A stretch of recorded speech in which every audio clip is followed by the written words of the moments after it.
now. I could pretend that I'm actually him. I know him so well. What he's going to say, I know what he's going to say before he says it, almost because. So I can just I can just act like him and pretend to be him here because, and he's so predictable what he's going to say.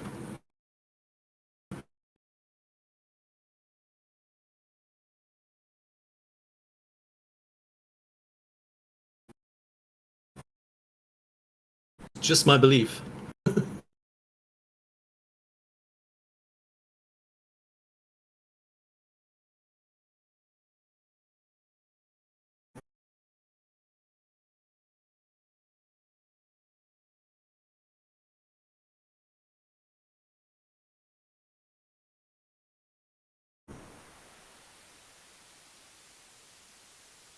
The one thing about Matthew that he does well, he's very nice to everyone.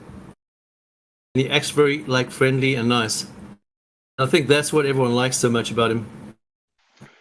Except for Jim 777, because he thinks that Matthew is got us all under the spell of the globy flat earther something. I'm not. Jim can explain it better. Hey, Cherokee Indians here. How you doing? What's up, Cherokee flat earther? Cherokee people, Cherokee pride. So long to live, so long to die. Anyway, flat earth people. Anyway, there's an accusation on the table that somehow Homeboy Sauce got us under his spell. So yeah, explain. Explain, Jim. Hey! If you ask these people, like Matthew or Rufus or Doofus, whatever his name is, Doofus. Rufus is a different shill who I like to call Doofus. Man. But anyway, if, as I was telling my good flat earth dude Cherokee guy last night, that you ask these people what percent of their globe, what percent of the population believes they live on a spinning, watery, curvy, bendy ball or globe. I've asked 3 people that in the last week, and 2 of them said 95%, and 1 said 99%. Would love to ask Globerman that same question. So, if 95% of the world believed that bacon and eggs. If 95% of the world agreed that scrambled eggs was the best breakfast to eat, and Flat Earth Dude, who represented 5% of the earth, believed that cornflakes was the best thing to eat, I wouldn't spend 30 seconds with Flat Earth Dude and his cornflake nuts. I'd be out in the summer sun getting some swimming in. Yeah. That's great. But that's a great analogy. The only problem is there's a fundamental flaw. Unless I was being paid to do so, to talk to the 5% who believe in the quackery cornflake people like Flat Earth Dude. Yeah, fair enough. The only problem is that a personal preference for flavor has no relevance as a fair analogy to something that has profound philosophical implications as whether you've been lied to about the shape of the earth, etc. So it doesn't follow. Your analogy doesn't follow. If you have Space Force getting $24.5 billion in fiscal year 2023, if you have NASA getting $25.5 billion in 2023, that's $50 billion divided by 365 days is just south of 137 36 billion million a day. 136 million a day for not going into outer space. Now, let's break that down a little further. Let's break that down a little further. NASA will be getting $25.5 billion in 2023 They have 18,000 employees. The average employee makes $121,000 a year. That comes to just a little bit less than $2.2 billion a year. Billion. That leaves them at like Right. 91 or 92% of their budget to, obviously they have contractors they have to pay. I think they take some of that money and just put it in people's pockets, and they don't, they don't have contractors or don't have as many as they say. It's just a great money laundering thing from printing money from the Fed or from taxpayers' money. And so they have to keep this lie alive somehow. They keep it alive by paying people on Facebook, Twitter, Discord, TikTok, Instagram to keep their lives alive. Instaface. I do not have a PayPal or a checking account, from their accounts to prove it. I connect the dots. I have a brain. I connect the dots, and Globerman lies directly to my face and to people's faces on here. And I went over that last night with Flat Earth Dude. I will do it again if you want me to. No, And I will be happy to do it right now if you want me to. One from a biblical standpoint and one from a empirical observation standpoint. I will be happy to, and I will. It took me a couple weeks away from June 20th to July 4th to realize two things. There are people at 24-hour Discord, Flat Earth, who are mods, Gold Plus and Gold, who have God complexes. I have to deal with that. I've learned to deal with it. Two, I've learned that Globerman is demon possessed or satanic possessed, and he's a pervert, not in a sexual way, but in distorting the truth. He does it really, really well. He doesn't get upset because he doesn't want to lose his hourly job, of coming on here. Globerman is a part-time teacher at a Christian college in the LA area, about 10, 15 miles away from the ocean. His living costs are huge, and we know he doesn't get paid that much, so he supplements it on here. It's that simple. I connect the dots. I have a brain, and it's that simple. Now, I'm going to go through one thing that he absolutely lied on, and this is it. I asked him on here. Railroad. People were listening. If you take a railroad or a highway, say 300 miles, say you have the Trans-Australian Highway in Australia. It's right in the middle of Australia, a little bit, a little bit up from the southern part of it. It's above the air highway. It's 301 miles long. Yep. Mr. Globerman told me that you could take a 1 mile section or even less and do that 301 times. You would do 8 inches for the first mile, 8 inches second mile, 8 inches third mile, 8 inches fourth mile, all the way out to 301 miles. That you could actually do that and take care of putting 301 miles down.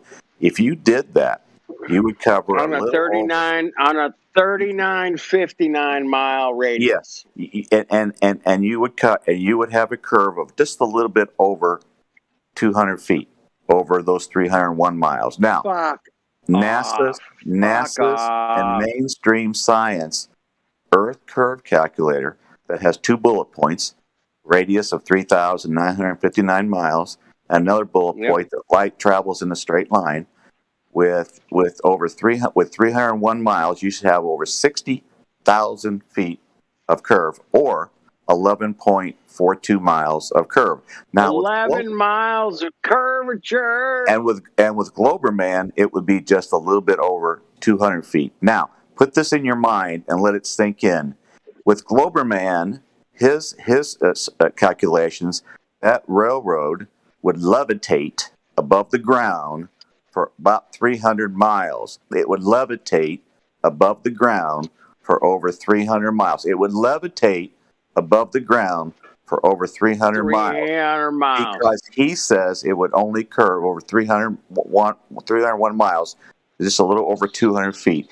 It would need to curve using the calculator over 60,000 feet or Right. 11.42 miles. He lied right to our face, and the only thing people said on here was, well, it curves a little bit.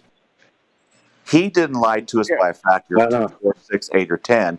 He lied to us to a factor of 301. A factor of 301. A math teacher. Oh, he got it wrong. He got it wrong. Factor of 301. He got it wrong. Okay, so is getting something wrong and presenting that as true as you see it, is that the same as lying? Absolutely. Really?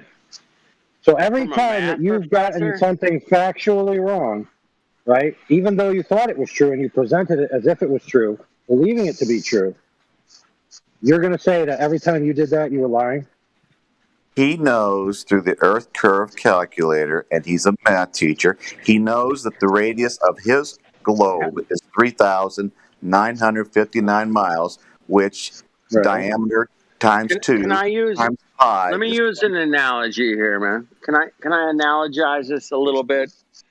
If I go to the water cooler in the morning and they say, "Hey, man, there was 27 kids shot yesterday at the parade, and it was the thing with the thing," and they totally, I believe it because I saw it on the news. Am I lying? Yes, I am. I'm a fucking liar because I wasn't there. I didn't see it. Hold I on. saw it You on the believe news. it. Is it a lie that you believe it? That's my point, man. If I see something it's on not a lie. television, if I spread that lie, it's a lie. You know, you follow me on this? That logic. Even though I don't know I'm not lying or I am lying, I'm spreading news amongst my fellow co-workers around the water cooler about something that happened in the news. I'm spreading the information like, you know, oh my God, there was buildings that fell down because of planes. Oh my God, it's true. You have to believe me, it's true. You follow me on that logic? If the math teacher was not a math teacher and had taught 5,200 students, like Glover Mann has said he has taught over his time, if he was not a math Right. teacher and didn't know about the radius of the Earth, his radius of the Earth, about his circumference of the Earth, and what the Earth curve calculator would say over 301 miles, and he tells me it's 200 feet and it's over 60,000 feet, which is off by a factor of 301. And you know, and in the real world, if that was the case, then that railroad would be levitating above the ground for about 300 miles. I get you, man. I mean, dude, it's the same thing as the planes flying over the flat Right. Earth. That's man. great. It's no So that's different. great. So you're asked to present evidence that he's like got everybody under a spell, and that for some reason this axiomatically means that he's paid. I didn't say he was under a spell. That's flat Earth's dudes. I didn't say that last night. Well, you did say it last night. You said that he's got us all under a hypnotic spell. I didn't use the word. Except for Jim, though. Except for Jim, because he has a brain and he can figure it out, insinuating that the other people don't have a brain. I did not use the word spell or whatever. No, I didn't use that. You can go find YouTube live stream from last night, whenever we were talking. All right. I'll buy that. So please don't put He's got words us all. He's got please us don't all. put words in my mouth, please. You know, Jim. you know what? You said he's got us all. I didn't say that. He doesn't have me, and I didn't say everyone. I said Sonny. and I said maybe you, and I didn't Right. say everybody. So Sonny and him what? Sonny and him please what? Are too don't dumb to put figure words it out? in my mouth that I did not say. Oh my goodness. So I fail to see what Sonny and him are. Are they the group that's I have under the spell or not under the I have spell? no idea. It was an example I made last night. And from the Christian standpoint, Isaiah 40:22, God Dude. God sits on the firmament, and Did I ask you a direct question and you're just going off into La La Land? if you consider the Bible La La Land, that's great. Go ahead. Okay, it's irrelevant what topic you bring up. If it's not relevant to the topic, to the correct question, then it's La La Land. So saying what- if you consider the Bible La La Land, that's again just off point. I'm trying to ask you and see if you can do this, all right? Give you all the time in the world. I was trying to ask what group Sonny and Flat Earth Dude belong to that you were saying they belong to, because you didn't say what group it was. You just said they belong to something. So I want to clarify. That's all. He has fooled them. He has fooled Sonny. Mark Twain said, "It's easier to fool people than for them to be convinced they were fooled." Fooling what, though? Fool what, though? Like, Into how do you- believing that Globerman is a decent human being that is just here having fun when he's clearly a paid shill here. Clearly. And all you got to do is connect the dots, and you can see it clearly. Now, I will say this. You were very polite to me the first week I was here by telling me that I should not bring up medical stuff. You also told me not to post medical memes. I appreciate that. I think a lot of you. Now, if you want to keep going this direction, that's just fine. Okay. All I can say is, in the spiritual realm of existence, or let's say people who believe we live in a water world, we believe in Genesis 1 and Isaiah 40:22 and Psalms 19:1 and 1 Chronicles 16:30. You AI are considered a joke. I'm sorry, you are. You're considered agnostic, secular, and atheist. What? So if you Okay, whatever. want to keep going down this, if you want to keep going All down right, this, here's how it's going to go. that's fine. You're going to be quiet. If you want to attack me, that's go ahead, and you can mute me and you can ban me. That's all fine because you have the power to do it, and that's just great. So you do what you got to do, and I'll keep. Dude, how about you do this? How about you actually stick to the points instead of ad homs? How about that? What would you like to discuss? I don't care. It's fine. You know, Listen, all I heard, okay. All I wanted to know was, like, why is it necessary he was a paid shill? And then you just went on this, like, diatribe, exalting yourself and debasing others. Exalting your appraisal. Exalting myself. When did I exalt myself? When? Where you said that you're the one with the brain that's figured this out and everyone else is too dumb. No, I never said a couple of people.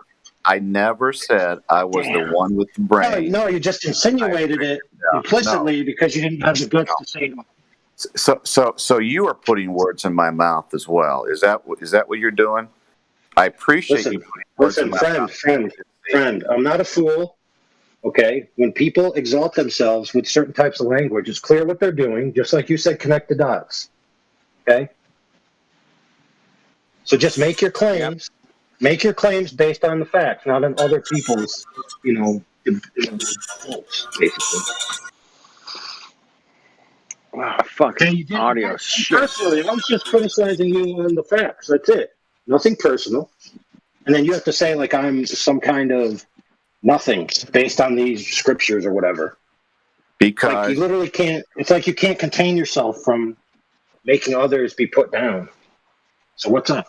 When you go after the Bible, and when you say that I can't talk about a certain scripture and stuff like that, who said that?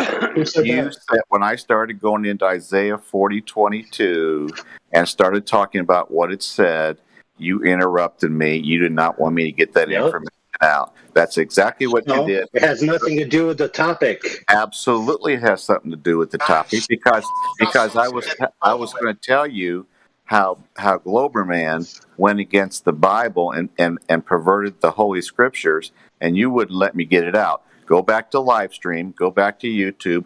Let's play it that you interrupted me when I started talking about Isaiah 40:22. Let's go back. Let's go back and hear it. Let's go back and hear it. Okay. Oh my goodness, you got a martyr complex or something, bro?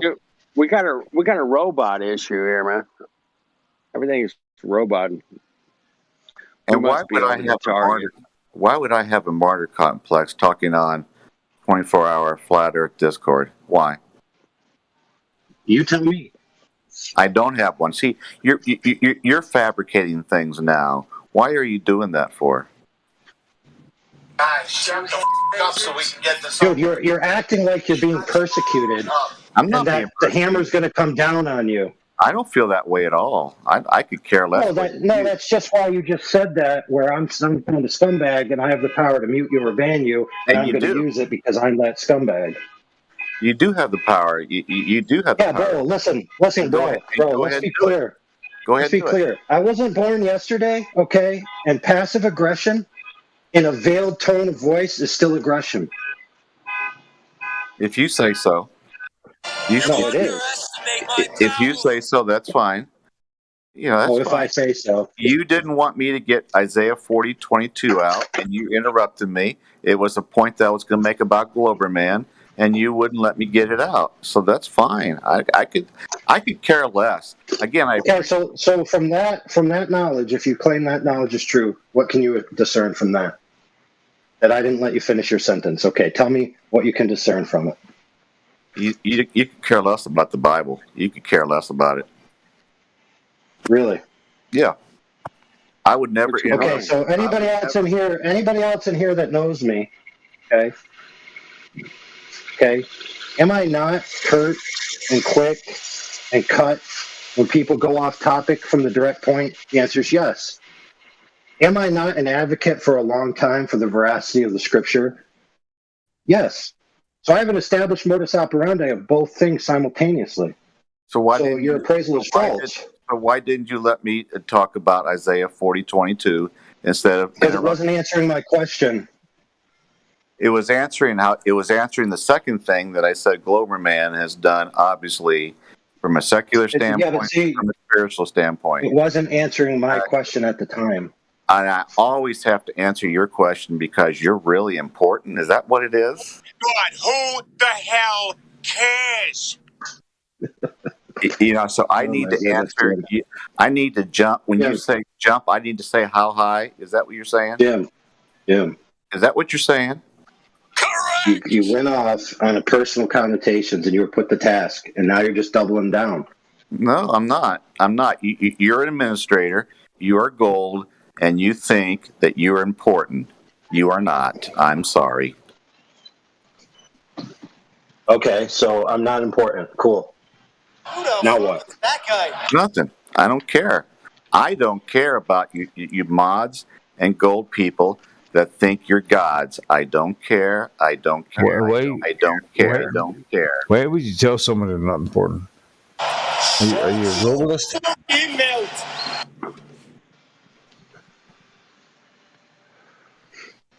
Are you a globalist? But You're not important. Threaten the You're production of your- insignificant. Now fade away into obscurity. Now fuck off.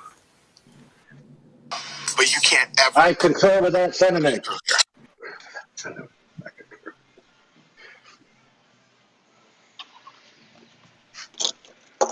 It's all good with me. You can do whatever you want to with me. It doesn't matter one bit. I don't care. I know what some of you mods and gold people are like. Not sunny, not flat we're all scumbags. I know what you're like. It's fine. You think you're gods because you're on this and you have some responsibility, and I know exactly what you guys are like. And that's What if they don't feel like that? What if they don't see themselves as that?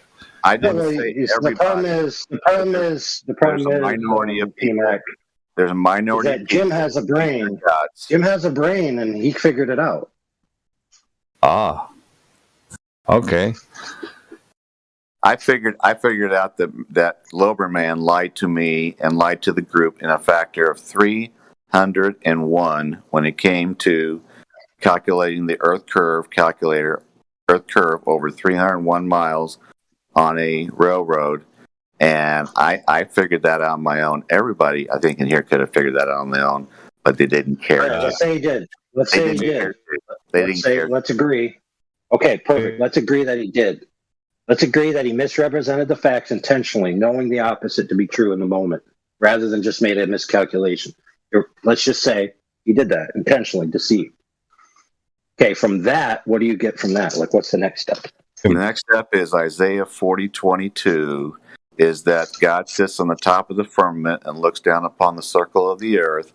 And he said, and the Bible says in the Hebrew that God sees us as like grasshoppers.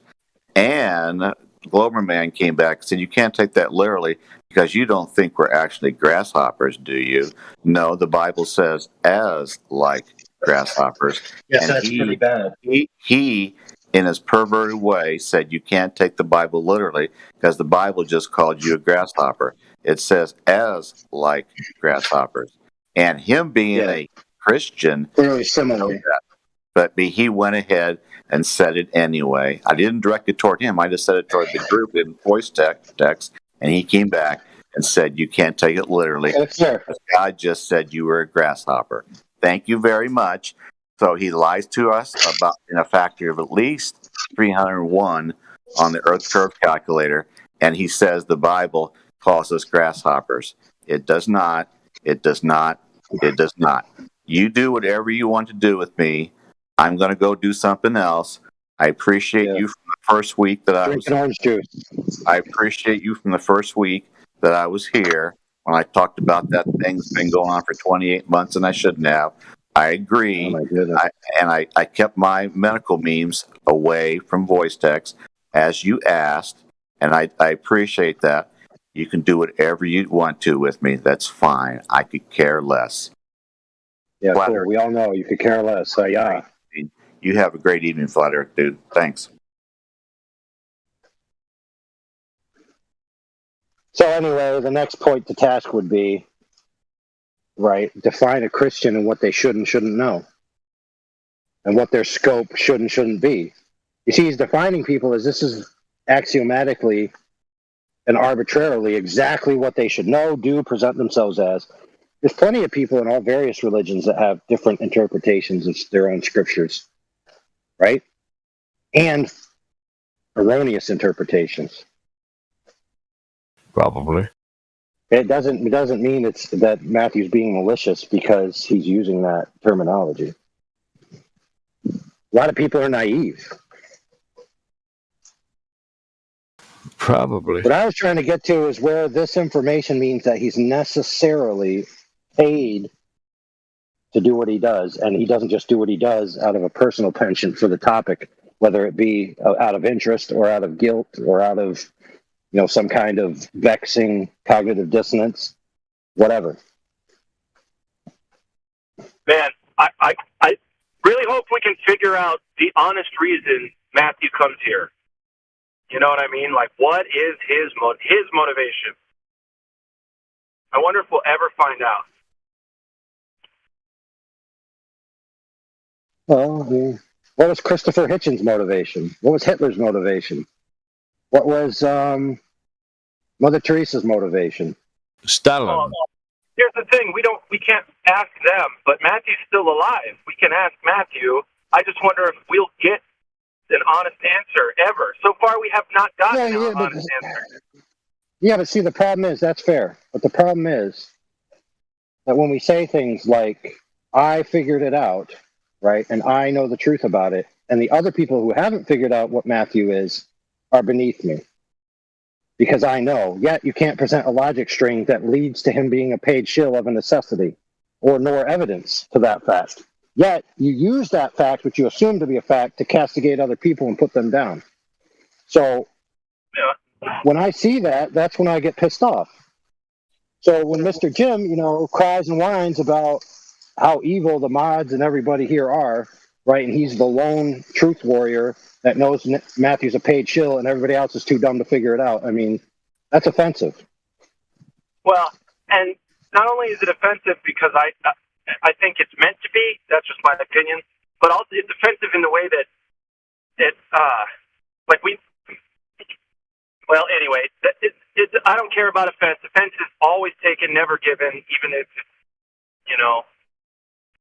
tried. It's always taken. You can either take it or not. But Matthew's thing is like if he's not a paid shill, right? If he's not getting paid to be here, why the fuck does he come here? And that's the thing. I'm not saying so he has to be paid at all. I'm saying, okay, I'm going to say he's not. I'm never going to claim again that he's a paid shill. Why the fuck is he here? Well, I say this all the time. I've been involved in debate circles for decades, and I've seen people come and I've seen people go. And almost all of them had a personal bent, right? That I could surmise. They have a personal bent about the topic. Now, you can get this type of zealotry in comic book forums about, which comic book has the right canon. In the alternate reality, did this hero really do this feat? Right? And people will come and spend hours. They'll make videos about it. They'll argue about it. I would say in some cases they'd even threaten violence about it. For like Batman. Batman could be every superhero because he's the ultimate detective and he plans ahead. Wow. People get into wars about that stuff. Right? And these are things that are inconsequential, right? That people go to task for and go to bat for. So why would they not have the same penchant for something that actually has deep, profound philosophical implications to their worldview? Right? Because sure. ultimately, right. Batman, like, for example, if you can prove that Batman did this in canon, right, but then there's this alternate canon before the other company bought it, like, whose reality is correct? The answer is neither, because it's not reality. It's a fictional story. Yeah. It's like the new Star Wars. They're like, oh, no, you ruined Luke. I mean, yeah, you ruined the experience for some people, but it's fake. Oh, shit. So, yeah, you rest assured there's going to be people who are working, quote unquote, for the globe, quote unquote, for free. Now, does that not mean that there's not probably paid agents? Sure, but there's a lot of paid agents. Like, for example, anybody studies the geopolitical scene, they know that there's companies that are paid for by multi-billionaires and trillionaires, right? Like George Soros and the like, or whatever, at least allegedly, right? They're aware of these teams, that they exist, and that they hire people en masse to be provocateurs for certain subjects. I don't even know it. Unwittingly, just you can have your version of the Bible, your version of the passage, your version of what's actually going on here. That's cool. I'll listen. I'm not going to fall out with you or fight with you about what you think and what you think is happening. But you've got to take the time to sit and talk about it.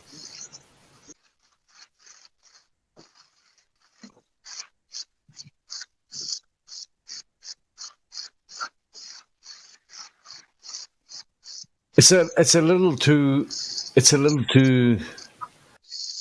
I don't know what is it. It's just so open-minded, so closed-minded. It's like, this is the way it is. This is the end of it. This is how things are. Bang, bang. There's no other possibilities. Nothing.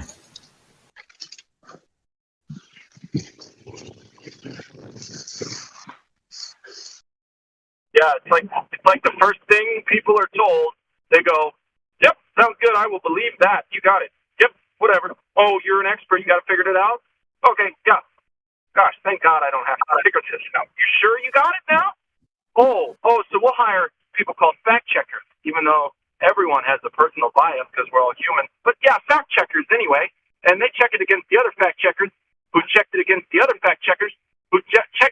original fact checkers who know the real shit. We have no way to confirm that. But our current fact checkers are good because they believe the last fact check. I wouldn't even fact check it. I wouldn't even. Why would you? Well, a fact checker didn't start becoming a lucrative career plan until the internet, basically. Exactly. Why would you fact check anything? Just check it out for yourself.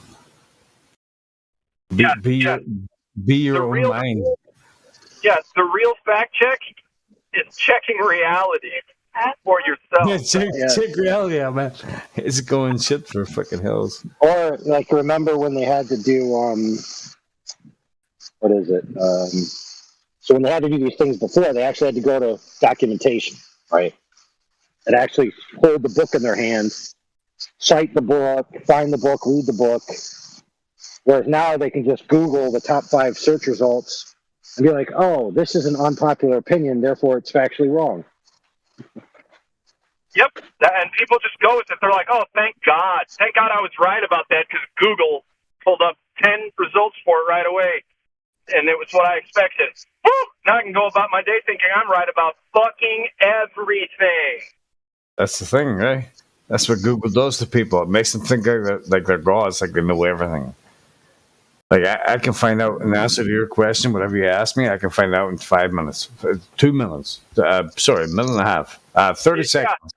In 30 seconds, you It's can have, Google. and by the way, these huge numbers are lies anyway, we know that, but in 5 seconds, you could get 39 trillion results on the word apple. Really? 39 trillion or billion or million? Like, what? Get out of here. Yeah, that's the thing. People think they're so clever. Well, I'll tell you what, it doesn't take much to impress people, and that's kind of messed up, but people do a lot of simple shit to impress other people, and it works.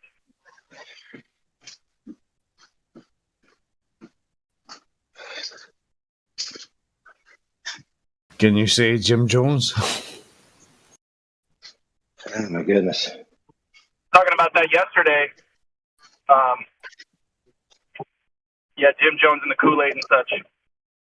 You know, I was talking to my mom about flat Earth, and she said, "Oh, Sean, don't drink that Kool-Aid." And I'm like, "Yeah, but I had to convince you before the thing became mandatory that it was going to be mandatory." And you said, "There's no way in hell that the Stavoid is going to be mandatory." I said, "Mark my words, 6 months from now." What do you know? 7 months later, mandatory. Mandate was a word that everybody had to get used to. And she's like, well, it's a fluke. One time that I was right about a conspiracy. Yeah. Well, yeah, you don't have to be a fucking prophet or a genius to figure out where things are going.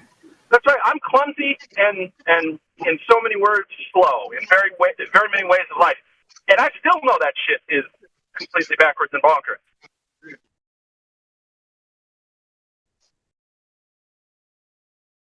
Just one step after another.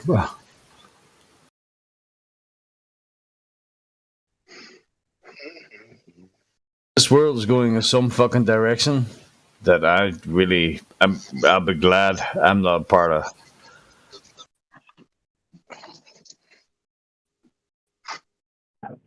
Well, BMAC, I'm sober, but I'd love to share a drink with you.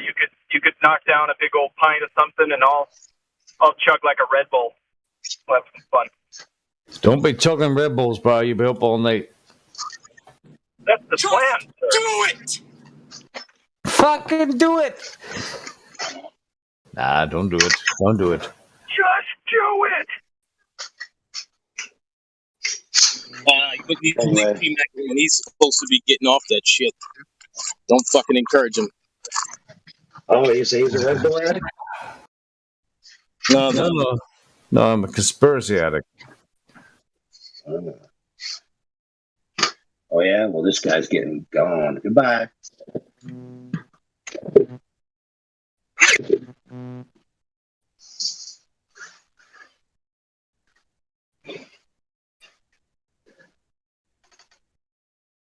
Oh my goodness. Listen, just for the record, somebody interrupts your sentence from you making a conclusion.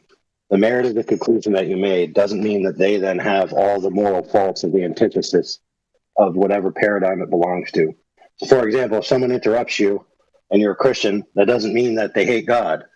If someone interrupts you and they're a Muslim, it doesn't mean that they hate the law.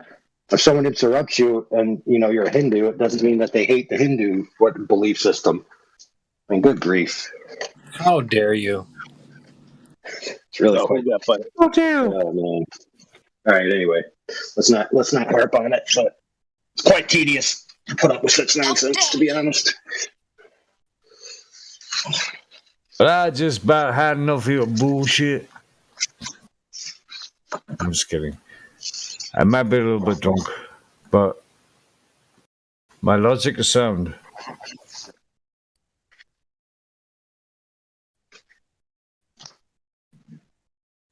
Is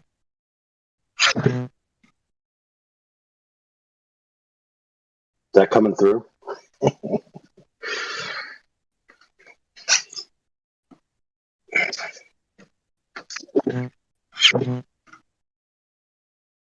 Oh?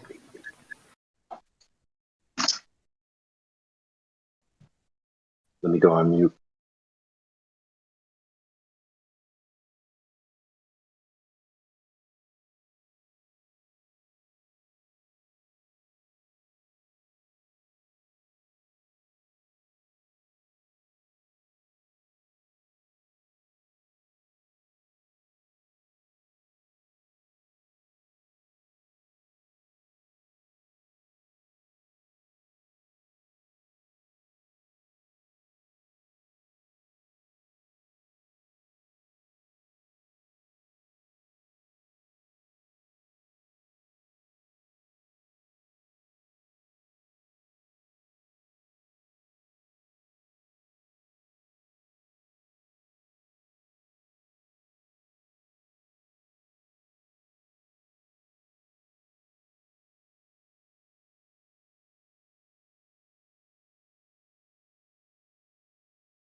Dooby.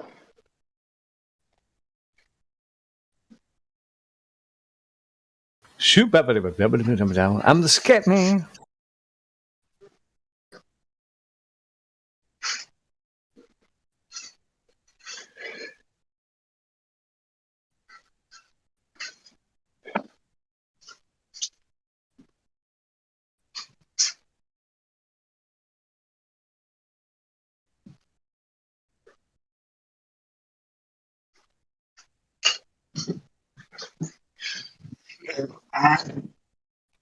Just to change the subject, I've got a question.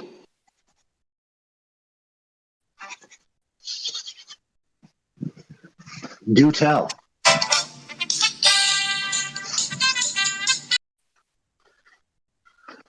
I hear a lot of people say refraction is flat Earth argument. Can someone explain that a bit better? Ooh, you've probably heard me say that. I guess I could take it unless AI, you wanna go? No, I want to get some work done and listen to something good. All right. Well, yeah, you probably heard me say this, so I'll try to detail it as best as I can. But it basically goes back. We have to rewind the clock a little bit. When I first got into this debate, this was back in 2017, and so around that time, the globe side was arguing for a physical sphere edge Earth curve hump that would be blocking boats sailing away at sea. That's what the boats are going over, right? So at the time, our rebuttal, flat Earth rebuttal, was, well, there's factors that go into why the boat is quote unquote disappearing. You have observer's height off the surface of the Earth. You have refraction being one of those as well. So the funny thing is, right, now we fast forward to today. What are they arguing? Well, they've hijacked our argument, right? They're claiming refraction. They've abandoned the physicality, the geometry, the hump, physical edge that the boat is supposed to be going over. They abandoned that.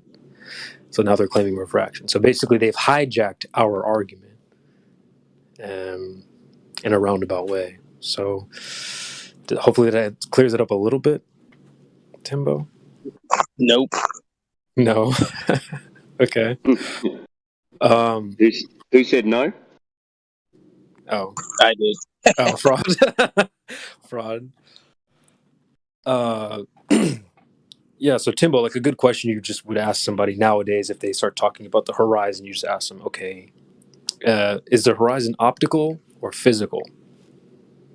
So if they say physical... I hear that a lot, yeah. Mm-hmm. They're supposed to be arguing for a physical horizon.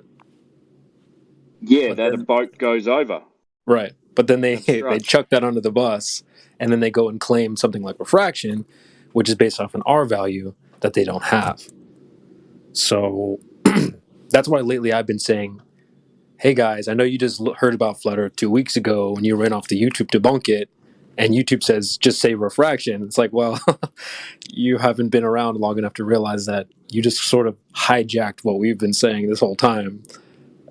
And now you've abandoned your globe geometry that you've been arguing for. So yeah, like that girl from Australia. Well, it was my last night. I'm not sure what time it was for you guys. Tarina, she's in the chat right now. Correct. She said, "Oh, I've got 2 words," and then she said, "Atmospheric refraction." Yeah. And she got excited. Yeah, I went back and listened to it. I remember that. And then I think it was it AI?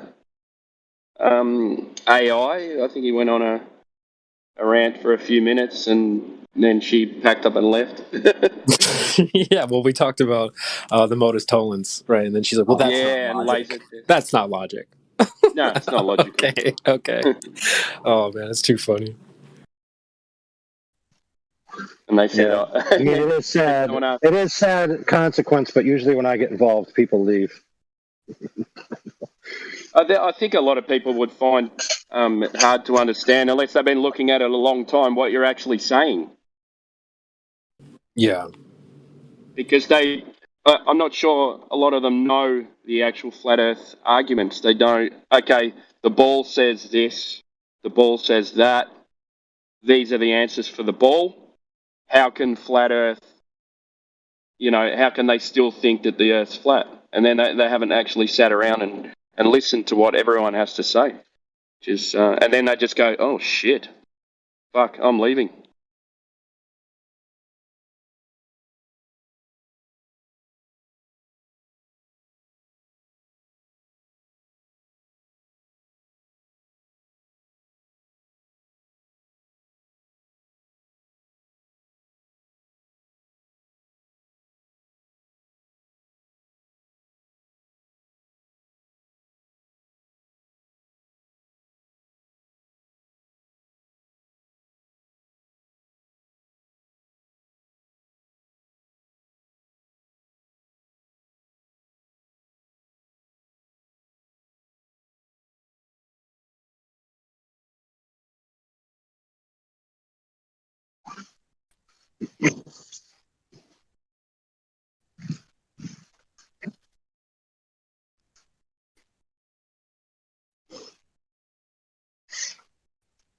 Yeah, the whole claim of the horizon from the globe side is that it cuts the bottoms of things off, right?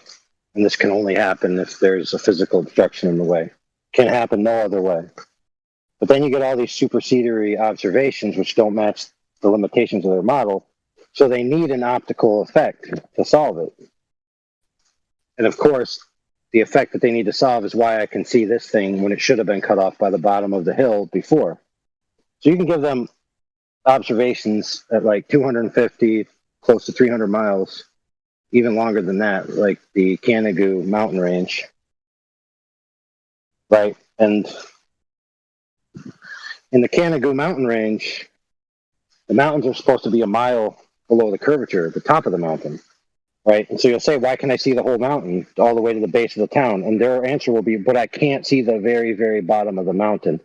As if the curve of the earth somehow allows you to see 99.9% of this mountain that's supposed to be a mile below the hidden height of the curve, but it still manages to block out the very, very bottom.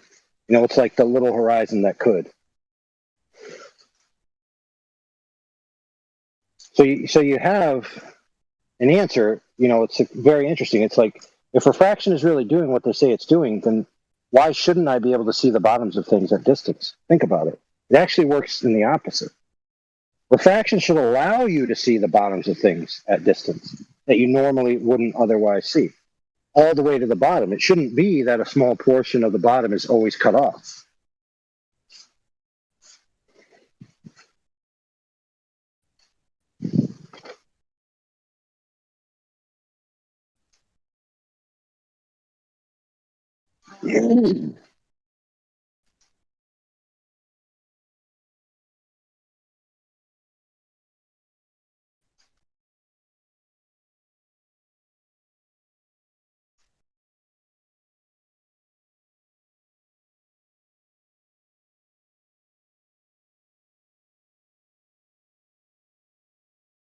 Sorry, I'm just too focused on the chat.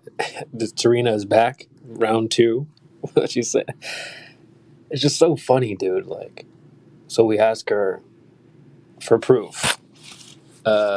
She goes, well, she brings up NASA, right? So flat Earth is about a lack of trust in NASA. I'm like, well, no, it's not about have anything to do with just trusting Daddy. What evidence did they provide you? Well, you don't believe them? Well, you're not supposed to just only believe things. Just believe things. Ask for some evidence. She's like, well, they provided the evidence. Okay, where? What? Well, just go to NASA.com. Okay, so proof of what exactly on NASA.com? Do you just want me to show you pictures of the Earth on NASA's website?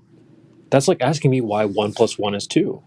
Like, they only have these vague statements that they can't support. Like, what exactly are you proving on NASA.com? Like, come on, dude. Give me a break.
But again, the same as when she was on last time, she's gone back to the sky to prove a globe again.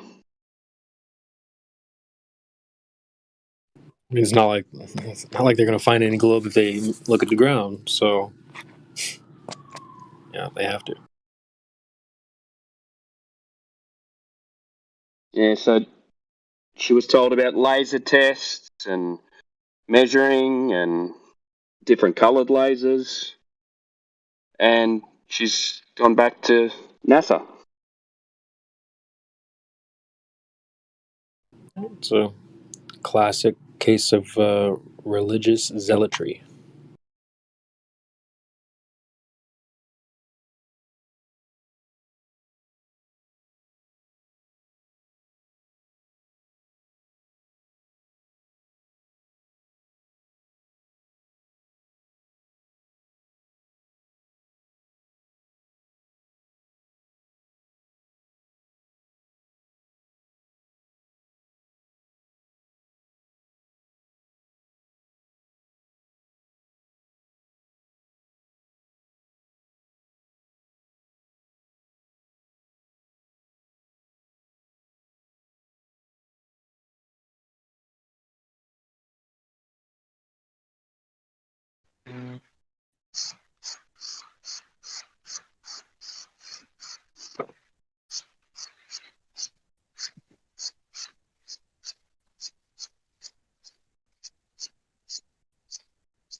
What up?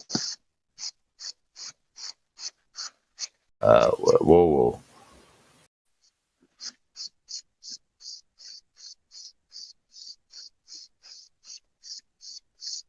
All right, who killed the chat this time? Sorry, I get distracted in the chat too easy. Was that a thing? I don't know, dude.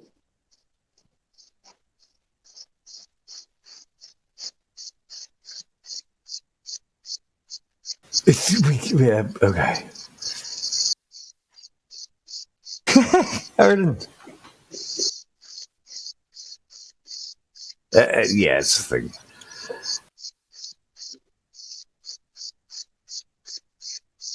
It's okay. Hey, are you filing your nails? Huh? Sounds like you're filing your nails. Man, you can't hear that. Yeah, we heard that. We heard you fighting your nails. It's all right. They can look pretty. It's all good, AI. Do you want to paint them too? I made a level I called Glitch Token. Ah.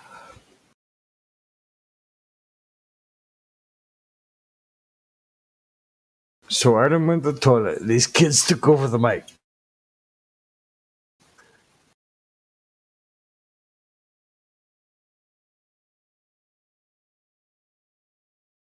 I didn't say that.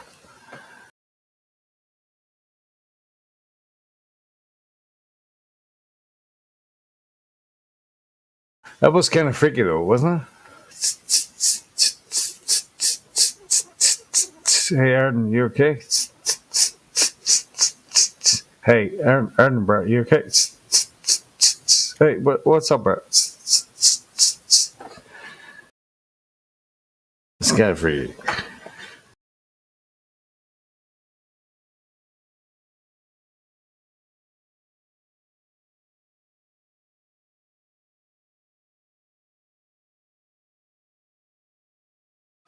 You know, I don't know, but I've been told that globalist logic is pretty bold.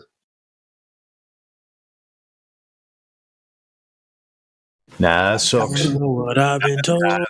Nah, that sucks. Try again. That sucks. I don't know, but I've been told.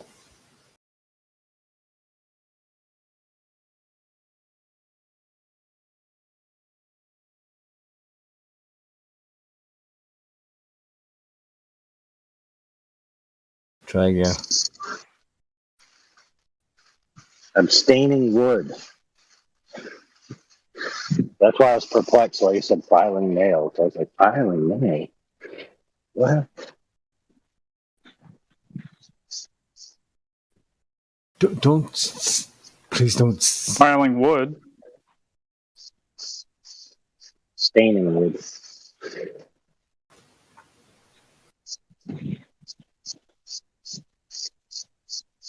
Fuck off, Arden. Oh, you're freaking me out now. I'm actually rethinking my life because I found out today that I don't believe anything that I thought I believed because I interrupted somebody's sentence. I have to turn myself into the authorities for being one of the worst persons on the planet. Hey, so you interrupted somebody? Is that what I'm hearing? Oh no. Yeah. Oh, yeah. You should take care of that. Get out of here and kind of reevaluate your entire life. Maybe tell your family that you're going to bow out for a little bit and do some self work.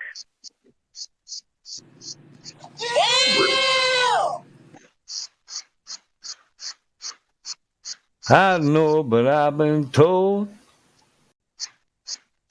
Mama and Papa were lying in bed.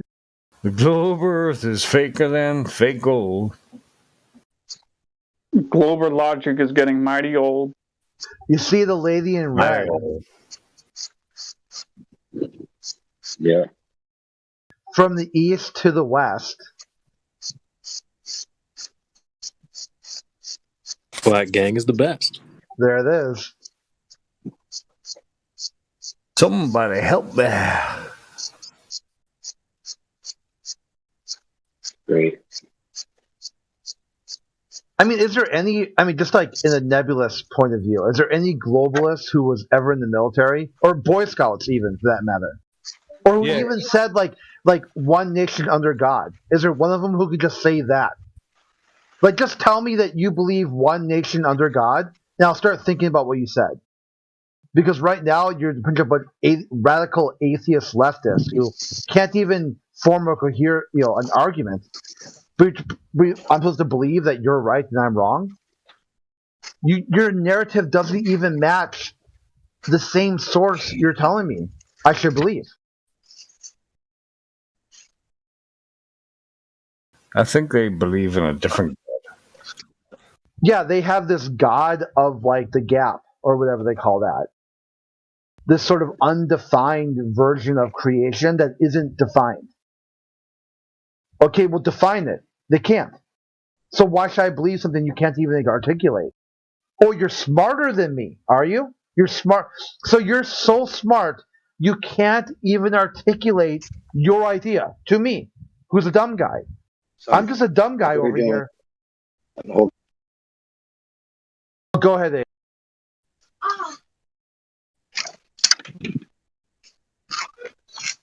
Well, my favorite line crit is how they say, well, yeah, you wouldn't accept it.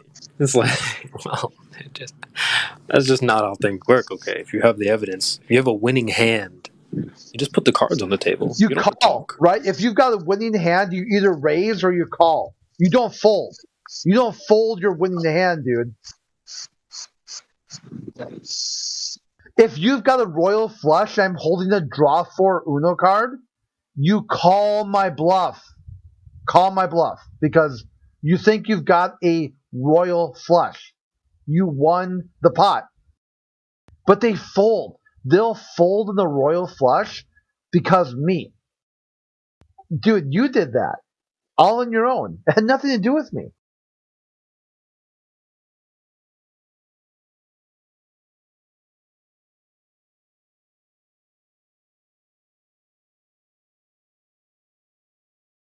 Here on another server. Here, flat earthers don't have a map. They can't fly an airplane. Therefore, flat earthers can't accept a map or the existence of airplane travel. Like, cheese it. So the moderator said, please explain. The moderator the guy comes back, GPS and pilots accept a heliocentric model for their flight paths. Like, what? You're trying to tell me a pilot takes off and he's like, what's my distance from the sun? How much rotation am I going to experience today? Like, pilots account for the heliocentric model. That would be the claim. And so if globe, pilots account for heliocentric. Yeah, present when ready. I mean, I want to see that.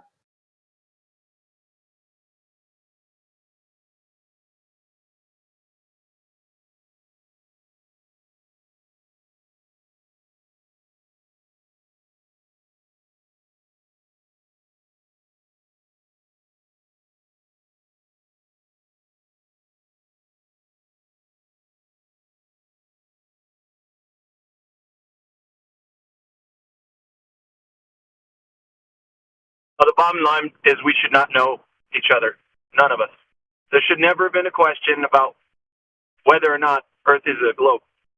Because if it were as obvious as they're claiming it is, like I said, we wouldn't be here. We wouldn't have the pleasure of knowing each other.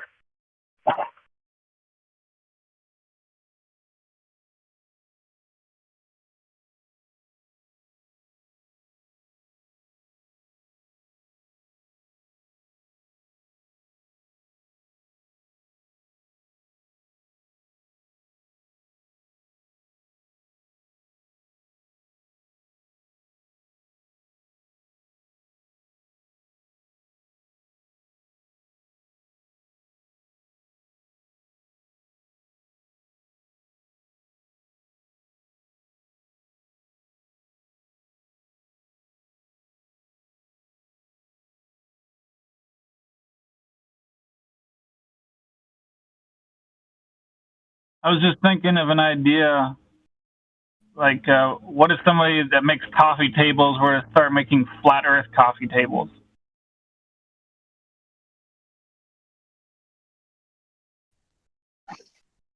Well, that guy already does that. He has coffee tables that have like a complete working sun and moon that float inside and go around in a circle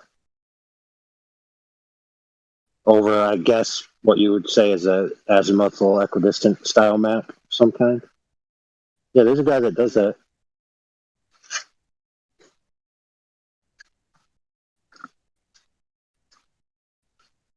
Yeah, that guy's been out, man. That guy's been out for years. Here we go. Headshot. NASA just lost contact with their spacecraft that was supposedly headed to the moon. NASA satellite breaks orbit and loses contact. Satellite has gone dark.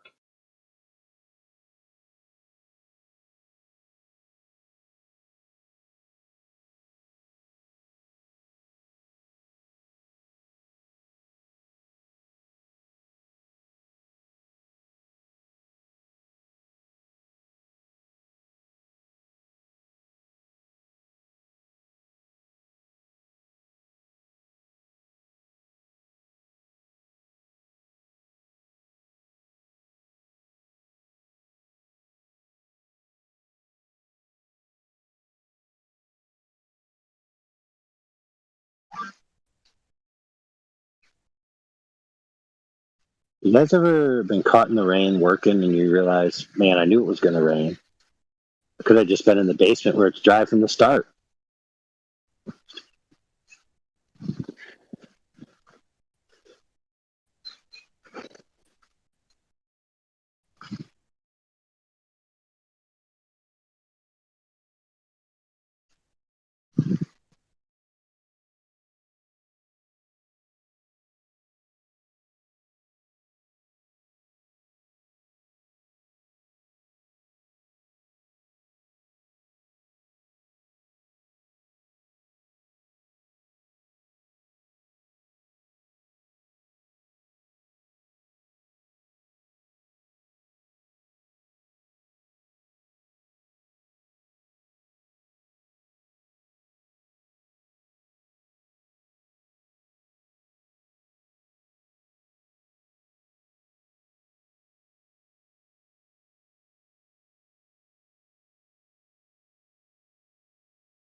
Yesterday had space flight warning. Earth's atmosphere or stratosphere will heat by 4 degrees in the next 10 years, study finds. Due to black carbon injected into the upper atmosphere, like dressing on a shirt on a sunny day.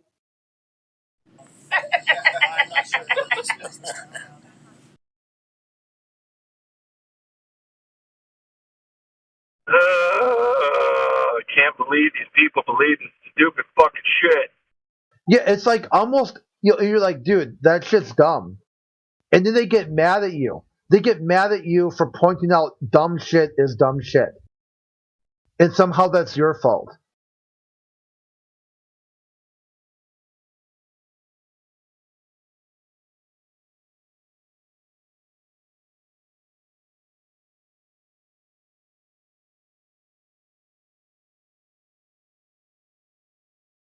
Yo.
Yeah, just welcome back to Rilo. I think he's got his mind set. He wants to be our first Globe Earther Gold member. So, welcome back, Yeah, buddy. I deserve a moderator role. Well, that's something you can earn that. Maybe that'd be epic if you worked your way up to that. I mean, I didn't just join and get granted roles right away. You can earn that stuff, buddy. If you could, how about this? Like, can you give a flat Earth argument from a flat Earther point of view, even if you don't you don't accept it, right? Like, you disagree, but you can just repeat it back to me.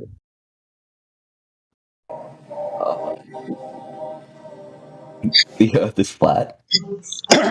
Yeah, why is the Earth flat?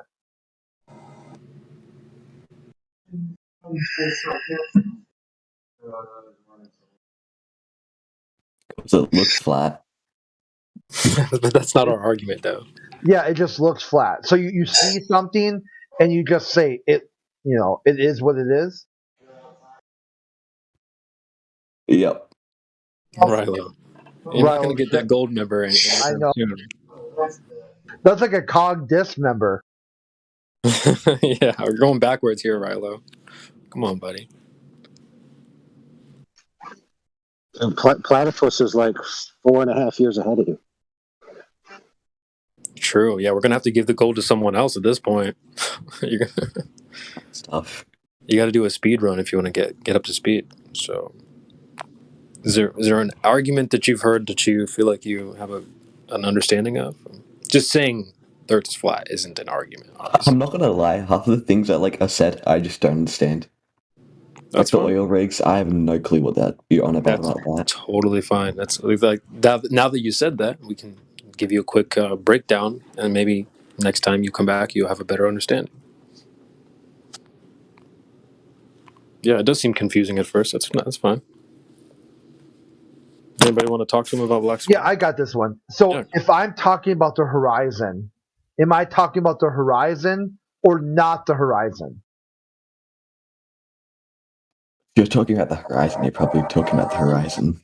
Okay, so if I said, here, I got an argument about the horizon, is that argument about the horizon or is that argument about the oil rigs?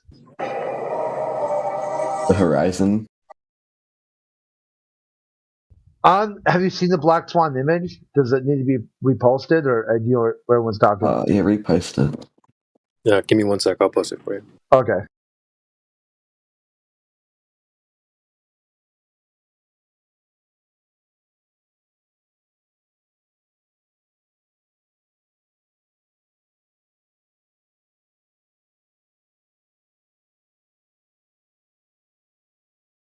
Okay, I like this picture because it's pretty plain. But if you want me to, I've got all the other ones. So 12 minutes past the hour. You got the argument too? I'll post that. The text, yeah.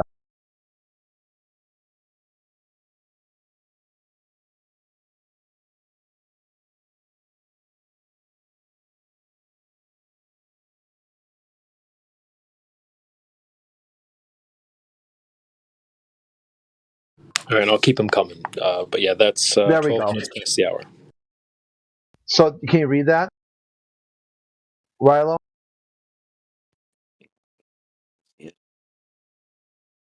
So tell me right here, right? If P then Q. Do you agree with that? Are you tracking? Yep. Okay. But what does P and Q stand for? Yeah, we'll get to that. Okay, but if there's a P, then there's a Q. Okay. Okay, if not Q, therefore not P. Okay. Are you tracking? Can you insert logical statements that this will always work? Yeah. Okay. So if the Earth is a sphere with a radius of 3959, that's your P. Are you tracking that? Yeah. So someone told me the Earth is a sphere. And that person told me that the radius of that sphere is 3959. So that's my P. Uh-huh. Okay, so then there should be something then, right? Then every horizon distance must be no more than 1.225 times the square root of the observer's height in feet. That's my Q.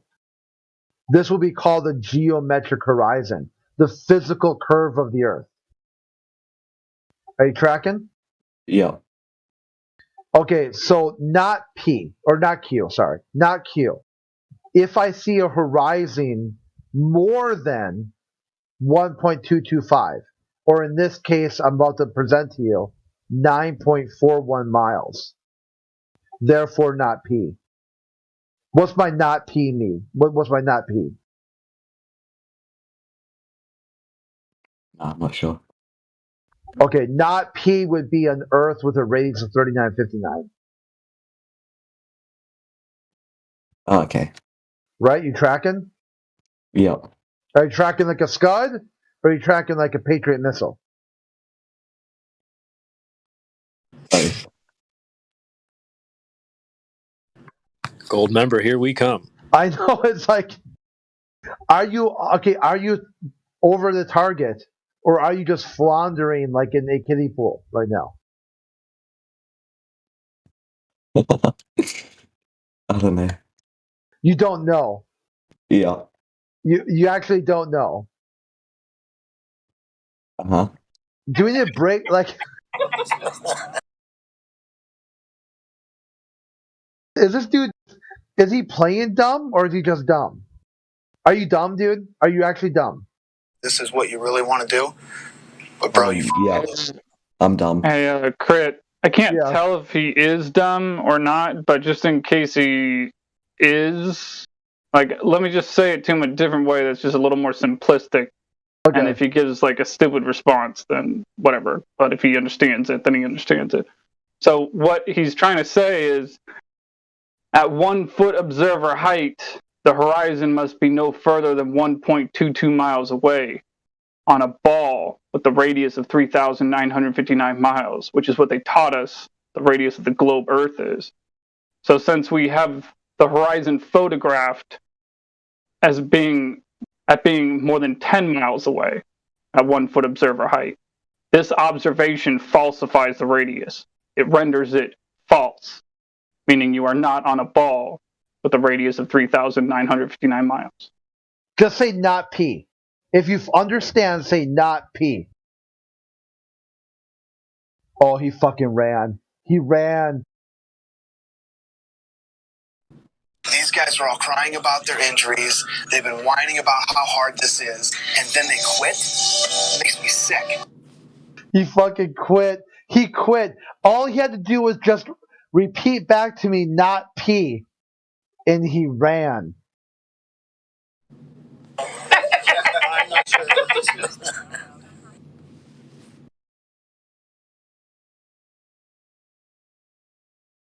And he didn't have to agree with it. Just regurgitate. Just regurgitate. Say not P. Just that's it.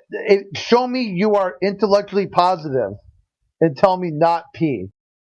Oh, I'll just disconnect. Time for my, time for more, like video gaming.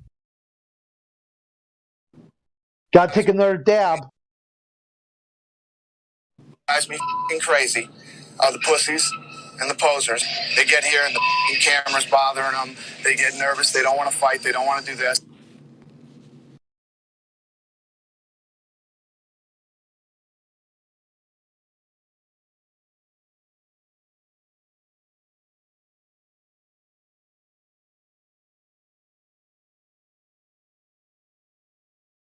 I got to let you guys know, there's a new up and comer. This guy's called Flat Earth Tess. And oh boy, man, he's got a video out, a YouTube video about how to be a better flat earther.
Here it is. The guy's YouTube channel is I Can Science That.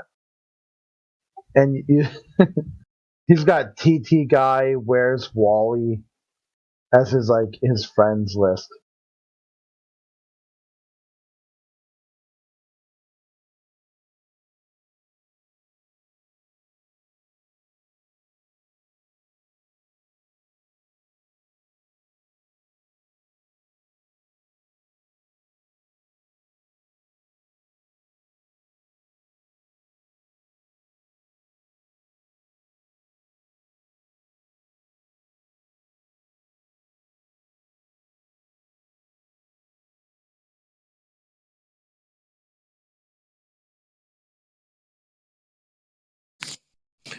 We'll just give a quick warm welcome to anybody new that joined recently. I see we've got a 46 and 2 with a listening pass. If you want to speak, just holler at somebody in the chat.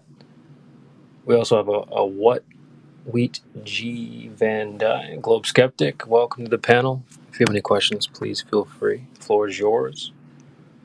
And then Hawkeye.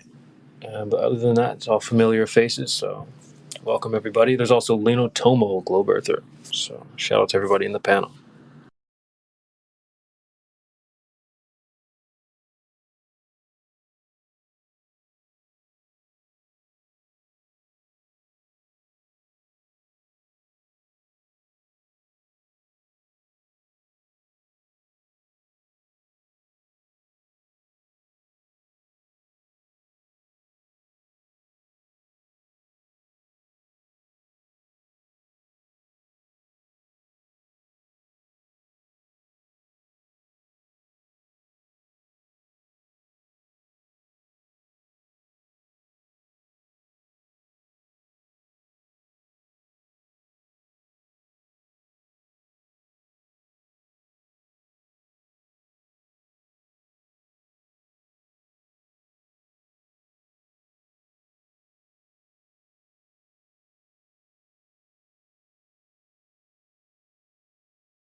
season 9, mother.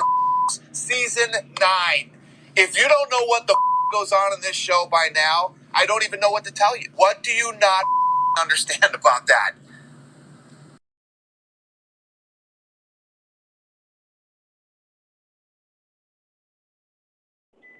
What show are we talking about? 24/7 Flat Earth Discord, baby, live. Oh, I thought like Strange Days or some shit. Stranger Things or some fucking weird shit. No.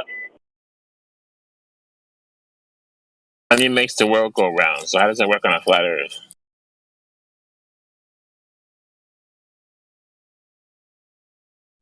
Did you just say around?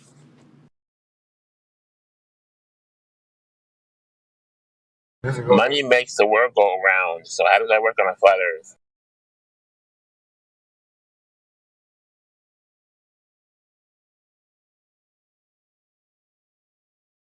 Damn, stomped. Got me there.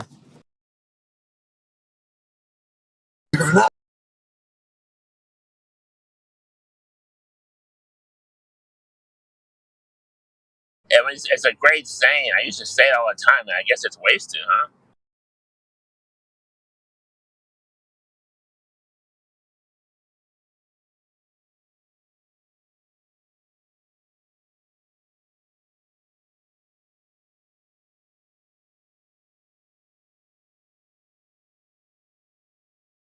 Money definitely moves stuff and puts stuff in motion, but it ain't gonna move the world. I mean, the world is immovable, just like it says in the Bible. It's immovable.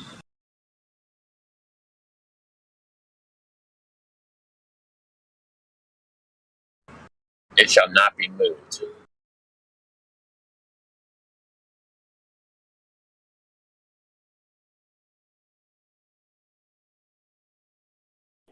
But that's vague. You can't connect that with the earth. I mean, granted, it's in the Bible, but most people don't believe it anyway. And even if you do, it's still vague.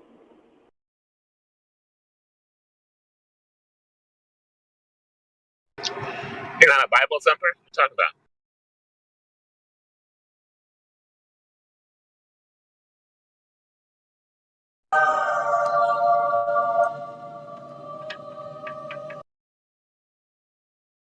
I mean, what are you into? Comic books? You know, what, Edgar Allan Poe? What? NASA magazines?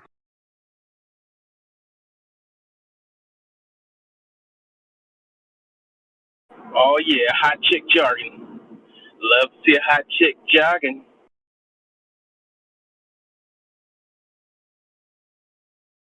She was keeping her body right.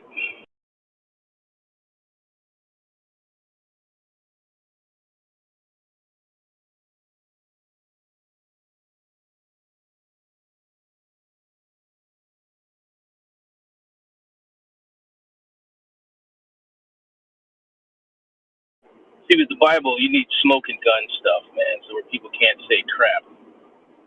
You know, you gotta have like,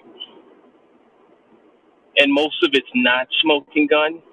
It's still subject to interpretation, but still, most of it's a good heap of evidence for the, for the side of flat Earth.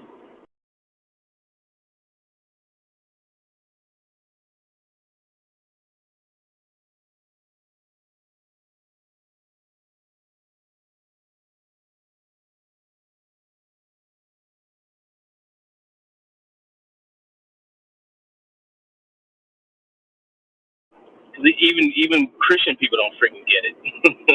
That's the funniest part. I know, that is true. I tried to tell my dad the Earth doesn't move, and he was like, "But what? You can go to Uranus." I'm like, dude, I know, dude. get out of here. You show them the stuff in the Bible. It still doesn't sink in. Yeah, I hit him with all the verses. He's like, "You just don't understand." I'm like, "Well, just read it. It says it right here." That's correct. It's brainwashing because I asked my 8-year-old daughter, "What planet do you want to go to?" in the book, in the science book. They said, "What planet do you want to go to?" Straight like that. Can you do that on the test?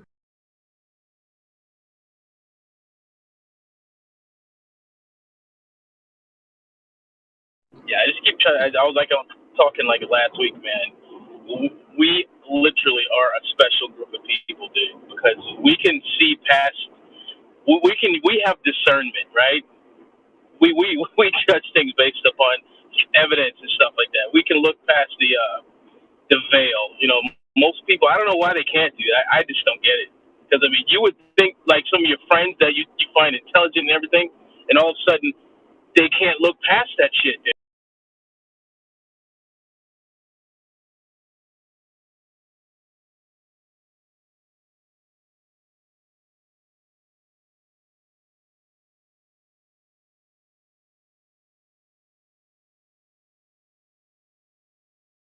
It's like those same people got the jab. You know what I'm saying? The same people you thought would never do it. When here they go, it's all jabbed up.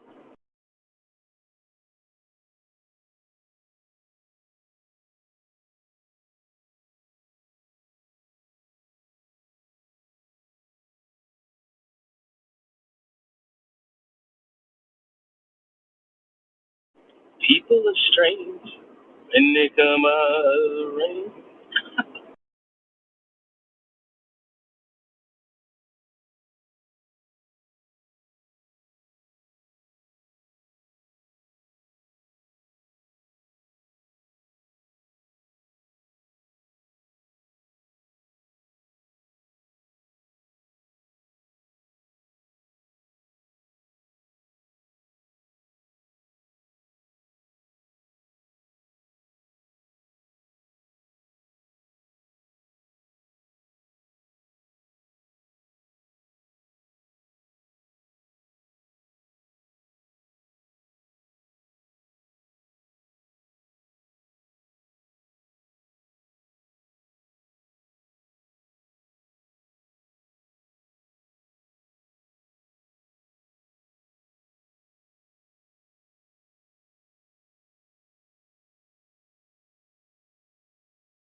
You know, I've been in this debate for a few years now. We've had a lot of rough conversations. We've slam dunked on a bunch of Globers. I just want to take this time and you know. I just want to say from the bottom of my heart, I'd like to take this chance to apologize to absolutely nobody. I just want to.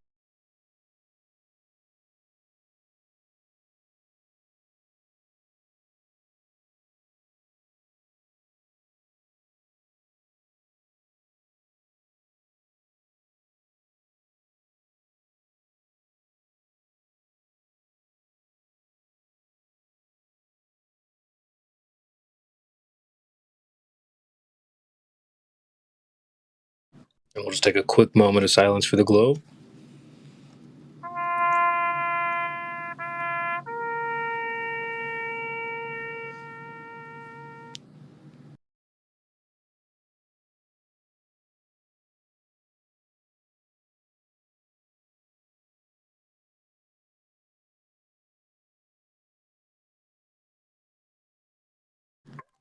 And I know the Globers haven't been smashing the super chat for Helios, so you know we recently came across the first space restaurant and they figured that we get a lot of traffic here. So we recently linked up a deal with a sponsor, a space restaurant. So make sure you guys go check it out. Quick word from our sponsor. And where can you find all this spectacular space food? At Spacey's. Now with our new Raditz menu. Spacey's. It's good food in space.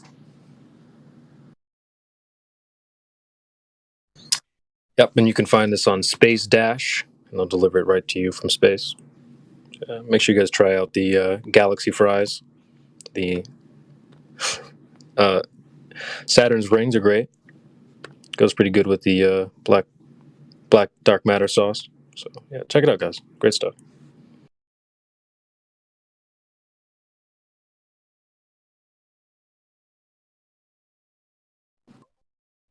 The Gravity Gravy is awesome too, by the way. Make sure you check that out.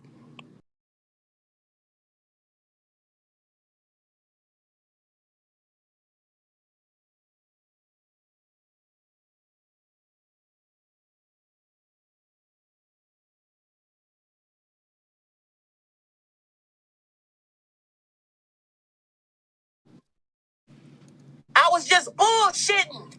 And you know this, man.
And Matthew, we live on a flat fucking world. All this time we thought we lived on a round planet, huh?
We have no fucking evidence to believe that we're on a round planet, only but people telling us. But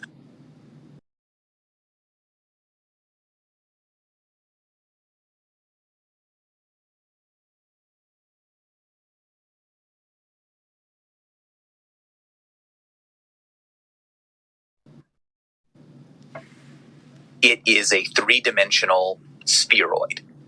However, I don't know that, and it has not been proven. Science doesn't prove anything.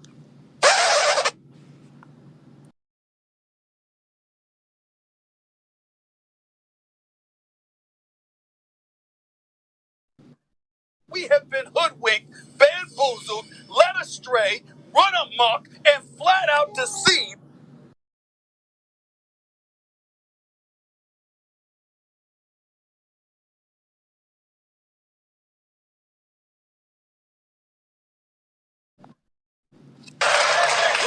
this way. Think of how stupid the average person is, and then realize half of them are stupider than that. And it doesn't take you very long to spot one of them, does it? Take you about 8 seconds. You'll be listening to some guy. You say, this guy is fucking stupid. Then there are some people, they're not stupid, they're full of shit. That doesn't take very long to spot either, does it? Take you about the same amount of time. You'll be listening to some guy and say, well, he's fairly intelligent. He's full of shit. Then there are some people, they're not stupid, they're not full of shit, they're fucking nuts.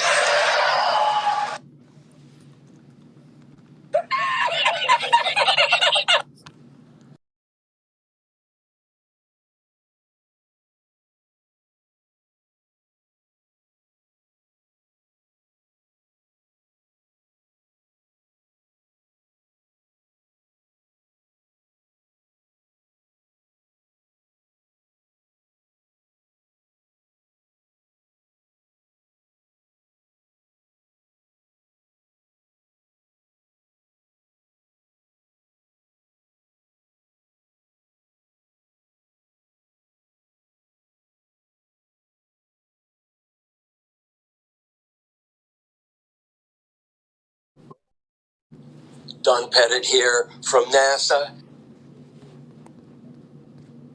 That we've got a toilet that you use, and then a machine that goes chugga chugga chugga chugga chug, and then you go to the galley and you make yourself a cup of coffee.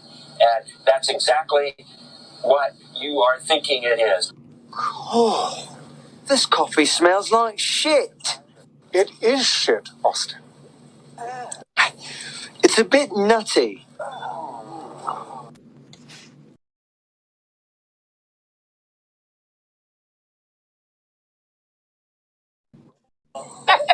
I'm not sure what this is.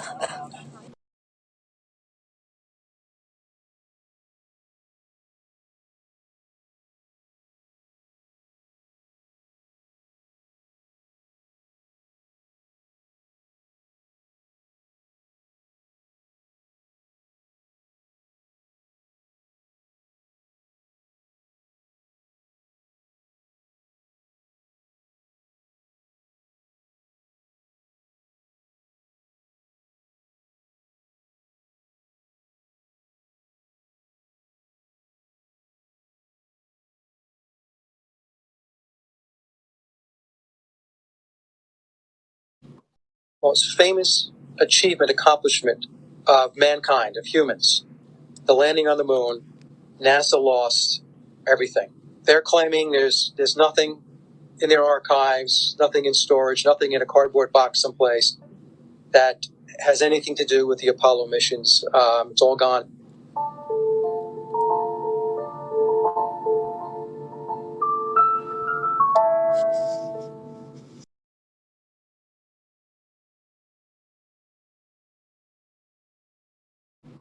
Right, we've been unable to track it down. I mean, we don't know where this telemetry data ended up, and we don't know what path it may have taken. So, unfortunately, I'm afraid I can't really give you much of a clue as to where this data ended up and whether it.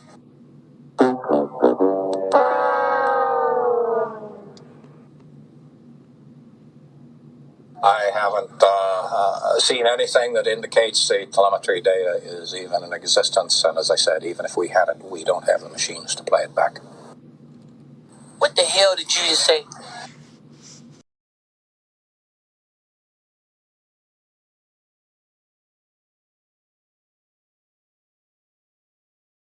With all this happy horse looking.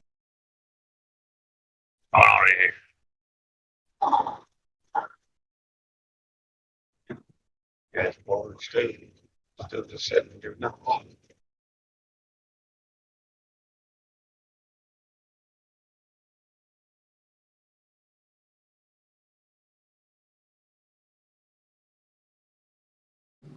You have comments on Elon Musk? Well, you have to give him credit. I spoke to him very recently, and he's also doing the rockets. He likes rockets, and he does good at rockets, too, by the way. I never saw where the engines come down with no wings, no anything, and they're landing. I said, I've never seen that before.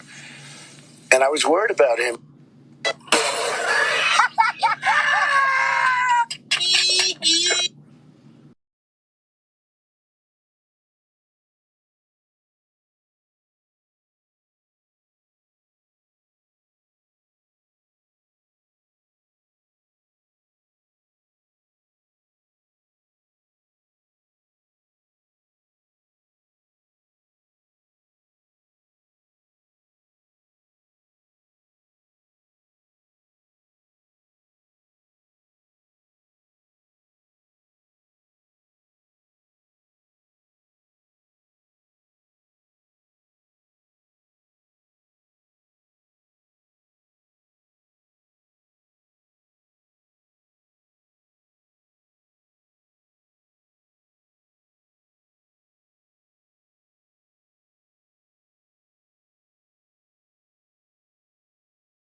NASA is planning on going to Mars.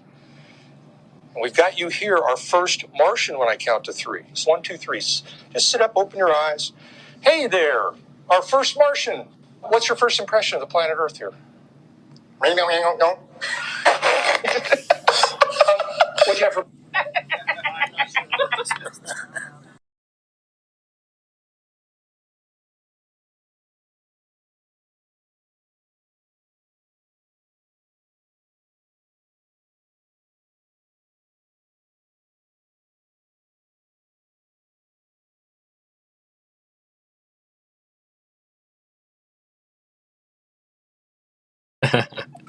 After a Glover gets completely flat smacked in here. My cranial structure has received serious damage. How are you?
Introducing a Glober to the live stream. Speaking of which, what do you think of our glorious battleground? It's alright. Kind of small, isn't it? I prefer intimate. Well, I'm not intimidated either. Oh, but you should be. Because in it, we shall decide the fate of not only this boring blue ball of dirt and water, but the entire galaxy. So you best bring your A-game, Son Goku. Because the stakes have never been higher. And before you say it, the price isn't actually steak.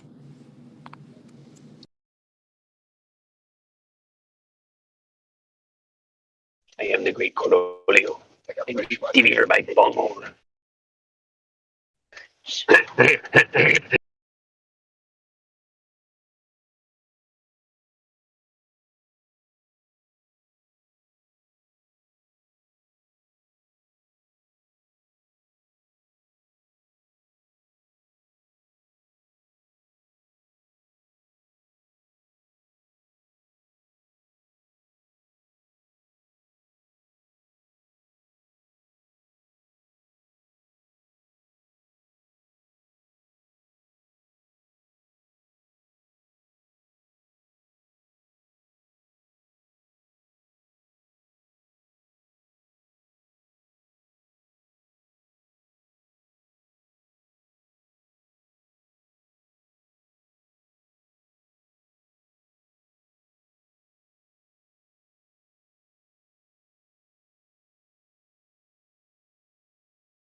Earth has been misrepresented to us by geologists because the globes that you buy, that you rub your fingers over and you feel the Himalayas and you feel the Rocky Mountains.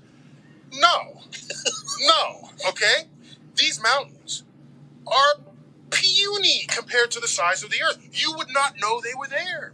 If you were truly that size, some big cosmic giant lumbering through space, coming upon the Earth, rubbing your hand on it, the depth of your, what do you call it?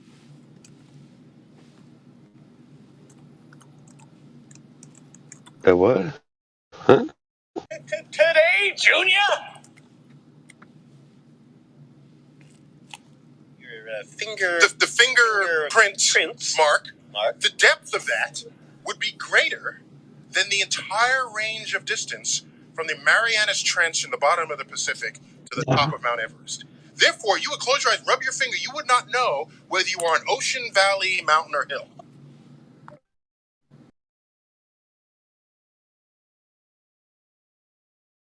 You can't handle the truth. Yeah, somebody gonna pick up on that? You wouldn't be able to tell if it was a mountain, valley, or a hill if the terrain wasn't already established for you.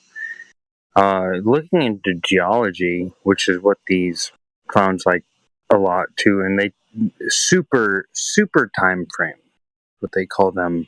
So so the continents established by God knows what and who. I've been looking at how fast a continent is traveling, like how are we deriving this, and it's derived from nothing. People are making up things. So this continent was drifting into the African continent, and that's how we have Florida, and it was going at 40 centimeters in a year, presupposed in this old time frame. I don't anybody geologist talk about rocks.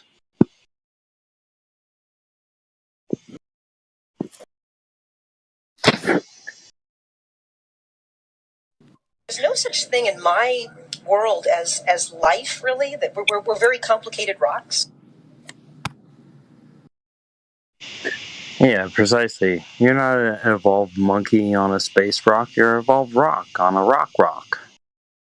I actually think of myself as a very complicated rock. I am made of things like iron and copper and manganese.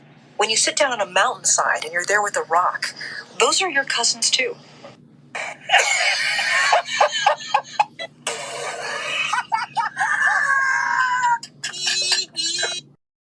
It's crystalline structure. Very simple premise of here's a crystalline structure and here's another crystalline structure. It's a false equivalence fallacy, and it fails when we try to derive times for continents to be traveling towards each other. You know what I mean? Like, we're supposed to be spinning, they can't derive that. But these continents are supposed to be shifting and traveling towards each other at a speed that they call super speed, but it's thinking about your hair growing per year, but slower than that per year. And so I find much problem with how we're having this is why we're having a lot of issues. That's what I'm seeing. Does anybody know about rocks? Like, rocks rock. They know how to sit there and just be, and sometimes that's what we need. Hey, Kosho just addressed that right there. He said, "Yeah, I mean, we have those elements in our body. So yeah, I mean, does that mean we came from those rocks? Oh, I mean, forgive me. I mean, I think that God said that He made us from the earth. So yeah, why wouldn't those elements exist in our body?"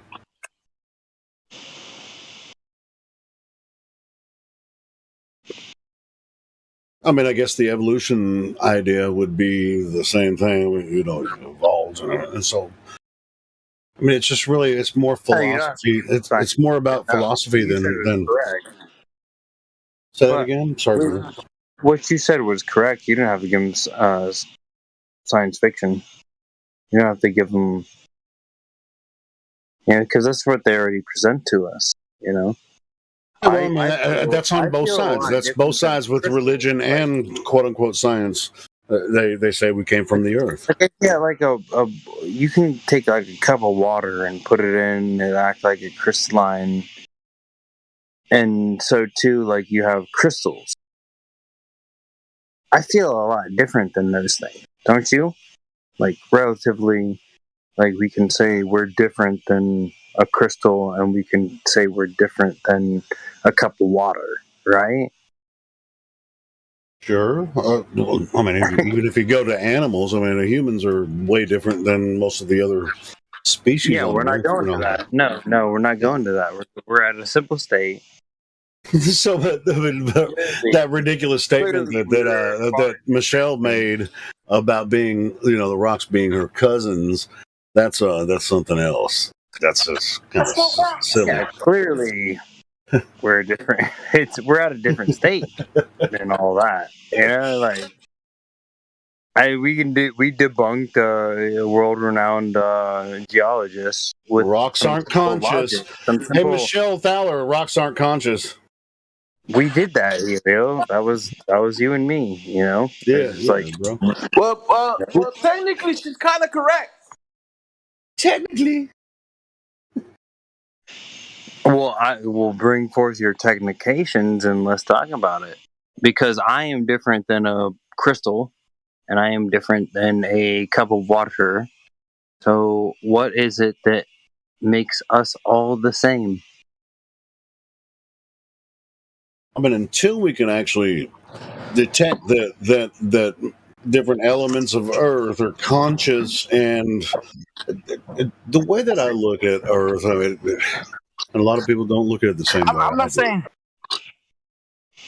I mean, Earth is to support life. I mean, everything on Earth supports life in the way that it has to. The chemical processes involved actually support life in the way that it has to, because it's obviously a design system. Yes, otherwise, it wouldn't work. Life shall survive. But what about a rock when it's getting pelted by other rocks and it becomes your bead? But hold on. Your bead, you know what I'm saying? That rock. Explain myself. Go ahead. I said technically she's somewhat correct, though they're not living things. If we go by what was written before, right? They were made out of mud. So yeah, you're talking about time frames I'm and the not laughing beach at you. I'm and how laughing the at beach that.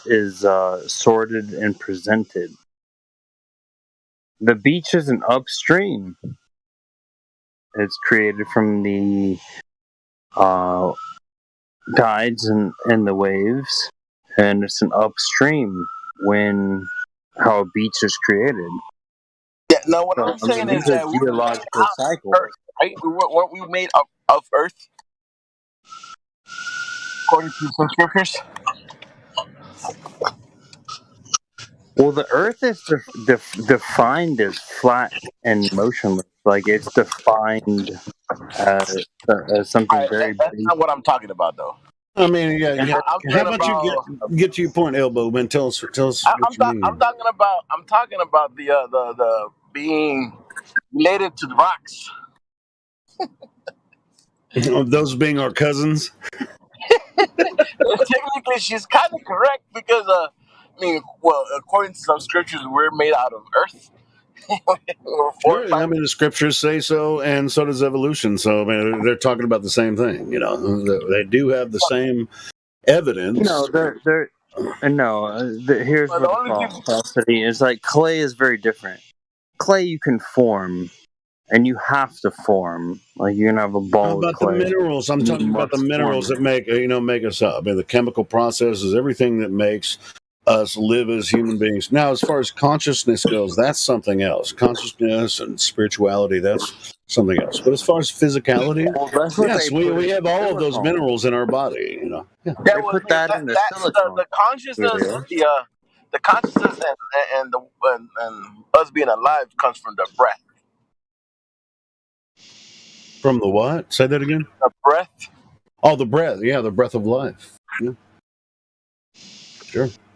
Right. So, I mean, it was he formed us from clay, but according to what some scripture says, formed us from clay, but he breathed in us life. In this life that they were given because it was a real life? What was given to them? What was given to them was a leadership Define real role. A life. leadership role. It was Define real given to life. them a leadership role, and they still to this day hold that leadership role. No, define real life because you just said what was given to them was it real life. I mean, define it because I mean now I don't know what you're saying. Well, no, we're not looking for definitions here. We're looking that's No, but theological. you said what It's was very given to them theological. was it real No, life. what we're So talking now I about want to here know is how what's the Earth is literally flat, and like that's not the conversation at the moment, is it? it is very much the conversation. It's always the conversation, Right. and So what you you just said brought something is and very you don't wanna back up what you just said. theological. Okay. Do you think that what I bring isn't theological? It isn't in the theological books. How our stars, how our constellations have been with us for trillions of years, and they're not going anywhere anytime This guy soon. know how to have a conversation because we were definitely not talking about that at the moment. Yeah, I mean, don't tell him what he thinks. I mean, why aren't you? Are you listening to what he's saying, Elbow? I mean, not Elbow, the other guy. I do. Yeah, Thank you bro. very much. Yeah, into the break, bro. No, He go wasn't carry on. saying that. He wasn't saying that. Are you listening to him? Because I don't think that's what he was saying. But anyway, but as far as creation goes, you know, all those. I already explained it. I don't have to go any further than that. What you believe about the origin of life and the way we experience it. That's really pretty much that's your study, man. You can find it. You can believe one way or the other, you know, if you want to, and ultimately it will come to belief as far as like the source of how this happens with us, whether through religion or quote unquote science. So it's really kind of up to you to decide for yourself, you know, through your studies. Yep.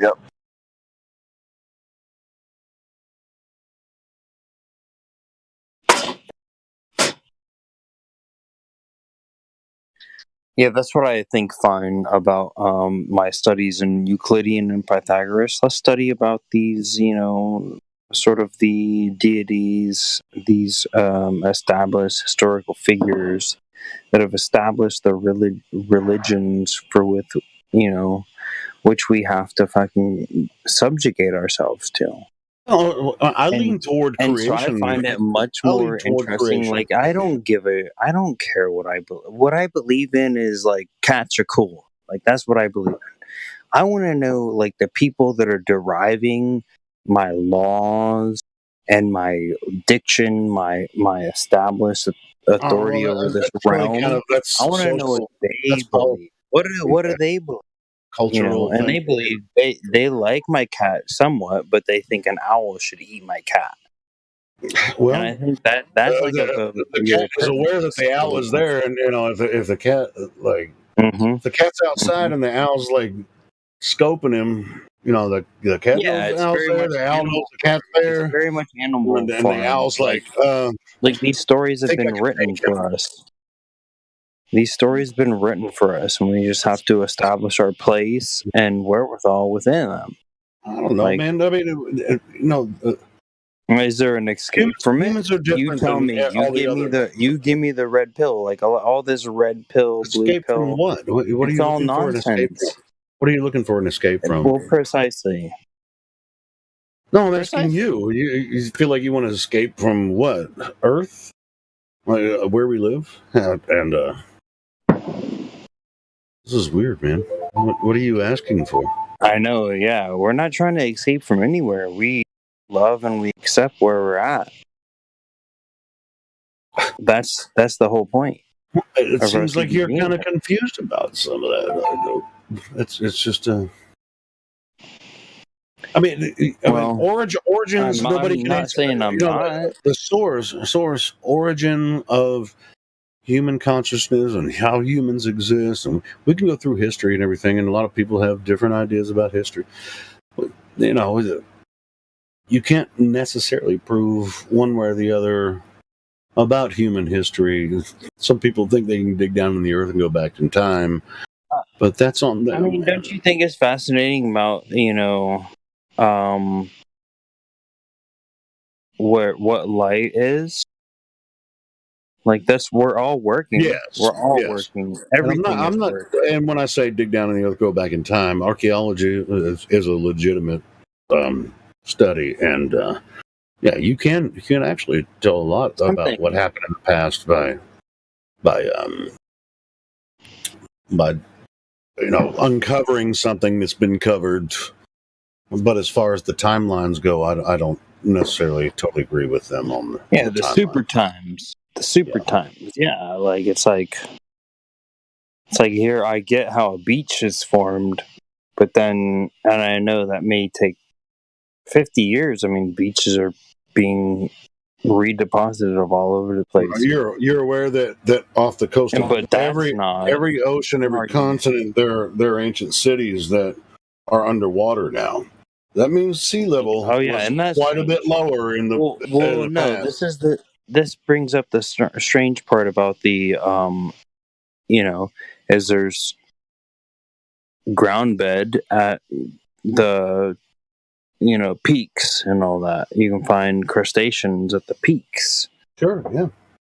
Of that any means mountain. the entire Earth was covered with water at a certain time, and it was all mixed up. Yeah, see, that's what I think. Either it was a violent, like where the mountains went up, which anyway, there's almost I like that. We can't actually say what happened to make the mollusks or whatever at the top of mountain peaks. But we do know what the Polonial people, the polonium radio halos and granite, dictates that it had to be formed instantaneously, not cooling over a long period of time. It was an instantaneous. Yeah, you're talking about the rate study, right? Radioisotopes on the edge of the Earth.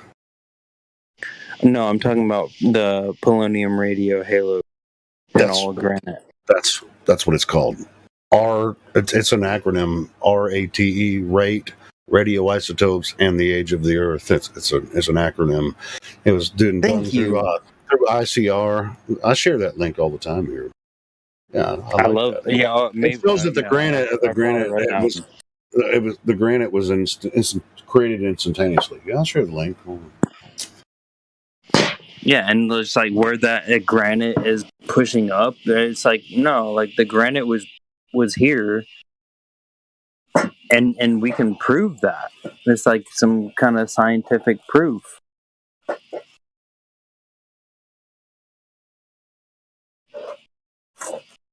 But it's not really.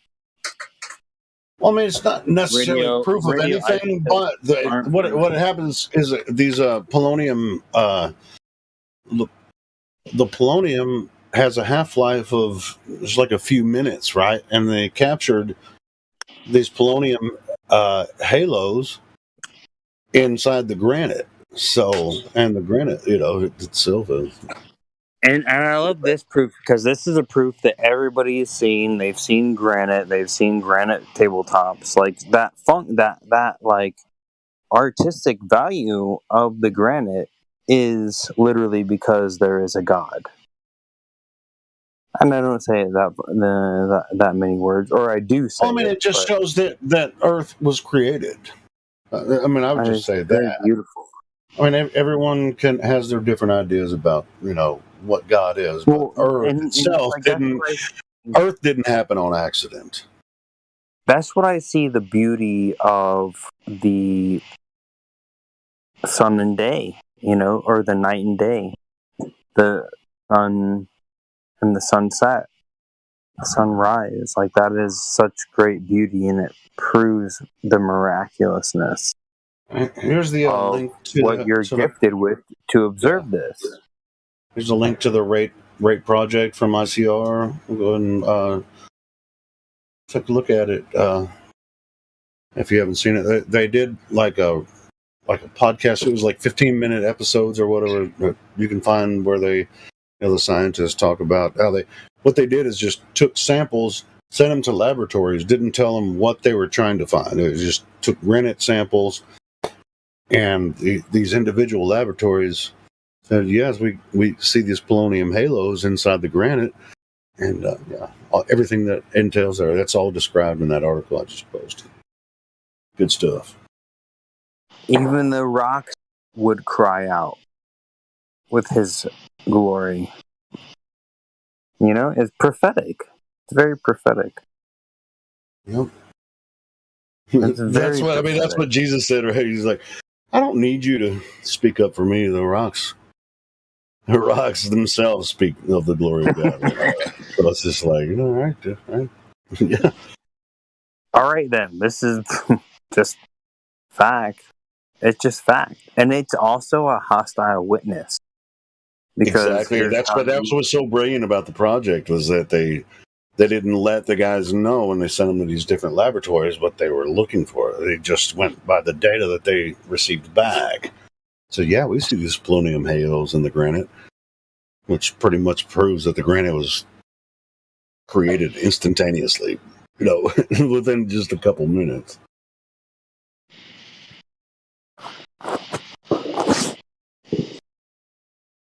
Yeah, I think it's a wondrous, is all these is the geometry that's presented within the world sort of the limitation of the way that we're able to perceive the world.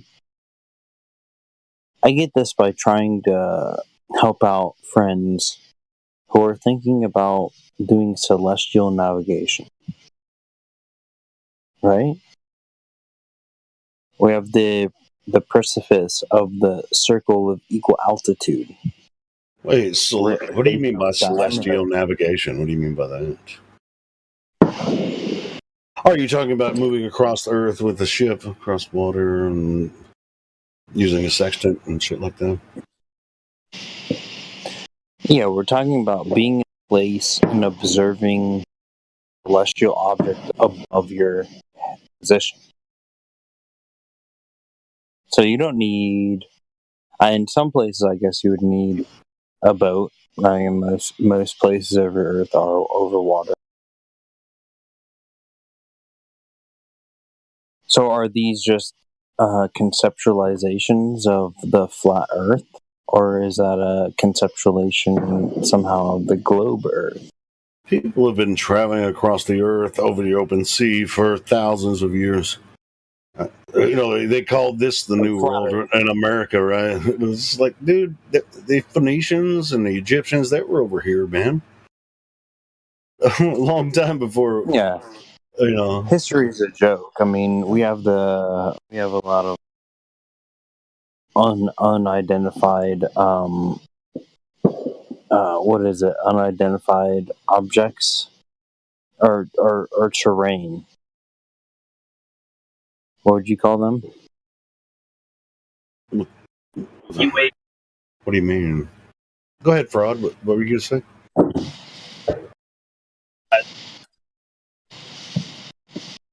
Maybe Fraud's hot mic. Well, just with history, it's like this was built in 100 years after you had arrived here, and so we have all these really nice stone buildings built here with sometimes better cement technology than what we're capable of doing today.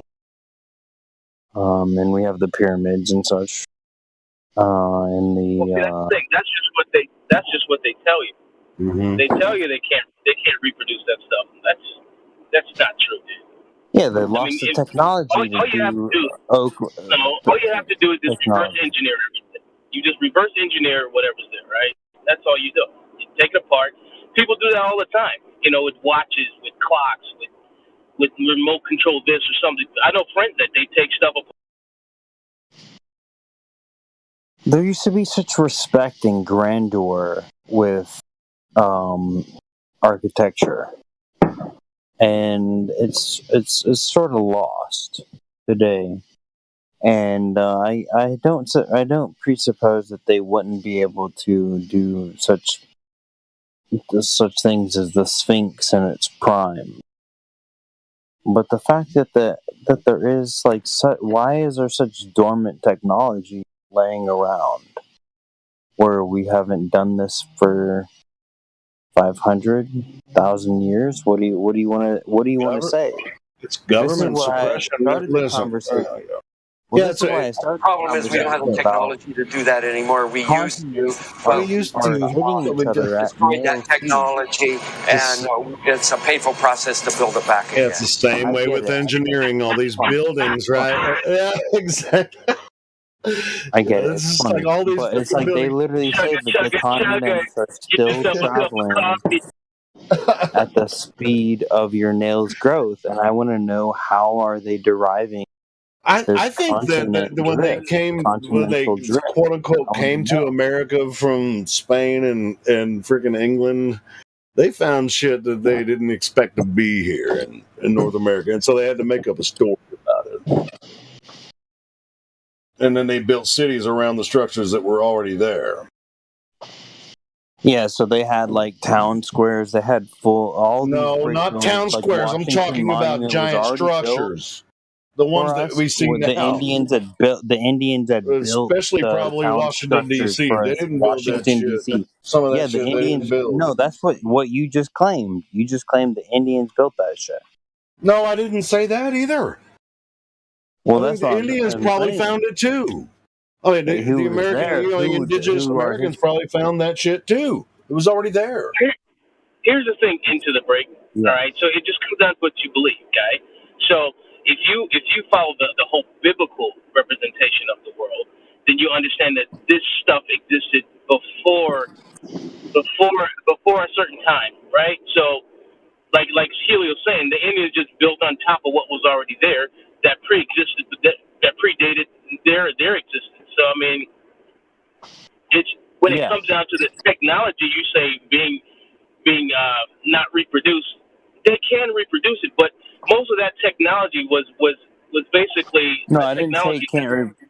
No, I said yeah, we could, but it takes some effort. No, the thing is, it's free. No, they can't even figure out how they did it. That's some of these buildings. It's free energy kind of stuff, right? So that's why they won't do it. Because they don't want to give. They have a monopoly here, right? They're slaves. They use it for money and all other things.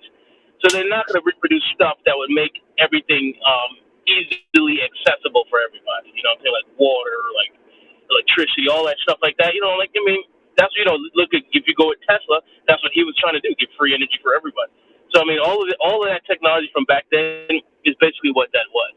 You know, it's stuff that they wanted it to last a long time. They weren't building stuff to break down in a year. So you got to go, or in 6 months, so you got to go to the mechanic or go here or go there. You know what I'm saying? Your AC breakdown, you got to put Freon in. You know what I'm saying? You got to call somebody.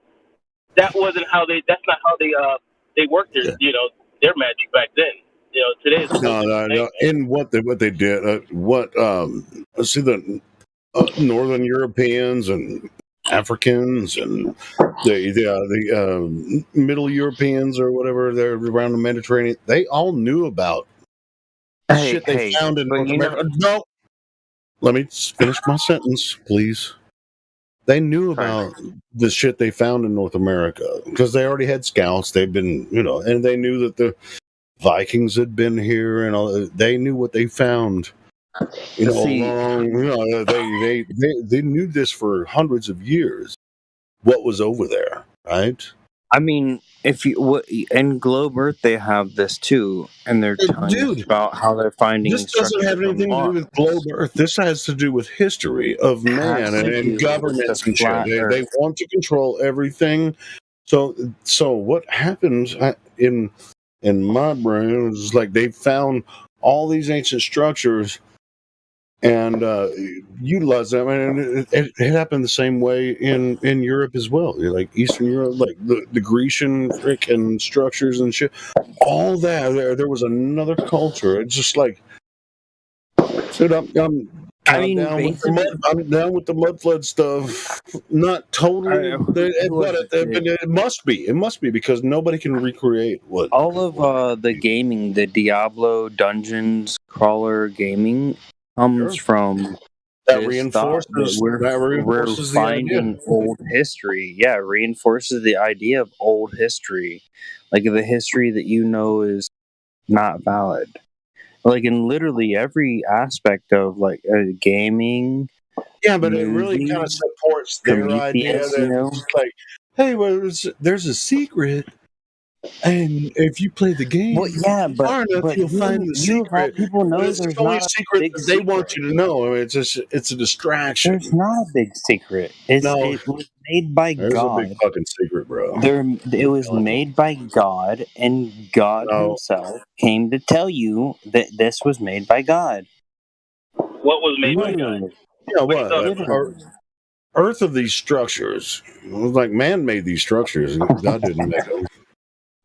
I mean, God made us, but man made these structures.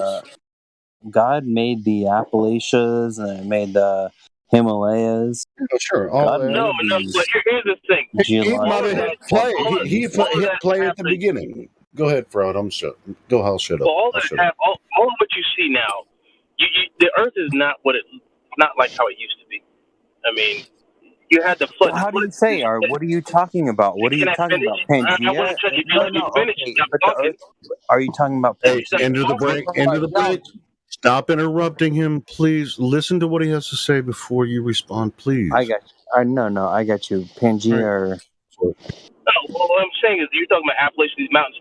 That's not how this is not how the Earth used to look before the flood. Yes, after the flood happened, dude, that changed the place, the landscape, everything. We're living on land that probably was mountainous or was high. You know what I'm saying? Because like, if you have water falling from the sky and coming up from the earth, it's going to raise everything, right? So I mean, things are hidden. We're living in places. I mean, so it just doesn't look like how it used to. The trees are smaller. Everything is different. You know, everything's different. Everything's been changed. The whole landscape has been changed. So you don't know what the earth used to look like.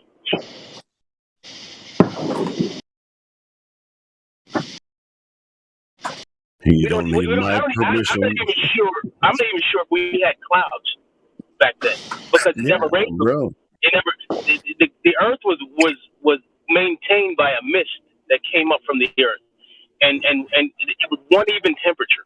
So I don't even know if there were clouds back then. So I don't know them. with all the different pyramids and different continents and different sea levels and cities that are buried by ocean and shit. I mean, it's just like it's hard to actually figure out what exactly the world was in the past. But with modern archaeology, even though they're figuring it out wrong, in my opinion, it must have been a different place. There was more land because the sea level was lower, and it freaking like the Bering Strait, right, where you can go just go a few miles and you can be in Russia, right?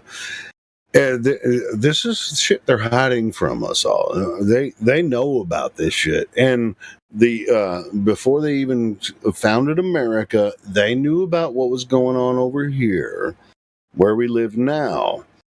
They knew about that shit, but they just created this whole story about 1776 and we were just independent. We're bringing a hot one down from VC check-in, guys. All right.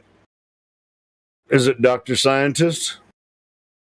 I am Dr. Scientist. All right, well, fucking do it. I'm going to go smoke. You freaking handle it.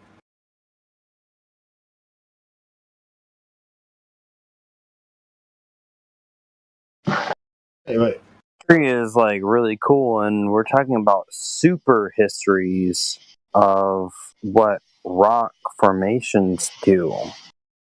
And we're trying to prove and disprove that. Rocks don't form themselves. They're affected by, Earth, the atmosphere, everything that happens on Earth. Rocks don't form themselves. Yeah, they apparently form in the fortress of the mantle of the Earth. Yeah. So mantle story relies on heliocentrism. That's what I'm saying. We have these tales that are told, and palladium radio halos disprove them. Where supposedly our continental drift is. To be honest, let me ask you this: have you ever heard any? As a matter of fact, we should bring this up to Matthew next time we talk to him. Bring up these. Bring up to Matthew. How do they? Yeah, these radio palladium halos, man. This could be interesting conversation. No. Hey, Helio, for you and Matthew, specifically this question: how do they account for continental drift? How is that measured? How do they measure that it's 4 centimeters of your cuticles growing?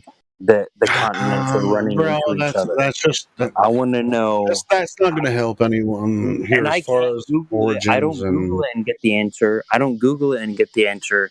I think maybe he can give us the answer.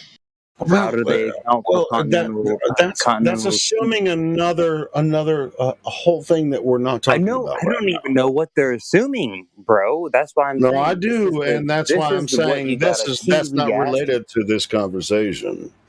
Continental drift. I mean, we're talking about Pangea and shit.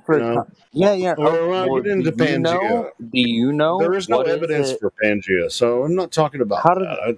What do you know that is measuring the continental drift? I mean, all continents have this drift that's presupposed. You can go look at maps, and they say this one's moving at 5 centimeters, and this one's moving at 10 and much less.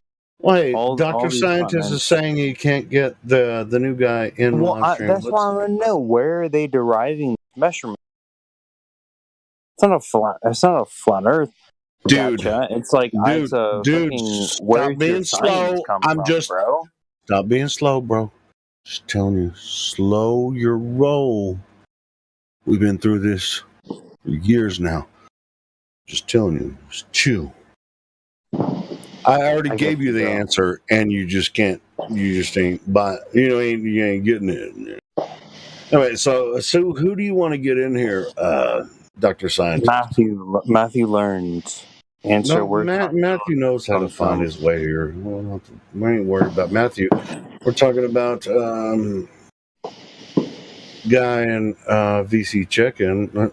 You should be able to just click in and come in here and we can unmute him. What the fuck? Hey, we don't have to talk about continental drift no more. You know what we're talking about. Hey, into the break, bro. Telling you, man. I love you, Helio. Thank you so much. Better, I'm being patient with you, but you're about to piss me off. Because I love you so much. Come on. Anyway, I'm just saying you're saying a lot of the you're just like making yourself look weird. And I ain't gonna lie. I do that shit all the time. I'm just telling you, I mean, because I recognize it's like we have other members that are checking people in, and they want them to come in here, new people, and I want to hear what they have to say. They're checking people in, so we're trying to get them in here in the live stream to talk to the 24/7 Flat Earth members here, and so I'm trying to help them out. And Dr. Scientist says we can't move him. Well, I can. Who are we trying to move? Globite, do you have faith-based belief you wish to dispel upon us?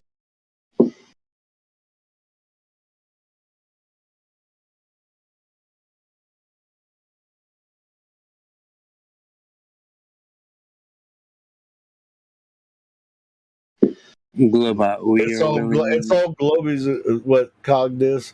Hey, you guys want me to unban somebody from Cogdiz? I don't know. No, I see VC check-in room. There ain't nobody in there. Hey, a lot of them would just want to talk to me. A lot of them say, "Oh, you're that clown that we talked to on Instagram and the other chats." They just want to like I invite people every day, like at least one a day. So 7 a day for however long. Hey, send me your Instagram channel. I mean, you talk to people on your Instagram channel about right now. It's Dark Side Danger. Right now, it's Dark Side Danger. But how many Instagram channels do you have? They delete a lot of them because they say, "Oh, like they were calling me names," and then all of a sudden I turn it around on them, and then I'm deleted all of a sudden. So Instagram doesn't like you, like Instagram doesn't. You know? So every time you go on Instagram, you get like 13 followers, and then they just ban you because you're being an asshole, or they report the people you talk to. They report you and say, "Hey, this is fucked up." No, somebody's called you names, and I cleverly came back to, I remember the last one. It was because this person was like really big, and it's like not like I don't like big people and stuff, but he was talking about gravitational. Do you like pull, small people?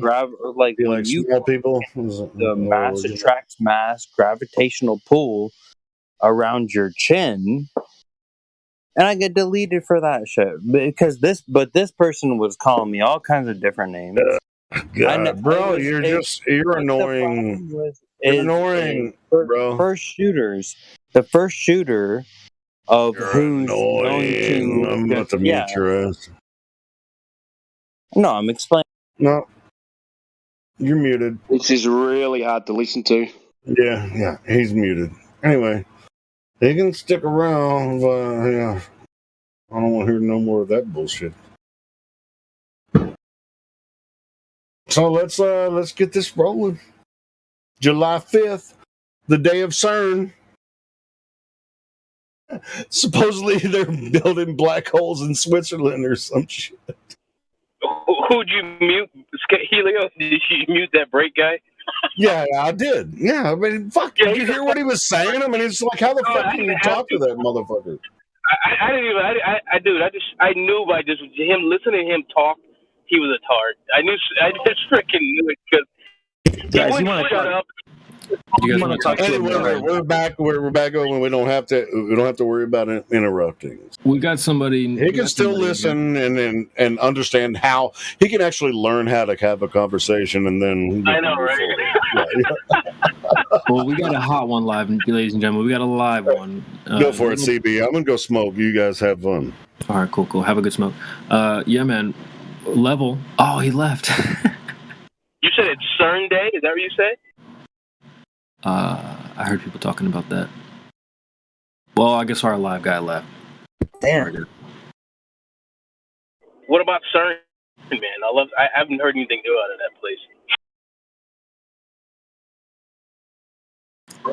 I don't know. I don't know much about it, but I heard some people talking about it yesterday. Man, we lost our guy. Let's see who else is here. There's a guy right above me, Calcis Felizardes. Welcome. There's a guy named Ah.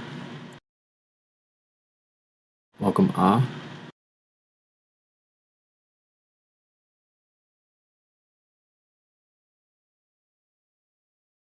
Texas Red is back. Welcome, Texas. Howdy, partner. Howdy to you as well. Howdy to you as well. Did we already lose him? Yeah, the hot one, I guess he dropped. He's done then. So, okay. Debate night? Or what? What's going on?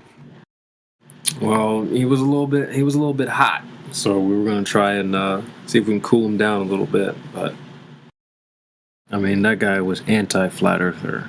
He wasn't even like a globe earther. It was just he was anti-refraction too. Sounded like a pretty bloodthirsty individual. It sounds like we flat earthers are thirsty boys, and he needs to bring us a drink. I'm saying. Dehydrated.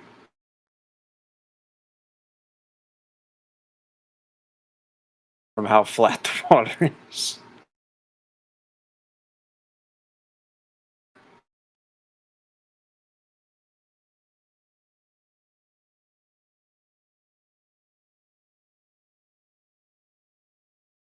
You know, I just brought up recently. I don't know if it was today or yesterday. Who needs details, right? I was like, you don't get any screaming matches in here too often. And someone was like, nah, you know, we don't have any yelling ever. And this happens.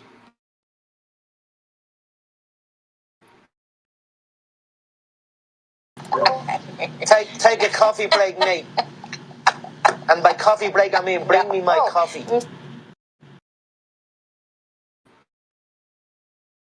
I'm going to use that one at work when I go into work.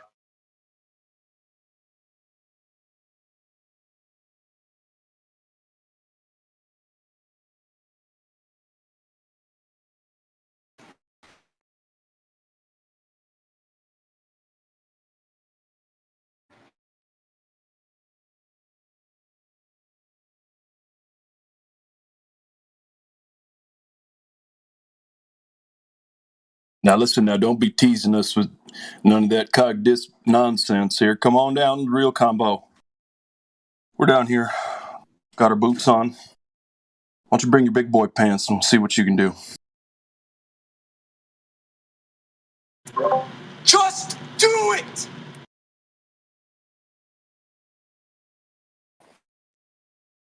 Air's got a whole soundboard, man. Welcome to the rice fields, motherfucker.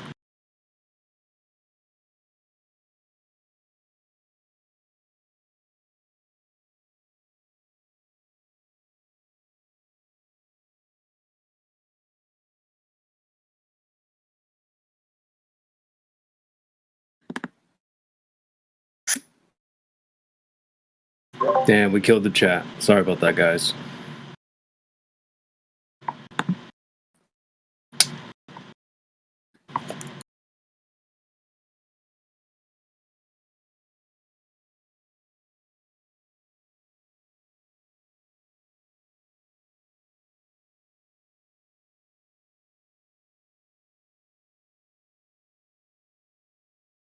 I'm looking to get interviewed in the meantime.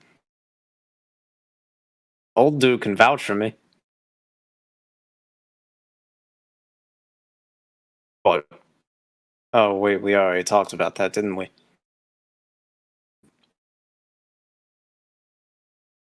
Says I gotta be more active or something. No, I don't know.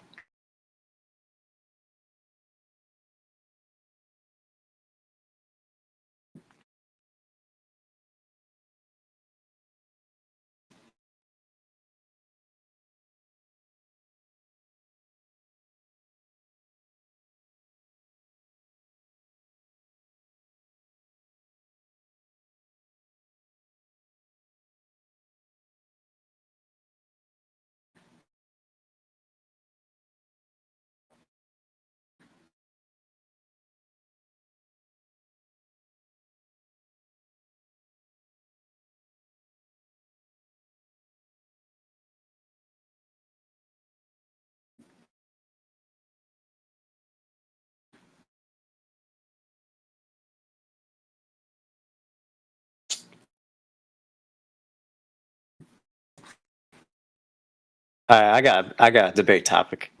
While there's no Globers in here, I got a debate topic: roast beef or turkey? Go.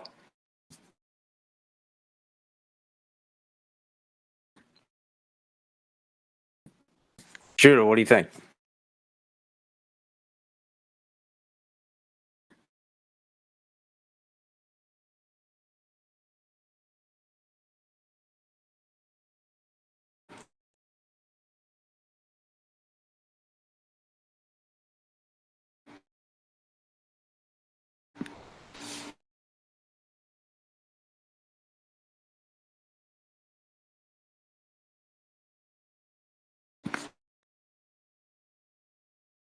What? Helio? He's not in here, is he? Helio. Oh, there he is.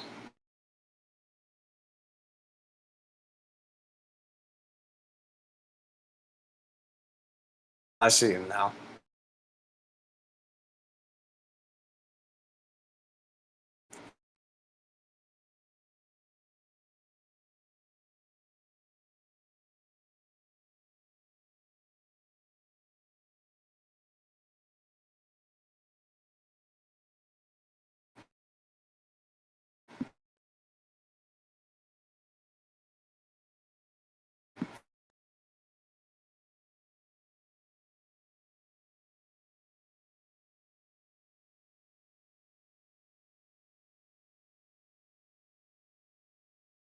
Why is the Horizon so hated? Because Globers don't know what the fuck it is. Simple as. They don't know what it is, so they hate it. A lot of people hate things and misunderstand them.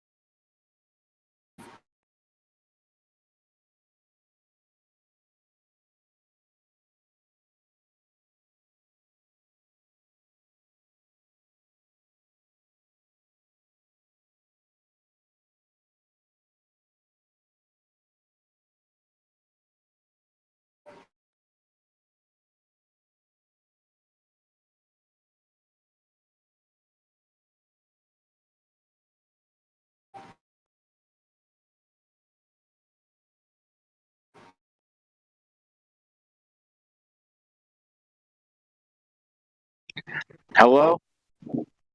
Hello? Hello, can you hear me? Hello, can you hear me? Can you hear me? Can you hear me? Well, No. No, sorry, kid, no. Hey, What we did you got say?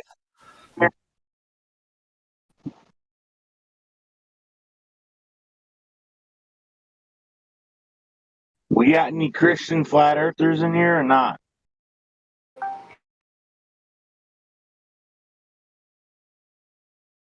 I am a fan of Jesus. Do you believe in him? Of course Yeah, I can you believe it. What can you kind turn, of question is that? bro? Can you turn your voice changer off, please? Who? One of you's got a voice changer on. No one has a voice changer on, man. No, this is my real voice. Am I coming in like... No, he's making fun of us. No, I'm not making. You sound like you got a voice changer, Psalms. Who, me? No, not you. Talking to me. Oh, Psalms. No, I don't have a voice changer. Oh, I hear it now too, actually. There it is.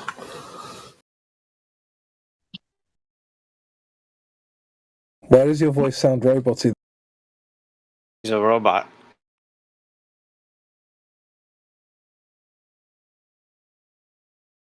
He's the last survivor of the Robot Wars, fought in 2036.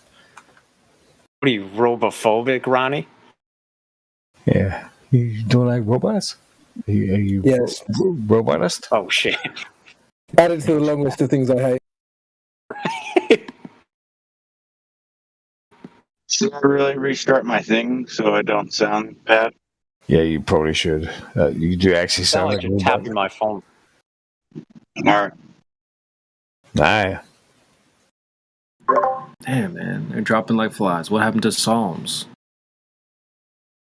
He had to restart because he sounds like a robot. Let's just keep telling him he sounds like a robot, though. It's pretty funny. Hey, when he comes back and he sounds perfectly normal, let's do that. Yeah, that's when we say it. Oh yeah, Texas, I like your thinking, bro.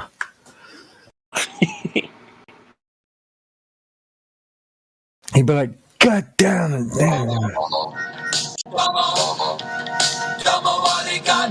Mr. Roboto.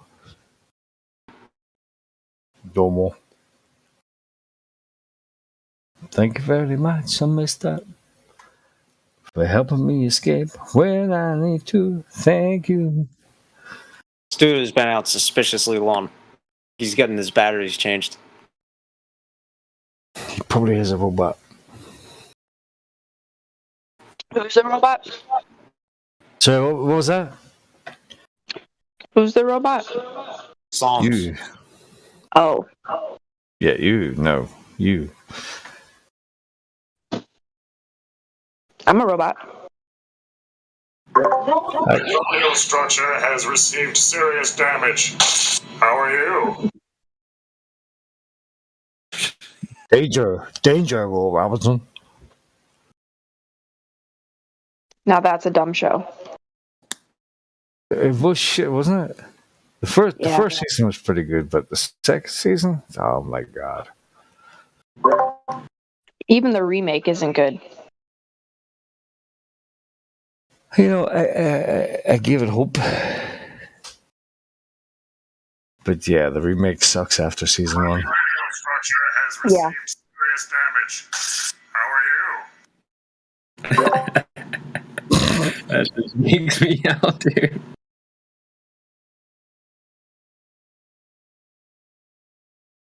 That's what happens to a Glober when you flat smack him.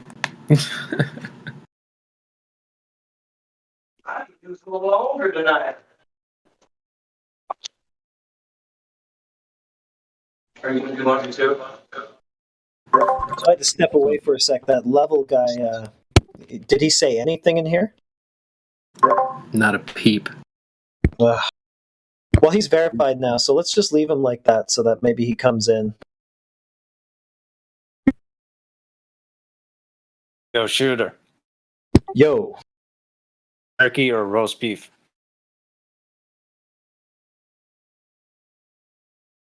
Yo. Oh, you said turkey. I'm sorry. I misheard you. I thought you said rookie. I thought you were talking to rookie. Wait, did you Turkey say or roast beef?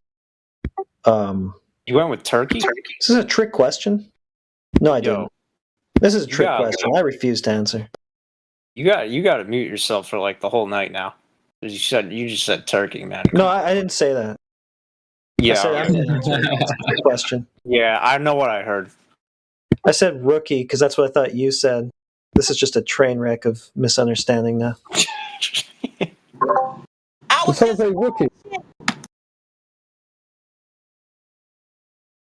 Rookie move on my part. It's a rookie mistake. I'm not that good at hearing. I'm sorry. I mean, I'm not that good at talking. Well, that's obvious. Toast reef. Who said that? Platter? Do you speak any English? Can you hear the words coming out of my mouth? Do you understand the words coming out of my mouth? We're a great team for running a conversation right off the rails. Well done. Good job. There it goes. Off the rails. Fucking brilliant.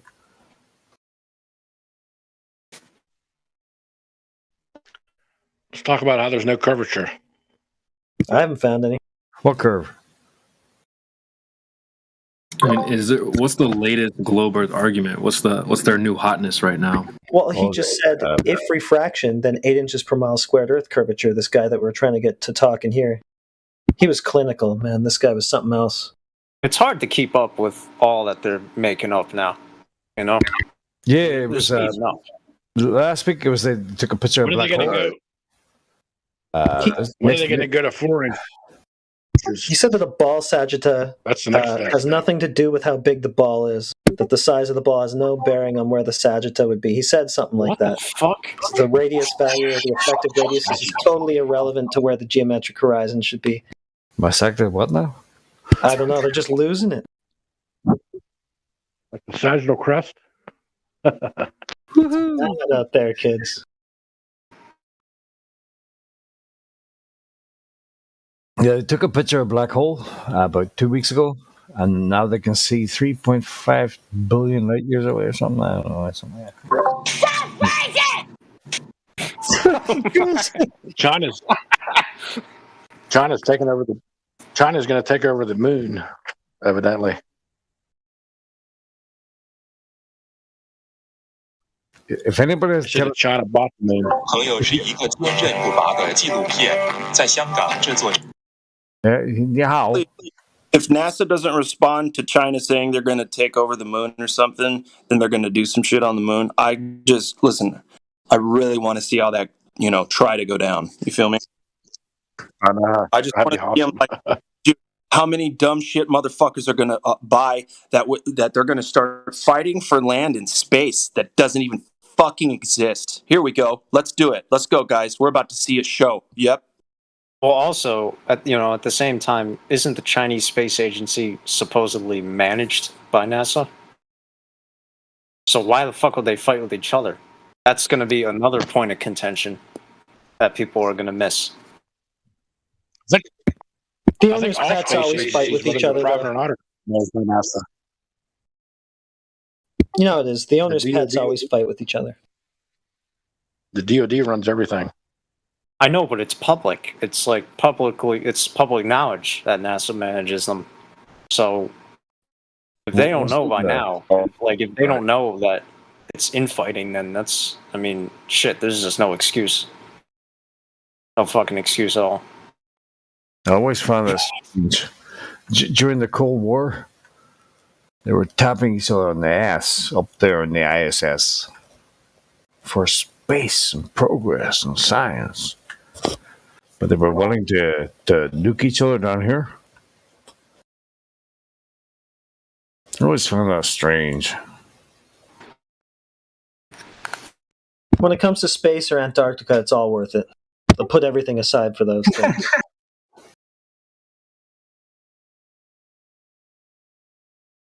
Yes, that's true.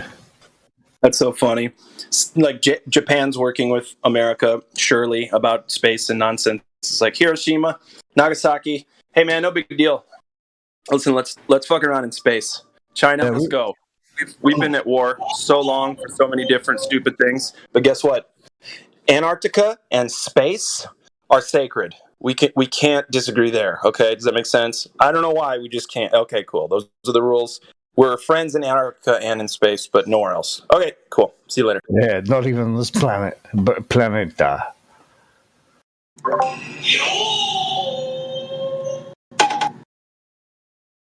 It's Japanese.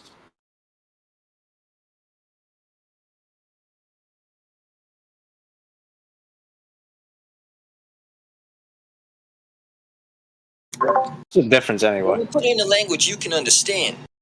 Oh, so sorry. No charming here. You deliver. Wrong place. I am a vengeance. I am the night.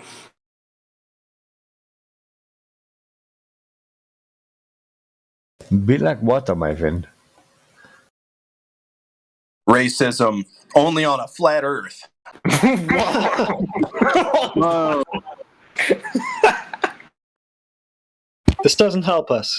I bet you guys are all Trump supporters. Dude, people are still lighting fireworks here. What the hell? Hell yeah. Hey, if you're going to support any clown show, I mean, Trump's one of the best ones to support. Oh yeah. You weren't supposed to do that. Do you remember when Trump was in power and everything was good?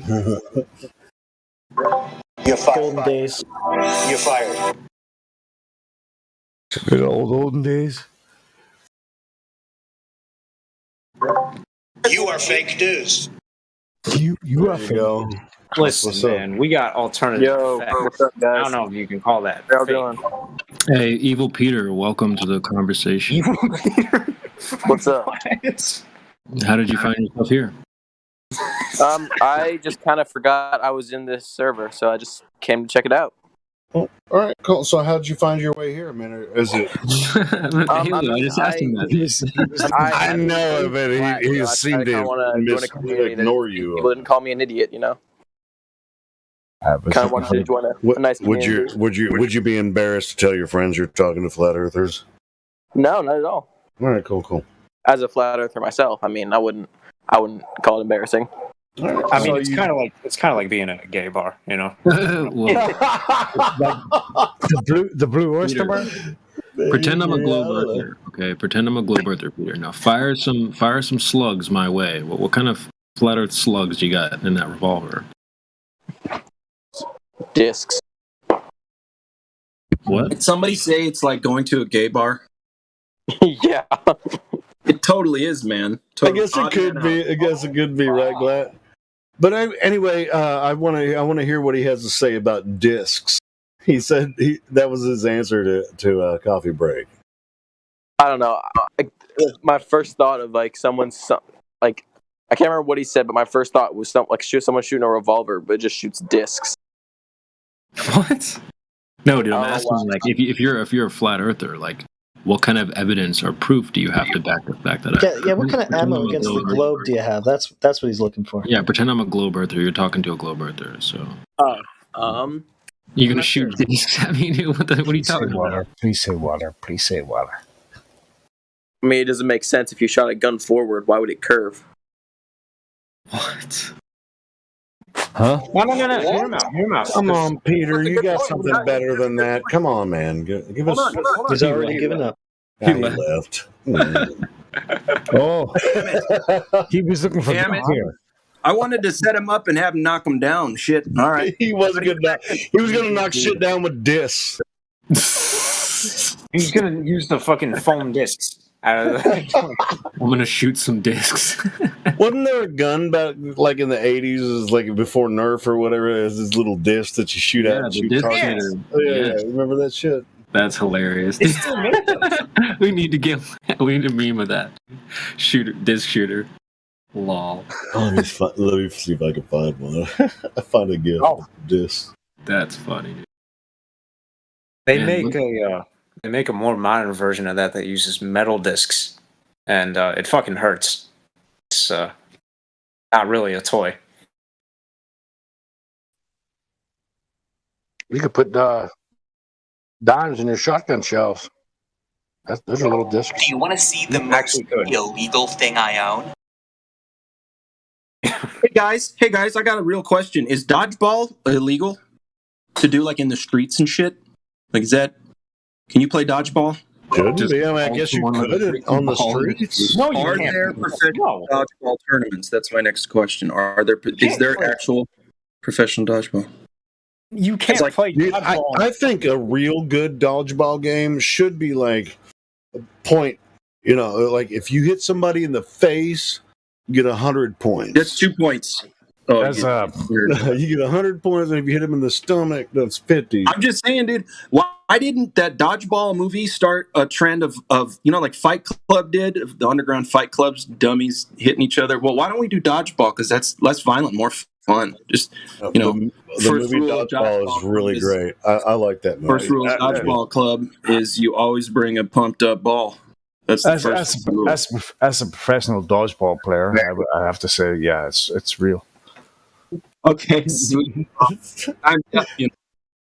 like who? It really is dodgeball. Like who gives up after they get hit so many times, or you get hit no matter where, and then you're out. Or how does that? I can't remember how the game works. If you catch their ball, that person is out. If they hit you anywhere, you're out. That's it. I think that's just the rule. 5 Ds of dodgeball. Dodge, duck, dip, dive, and dodge. I'm gonna actually look. Yep, I'm gonna that's look the on. one. I'm gonna look on Google and see what the dodgeball rules are. If you can dodge a hammer, you can dodge a ball.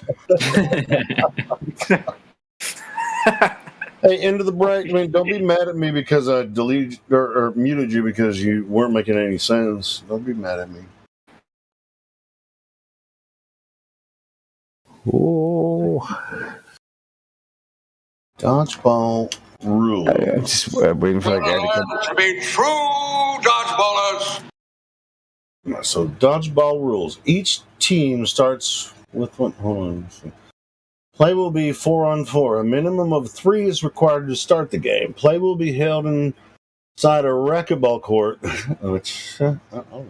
That's pretty small. I like racquetball courts. I mean, we used to have this this game. I guess it was similar, where we didn't play a racquetball. We used the court to. No substitutions will be allowed once the game is started, except for injuries. There's 15-second stall count between each game for substitutions. No substitutions will be allowed after the 15-second count. This is something, this is from web.mst.edu, so I guess it's from a university. Team may substitute between games. That's amazing, by the way. We're getting dodgeball advice from a accredited university. Right.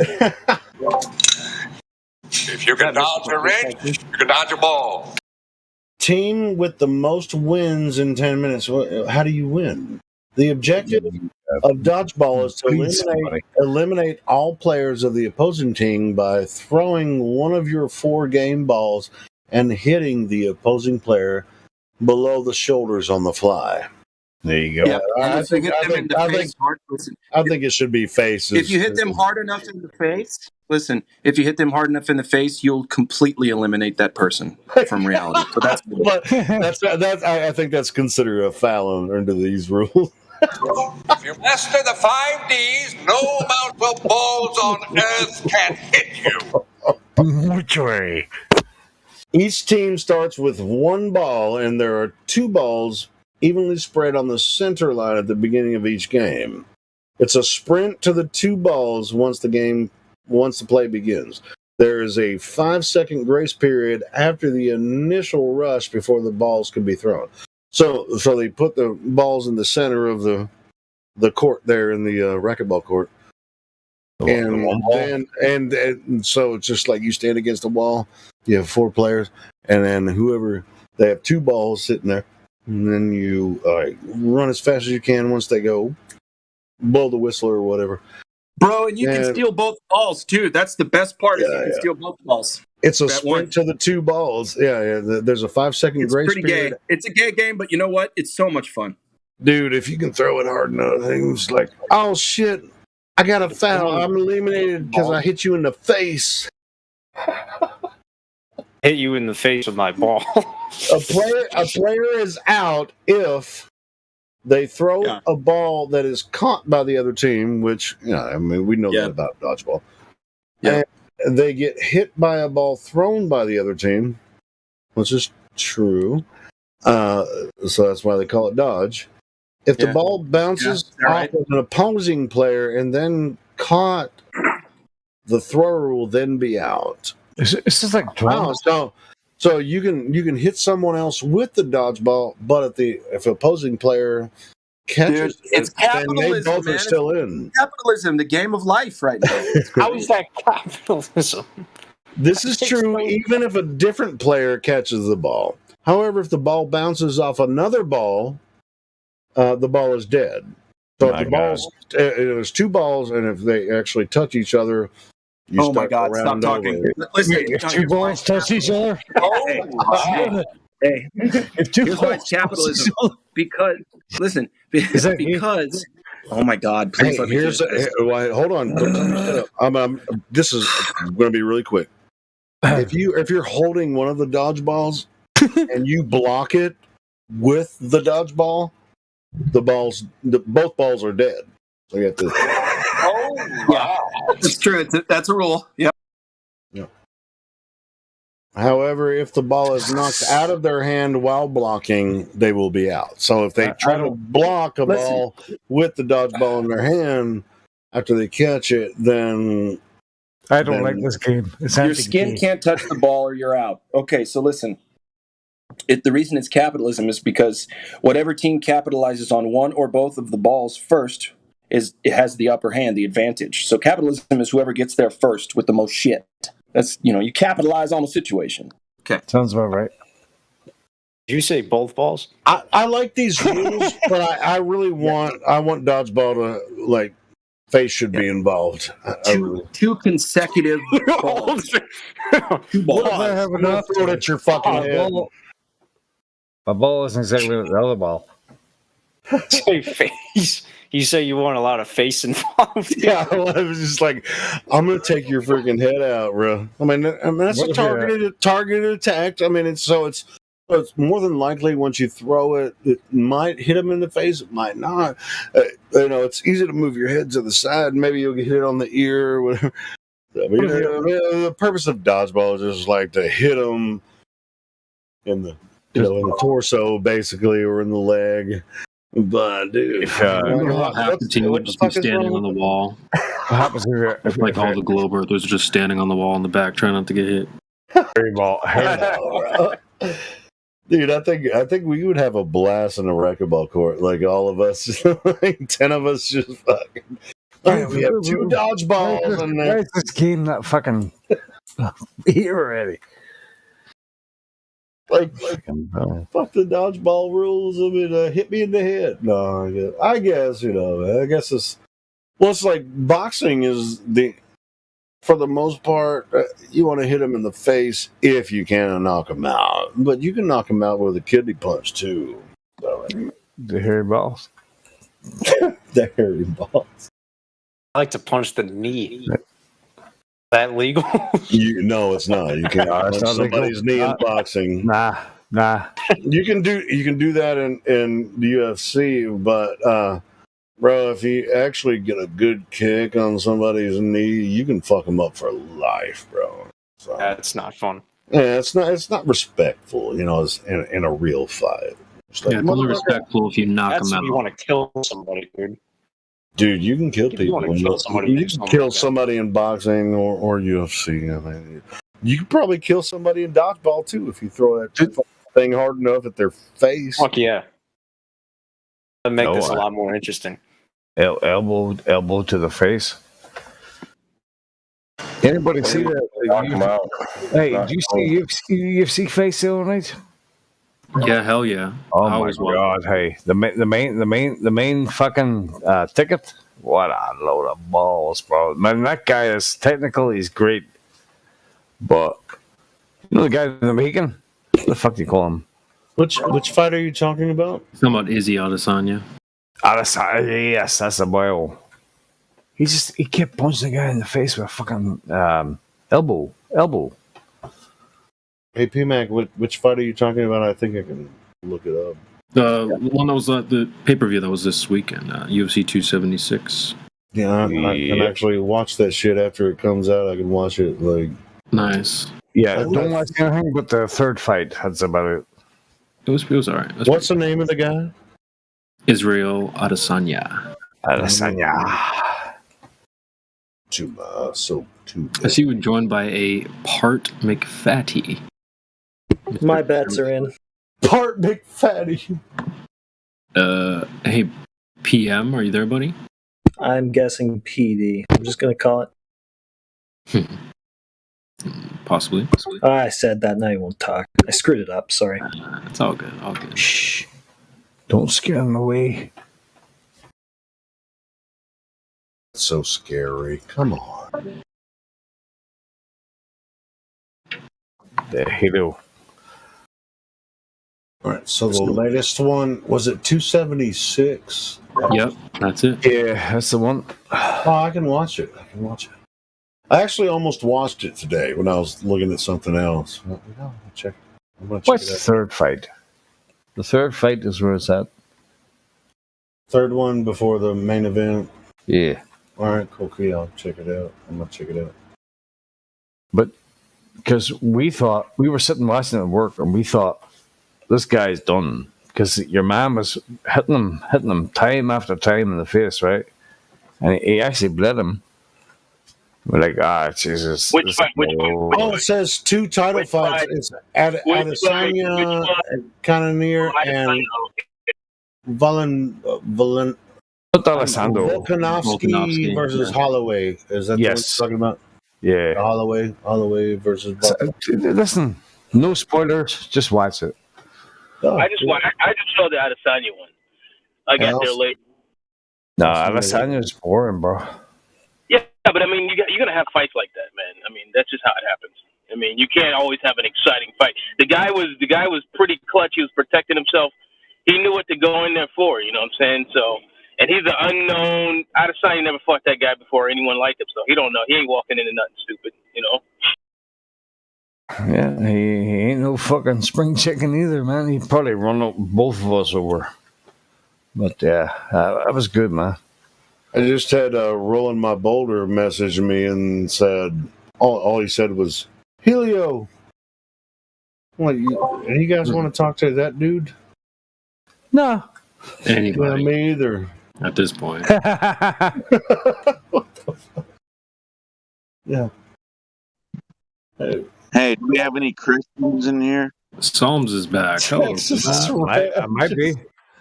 Why? Psalms about fucking time, man. You back, bro? So am I sounding like a robot now, or am I good? Yeah, still, bro. You still sound like a robot, bro. Shit, man. Wait, is that Texas Red?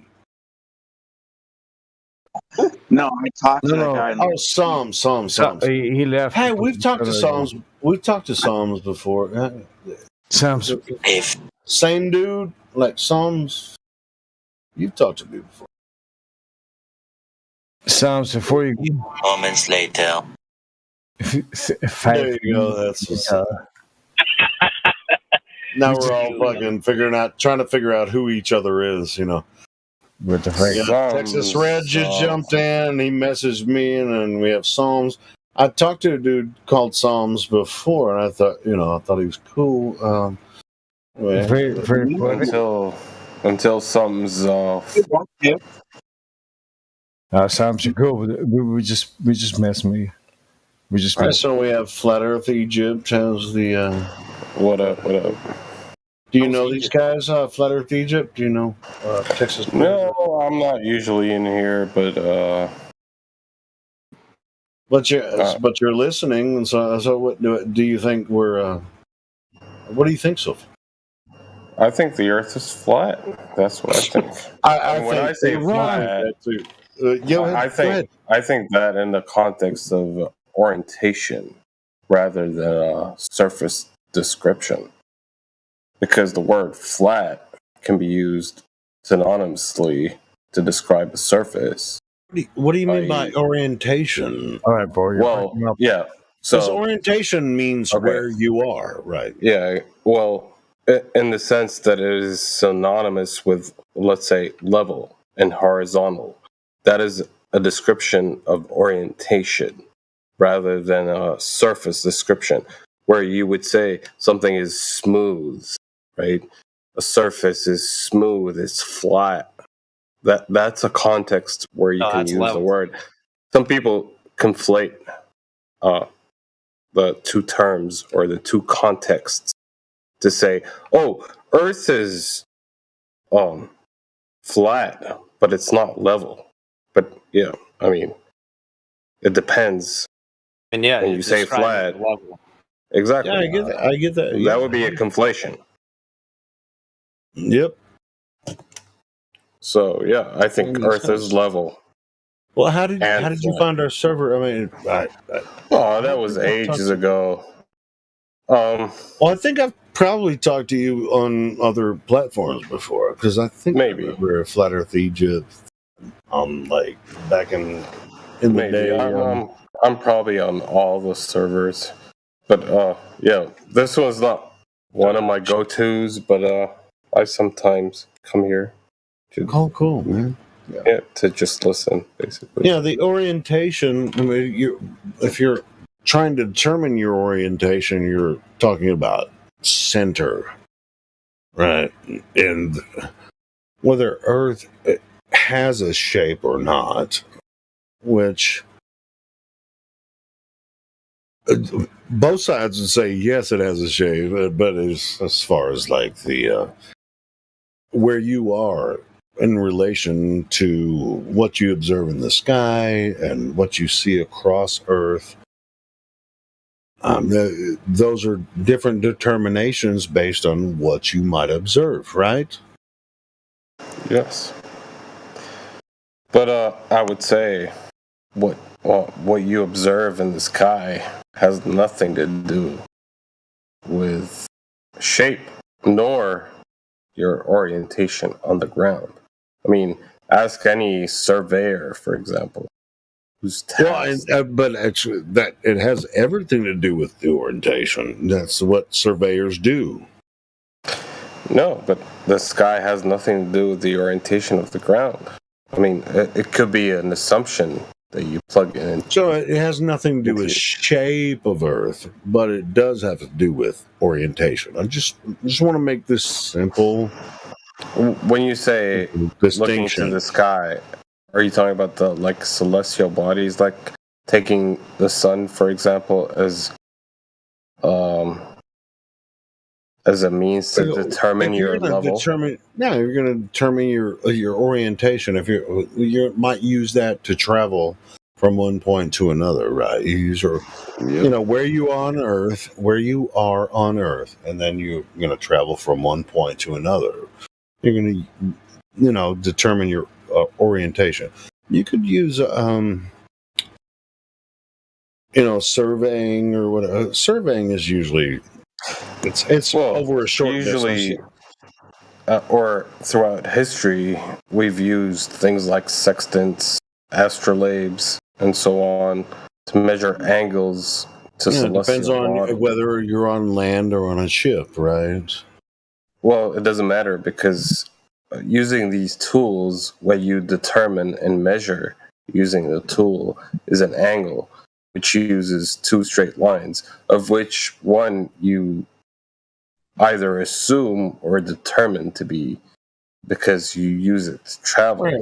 If you're going to use a sextant on a ship, then you're going to have to determine your orientation, which would be the direction you're traveling based on what you observe. You can use it at sea or on the ground. It just depends on where you are. It's the measurement itself. What you're measuring is an angle, the elevation of the celestial body. Let's take the sun, for example.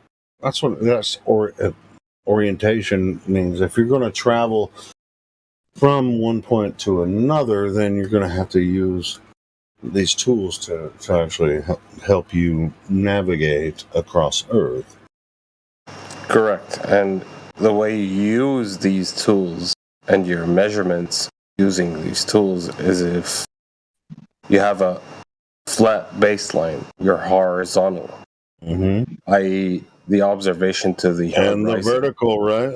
And the vertical. And the vertical to determine the angle to the celestial body. Correct.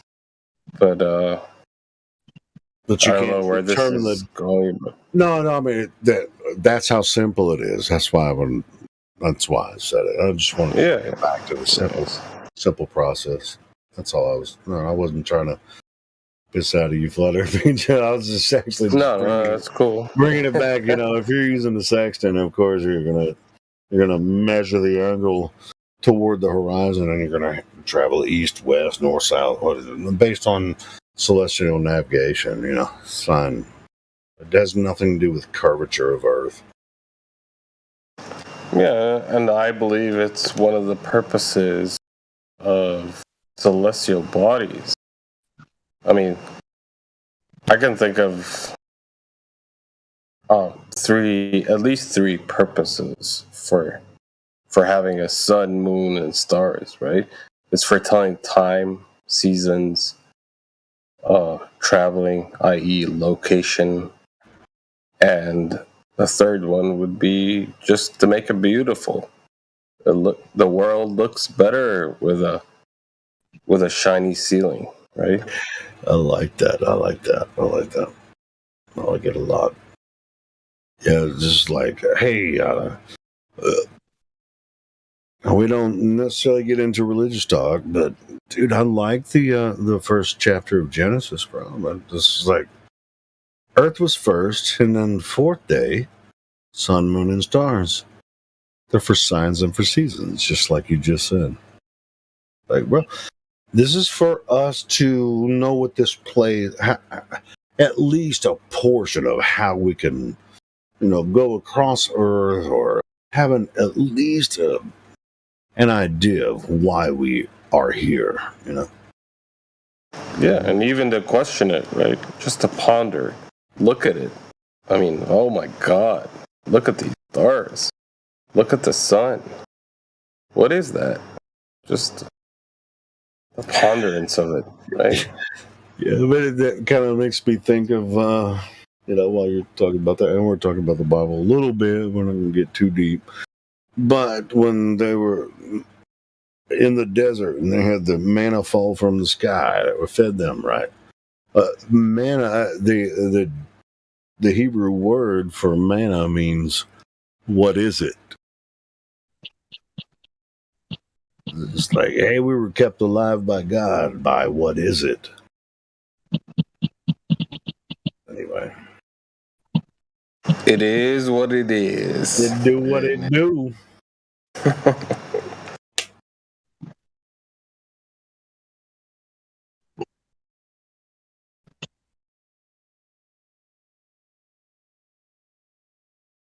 And that's just really kind of, in my mind, source information, just to kind of, like a lot of people, like, why do you guys think the Earth is flat? I mean, everybody knows that the Earth is a globe because, everybody knows it, And it's like, well, that's not a good argument, so fuck off. Because we actually have plenty of information about Earth.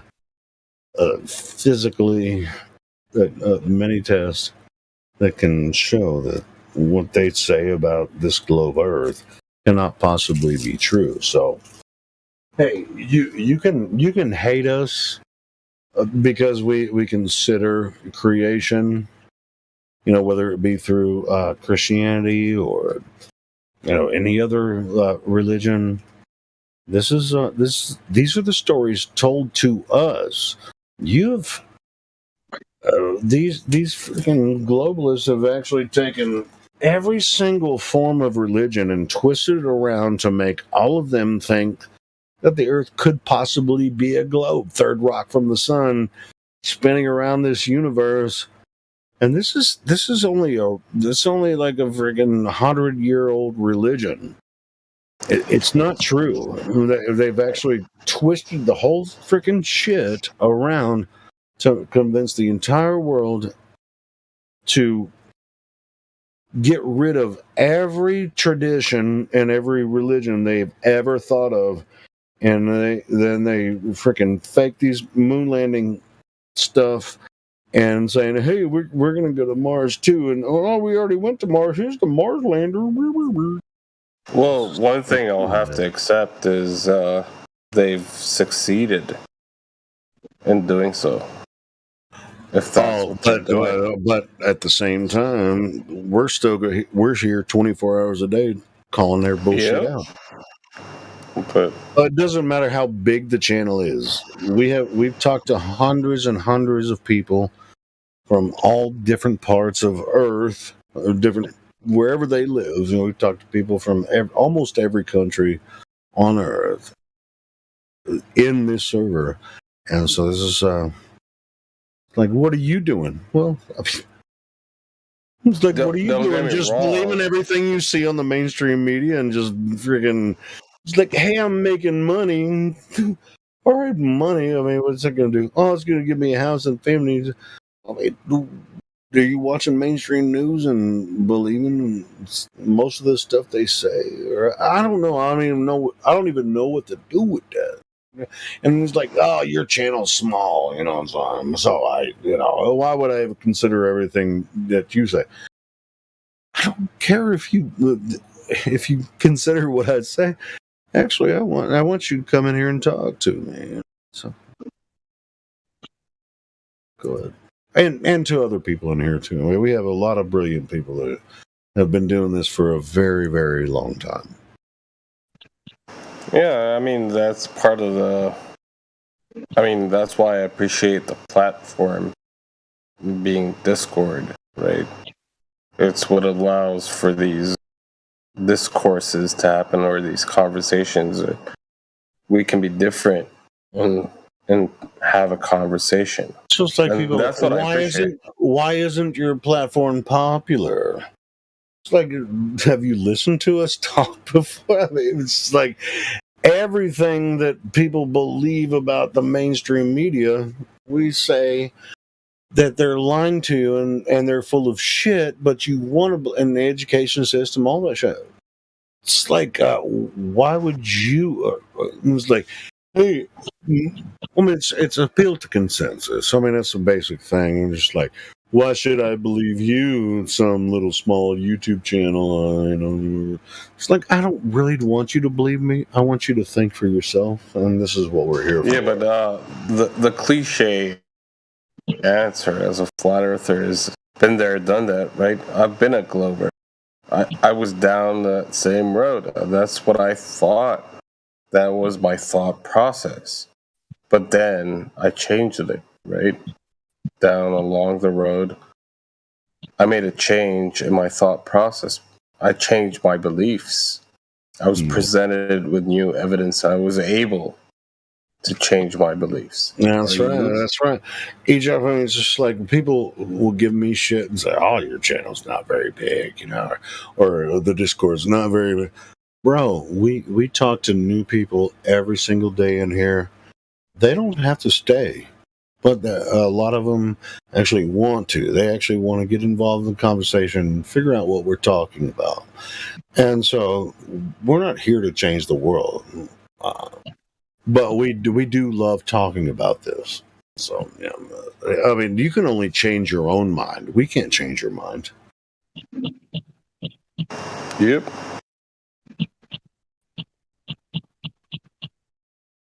Dude, I mean, if you've been part of this server long enough, you'll see that we have people join constantly, like dozens of people join constantly in this server every single day. So we're not here. We live stream this to introduce more people so they can click the link and come in here and to have the conversation. So yeah, it's not like oh, your channel's so small. It's like, dude, what we're doing is big.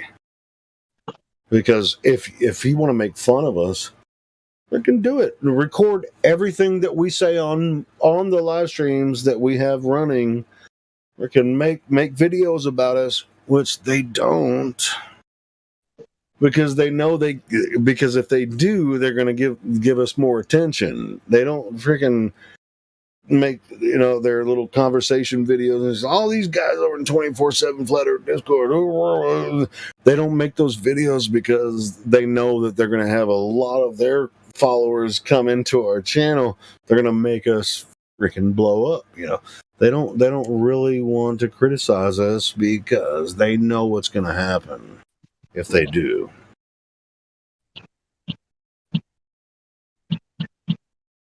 So we're kind of comfortable here in this niche, I guess you can call it a niche or whatever.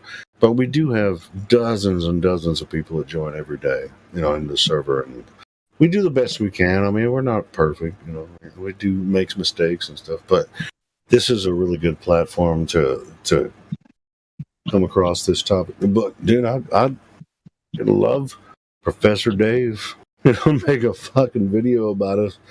And we have, 100,000 people join the Discord. But I mean, I actually wouldn't love. I mean, Professor Dave's a dumbass. I don't even really think he's even worthy of having a conversation with. That's why he won't even join here. There's so many others just make anti-flat Earth videos and stuff. That it's just like we pick and choose our battles here, and so we're maintaining. We're good to go. I've been bloviating. Oh, good. I mean, share the channel. Share the Discord.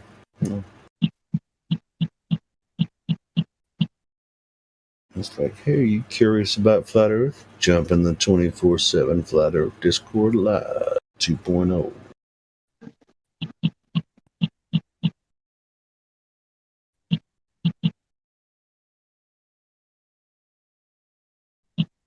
And I'm just like, yeah, Jonathan, man, Professor Dave's boring.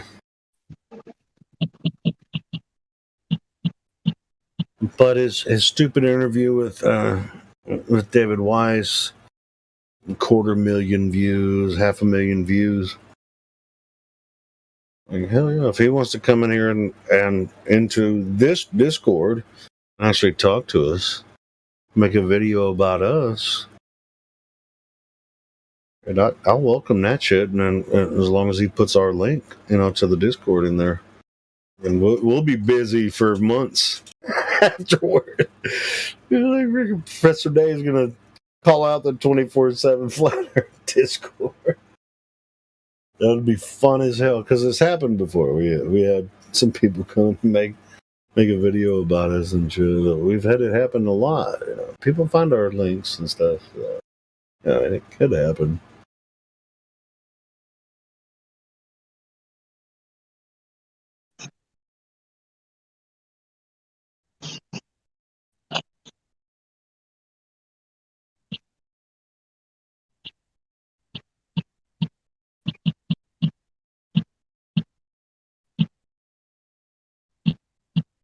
Sam's.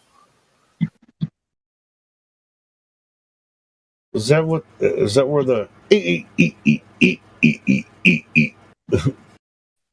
the noise is coming from? Yeah. Hey, Psalms, can you talk? Hello. There's some weird noise coming from your microphone coming across the live stream. If you're not talking, go ahead and mute yourself. Oh, I didn't realize I was muted. All right. No, you weren't muted, and I'm saying if you're not going to talk, go ahead and mute yourself because there's some weird noise coming through your mic. Oh, my bad. I didn't realize I wasn't muted. My bad. Sorry. You still sound like a robot, though. Yeah, there's something weird going on with your mic. Let's see if you can fix it. I tried to restart my phone, but it apparently didn't work. All good, brother.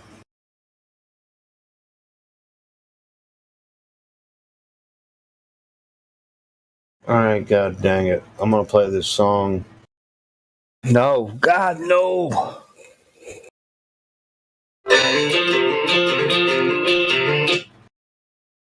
Play it there. Please, God, no. Okay, well, fuck it. No, go ahead. No, I wouldn't. Tell me why not. Or you guys got somebody else to talk to? I'm just kidding. Who else is in here that's new?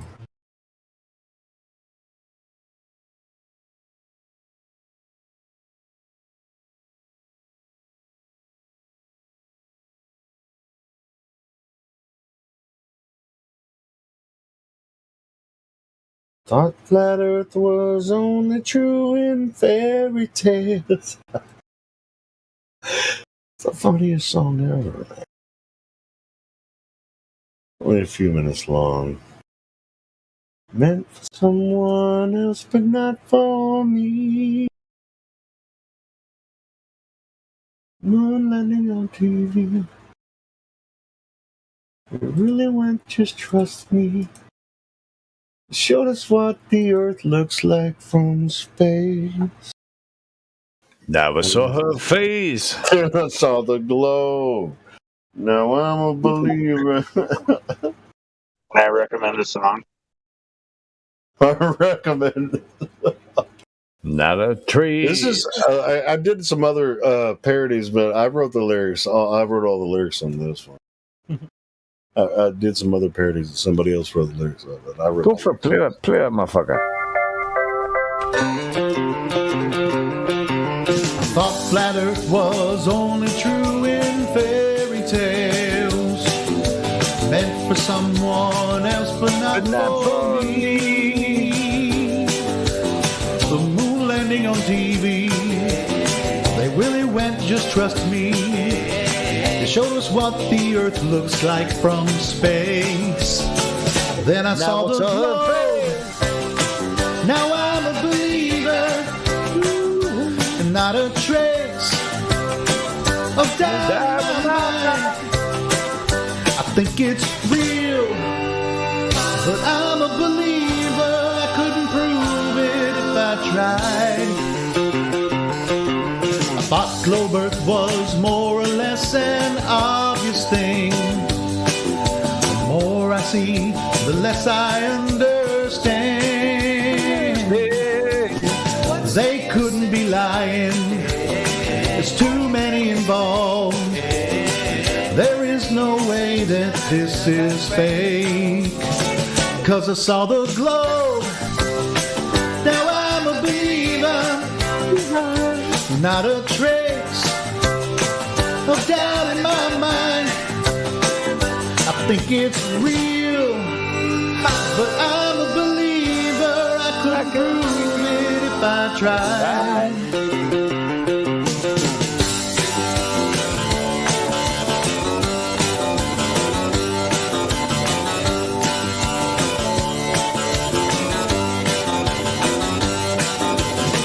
Think they're out to get me. That's the way it seems. Flat earth has haunted all my dreams. Then I saw the globe. Now I'm a believer. Not a trace of doubt in my mind.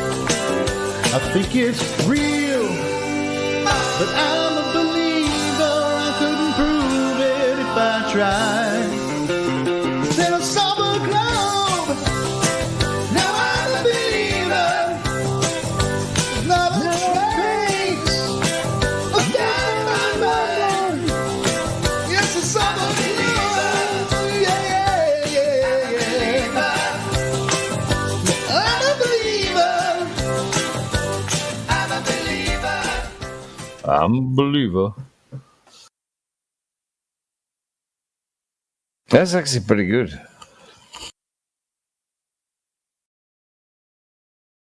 Hey, have you ever heard of the band Casting Crowns? Nope. Will you play a song by them? Nope. I'm scared. Casting Crowns? Yeah, it's a Christian rock band. You should play it. Oh my god, another one? Why? Well, just like Christian rock bands coming out of every fucking corner. Like,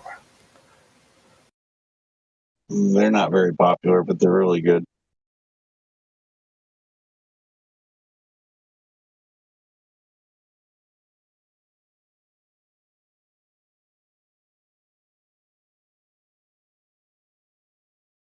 what do they call casting corners? Casting Crowns. Oh, casting crowns. Okay. All right. Let's see.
Falling. Yeah. Hey, Mac, don't wait. I can sing it a cappella. I've sang that song in front of the church many times. When I was going to church, I sang that one. You have singing that, motherfucker. Who am I that the Lord of all the earth care to know my name? I can't even remember the lyrics now. It's been a while. Feel my hurt. Who am I? Who am I? I forgot the lyrics now. But yeah, I've sang that song dozens of times when I was going to church and stuff. Why don't you go to church anymore? But because of who I am. Not because of who I am, but because of what you've done. Yeah. Yeah. I am a flower quickly fading. Anyway. Oh. Hey, Mac, this is not listenable stuff. When you are you haven't heard the song before and you're singing along with it, it's not helping anyone. I haven't. It's inspiration. Well, just listen to it and don't try to sing along. Can I sing it? I have a beautiful voice. I'm yours. Anyway. Hey, P. Mag, you're a good singer, bro. Just, but you don't know the song. You didn't even know who they were.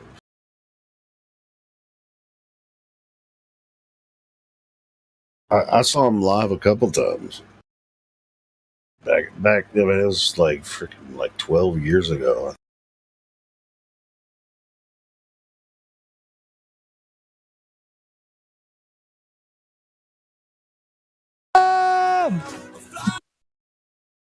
P-Mac, can you what? Don't. Yeah, thank you. Go ahead and mute yourself. It's a good song. Did someone just say they had a question? Yeah. Yeah. Well, we have, I haven't seen Jack Whispers, VC Verified, has 3 points. Participant Jack, you want to talk to us?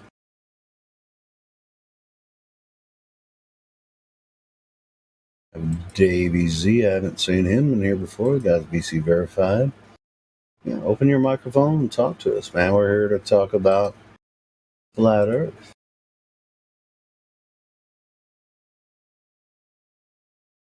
Oh, say, can you see? P-Mac. Well, either way. Yeah, we have Tom Green in the house. If it's the real Tom Green, holy shit, that would be awesome, wouldn't it? I love Tom Green. He's a great comedian. By the dog's early light. Pretty sure that's not part of the lyrics in that song, but whatever. Pretty sure it's part of the Star Spangled Banner, motherfucker. No, it ain't a Star Spangled Banner song. That's something else.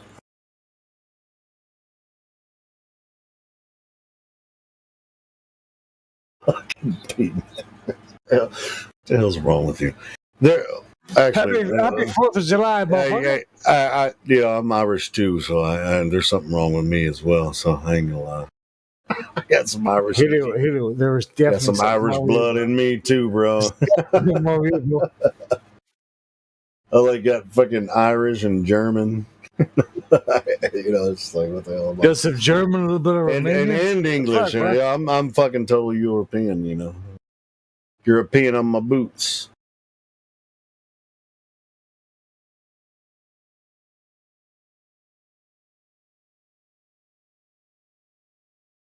These new guys don't want to talk to us about flat Earth. This ain't scary. I mean, we make jokes because we're just waiting for you guys to come in and ask serious questions. We'll just clown around a little bit while we're waiting for you guys to come in here and ask us why we think the Earth is flat. Oh, it's easy. Easy peasy.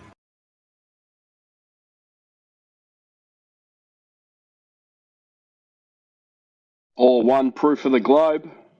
Or yeah, if you can bring some proof of the globe, bring that on. We're here all day, 24 hours a day.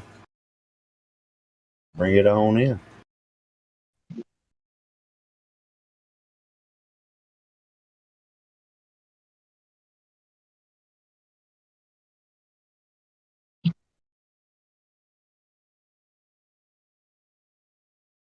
We're not scared to answer any questions. We've been over this for like 7. A lot of us have been for like 7 years. We've been talking to people about this for that long, so we're not scared of any questions about this.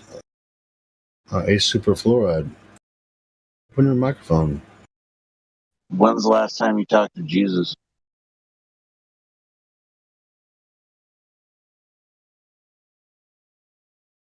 Psalms, your mic's a little distorted still, but last time I talked to Jesus, I'm not going to answer that question I want to plead the fifth on that one.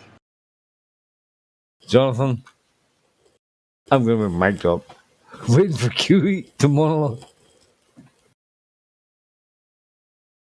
What do you mean by speak to Jesus? Do you mean pray or actually have a conversation?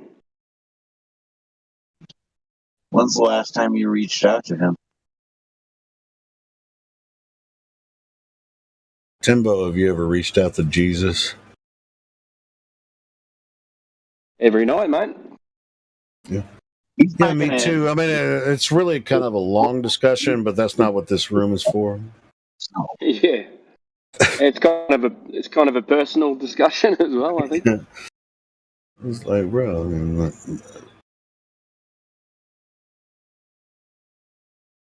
if we do have a religious room, if you want to talk to people about that, and a lot of people do want to discuss that. That's why we have the religious room, biblical, religion, politics, and all that kind of stuff. We have those rooms, but they're not going out on the live stream. I ain't gonna lie, bro. I can talk about that for hours. We're just trying to preserve this place for new people to join and talk about the science of Earth. Well, you should probably make those rooms broadcast out to a lot of people because a lot of people need to know the good word and everything like that. All right, Psalms, I want to tell you something. You can actually join those rooms. You can make your own show and host it from the server on your own YouTube channel. It's a platform to preach on. Yeah, if you want to, yeah, you can do that from here. I want to talk to these people here. Or you can make your own server and talk about Jesus all day long. I know. Okay, well then, why are you trying to make us talk about it? And we're talking about something else. I don't know. Just think it's important. That's all. I think it is too, but it's not for this live stream. We get into aspects of spirituality as long as it's involved with whether you believe that the Earth is a globe or believe it's flat, one way or the other. So we mostly keep our conversation focused on that.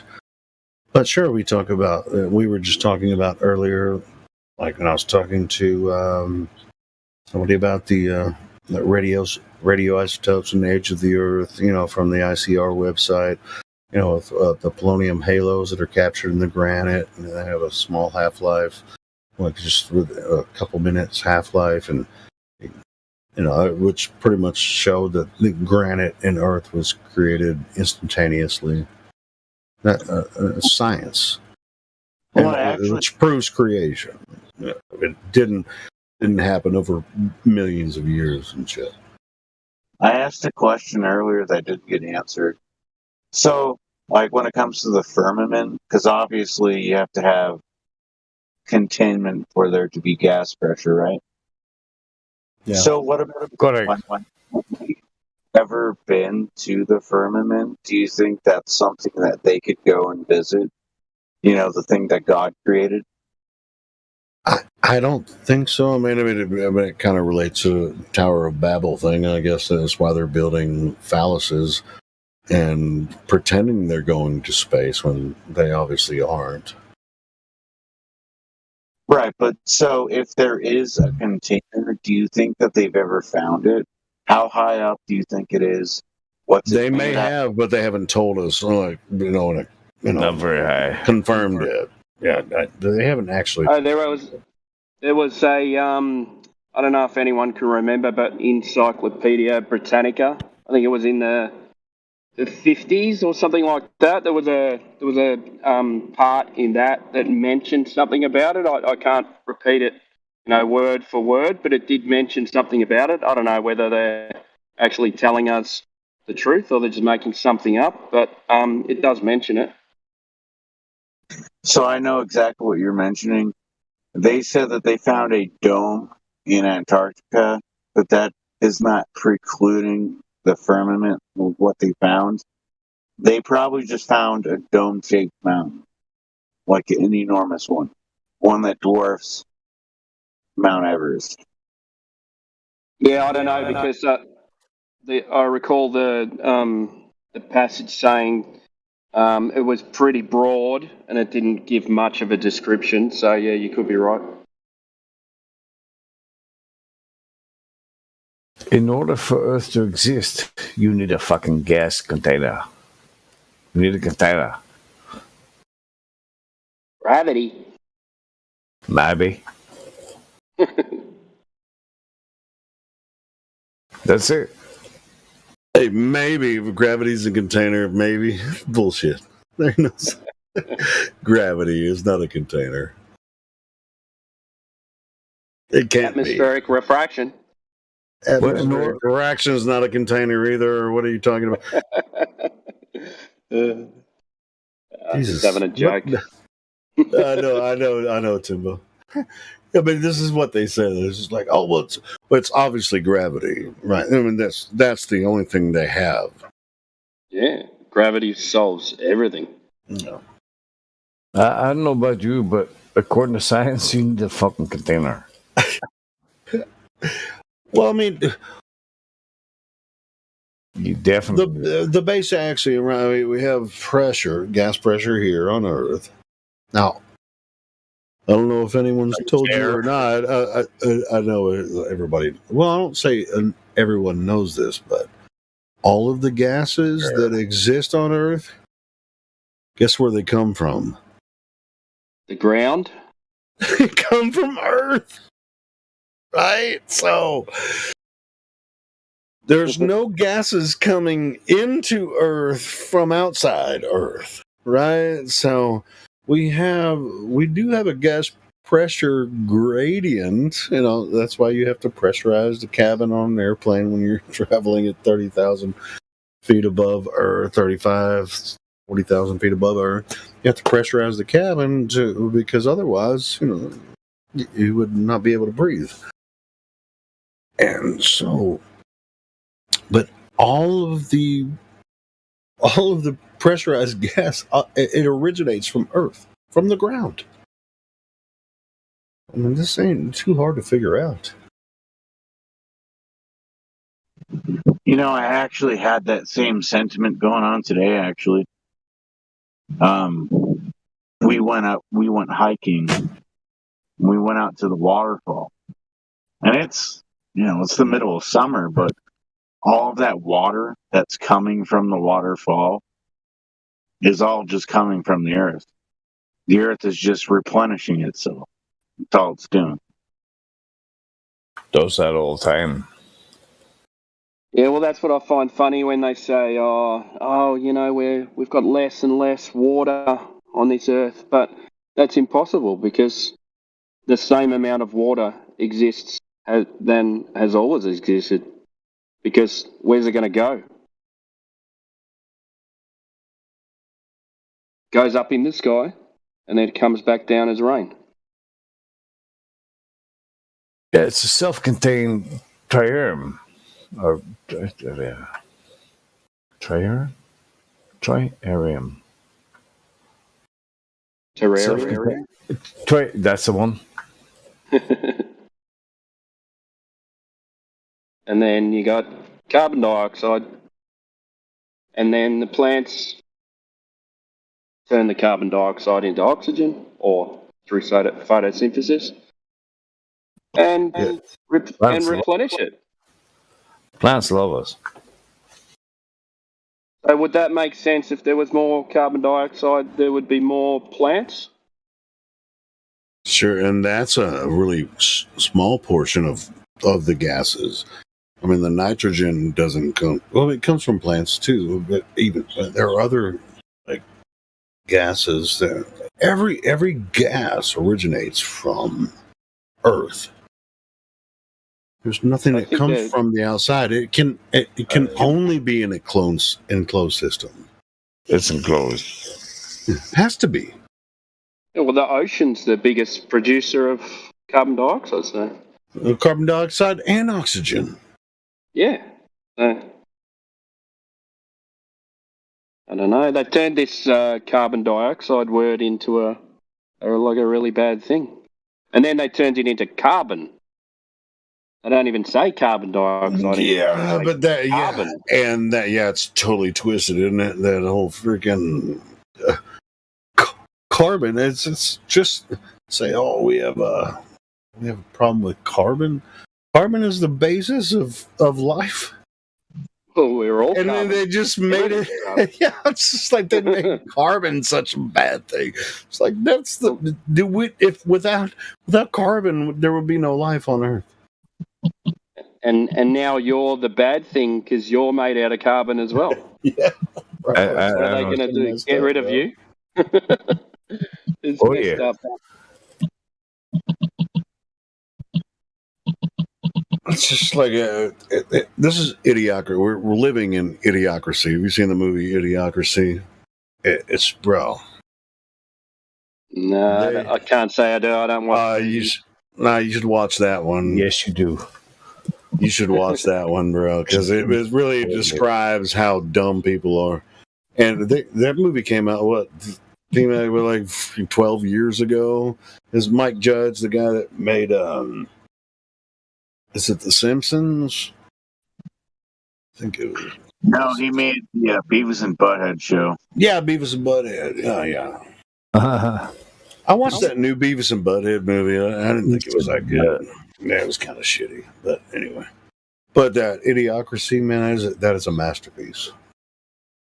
Freaking 20-mile long Costco. Starbucks is a whorehouse. It's freaking brilliant, man. Oh, yeah.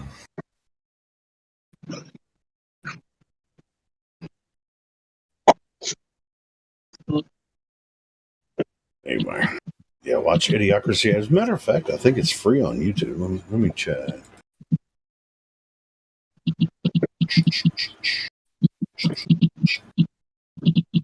I mean, it was a few months ago. I think it might have changed it.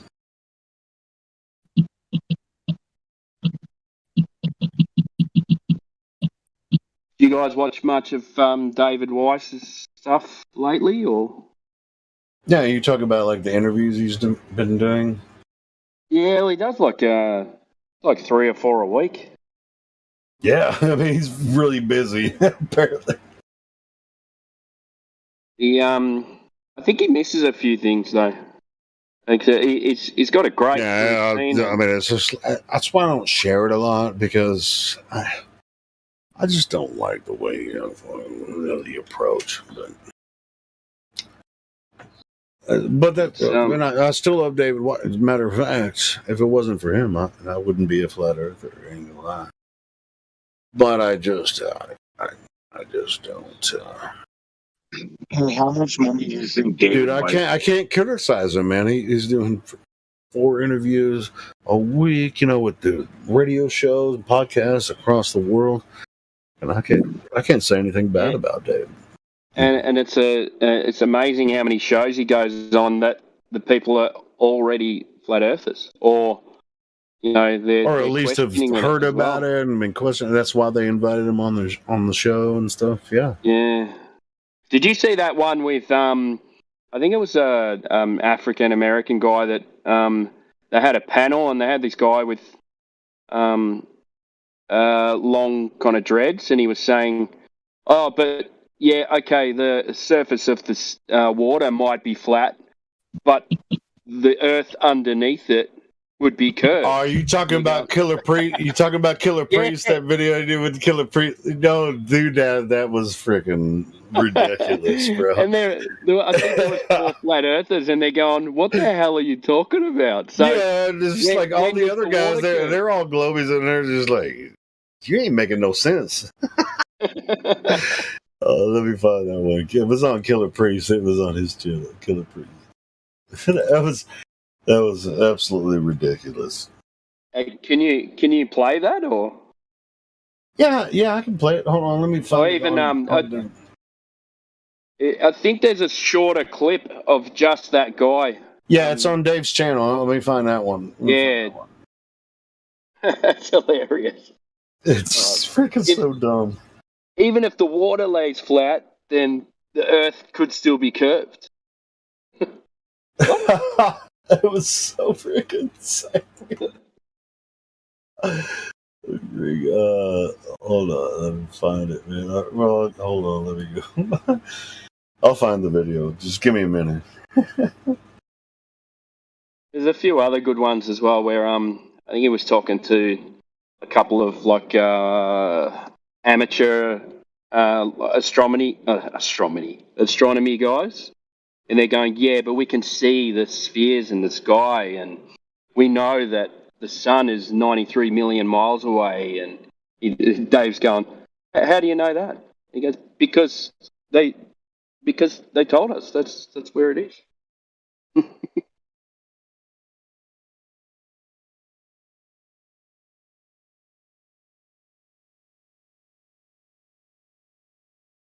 I gotta find his channel and then I'll find the video. Just give me a couple.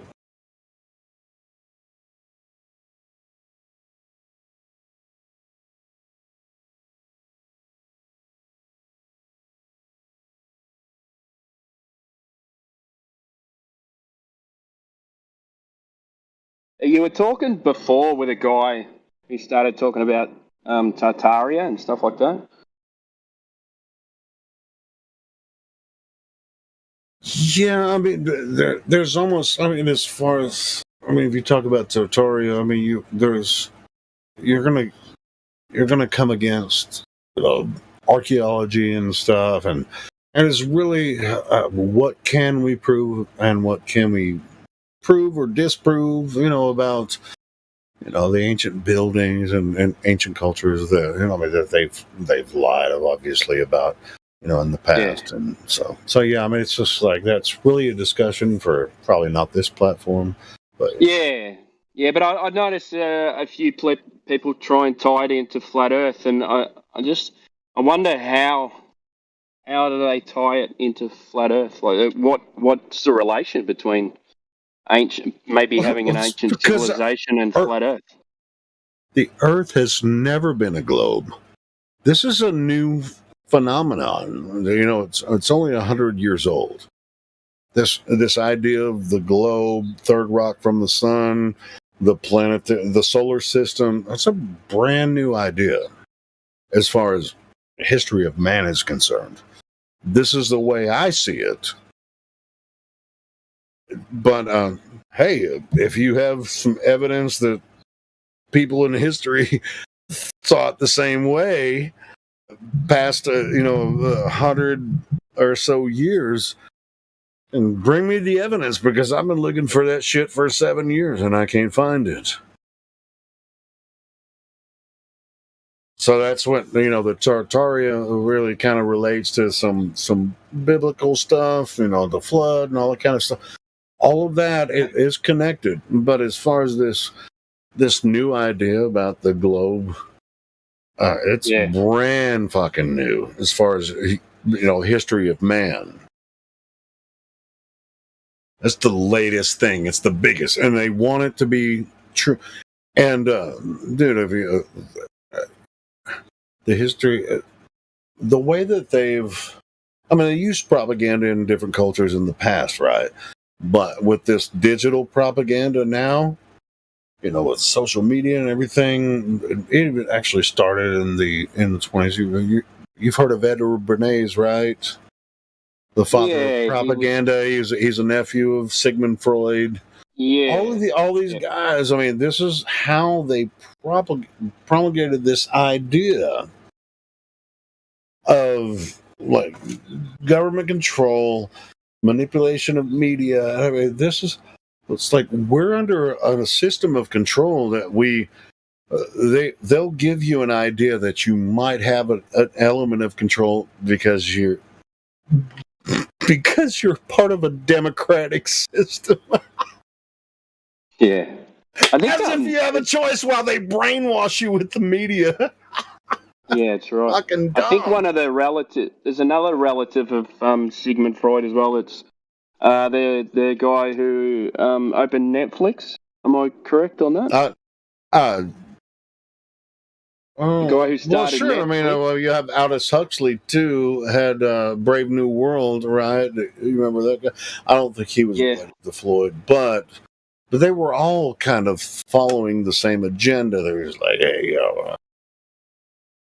let's figure out how we can utilize the media to actually control everyone, and especially the new world here in America, right? Everything that started in America bled back into Western culture from, it started with Western culture, right? But it bled back into Europe and all across the entire surface of Earth. The media. I'm not saying it everywhere everybody believes this nonsense, but that's all we see on television and in social media is all their bullshit. Whatever they want to feed you, whatever they want you to believe, you see it immediately. Yeah, we've seen it even more in the last couple of years. Yeah, sure. I mean, it's ramping up, bro. Dude, it's taken them 100 years to actually make it happen. What's that? I love that quote. I think it's I can't remember who said it. Maybe it was an American. He said, "We'll know it's complete when the whole nation believes whatever the whole nation believes is a lie." Something like that. I don't know how to word it. I think it was Richard Nixon, I think, said that. Yeah. Or was it?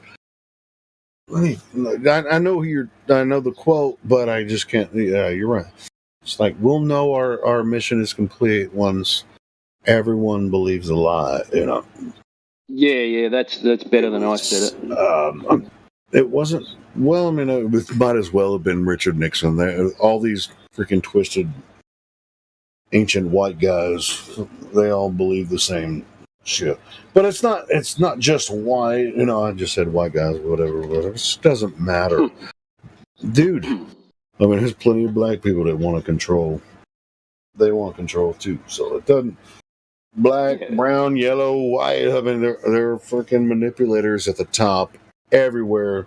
And they utilize politics and media and manipulation to control the population to gain more power, more influence. So it doesn't matter what color. They actually use color to divide us, so. Yeah. Color, politics, sport, everything. So it's like I refuse to be manipulated by these idiots. But they're not Well, I idiots. think It's a focused control program. And once you see it, you can't unsee it.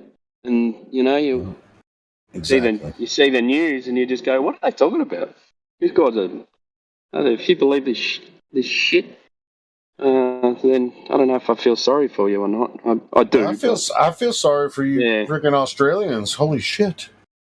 What are they doing over there? Yeah, forcing people to, You can't even go to another county or another state there in Australia without getting a vaccinate. I said a word. Yeah, I said a bad word. Yeah, it's all calmed down now, but it was pretty bad.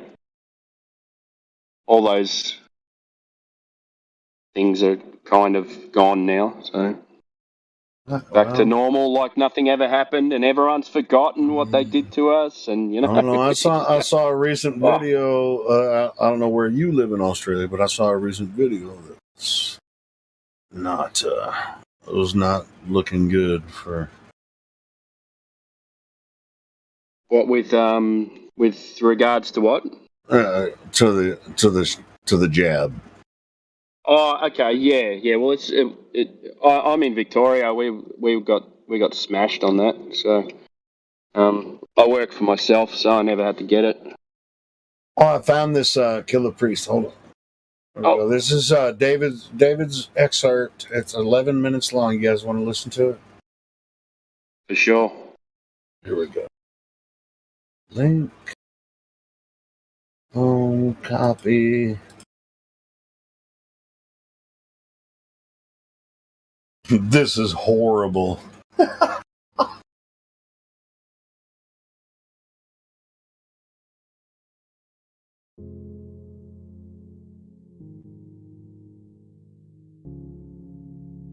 What's that? Yep. Let me ask you another question. So, what are the satellites then that they put up in space that we see? How are they able to stay on that sphere? Have you ever seen a satellite in space? Yeah, I have seen a satellite in space. You actually haven't. Nobody has. And if you Google it, if you go on land, right, and you turn off all the street lights, get all the street lights out of the way. I'm with you. I see those things too. How do you know they're satellites? Because they're beeping. They're beeping? Yeah. You can hear the beep? No, you can see the beep. Yeah. So what they are? I know that's not a This is a terrestrial thing. What is so what it is if this is what you're seeing, there could be other natural phenomena, but NASA is the largest consumer of helium, and as a matter of fact, I believe they own almost all of the helium companies in the world, and they use tons of helium because that's how they launch their rockets and their satelloons. Look up the Google Loon program. Helium balloons, right? This is a helium balloon carrying an 8,000-pound satellite. Okay. So let me ask you a question. The helium balloon, right? What is the spherical shape of it? Oh, stop with the spherical shape, man.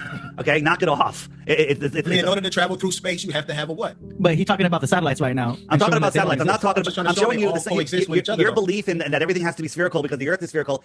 Cool story, bro. The satellites that they put up in space is spherical. Dude, the satellite's not spherical. That's a spherical being. Am I correct? The balloon's not spherical. It's kind of teardrop, if you ask me. Right? Well, and some of these balloons are bigger than football stadiums. Okay.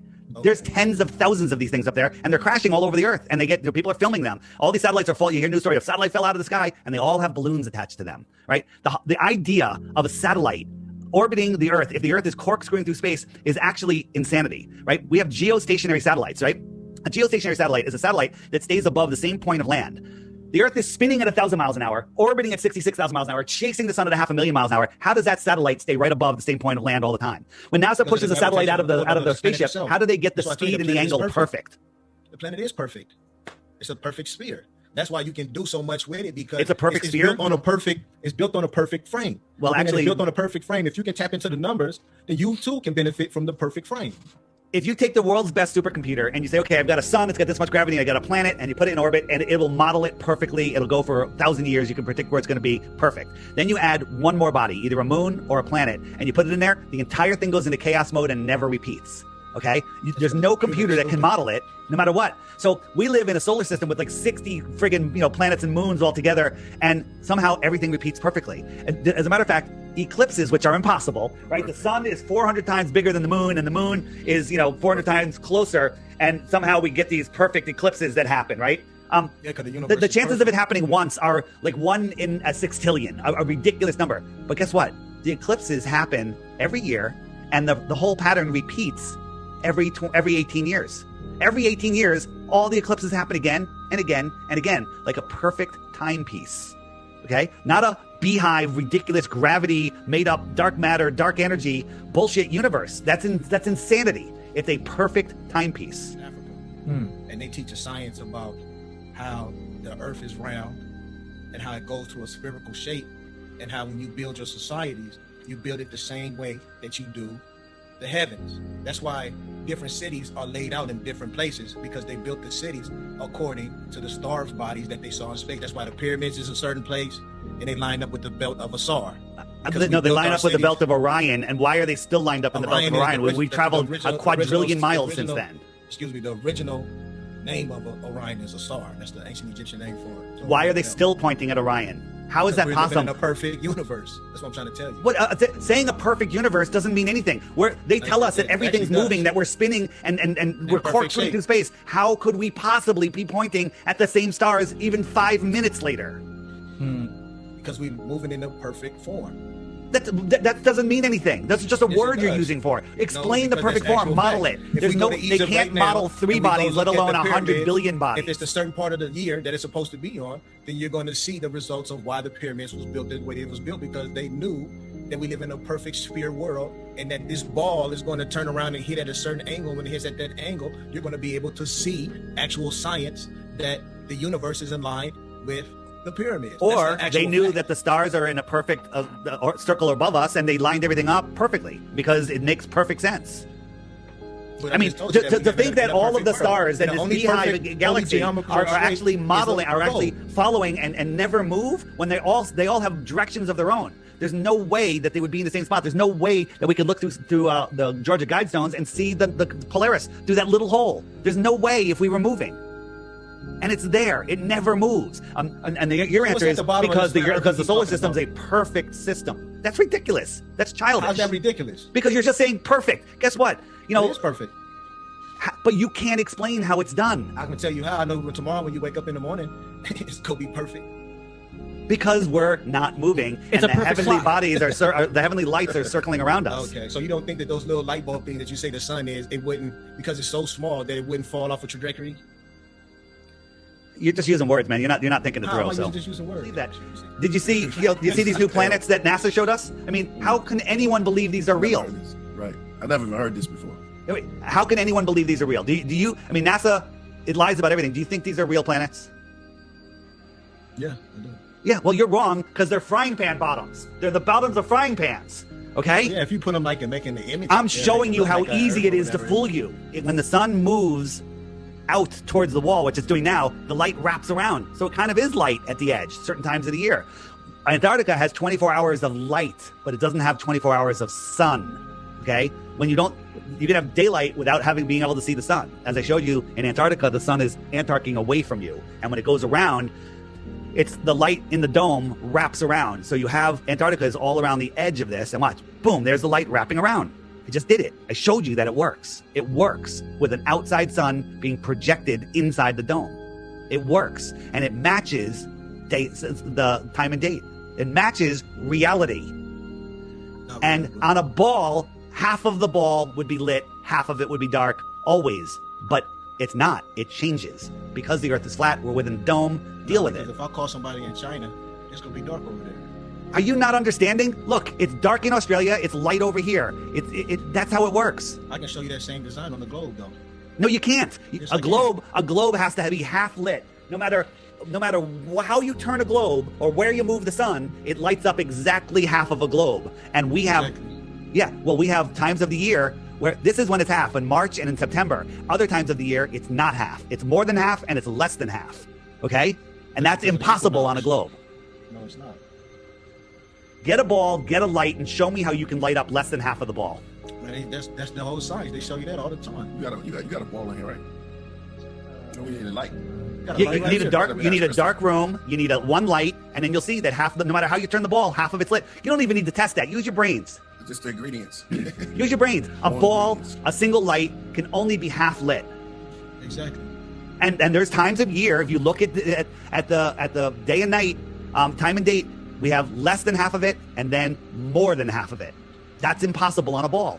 Well, let me ask you a question. Your cognitive dissonance is deep, man. Yeah, you're right. So let me ask you a question. How come in Alaska you have days where 24-hour it sun. might be a whole month? Exactly. Oh my Lord, man! Are you not paying attention? But if the Earth, think about this: the Earth is spinning this way. The air is outrunning the spin of the Earth. It would lag back. If the Earth was spinning this way, it would lag back. But the Earth is outrunning the spin of the Earth. Outrunning the spin of the Earth. We're not moving. Doesn't the Earth spin on like an axis? Like this? Yeah. So if you put those winds on a globe, the Earth is spinning like this, and the winds out here are outrunning the spin of the Earth. The reason you're having a hard time making sense of this is because it makes no sense. And you're absolutely correct about that. Because it doesn't. It still don't make no sense to me. Just being 100%. I'm explaining the globe model, dude. But it's all mind control. People, don't fall for it. Think for yourselves. You have common sense versus nonsense. They've tried to get you to trade in your common sense for nonsense.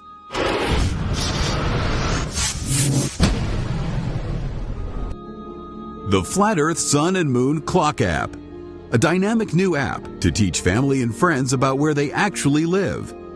The sky is a perfect clock. The sun measures the hours and days. The moon measures the weeks and months. The star constellations measure the seasons and years. 12/12 or 24-hour clock face, or go hands-free. The Flat Earth Sun, Moon, and Zodiac Clock App with new added features. World Time. See what time it is all around the flat Earth. A true Earth compass that shows true navigation across and around the flat Earth plane. Weather. Tap for detailed local weather information. Know what phase and where the moon is at all times. Watch the sun travel between the tropics for the seasons. Select an amazing background. Add your own or have the app change it to a new one automatically every time you use the app. Add a countdown to your next big date. Learn the truth about our world with the featured video of the day. Web button for additional flat Earth related features, from the mythical curve calculator all the way to Tartaria. While talking to friends, easily pull up pictures that expose the globe lie and shine light on the flat Earth truth. Video playlists in different languages. See the real trade winds circling the flat Earth, and clean screen features. Simply click off the items you don't wish to see. The Flat Earth Sun, Moon, and Zodiac Clock app is the best tool to show your friends and strangers how our flat Earth actually works.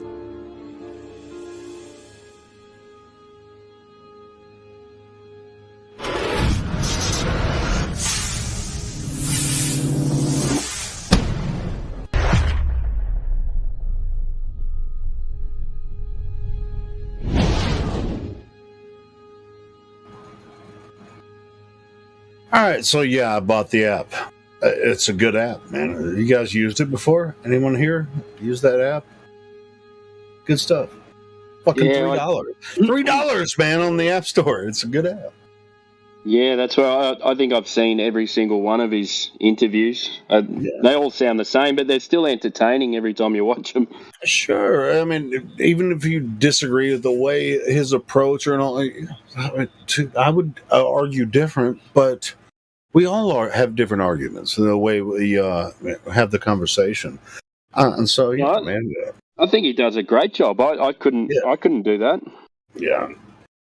Well, nobody else can either. And so he just one, and who was that in there saying, "Oh, well, he's making money."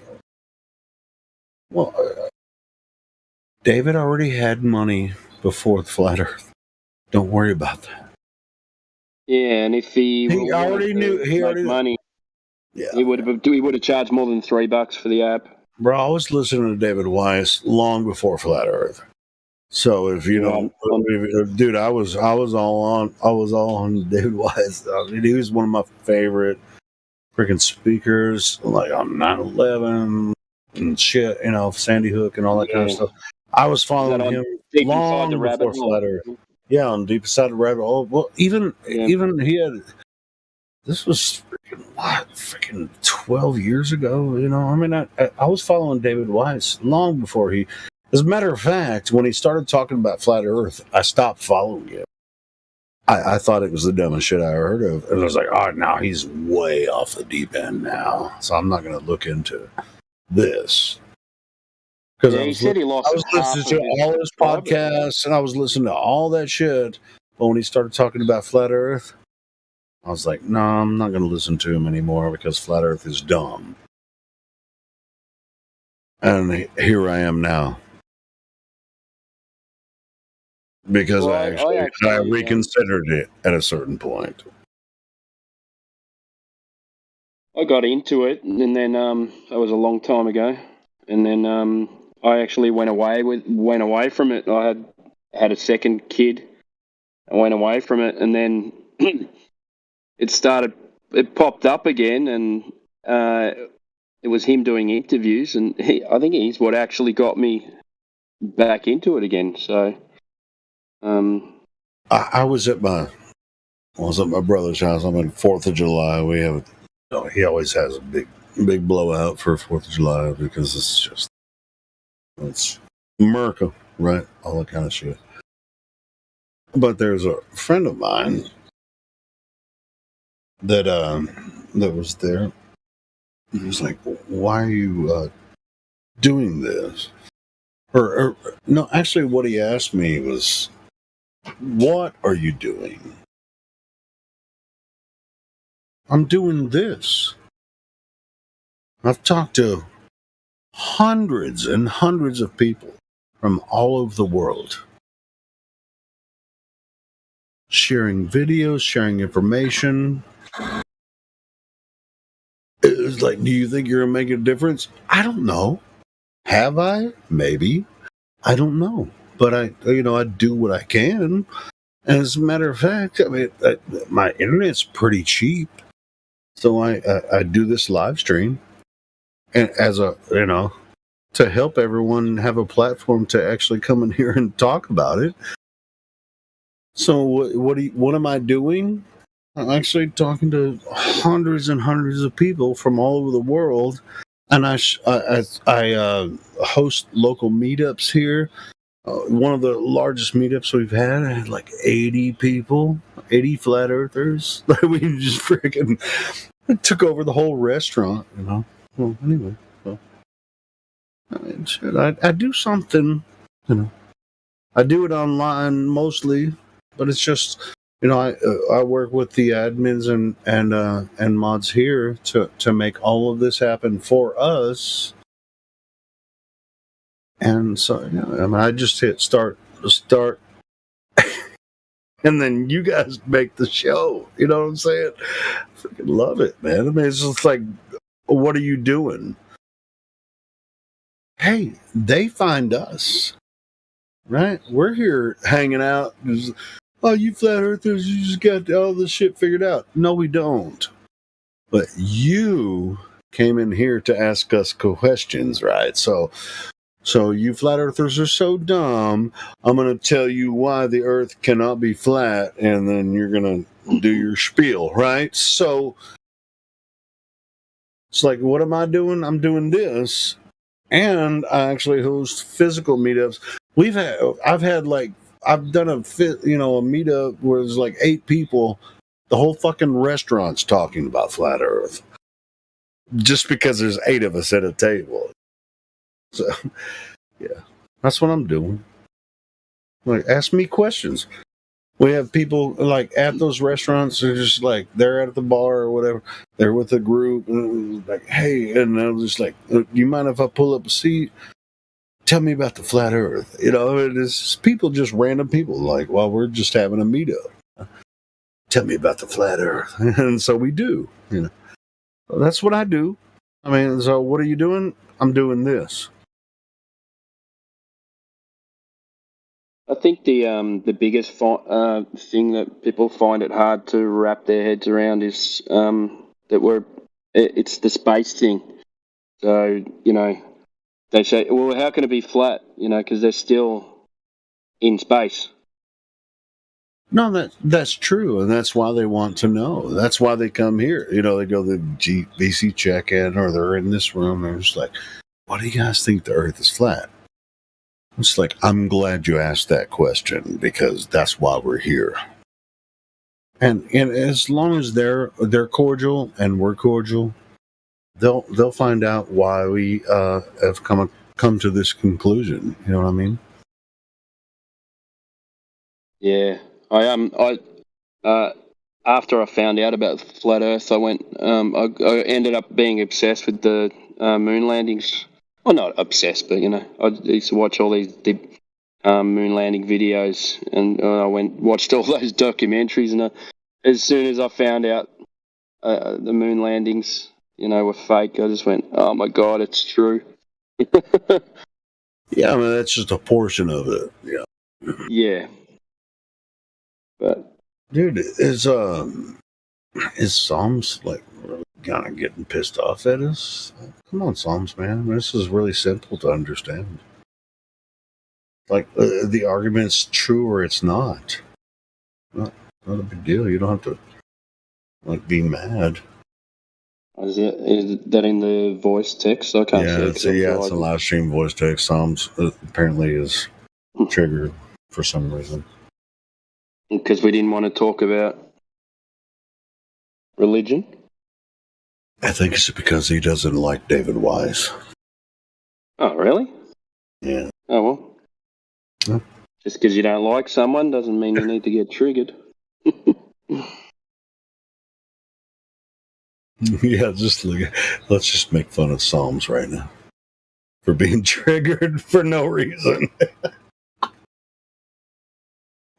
I'm sorry. I ain't gonna do that. But Psalms, man, doesn't make any sense. It really doesn't make any sense. Any Globers? No. Doesn't look like it. Yeah, it's not. Who's that? Hey, Hekra. Who's Hekra? No, Flat Earther. Hekra's deaf and he can't even hear us from now, so yeah. Ingra! What's up, bro? What's up? How you doing, man? Good. Just kicking it. Did you have a good celebration yesterday of freedom in America? It was a very free, very American day. I thought I'd fill a few more propanes, though. Hey, if I can find this video, if I can post it here. Well, I'll just tell you about it. I was at my brother's house. My dad, my house. This is like all my friends and family from way back were there. Everybody, there was like 20 people, from like core family, right? And the first fireworks. This is like one of my friends, Dan. He's like, I have this awesome trick. He had a Hunt's, like a big Hunt's tomato can, like it was like a gallon tomato can, empty. Dumped a gross of bottle rockets in it. He's like, I'm gonna put some gas in the bottom of it. It was freaking awesome. Bro, he had a blowtorch and he lit the first bottle rockets and shit from that. And once they started hitting, just choo, choo, choo, choo, they were whistlers. And it was just like, boo, boo, boo, boo, boo, boo. And then once those flames hit the gas, this whole thing just started going. It was fun. Anyway. I was actually really scared at first. I was like, black gas is explosive, right? So I was like, and my brother was like, yeah, but he's crazy, right? But he's crazy in a good way. And I'm like, yeah, I know. Yeah, but anyway, so anyway, but it actually turned out well. He had this freaking can with a gross of bottle rockets, 144 fucking bottle rockets, and he poured a little gas in the bottom. He could have lit it up. It actually turned out really well. It was fun. That's how we started the night.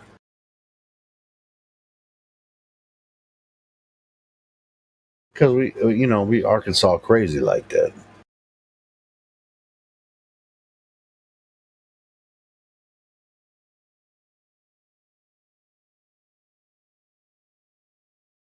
I don't want to go to Arkansas if you guys are going to do shit like that.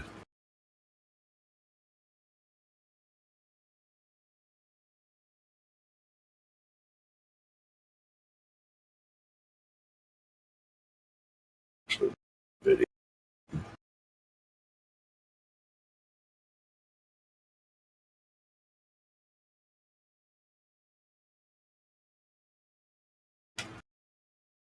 You guys been watching like TikTok live streams lately? Because there's a lot of flat Earth stuff going on now.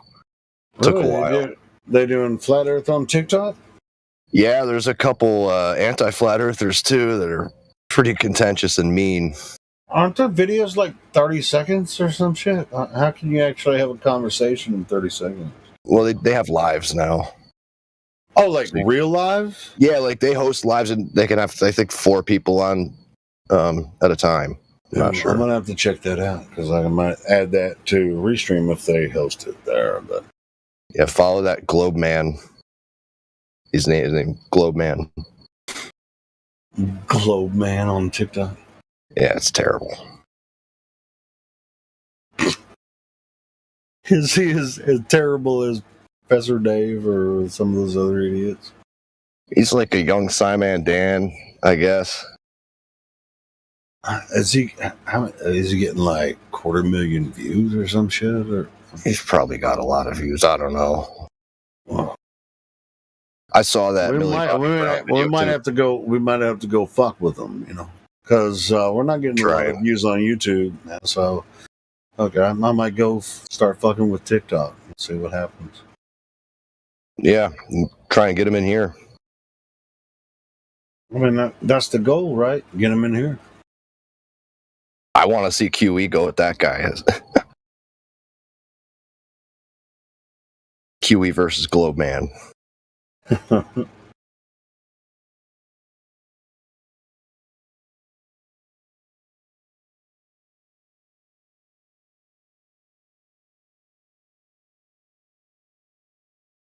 gonna download this image, and this is what it looked like before.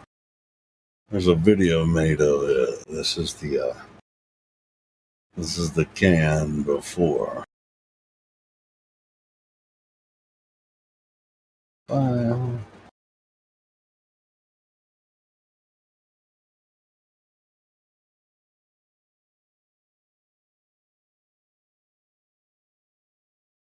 Is that the one? No, that's not it. File.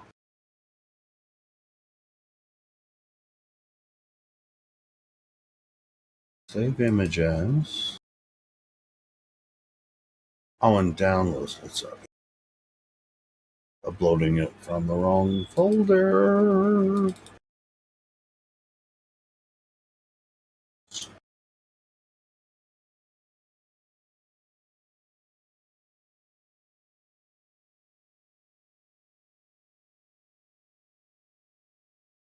I recommend that you do this on 4th of July.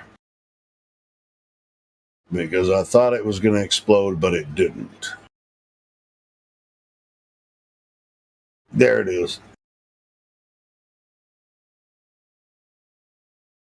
You just pour a little gasoline in the bottom. And then it's...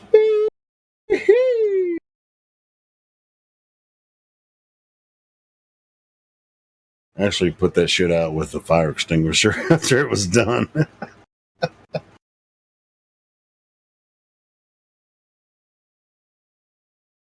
How much gas are you going to put in there? I think I only put like maybe a 1/4 inch, 1/2 inch at the bottom. But once it started going, it was insane.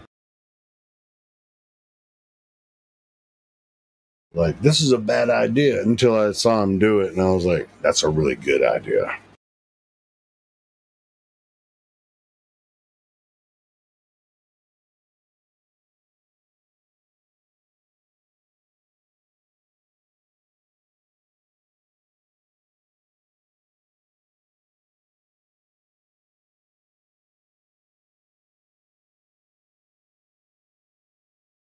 Good, Jonathan.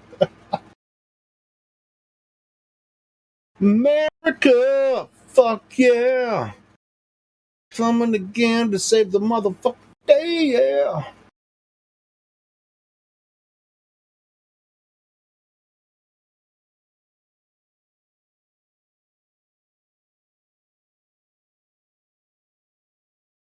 Bones, why you ask me about alfalfa bales? I know what that shit is, but I don't know why you're asking me about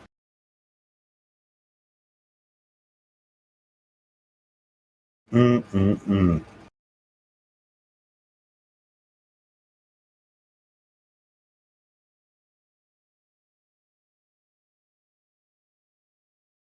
I've worked on ranches and shit. I know what that shit is.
Seems like all the conversations going on in the voice text. Bring it into voice. To here.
What's going on in here?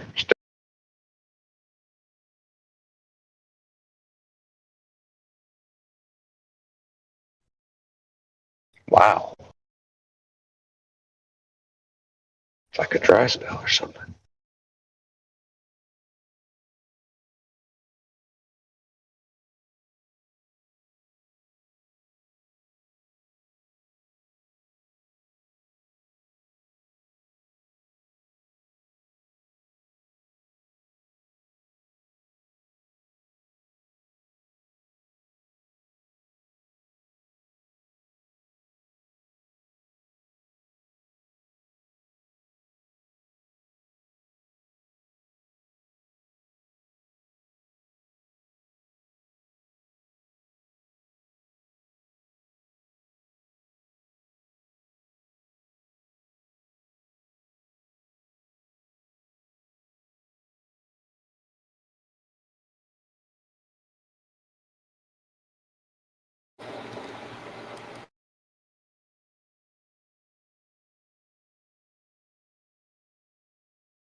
Sorry if that was loud, crushing my beer can. Yeah, last time, I worked for a large animal vet for several years. Like friends, and I would eat piggy and cats, and sometimes I'd be doing mowing or whatever. But sometimes I'd help him treat the cattle and stuff that he had on his property. Dude, I loved that job, man. It was so fun learning about and he also had it was a ranch, a 250-acre ranch. He had freaking horses. I had to freaking clean stalls and help him, with everything, man. So freaking cool to work on a ranch like that. Everybody should do that. I don't care if you're a man or a woman. You'll never experience something like that unless you do it. Just driving tractors and fucking four-wheelers and freaking herding cattle and shit. That's so fun. Got a John Newton PhD. John Newton, who's that? A rancher? I mean, that shit goes on in Australia, right? So, yeah. I mean, it's just I was saying there's someone on the server called John Newton PhD in physics. Oh, my bad. Dude, I was just talking because somebody was messaging me. Yeah, we got some new people who want to open their microphone.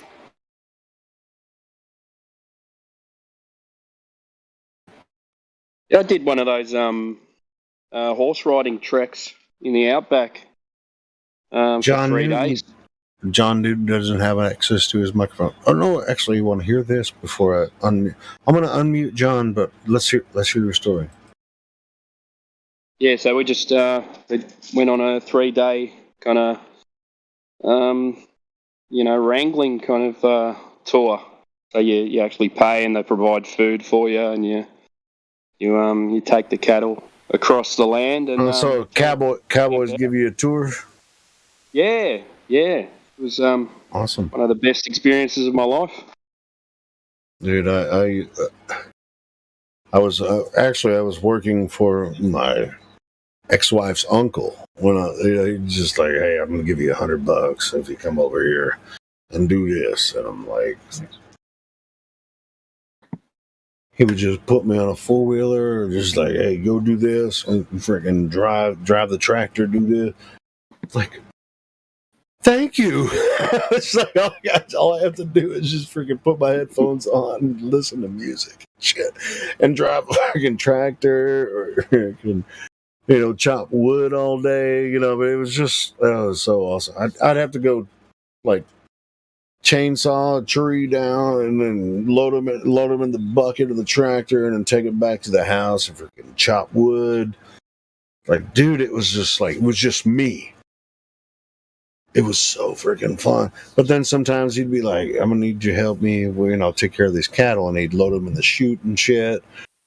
And there was one time I helped him pull a calf, and when it was breech, so I had to like sit back and like have this calf puller and freaking watch the new calf be born. And we had to pull it out. It was pretty And gross. did you get all the amniotic Bro, it was fluid pretty all over you? fucking gross, bro. It was just like, wow, it was freaking amazing. And he actually put a horse out one time and cut his balls off and shit in the field. I'm like, dude, it was like nothing to him. He's like, oh yeah, I just gave him a horse tranquilizer, basically. He just like knocked this fucking horse out, lifted his leg up, and cut his balls off. Like, wow, this is insane. Yeah, they breed them tough, those farmers, anyway. Yeah, he was hardcore, man. But he also gave me some really good like tasks, on his ranch. And he's like, "Go do this, do this." Some of it was hard, some of it was easy, but I always had a good time because it was just me by myself doing what he said. Finish the task, You want to check on John Newton? Well, I unmuted John. So, John, you can unmute your mic. You have access to your microphone. Do you want to talk to us? He has listening pass, which means apparently he's probably tried to talk to someone before. And there he is. Yeah, hello. Hey. How did you find our server? Online. Checking up online. I found it. Right. Well, you're here now. Are you curious about why we think the Earth is flat, or what we're talking about here? Completely agree with it. Who's we? Completely agree with it. Oh, you're a flat earther? Yep. Yep. All right. So how did you come across the topic? I mean, is this something new to you, or is this something you've been following for quite a while? Or Following it for quite a while. Every glober fails to prove themselves. I haven't come up with one good solid proof that the Earth is round. So, okay. Checked up on the server and looked at the experiments stuff. Everything proves that the Earth is flat. So how long have you been looking into the topic? Is it something like new, like within the past couple months, or is it like a couple years? Or I mean, for years. For years. Okay. Have you talked to anyone about it before tonight when you joined the server? On the server, yep. Oh, you have talked to people about it on this server before?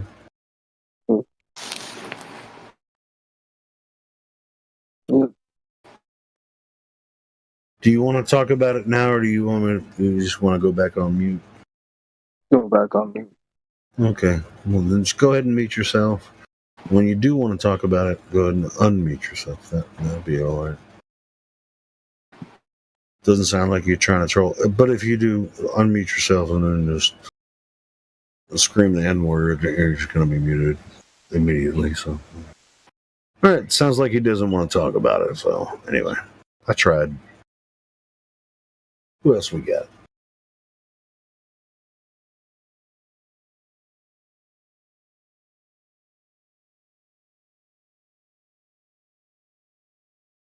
But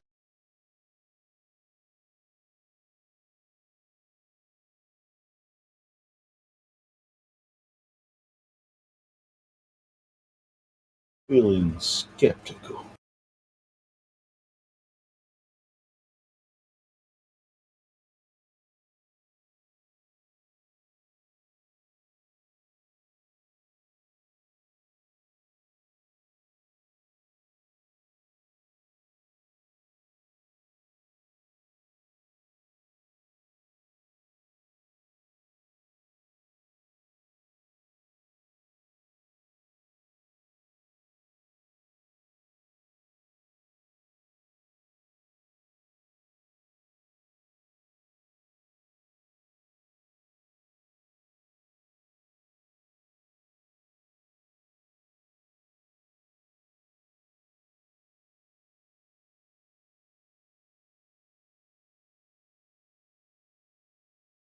Well, ladies and gentlemen, we're approaching 11 p.m. Central Time here on CERN Day, July 5th.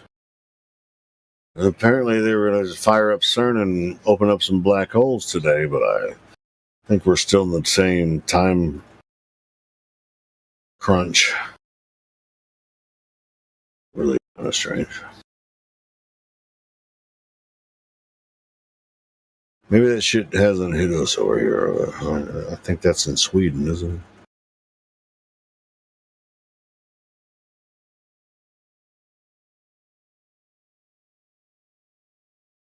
I don't actually understand what they're trying to do there.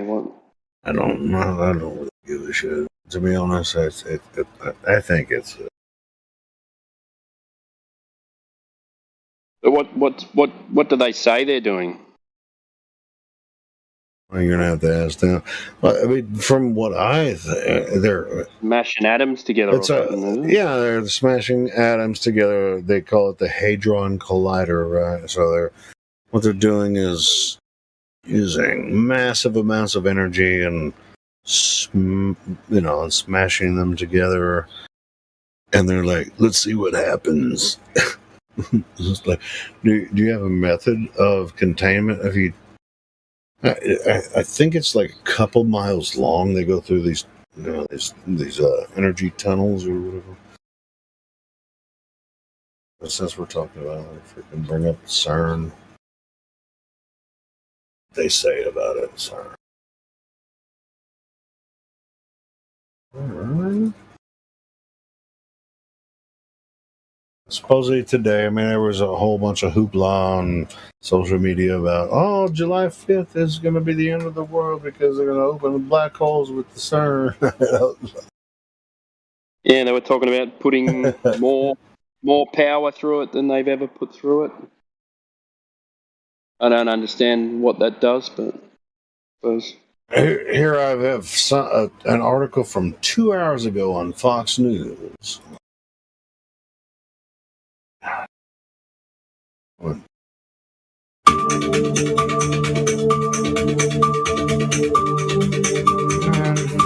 Fuck that shit. I want to subscribe and all that. Hold on.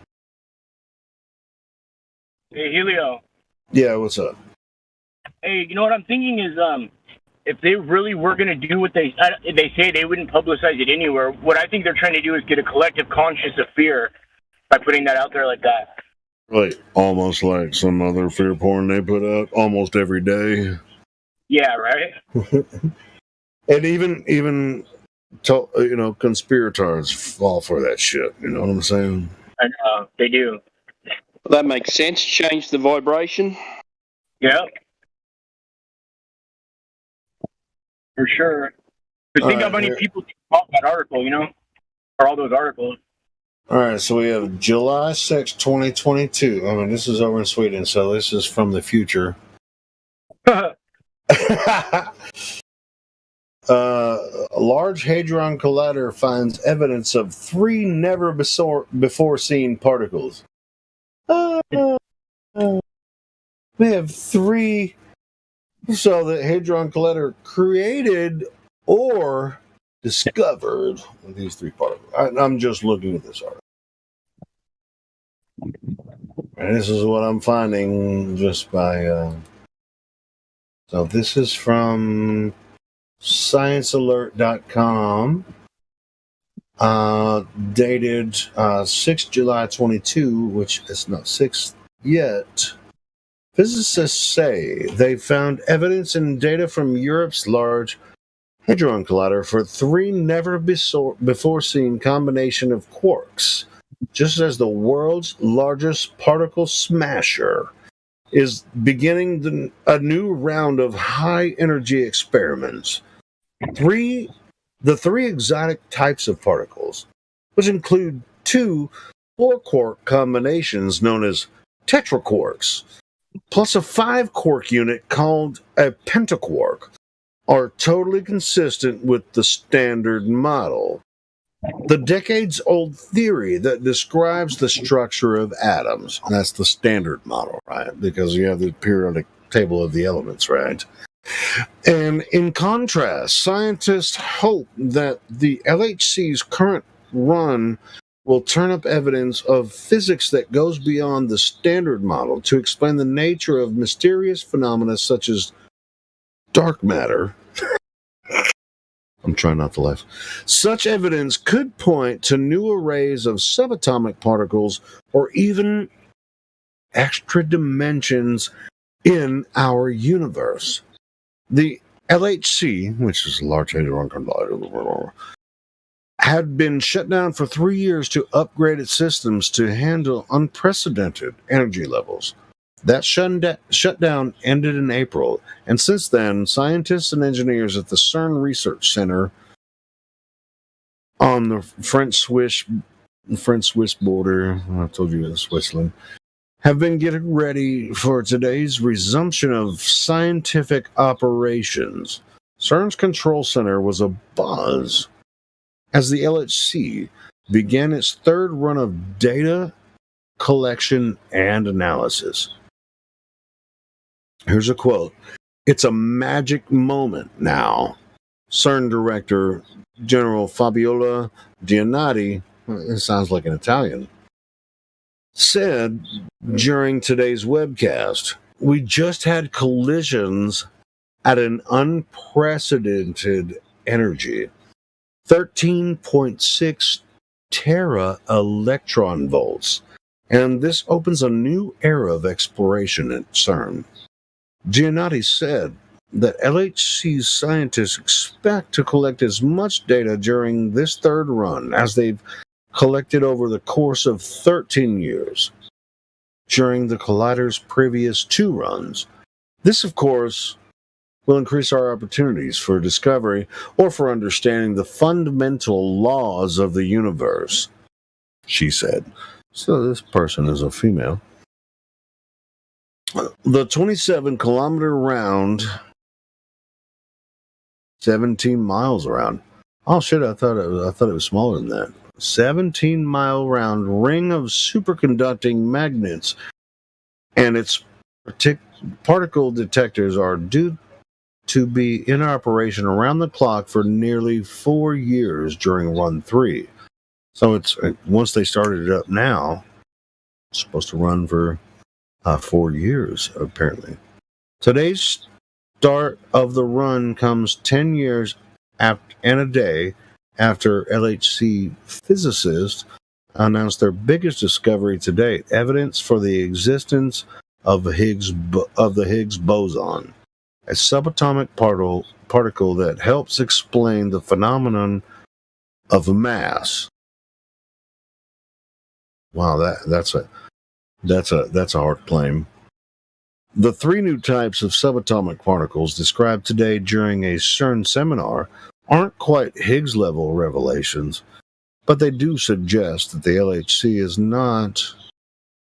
hot on the trail to discover still more previously unseen building blocks of the universe. How they gonna find that shit out with a machine on Earth? The Large Hadron Collider smashes protons together at velocities close to the speed of light to study a combination of quarks that are known as hadrons. And here's another quote. "The more analyses we perform, the more kinds of exotic hadrons we find." Niels Tuning? That's his name. That's a Swiss guy. I think the Tuning name probably is Swiss. Physics coordinator for the Collider's LHCb detector said in a news release, "We're witnessing a period of discovery similar to the 1950s when a particle zoo of hadrons started being discovered and ultimately led to the quark model of conventional hadrons in the 1960s. We're creating Particle Zoo 2.0.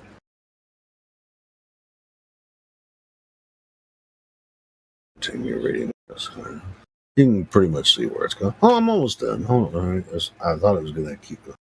All right, so Particle Zoo 2.0. LHCb spokesperson Chris Parks said studying new combination of combinations of quarks will help theorists develop a unified model of exotic hadrons, the exact nature of which is largely unknown. Most hadrons are so exotic, protons and neutrons, for instance, are made up of three quarks bound together. In fact, the origin of the word quark goes back to a line from Finnegan's Wake by James Joyce. It's probably a fictional novel. Three quarks for Mr. Mark pions are two quark combinations. And this is like some mathematical models they made up that they can't actually prove. Four quark and five quark combinations are much rarer and are thought to exist for only an instant before decaying into different types of particles. Quarks come in 6 different flavors: up and down, top and bottom, charm, and strange. The LHCb team analyzed the decays of negatively charged B mesons and saw evidence for the existence of a pentaquark consisting of a charm quark and a charm antiquark, plus an up, down, and strange quark. It's the first pentaquark known to include a strange quark. The 2 newly identified tetraquarks include a doubly electrically charged combination of 4 quarks, a charm quark, a strange antiquark, an up quark, and a down antiquark. That tetraquark was spotted in combination with its neutral counterpart, which has a charm quark, a strange antiquark, an up antiquark, and a down quark. CERN says this is the first time a pair of tetraquarks has been observed together. Some theoretical models visualize exotic hadrons as single units of tightly bound quarks.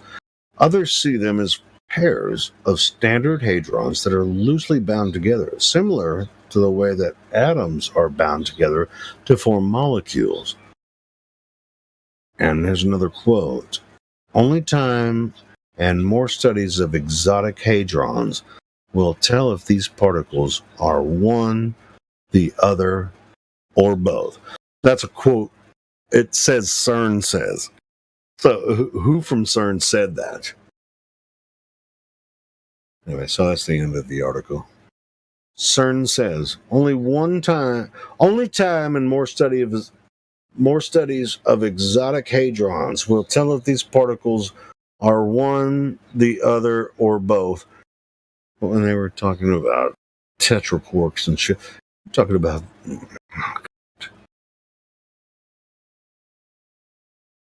talking about shit. That's all they're talking about. Yeah. Only time and more studies of exotic hadrons will tell if these particles are one, the other, or both. And they only fire this thing up like every 5 years because, you know, it's strange, man. It's really weird. But they've been looking for this Higgs boson. I remember my dad talking about that over 20 years ago. And they're looking for something they don't even know exists. So how do you start looking for something you don't know exists? And they admit it. So you're looking for something that you've made up, hoping that you'll find something that you've made up. Like with astronomy, I mean, they have the same problem. Same fucking problem, bro. It just the numbers that they use is so 2 days after 4th of July is 7/6, which they know 1776. So they're doing everything by the numbers.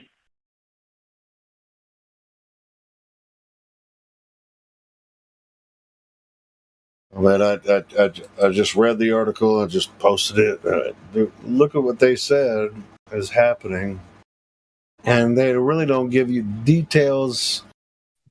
there's probably something else going on with it, but I mean, it really they're I'd like to see Quantum Eraser's opinion on this article because it sounds to me it sounds dumb, you know, but whatever. Like a big word salad. Yeah. It's because you're dumb and you don't understand. I think their article, they code their article with numbers, so it's almost like a riddle, or for certain people to figure out, you know. And then they throw a lot of superfluous junk in between.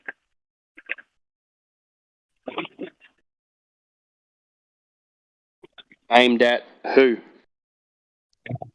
What, the superfluous junk? Nah, the numbers. Sorry, mate, the numbers. I don't know.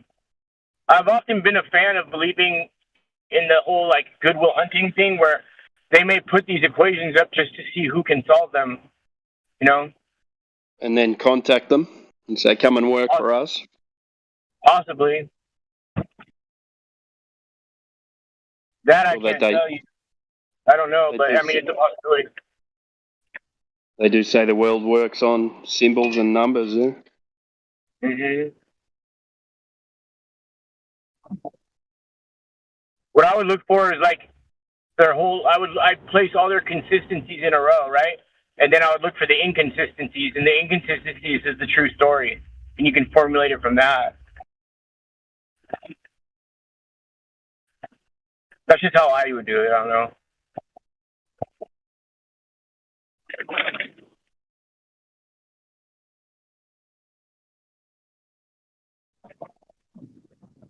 Definitely be interesting if there were codes and someone worked it out, and then we'd find out what they're actually up to. But I think the majority of what they're doing is just fear porn. Like they're just getting that collective conscience of fear.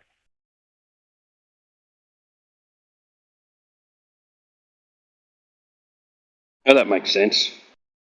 Yeah. Maybe they're reaching a different audience to pump that fear up in people that other fear porn stories wouldn't necessarily reach, you know. Whereas, as far as this though, not everybody's even gonna understand it to be afraid, but it may touch those people of supposed high intellect.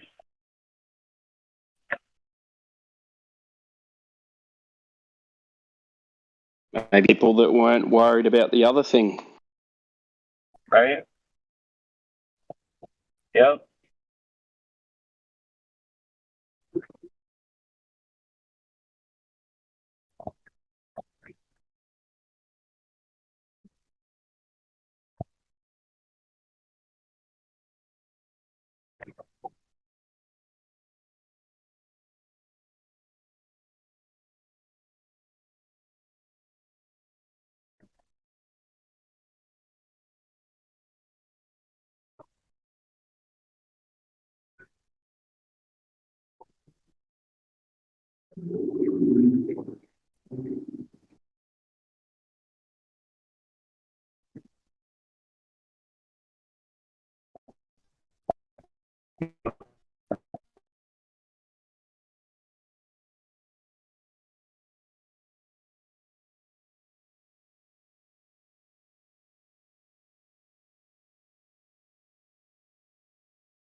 Okay, Clappy, I'm going to give you an opportunity here. You better make this good because I stopped my music playing there. So you make this good. How did you find the 24/7 Flat Earth Discord here, Clappy? Clappy? Clappy, all you have to do is unmute your microphone. Come on, Clappy. Don't disappoint me. Come on, man. That was me singing. Good try. Damn it, Clappy. Get your ass in here. Seen Clappy's picture on there for a few days.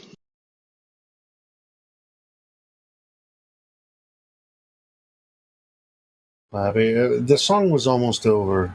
But I always prefer live talk. You know, I only fill up dead air with, you know, either music or a good talk, you know, Flat Earth talk or whatever. And then Clappy's like, "Hey, I want to talk." And I said, "Do you want to talk?" Did you see me in the live stream voice? Yeah, and he said, "Yeah, I want to talk." And then, oh, there you go. Were you taking a piss or something? All right, cool. Anyway, so Clappy, you up in here? Okay, I'm back. Yeah. All right, cool. So Clappy, have you ever talked to anyone about Flat Earth before? My real life. No, in real. Well, online or in real life? Real life friends. Yeah. Oh, you have some friends. Are you like? What? Are you Snuffleupagus? I mean, you sound like you're sniffing. Are you? Yeah. Well, I'm not gonna mess with it. I'm not gonna mess with it. Anyway, so you have talked to someone about Flat Earth before? Yeah. All right. So what do you think? I mean, do you think Flat Earthers? Yes, it's like a lot of evidence,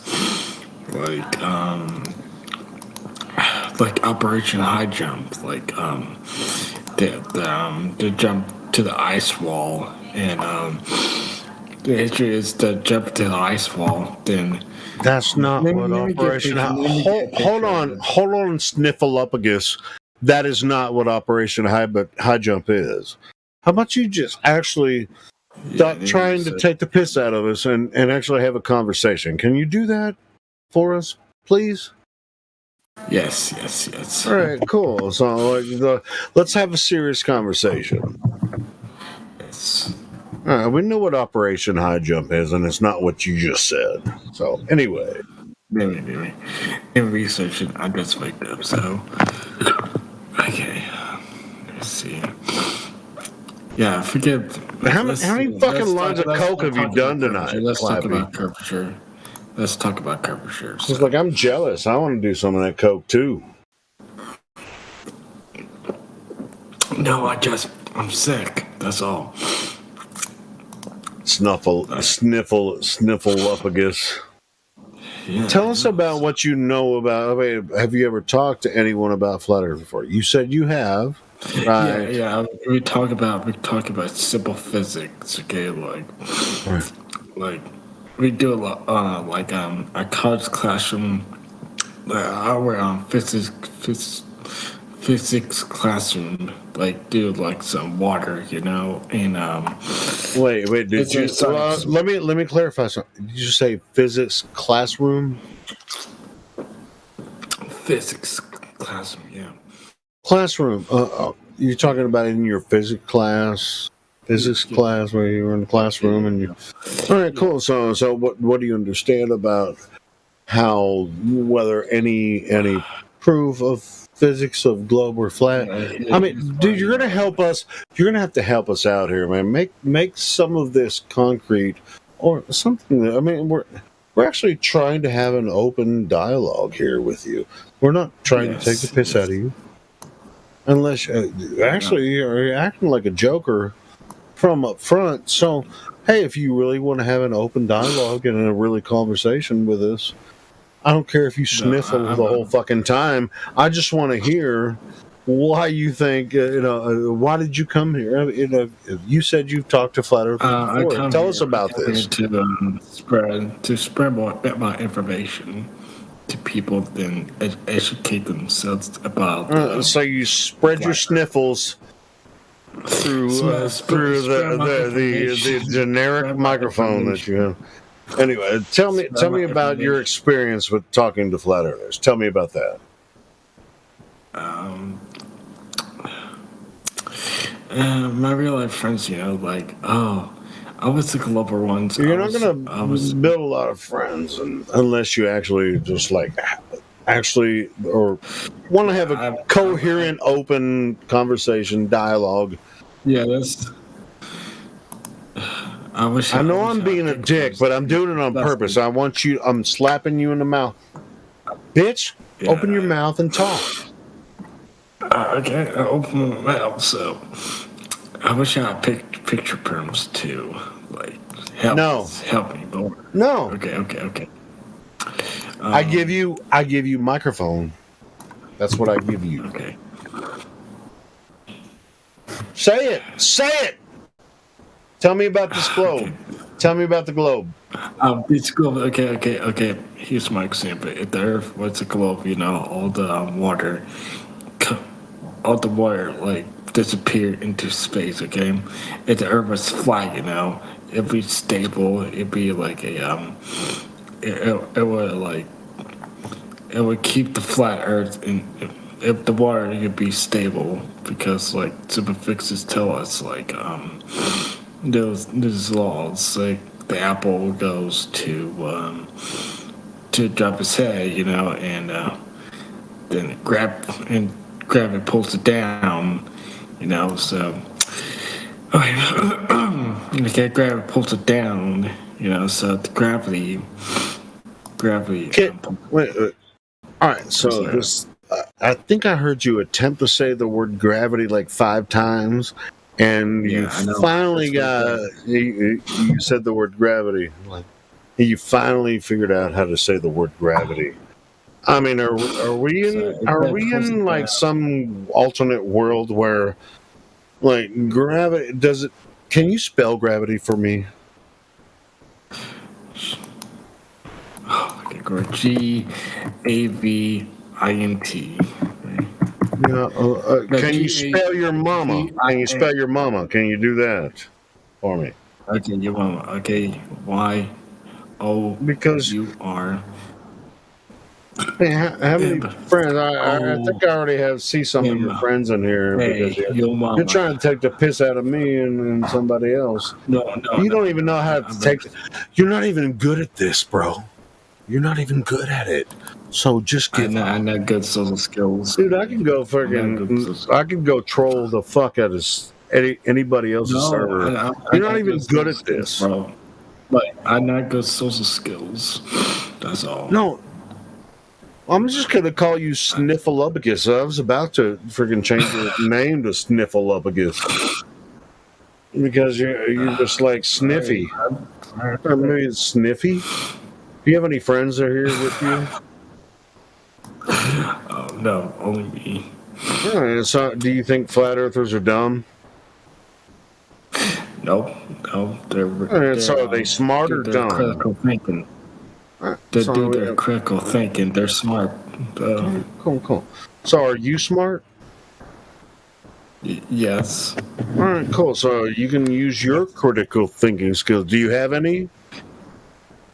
Yes, I have critical thinking. All right, cool. So you came here to a Flat Earth server where we're waiting for people. You interrupted me playing some of my music to come and show me. No, I'm not. I don't give a shit about that. I play my music all the time. I was doing some music. I'm trying to play some music. No, but let's talk about the critical thinking skills. This is very important because you said you don't think flat earthers are dumb, right? So flat earthers will say, hey, Earth is what? Have you ever talked to a flat earther before tonight? It's flat. No, wait. I didn't ask you that question. Have you ever talked to a flat earther before tonight? The opposition of what's going on. The opposition was. Can you answer my question? Have you talked to anyone about flat Earth before tonight? Yes. Not tonight. Like maybe like 2 days ago. Before tonight. Dude, I asked you before tonight. Yeah. All right, so you have talked to people about flat Earth before. Was it on this server? Or was it another server? Or? That was another server. It was another server. Oh, it was like maybe on YouTube or whatever. So you're familiar with the arguments about flat Earth, or whether or not we're the third rock in the sun? The argument is simple. The argument is simple, but like you have to go by step by step to realize your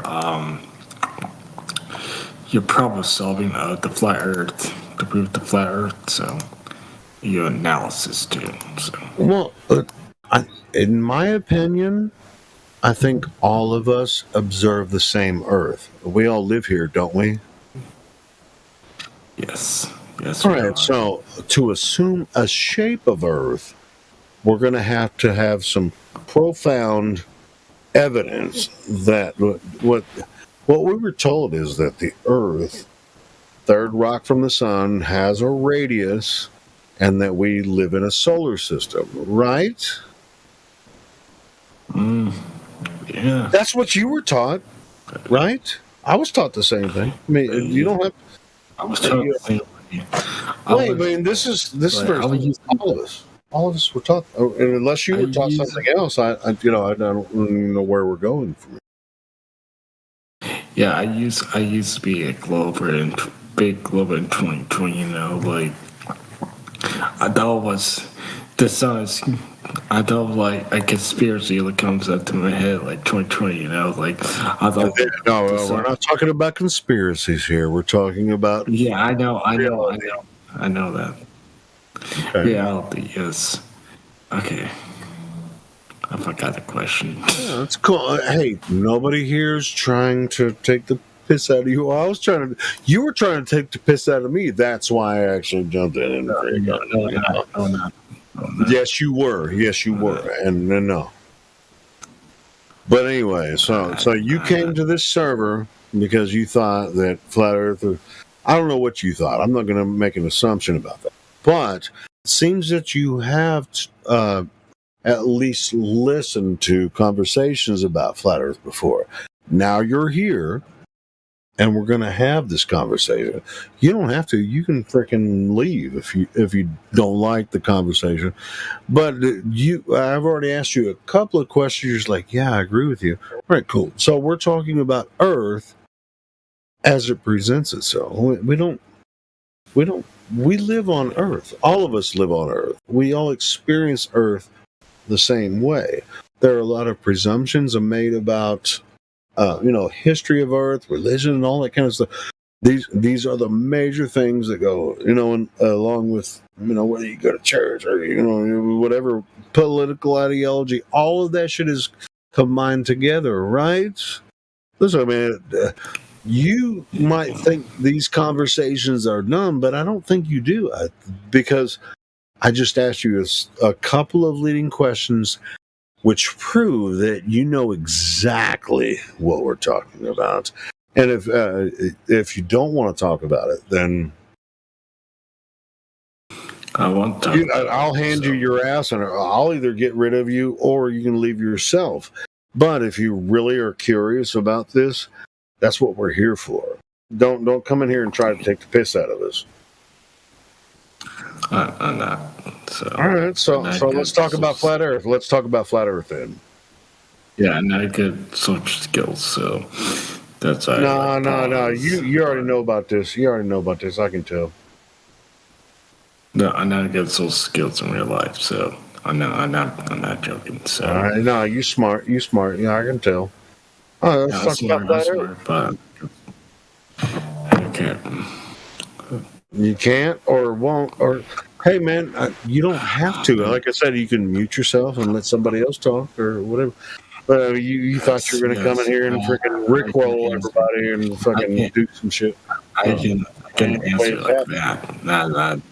That start conversation was really hard to start. Well, you already know you already knew what we were about. You came in here and said, "Hey, I think I'm going to just take the piss out of these flat earthers." And no, it's not going to happen, man. Oh my God.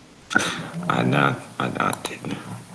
So I can do pictures of like my evidence of the flyer. I can explain a lot. So, all right, can you send me a picture?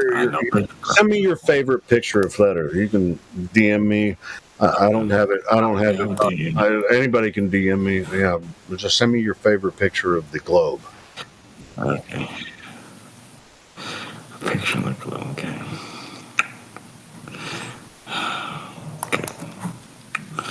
It's on. Okay, it's on.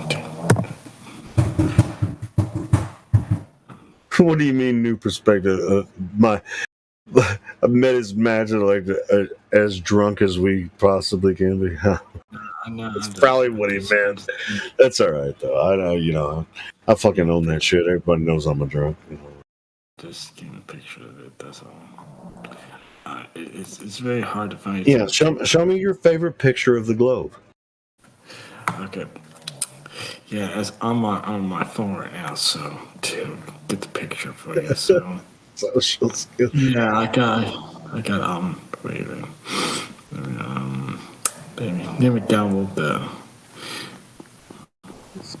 At a certain point, I know when somebody's trying to take the piss out of the whole room. You know, no, really no, not.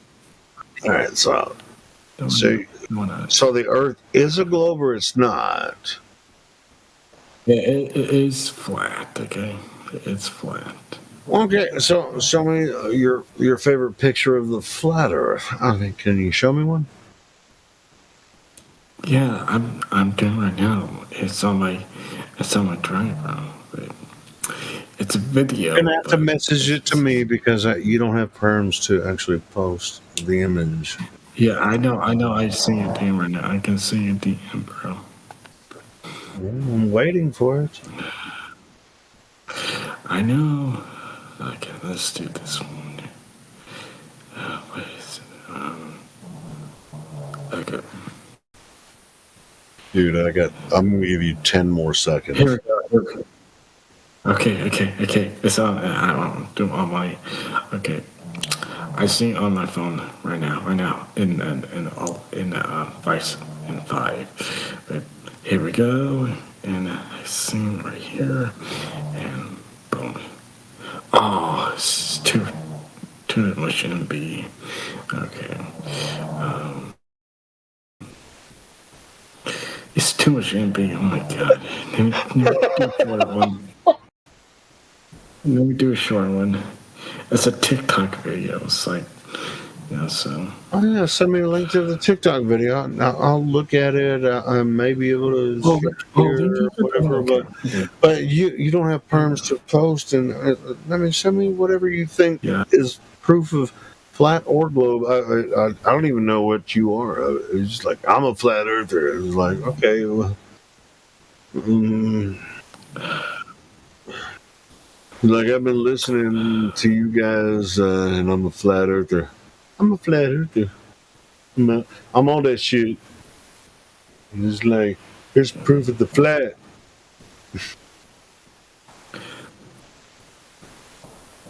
Come on, Clappy, man.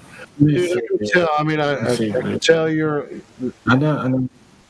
You're really trying, man. Can you actually really? No. I think you're better off as a listener. I'm not a listener. Well, you should. You should listen more than you talk, to be honest. But I'm not good at social skills. So you might learn something. No, that's fine. Dude, I used to be so embarrassed to talk. As a matter of fact, I still can't listen to myself talk anymore. Like when I listen back to some of these live streams, I'm like, I can't fucking stand to hear myself talk.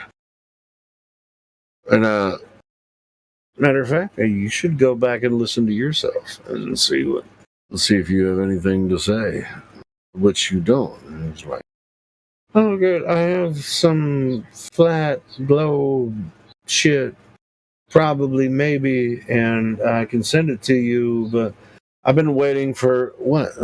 I think it's been like 5 minutes. I ain't got shit. My DMs are open. Anybody can message me. I ain't got shit.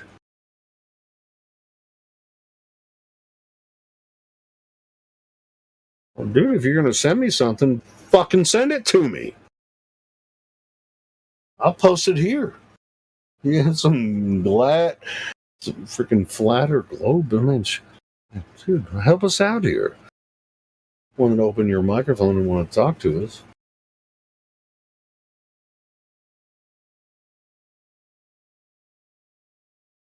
No, I get that, Clappy. Sometimes that does happen because, some of these conversations get really heated and you almost have to yell. That's okay. So, Clappy, man, definitely come in here when you can talk. And boom, shalak, like we'll have an open dialogue, man. Freaking flat glow, whatever. See, Clappy's being honest. He's like, man, I don't want to wake my whole fucking house up because, yeah, it kind of goes like that sometimes. And I get people like, even, other moderators and shit, they're like, do you realize you're yelling at people? No, I didn't notice that, but but I do sometimes. And I don't apologize for it. I was about to say I apologize, but no, I don't. Because you bring some dumb bullshit, and it's like, I'm going to send you a picture, my favorite picture of the glad flobe, and I mean the flat, I mean the globe in space, or the flat Earth, and then I'm waiting 5 minutes for you to actually send me a picture. See, Clappy sent me some stuff. And like I said, I mean, anybody can message me anytime. I don't close my chat off. Anybody.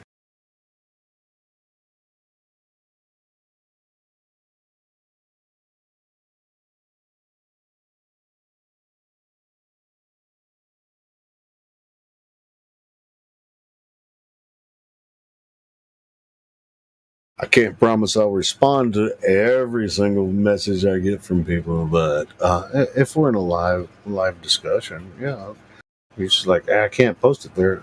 There's a reason, but if you send me an image or whatever, and you want to talk about it, post it, and then we can talk about it. Other than that, why are you here? So we have Jesse Gordon's a Globey, right? Jesse, you up in there? This other guy I'm tired of, bro. Are you here, Jesse? I am here. All right, cool. Yeah, the other guy was a waste of time. And it was a waste of time for me to just blow you. I found it rather entertaining. Did you? Well, I try. So what you been up to? How's things on the globe side?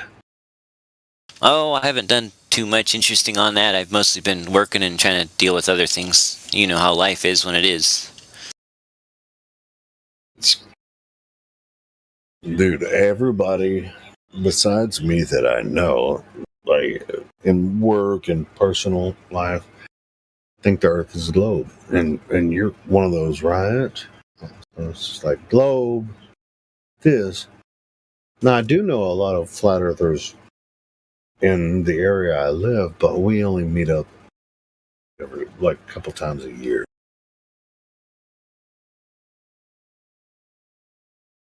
I don't even remember what it's like to actually be a glober. It's been so long. I met a really cool flat earther the other day. I was at a public boat launch with my theodolite, just taking some readings of the horizon and stuff, and there was a guy out there with his dog on the beach just sitting in the sun, and he's like, hey, tell me you're proving the flat earth. And I'm like, well, I'm afraid not. He's like, oh. But anyway, he was a really nice guy, and we had a really nice visit. nice. So you had like the flat Earth discussion. I imagine you both were Globers, right? At the end of the day. Right? What's that? Were you both Globers at the end of the day, or was he a flat earther? No, he's a flat earther. Oh, okay. So you met him at the beach or whatever, and you were. It was a chance meeting. He was there when I was there, and he saw me with a theodolite and asked me if I was, as he put it, quote, proving the flat Earth, unquote. That's how he just kind of asked that in a friendly manner, and so we struck up a conversation. We didn't talk about flat Earth details a whole lot. He was doing some neat work on a little camper he's working on, so we talked about that, and so we had just a nice visit.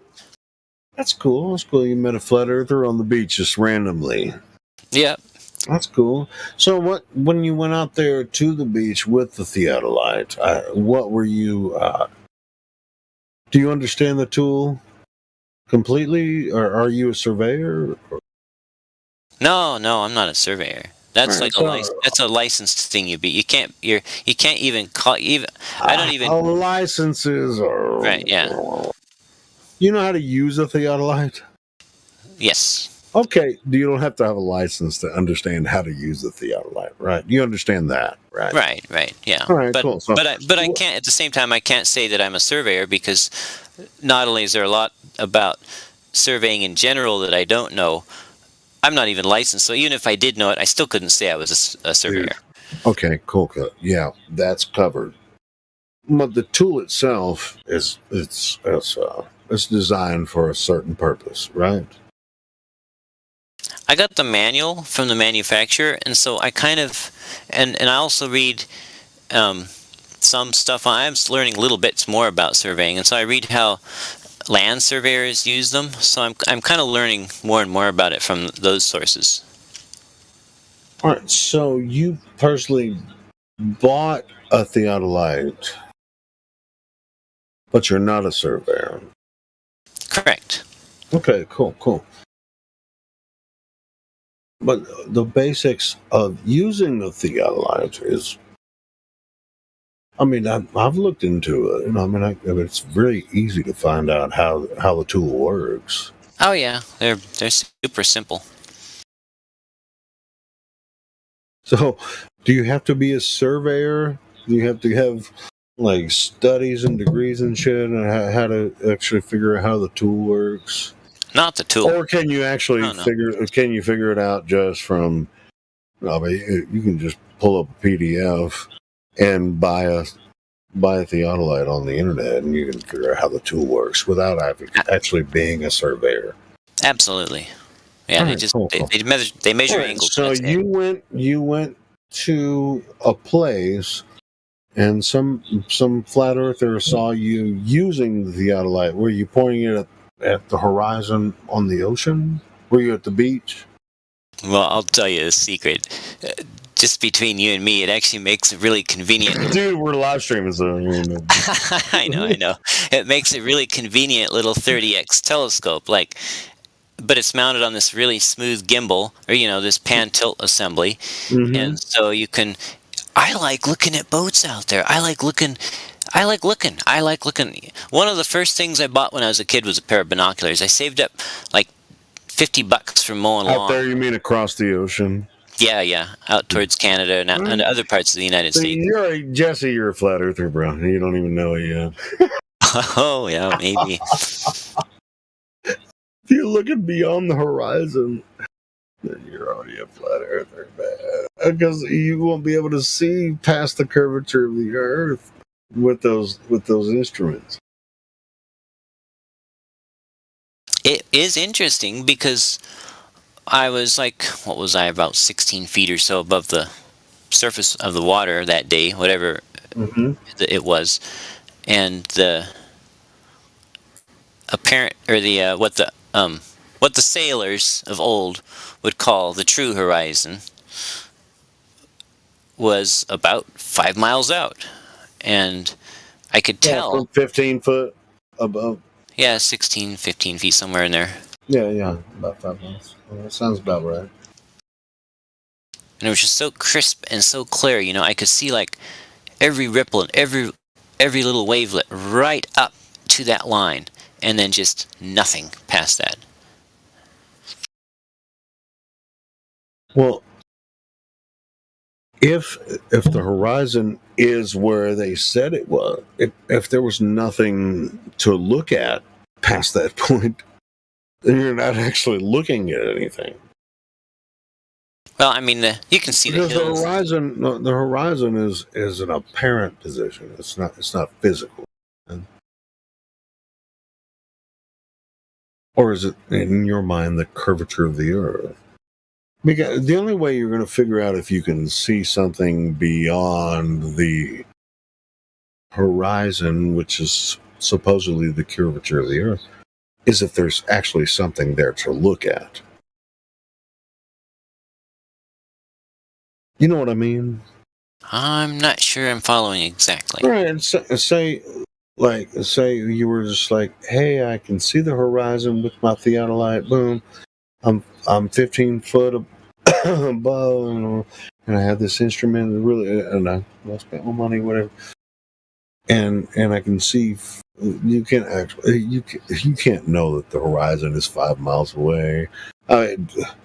What are you basing that on? I mean, as far it's triangulation, right? No.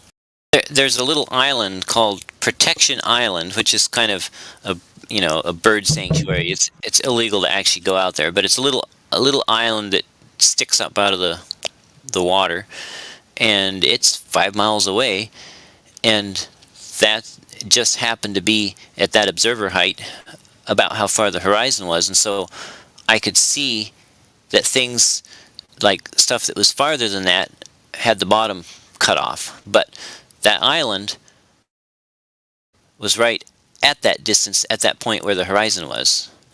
So does that make sense? Yeah, I mean, I was going to ask you, when you mean bottom cut off, you mean that there's physical Earth curve in the way? I'm just saying what it looks like. I'm asking you, do you think that's physical Earth curve in the way? That's why the bottom cuts off.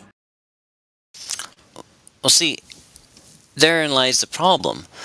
I've done a fair amount of measurements to see what sort of deviation there is between the path of light and the surface of the water, and the fact is those two do deviate, and that deviation does form a curve.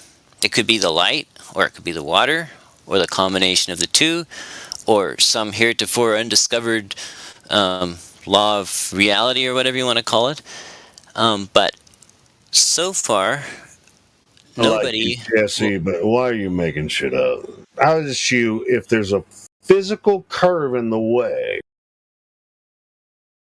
and you just went into this, do you think that in any situation when anyone's using any type of tool, whether it be a binoculars or a theodolite or telescope, if they're looking across Earth from near the shoreline of an ocean, at a certain distance, the physical Earth curve blocks what they might or might not see over a certain distance?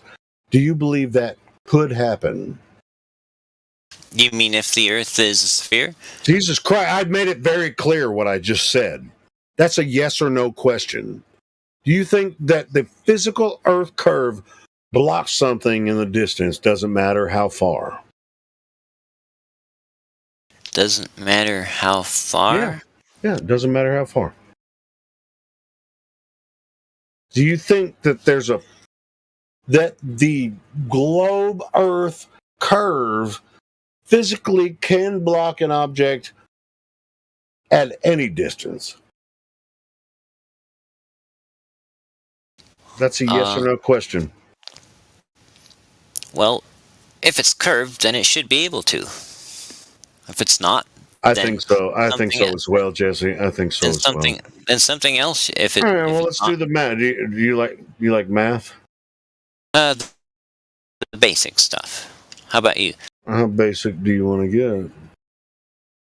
I'm good with addition, multiplication, division. What's that? Triangle. Do you know what triangles are? I know the basics of triangles. Also, Pythagorean theorem. You comfortable with that? Talking about the Pythagorean theorem? Yeah. Isn't that the one that says something like b squared equals a squared plus b c squared squared? equals c squared? I mean, you figure out the hypotenuse, right? I mean, that's really actually if you understand a theodolite, that's what theodolite uses, the Pythagorean theorem. Yeah, and then there's some cool things like the law of sines. It's Dude, really cool. why are you being? You already knew what I was talking about. You're acting like you didn't know what the fucking Pythagorean theorem was. You're just treating me like I didn't know. No. I asked you, dude. You gotta understand, there are thousands of formulas and concepts and methods out there. I can't remember all of them. No. I'm familiar with a number of them. I can go look them up and use them. I understand what they do, but that doesn't mean I can just, at the drop of a hat, recite them all to you or run it. Maybe you could do that. You know, what's pi to 10 digits without looking it up? Can you do that for me? 3.1959764. You know, I mean, I could probably get close to 10 digits if I really thought about it. For what it's worth, I learned that when I was 12, and that's what I'm saying. It's just like when I said Pythagorean theorem, you acted like it was like I probably know that. Nigga, you already knew that shit. You're using a theodolite. I mean, that's what you do. You triangulate. I use tan and arctan mostly with the theodolite. Yeah, well, I mean, it kind of depends on what, but it's triangles, bro. You only calculate with the arctan after you triangulate. But anyway, I mean, maybe I'm too dumb.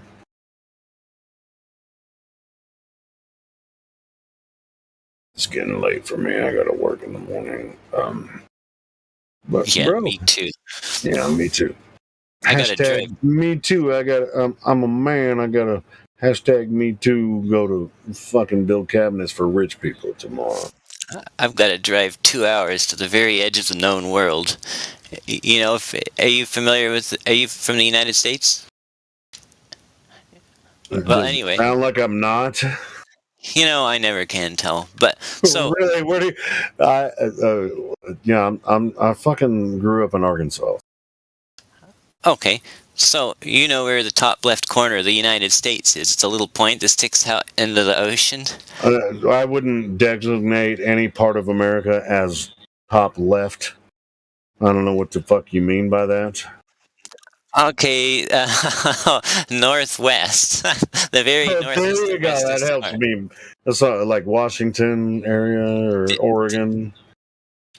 Yeah, Washington. All the way west. There's a little point. There's like an Indian reservation out there, and it's so deserted. I think only one road goes out there, but there's an Indian reservation out there, and there's a marina, and someone was sailing their sailboat from Canada. I don't know where they're going, but anyway, they landed in that marina, and their little diesel engine wouldn't start. So I'm supposed to go tomorrow and bring them a new starter, and I have to drive 2 hours to get there. Do you have the starter to replace it? I called the parts store, the local parts store in my town, and they said they'll have it at 9 a.m. in the morning. So, dude, I hate and love working on engines. I have a love-hate relationship with this shit. You love like, to but hate once you do freaking get it going, it's just like, yeah. Yeah, so you're going to bring them a starter for their diesel engine?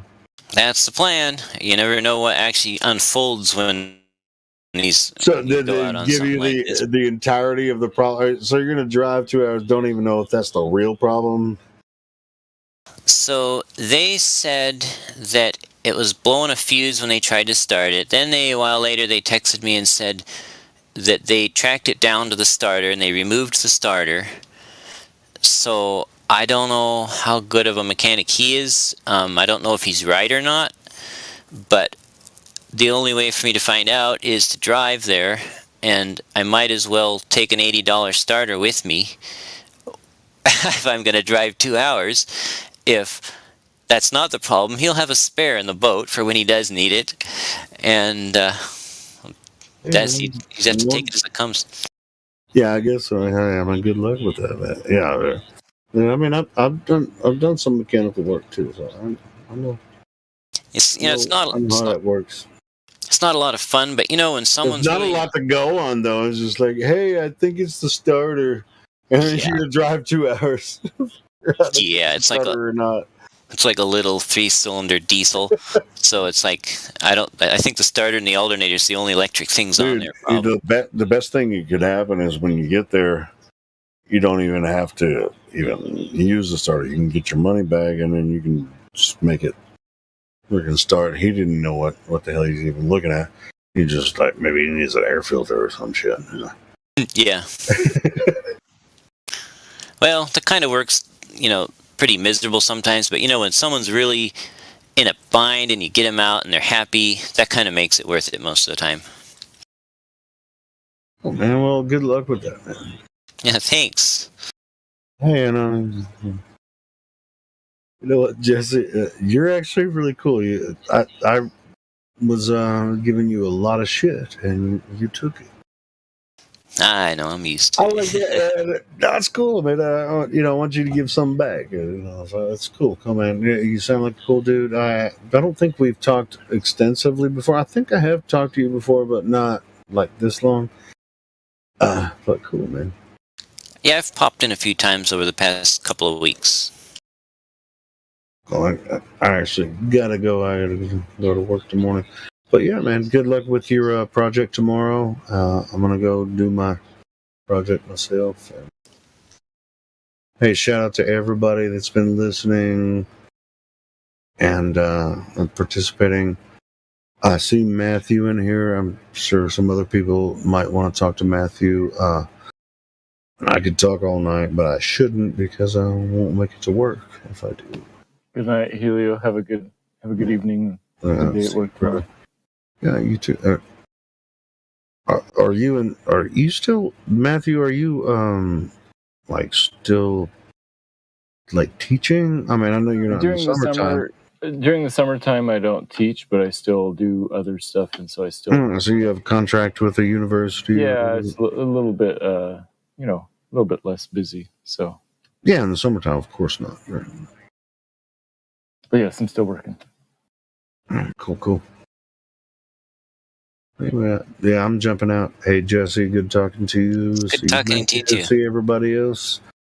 Boom. I know I can be a pain in the ass, but I think I do that on purpose for whatever reason. Because I like it. It's fun. But this whole place, everyone should know what they're getting into when they come here. And it's like, why do you treat me like this? It's like, why do you treat me like this? No. Come on in, said the spider to the fly. The web is fine. Yeah. What's that story? Where it's just like the scorpion said to the frog, hey, can you get me across this water? It's just like he stung him in the middle, and he's like, why did you sting me? I thought we were both had an agreement. And he was like, I'm a fucking scorpion, man. Of course I was. Well, we're both dead. Well, okay, well then, there it is. Partnerships. And I think a lot of, since you're listening, Jesse and Matthew, and shit, it's 12:25. Planes up. These conversations, I think that, Matthew, the reason you hang out here is because you know it's beneficial for every single person. If they're willing to have an open dialogue about it, it can help their spirit, their mind, their intellect, their logic, reasoning, everything, their wisdom, everything is benefited by not letting your emotions necessarily get involved.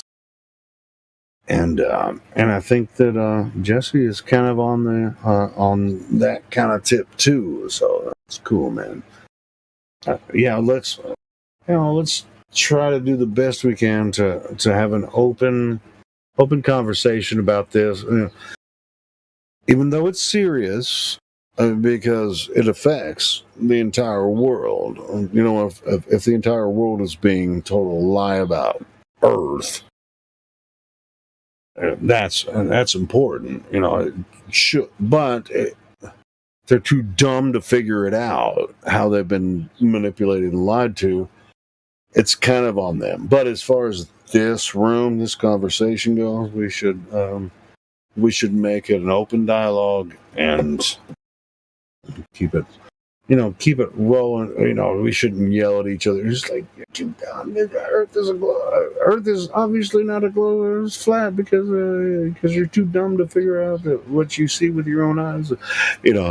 I'm guilty of it sometimes. I try to have an open dialogue with people, but I think we all should learn from each other.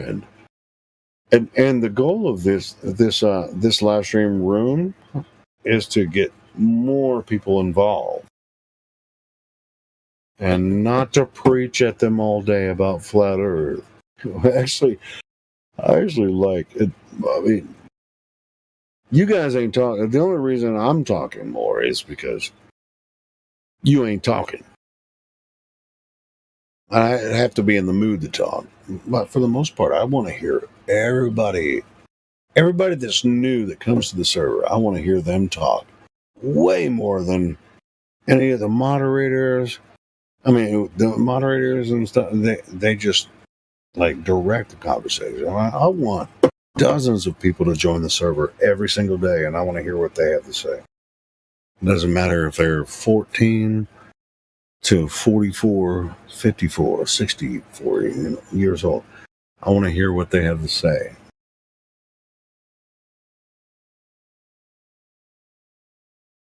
We actually made this server for everyone else to come here and talk with us. And we're not here to talk at them. We're here to talk with them. At least that's what I want to hear on here. We want dozens of new people to join every day. Anyway, with that, I'm out. Thank you guys. You guys are awesome. Help support the channel, and share the Discord link everywhere you can, because it's the best place on Earth to talk about Earth.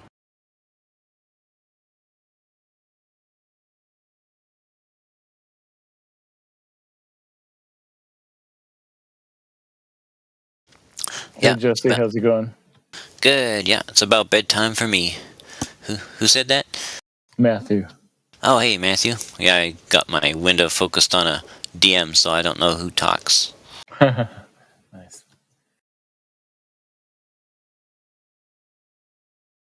I don't think I've heard you in here before. Yeah, I'm kind of new, and I kind of come for a few days, and then I get busy with life, and then I pop in when I get a chance. I'm one of the resident Globers around here.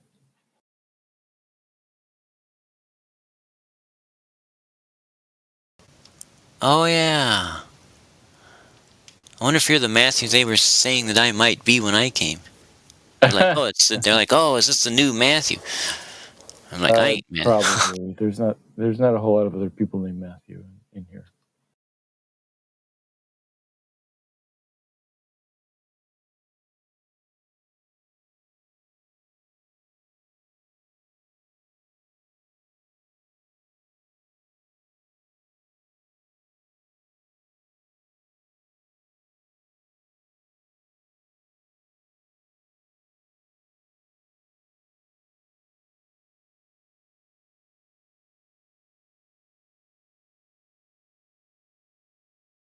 Hi, Matthew.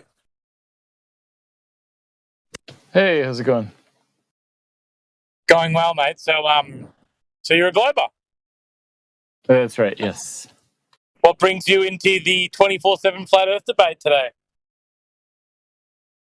I feel like it's the supreme challenge of how to teach and explain things well. How to teach and explain things well. So it helps you to become a better teacher and explainer being in here. It sharpens my mind, and I like having conversations with people, so whatever. Cool as. So what can you teach me or explain to me today? About math. All right. Geometry, what types of theology, philosophy, what types of things are you interested in? I'm interested in measuring some curvature. You ever find that, Matthew? So every time I do like an observation or like I see things and they shouldn't be there, so I'm trying to find some curvature. Can you do that one for me? How's that going, Matthew? Hey, how's it going? Yeah, I think the Earth is so large that it's hard to, or maybe even impossible to directly measure curvature. So instead, we have to measure other things and do some calculations instead. Matthew, that's a silly argument. Is it so large? Is it so large, or is it bigger than that? Say that again. Is it so large that what? Is it larger than 25,000 miles in circumference? No. No, that's how large it is, right? Yeah, and it's hard to see that. It's hard to directly measure that kind of curvature if you're standing on the surface. Is what I'm saying. Yep. So if something was, say, 70 miles away, should we be able to see it if we're on something that's 25,000 miles in circumference, ball? Yeah, so if you're talking about seeing things, now we're talking about indirect observations, like looking at something. And so indirect, that's why I was saying indirect observations can be instructive, even if we can't directly measure. Yeah. We can figure out what we're looking at.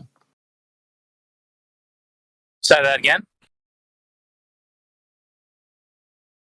Seeing things isn't directly measuring something. It's not like you're putting a measuring tape up to something and directly measuring some quantity, but you can see things.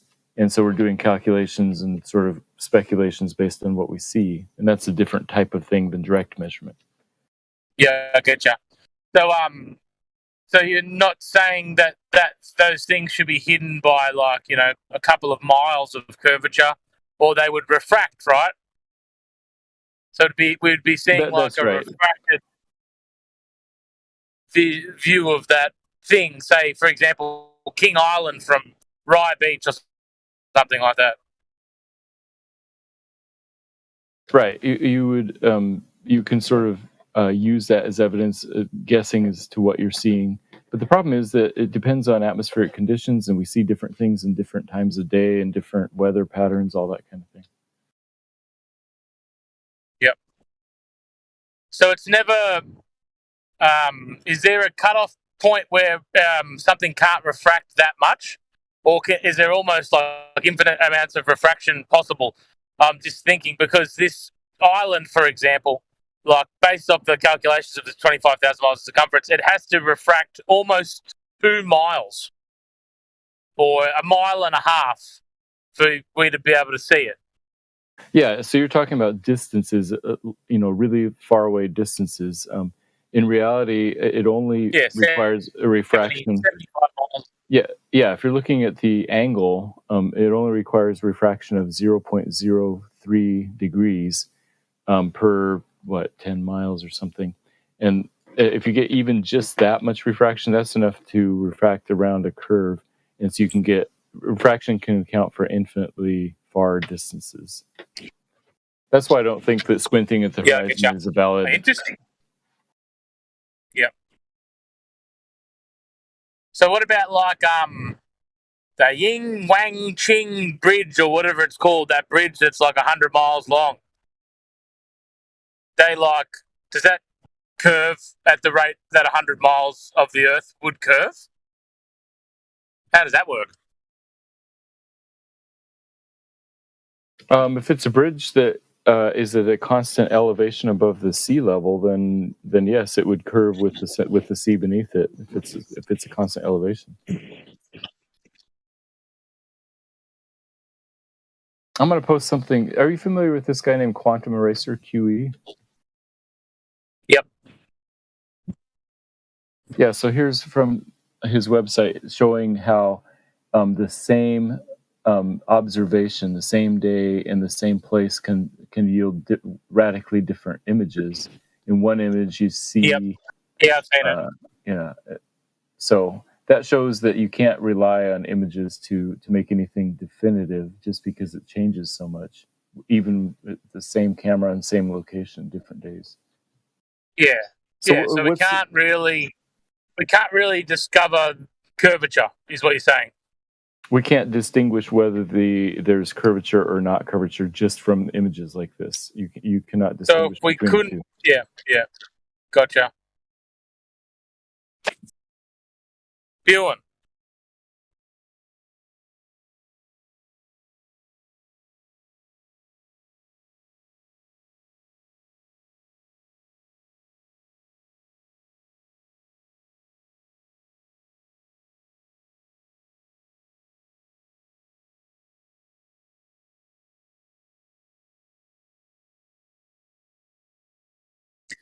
I always have this like weird thought experiment that just always takes me away from globe belief. It's the thought experiment that, like, if you say you had like a massive drill, attached to your bottom of your feet, Okay. and this amazing drill that could just drill through anything, and you had this special suit on, so you could go through any temperature, and you started drilling down towards the core of the earth, and you're drilling down, and you're heading towards the core, and you nearly made it to the core, and then you're at the core, and then all of a sudden there's some weird moment where suddenly you're drilling up, and you're drilling up and up and up, even though you were drilling down. And that's just the thought of that just makes me think the globe is just fairy tale garbage. Do you understand where my mind is going with that thought experiment? Yeah, I hear you. And so How you can be drilling in a direction, and then all of a sudden you reach the middle, and then suddenly your experience just changes, and you're suddenly in a different direction, even though you're drilling in the same direction. Right. So I think I like thought experiments. They don't necessarily prove one thing or another. No, but it also just makes you sort of believe, not believe something, I guess. And also the fact that something seems weird and feels counterintuitive is not a super reliable guide to whether it's true or not. I'll give you that. So, for example, if we go back 300 years in time and bring somebody in a time machine up forward, and I try to show them my cell phone, I say, "Oh, I can type text into here, and it'll send text, to my buddy Anthony over in Australia, I assume, or New Zealand." Yep. Australia. To Australia, and he'll get this text message in 2 seconds. He'd say, "That sounds crazy. How could information go through the air?" And I say, "Oh no, it's radio waves, blah blah blah." Maybe he'd think it's crazy. Maybe he wouldn't. I don't know. Yeah, some of them. I would say some people from 300 years ago would definitely think it's crazy. Some people would sort of understand if I tried to explain what electromagnetism is.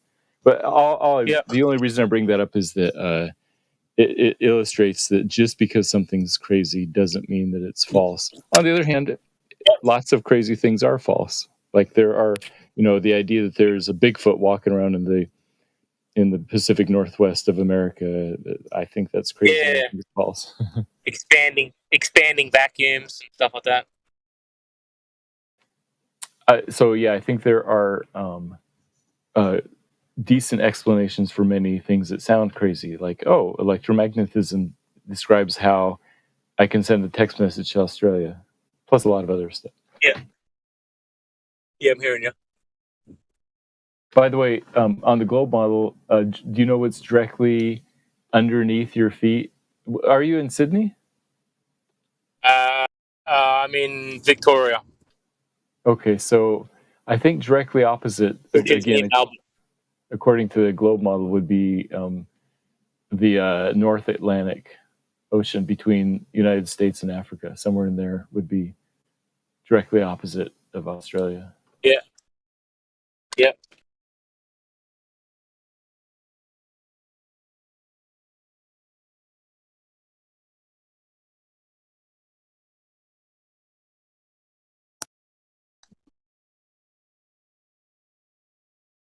Did you ask me something then? No, I didn't. I mean, I could come up with things that sound counterintuitive to me about the idea of the Earth being flat as a sort of counterexample, if you're interested.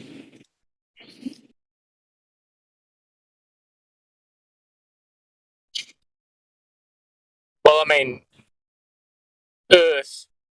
I sort of don't really like the phrase because we're just assuming that there is like this separate thing that's in this vacuum that's separate from other terra firma that we call the Earth, right? Instead of just Earth.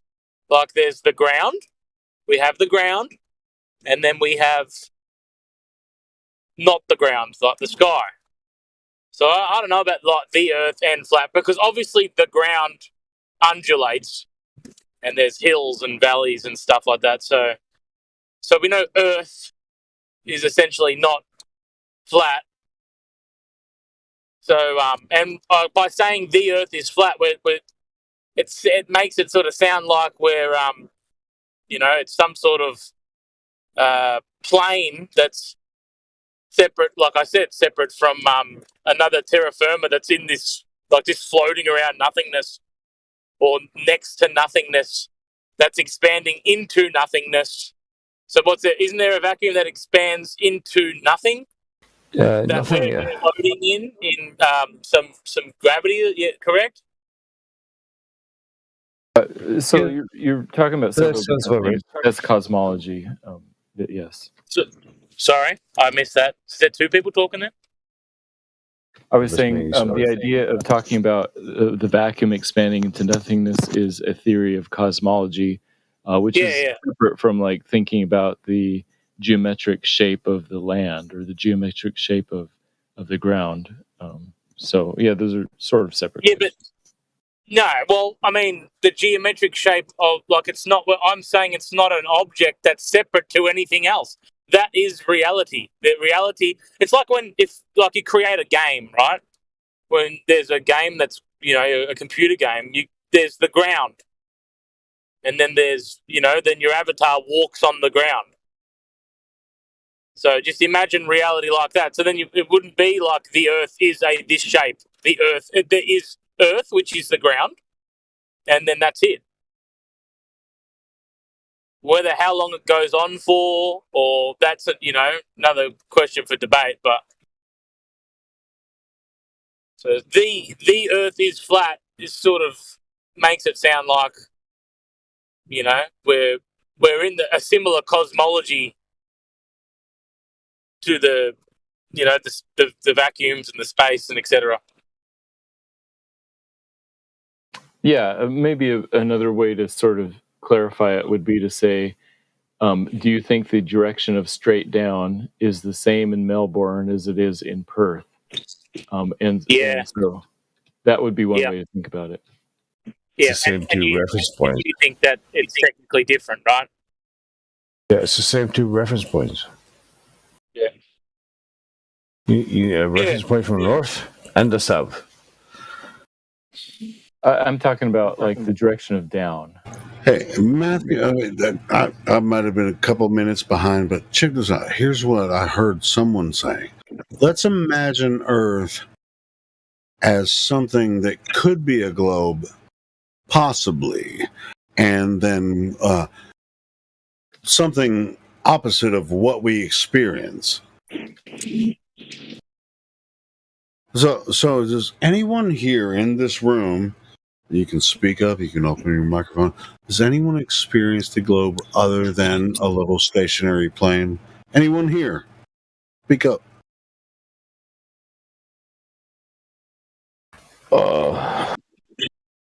Sorry, other than a level stationary plane. You heard what I said. You heard no. How about you, Matthew? Do you experience the Earth as other than a level stationary plane, whether you're I do not. standing on the shore of an ocean or you're on an airplane. It's not. Yeah, I do not. I experience the Earth as perfectly flat. I experience the Earth as perfectly motionless. All right, cool. So does everyone else. Talking about my physical experience and like. Welcome to Flat Earth. Oh, I don't trust my senses. What? This is fucking brilliant.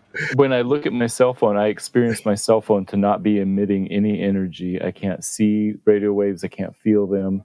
Nobody said anything about your cell phone. No, I'm talking about my senses. I'm giving an example of how you can't trust. I thought you senses. said You should do some mushrooms, bro. Then you can see and feel them. Matthew, are you for real? Are you really for real? Yes. How do you experience your cell phone? Do you experience radio waves coming out of your cell phone? Myself doesn't matter. How do you experience your cell phone? Come on, Matthew, man. Come on, bro. Oh, I'm just asking a similar question to like Hugh. Really? No, answer the question. Do you experience about Earth? I'm talking about Earth. I'm talking about senses. You were talking about senses. I'm talking. Well, you're talking about cell phones now for some reason. I was talking about Earth. Do you think that the Earth is like we can experience it because of our senses, or no? So Helio was saying we should use our senses to determine the shape of the Earth, and I was saying senses are not necessarily a reliable guide to truth. For example, all right, so a cell phone is a better way to gauge that. Is that what you're saying? No, it's a separate example. There's an example where our senses are unreliable guides. So tell me about the cell phone gauge. Our senses are unreliable guides to determine whether there are radio waves coming out of our cell phones. Is that your reason why? No, it's our reason why we don't always have to trust our senses. We can use logic and reason to enhance our senses. Well, if you use logic and reason, so you can use a cell phone to enhance your knowledge. Logic and reason. Logic and reason. I was using an example. I think everybody here believes that there are radio waves coming out of our cell phones, even though you can't sense them. You don't. Yeah, but listen. I can. There are radio waves coming from the cell phone that have nothing to do with logic and reason. I have no idea why you would ever say any such thing, Matthew. You are a logical, reasonable person. The cell phone has nothing to do with you, bro. It's not equivalent to the thing he's comparing it to because there are practical demonstrations of radio waves everywhere, including this conversation right now. Where is the practical demonstration of Earth curve or rotation? I would say there are all kinds of practical demonstrations of that, too. I know you disagree with that. Matthew. Well, let's get to him. Where is it, Matthew? Engineers have used. I'm trying my best to like you, Matthew, and actually help you along. But when you say shit like that, I don't really feel like I can actually support you in this conversation, bro. Oh yeah. You say it's fair enough. When you make bullshit arguments like that, I just really don't know how I can support that. Was kind of like your participation in this conversation at all. I really think that you're just like making shit up at this point. Do you understand the purpose of me bringing up cell phones, or do you not think logical? It's just completely fuck cell phones? I was talking about nature. You brought cell phones in, right? And I was wondering if anybody got the reason why I brought it up. Well, not because it's equivalent. How about you enlighten us here, Matthew, on why we can't use logic and reason and we have to depend on cell phones? Tell us about that, Matthew. You're very angry. I'm sorry. I didn't mean to anger you. I'm not angry. I'm just telling you that you just brought up a fallacious argument that makes no sense. I want you to solidify the argument that you brought up cell phones. I'm not angry. I was using an example of how our senses sometimes are unreliable guides to truth. All right. Can you continue? Yes. So therefore, since our senses are unreliable guides to truth, we cannot rely on only our senses to determine if some particular thing is true or not. All right, and so we have to rely on cell phones.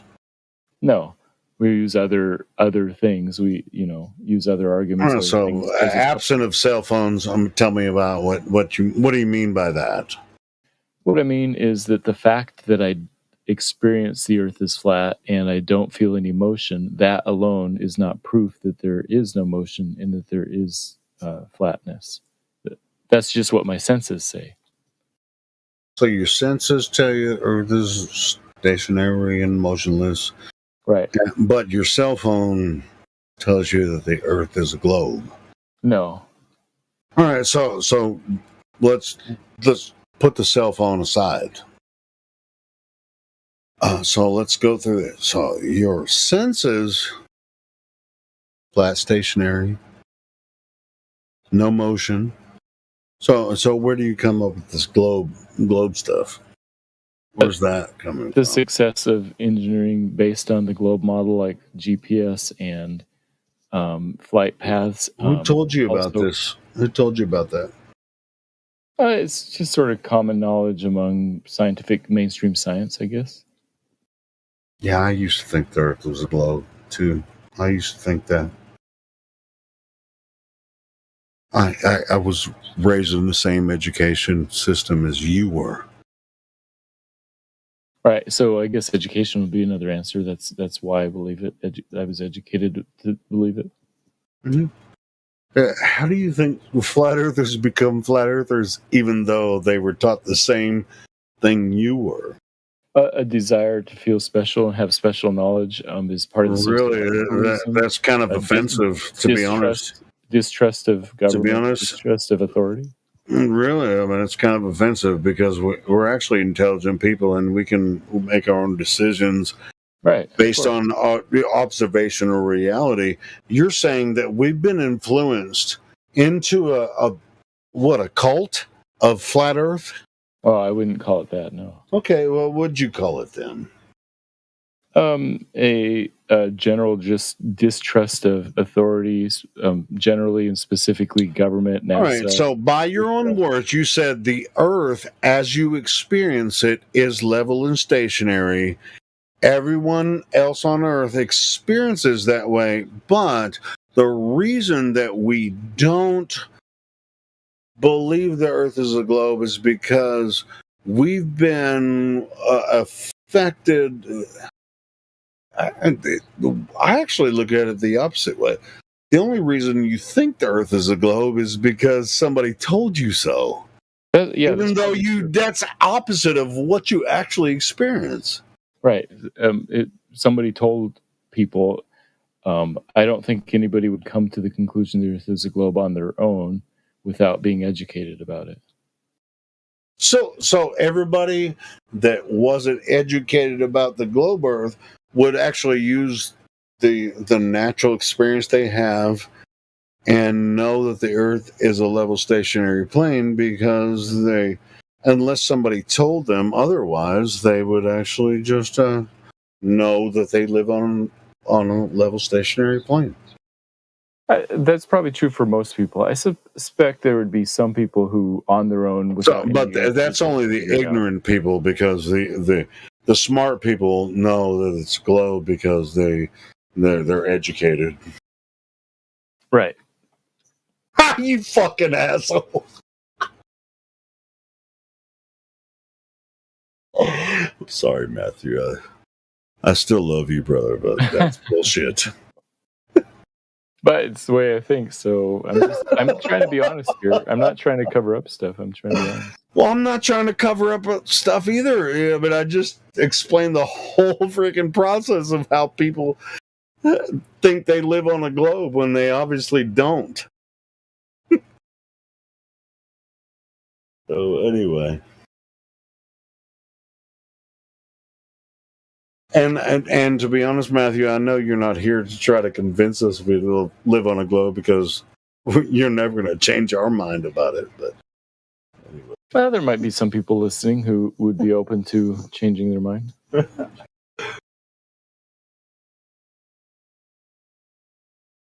anyway, I got you on that dynamite boom. I showed you that. You only think you live on the globe because they told you so. I agree. Because the only thing you ever experience is a level stationary plane. And you've already agreed to that many times. Anyway,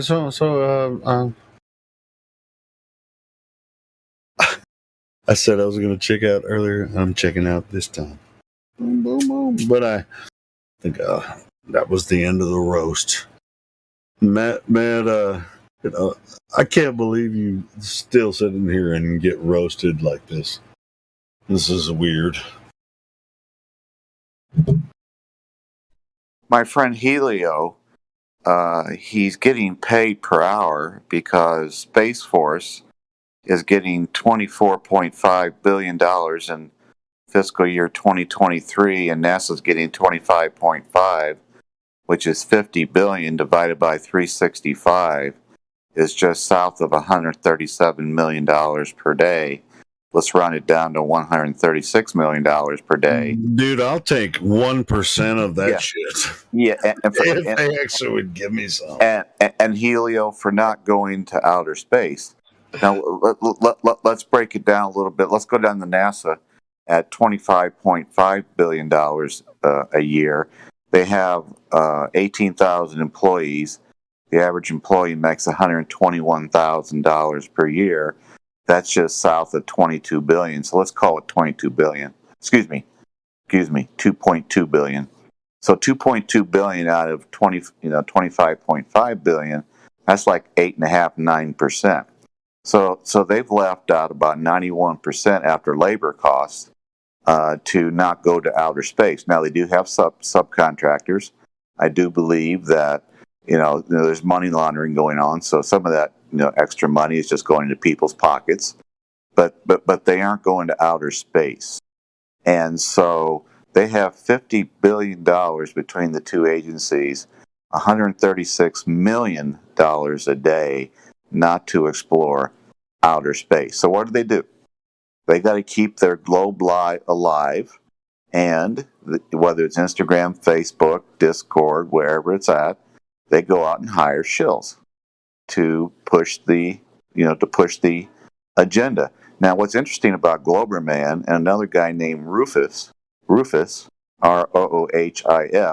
is they gave me the exact same scripted argument to a highway or a railroad that is over 300 miles long.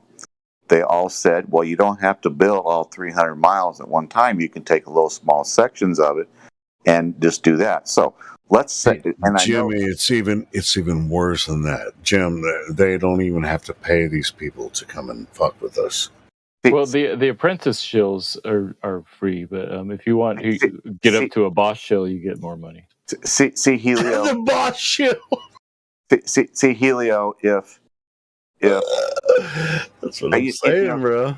Globerman, what percent of people on this good planet, this good Earth, do you believe agree with you that we live on a globe? How many people do you think, Globerman, agree with you? What percentage of people do you think on this good Earth agree with you that we live on a spinning, watery, curvy, bendy ball or a globe? What percent?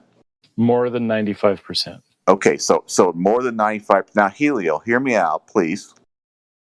If 95% plus of this good Earth agreed with me that scrambled eggs were the best breakfast to eat, and 5% agreed with you that cornflakes were the best breakfast to eat, I would not even think twice, not even in my wildest dreams, when I try to go on some sort of a Discord 24/7 cornflakes, server, and as a scrambled eggs person who agrees, 95% of the world agrees with me that scrambled eggs are the best breakfast to eat, and try to convince the other 5% who believed in cornflakes that they were wrong, unless I was being paid to do so. If I actually went on there for free, I would be the biggest loser in the entire world, especially during the summer when you can go out and enjoy the summertime. But and so you got to. Globerman is either the biggest loser there's ever been around this world, or he's a paid shill. So Globerman, are you the biggest loser that's ever lived, or are you a paid shill? You got two choices. Neither. That's the false dichotomy. No, it is not a false dichotomy, because I just told you that if 95% plus of the world agreed with me that scrambled eggs was the best breakfast, and 5 or less percent agreed with Helio that 5% that cornflakes were the best, I wouldn't spend a second with the cornflakes nuts unless I was being paid to do so. Now, you are demon possessed. You are satanic. No, Jim, let's not go there. But I want to tell you something, though. Since you brought up breakfast, here's something. You guys remember the song, God Bless Texas with His Own Hands? Dude, I made a parody of that. I haven't completed it, but God bless breakfast with His own hands, bacon and eggs in the frying pan. Shit, bacon, eggs, and waffles. Those are my favorites. See, hey, Jim, you were about to go in on Matthew, but I'm just telling you, bro. It's just, I'll say this, Helio. I need to write this shit down because I have a whole fucking parody for. Hey, a number of weeks ago, Globerman got in front of people on this server and answered a question from me. I asked about a 300-mile section of highway or railroad, and Globerman told me that you could take a section a mile or less. Dude, trains, man, that's flat.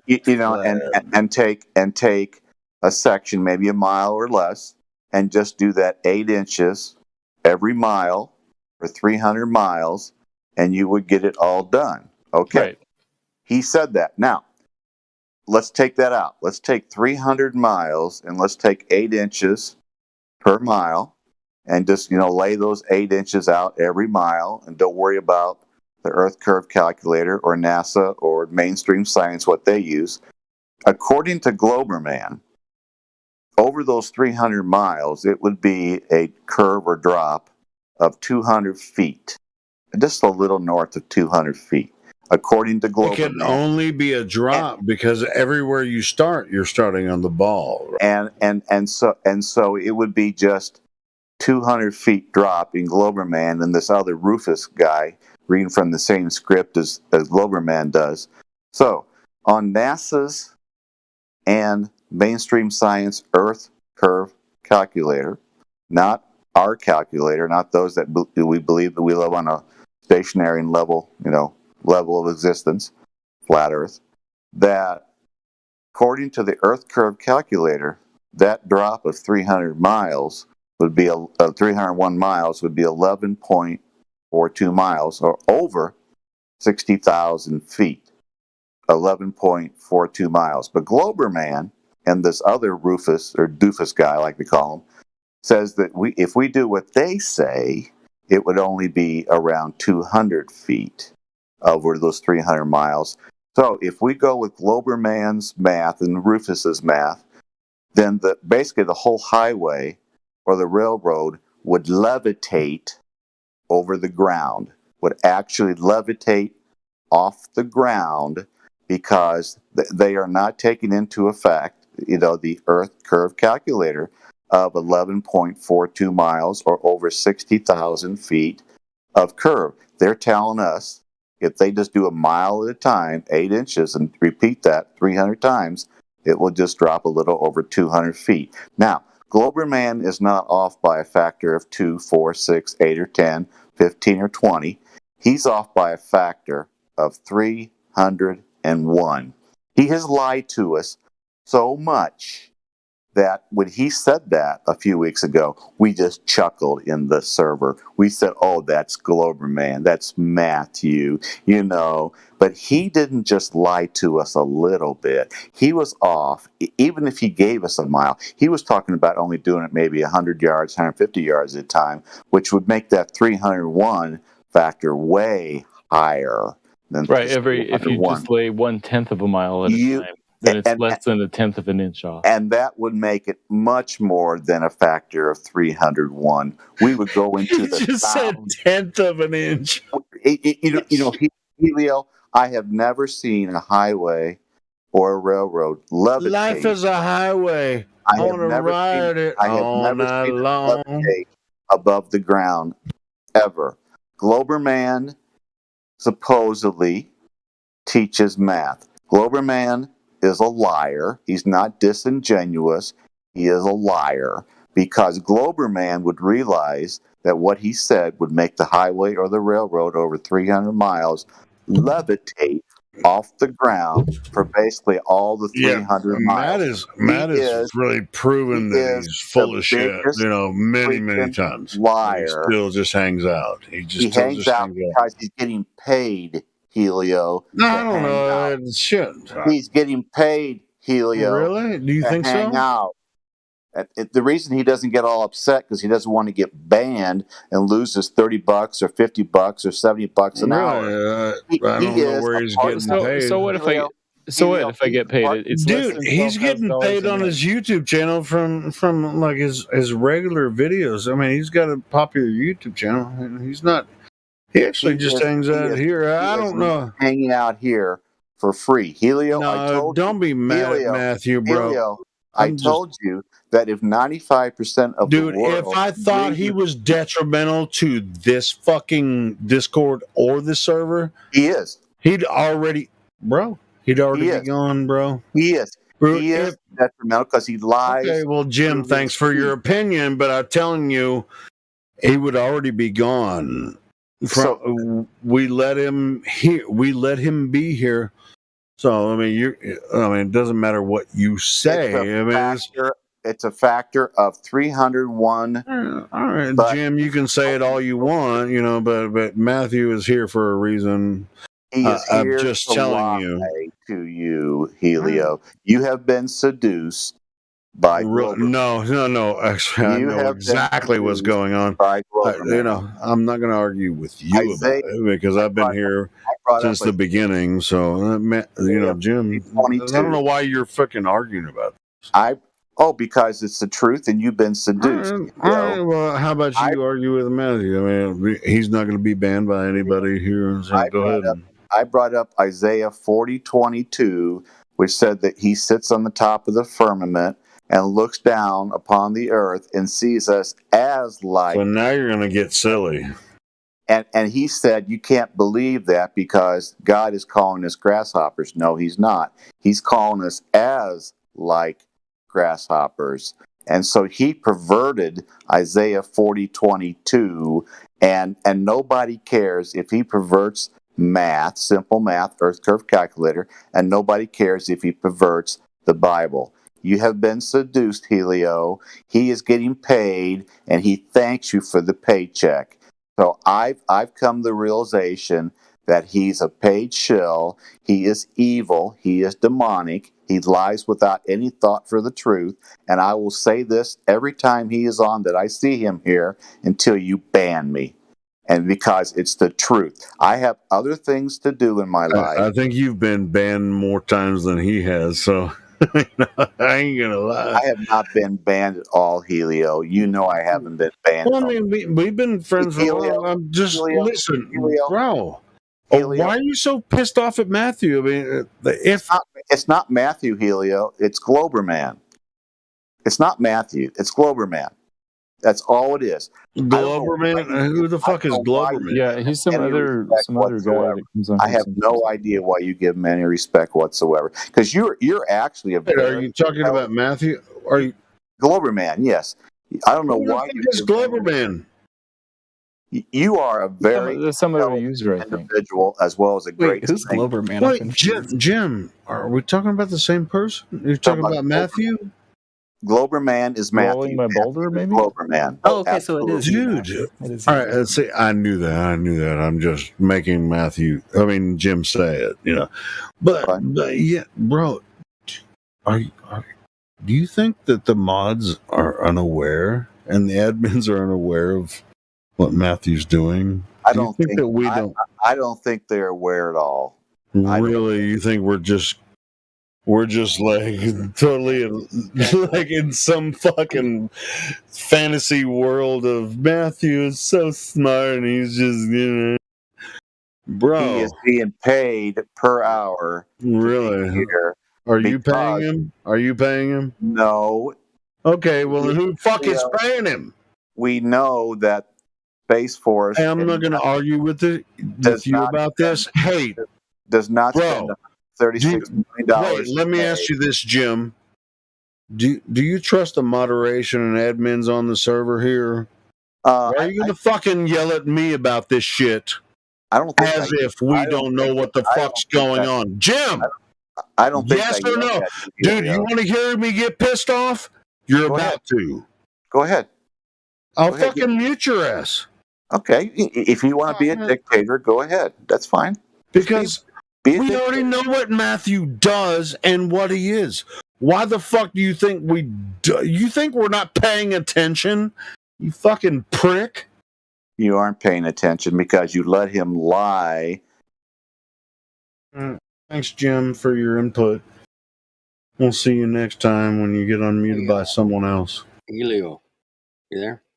Yeah, I'm here. Hey, man. Am I coming through okay?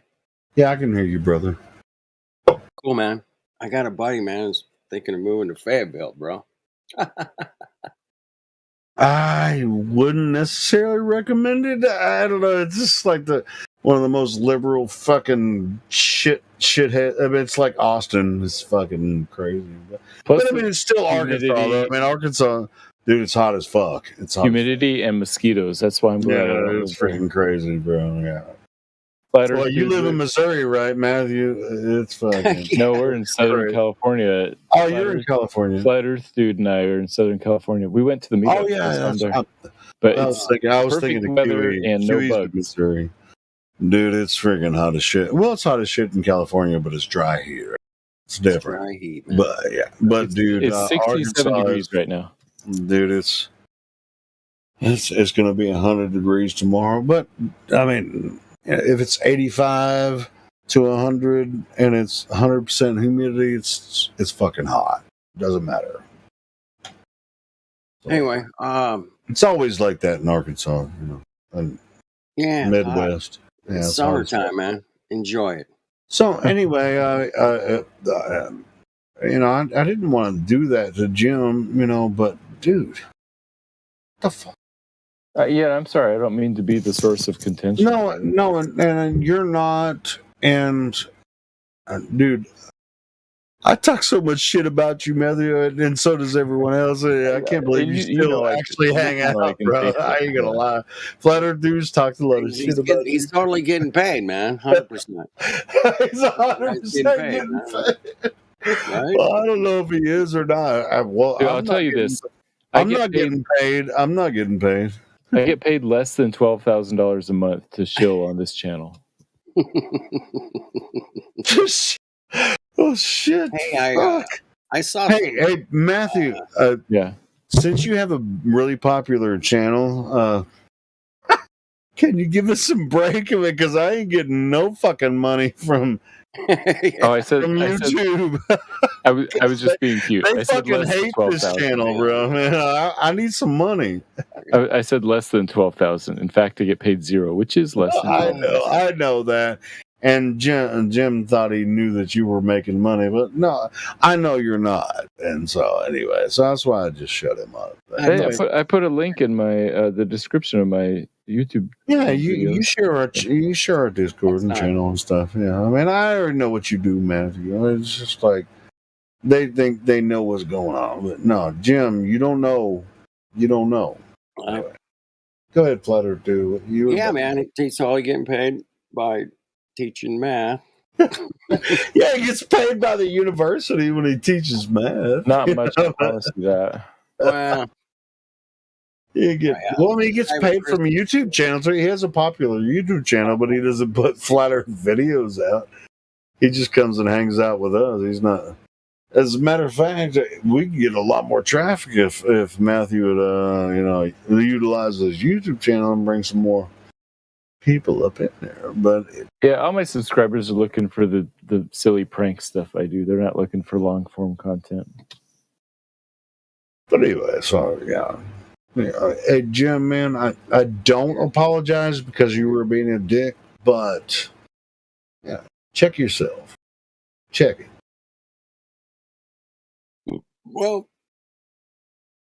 yeah, Jim and I had a conversation last night for a little bit about Matthew and the server. The server's cool. Matthew. Yeah, he was out of control. He's definitely down with Matthew. He thinks he knows something about what we know. Chill, fucking paid agent, basically. And I'm like, well, I can accuse a lot of people doing weird shit, man, for free. That's not the way it is with Matthew. It's a thinking man server, and he likes to think about shit. I'm just telling you, that's not the way. If that was the way it was, Matthew wouldn't even be here. Right. He'd be gone. That's what I was trying to tell Jim, but he just wouldn't. He wouldn't shut up about it.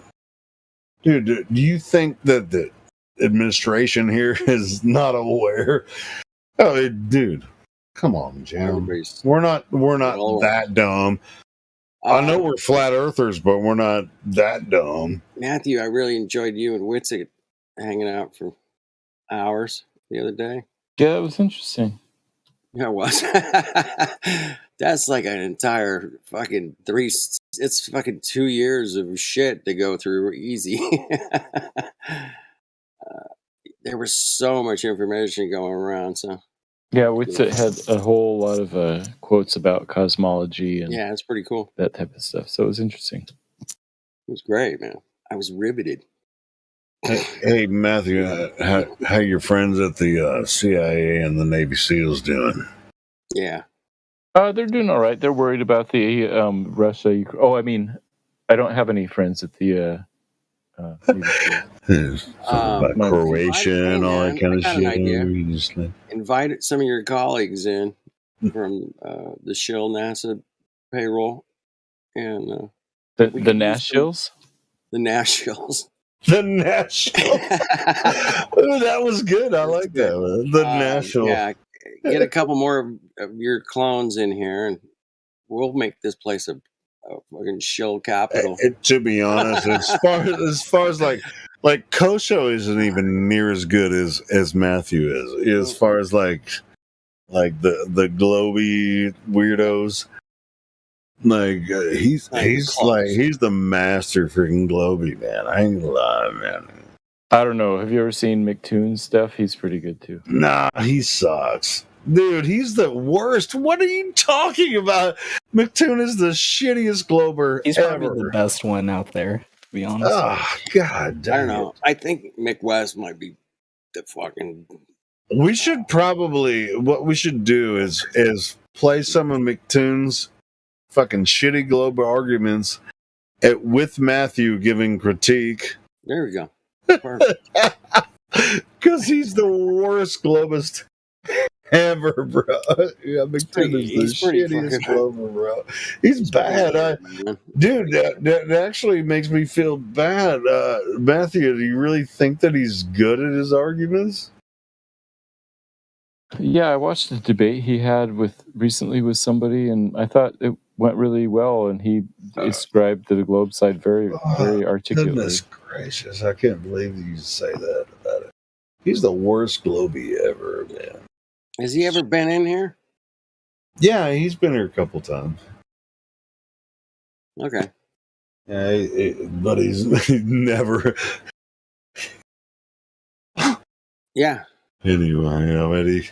Maybe he's not. What he does, he'll go on his YouTube live channel and be like, and then people just freaking throw money at him to get shitty flat Earth. We won't go there and support him making money off of YouTube because why the fuck would we? Go. It was like, hey, you can come in here and talk on my channel anytime. It's like, you can come over here and talk on my channel. But nobody here's making any money. We're actually they demonetized my fucking YouTube channel because we talk about flat Earth all day. And you can come here and yeah, what McToon wants to do is make money, and so and you know, of course, he has all the support. You know, the cognitive bias, everything, and all the people like, you flat earthers are dumb. I'm going to give you $50, and you know, YouTube takes 30% of every super chat, right? So it's like 50, 70, 100. I'm like, thank you so much for your confirmation bias. Oh man, you flat earthers are dumb. And you're like, oh, that's a fucking really good YouTube debate. Hey, you know, and this fucking idiot. Look at him. He's celebrating. Look at me, I'm making money, and you flat earthers are dumb. That's it, man. He does super chats and Patreon and fucking PayPal, all that shit. But he won't really. Does he do that? I don't know, man. I never. Half a video dude, of this guy went. He's actually been here a couple of times. Nobody here is making money off of fucking this asshole. McFucking Tune. Yeah, he's been here a couple of times. We've talked to him, and his arguments are very, very weak. Matthew has way better arguments than this dipshit. Hey, my question is, McToon does the super chat and PayPal and all that shit. Is that right? Yeah, that's what happens. But when you have super chats on YouTube and you're monetized, YouTube takes 30% of the super chat. So if somebody donates $50, then you only get 30. You get 70, $100. Yeah, you get 30%. You get 50. Oh, you get YouTube takes 30% of every single super chat. Yep, I know. So it's just like years. Yeah, I mean, it's just like, you know, that's why I would just like, don't fucking super chat. If you want to donate money to me, click on my PayPal link. It's on every video. PayPal takes 3%. 3! Matthew, I'll never watch a McToon anything, ever. It's never going to happen. Drop as many links as you want, man. There's some people I just, no, that's not working for me. And I just shut them off. That's just the way it is. That guy's intentions aren't legit. I get donations every once in a while, but it's not very much. So people's like, you're doing it for money. No, YouTube demonetized my channel. If you want to donate, just click the PayPal link. Donate to me, and PayPal will take 3%, and then I'll get the rest. So, but if you super chat anywhere, anytime, in any freaking video live stream, Google will take 30% of your super chat. Don't fucking super chat people, man. We're gonna donate on PayPal, man. They only take 3%. It's been around hundreds of years. It's freaking sad, man. Yeah. It's like these super chats really. Every time somebody super chats, I'm like, well, I mean, people are like, oh, we're gonna read out the super chat. Thank you so much. It's like, that's the way it is, dude. man. You just lost $100 to Google. Wow. And they're just like, thank you for the super chat. It was like, the fuck. Jibby Jedi used to call it, you're paying to get your, you're paying those motherfuckers. He was. Dude, I used to be in the chat going, don't super chat. Click the PayPal link. Click the PayPal link. You want to give me $50? Send it through PayPal, and then I'll get 45. You know. Right. That's about it. Yeah. Because if you send it through Super Chat, they're going to get it like 35. You know? Right. It's like, fuck you. Don't super chat, please. Don't super chat. Anyway, my channels were demonetized anyways. Doesn't matter. You do have a PayPal account. Yeah, I do, and so does a lot of people in here that participate. Whatever. If you support what we do, I mean, go ahead and donate money. If you want to support what we do here, it doesn't have to be my stream or like Indio. He does a lot of work for the as an admin here. I don't know if I don't even know Indio if he has a PayPal or whatever to donate. Actually, I want to donate to Indio because he keeps this shit on point happening. So if you can actually if you could donate to Indio, man, that'd be freaking cool, man. We could all just like I'm gonna give Indio $10, and there'd be like 200 of us give Indio $10, and then he just like $2,000 shows up. It'd be fun because Indio, man, he's the one that really keeps almost everything together. Him and all the other admins, CJ. I mean, there's only a few admins here that really keep everything going on. It'd be really cool if we could give them, with, just a support. Like $10. I mean, you're gonna spend that on coffee in a day. So, matter of fact, I'm gonna message Indio and see if he has a PayPal account that we could donate, and then hey Ben, send Indio $10. Boom. You're gonna spend that much on coffee today. Fuck. Indio is the shit. If you like coffee, you can get the McDonald's app, and then they'll let you buy one coffee per day at 99 cents, even the large iced coffees. Bro, I do the McDonald's thing. You know what? The McDonald's app, you can buy a sandwich or breakfast sandwich, what they call it. Don't eat that shit. Whether it's a McGriddle or sausage. Don't eat that shit. Yeah, I know you shouldn't, but I use it sometimes. It's The coffee and oatmeal are healthy. Yeah, the daily deal. $1 freaking. There's nothing healthy. Freaking egg McMuffin. No, you can get it for $1, and then you buy your $1 coffee, egg McMuffin. Boom. Yeah, Shit food. There you go. There's a bunch. I'd say their oatmeal is healthy. Shit and fuck. Who knows? Their oatmeal's healthy. Fuck. Ugh. Hey, I ain't gonna lie, I do use the McDonald's app a lot, because it's just like. Don't eat that shit.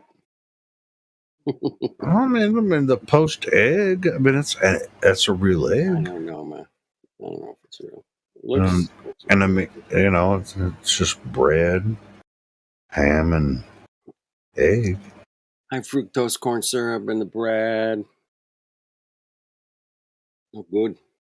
How are you gonna make an egg muffin, or how are you gonna make English muffin without high fructose corn syrup? You're gonna have to cook it at home. Well, raw sugar is good. Fructose.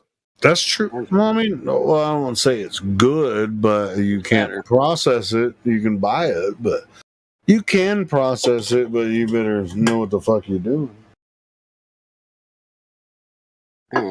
Anyway, yeah. I mean, it's just like this is weird though.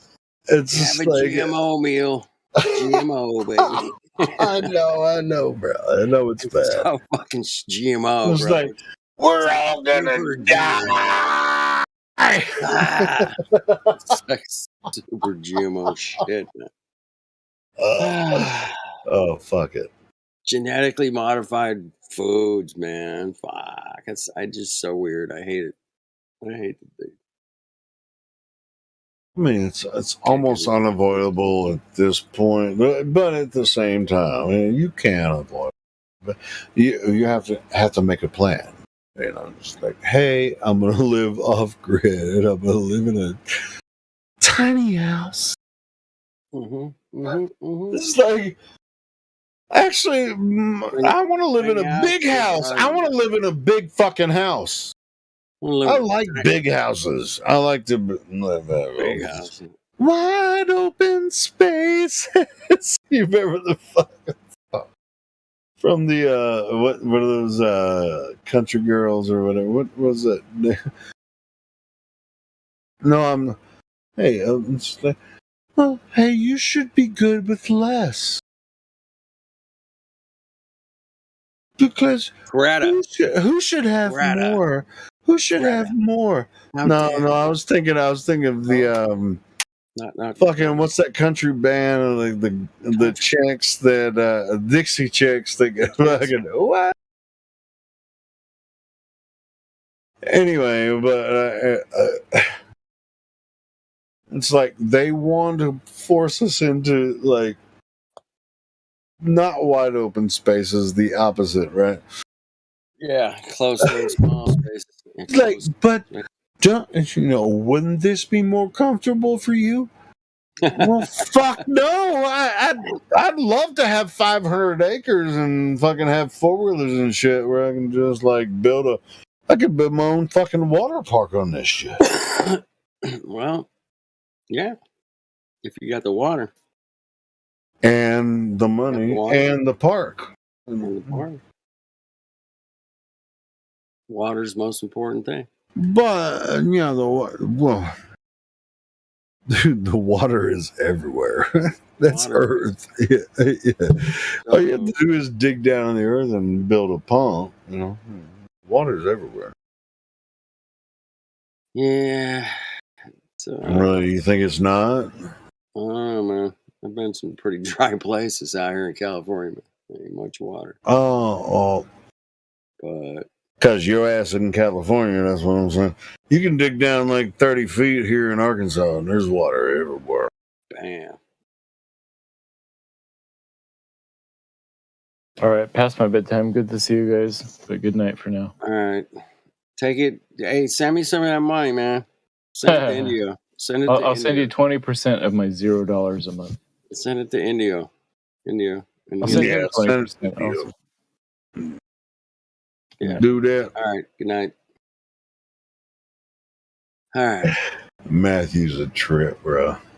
Yeah, he's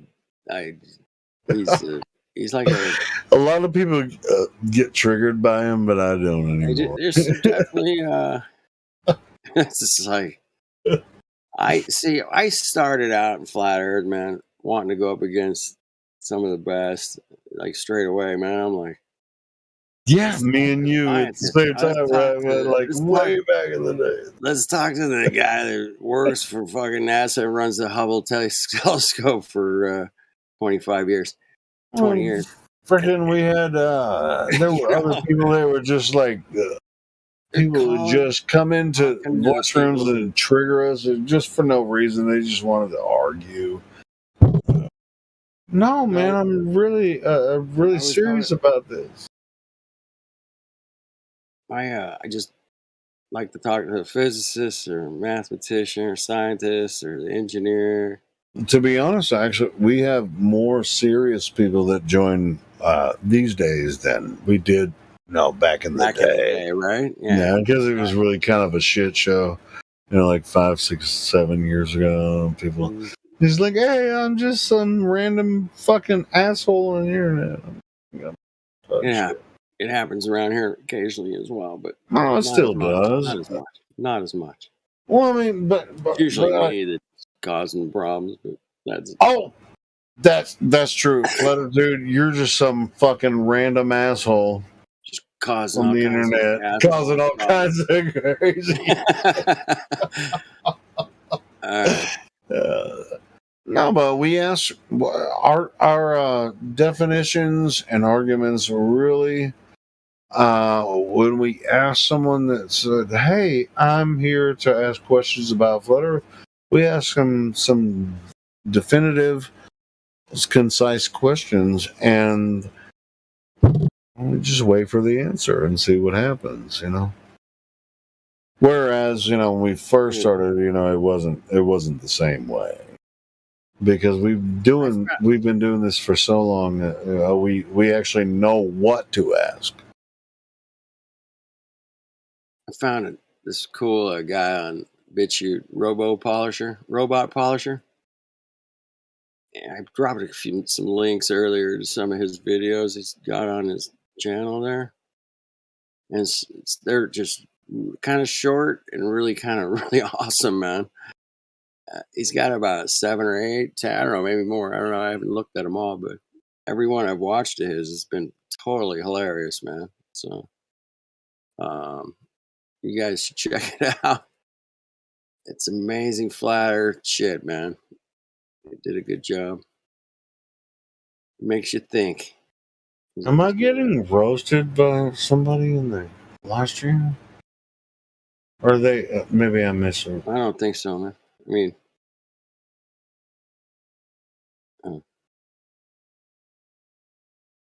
yeah, they're really pissed. Jim's really pissed that I muted him. Let him back in. Hear him out. No, he's not even in the room anymore. Hey, Jim, jump back in and I'll unmute you. Yeah, jump back on, man.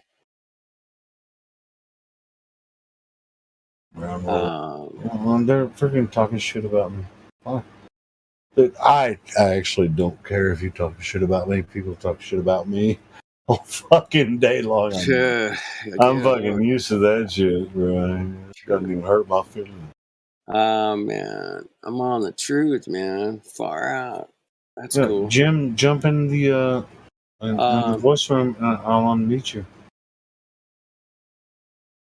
Well, I'm here for Flat Earth, and who's a shill or not, I don't give a fuck.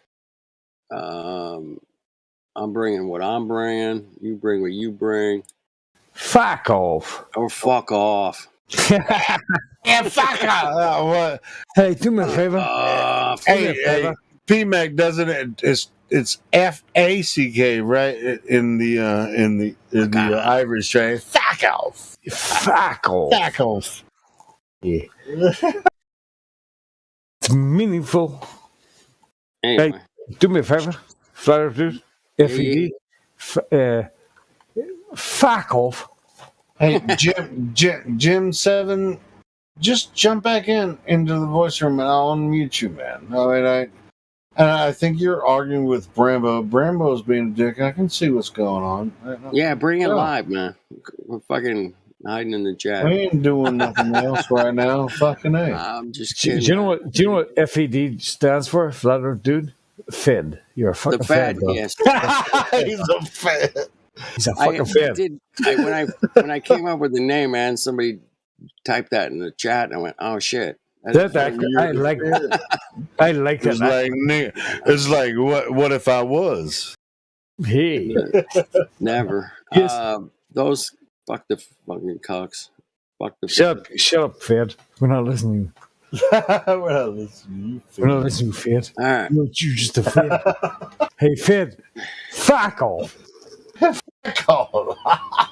Welcome to late night. Flat Earth. Let me see if I can find a gift that's back off. This must be an Irish gift. Yes, it must be an Irish gift. It must be FAWK, not FACK. Oh no, it's FAWK. Okay. Fuck. Fuck off.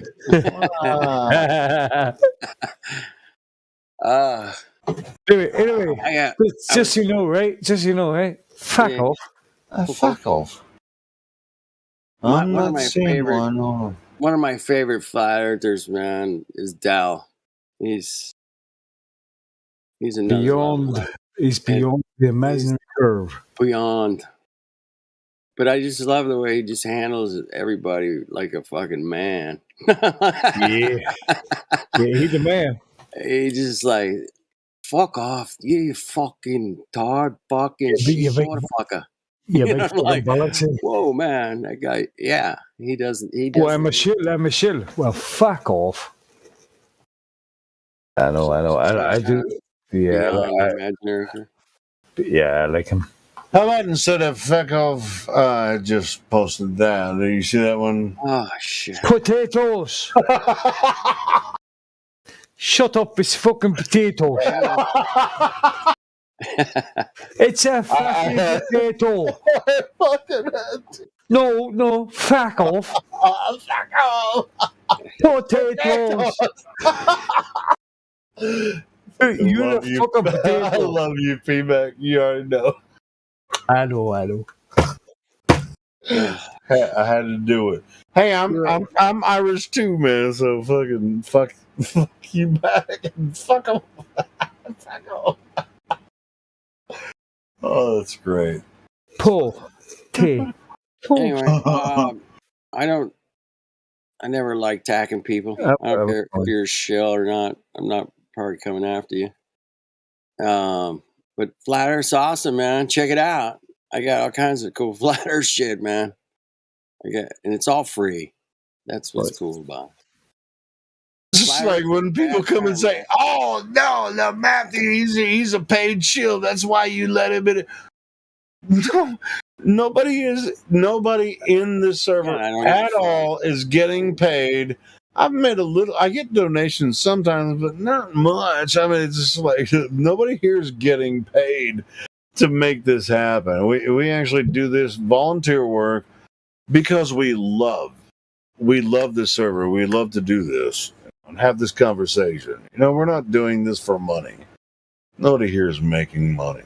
Nobody. Significant money. And I know that for a fact. All the moderators, admins, and nobody here is making any money from what we do here on 24/7 Flat Earth Discord 2.0. Nobody here is making any money. Hey, space is tough, man. We actually spend money to make this happen. We spend money on this. It costs me money to actually make the live stream happen. Thousands. Not thousands. I mean, it cost me hundreds. Yeah, I mean, I've spent hundreds of dollars to make this live stream happen. I've done it. It's already done.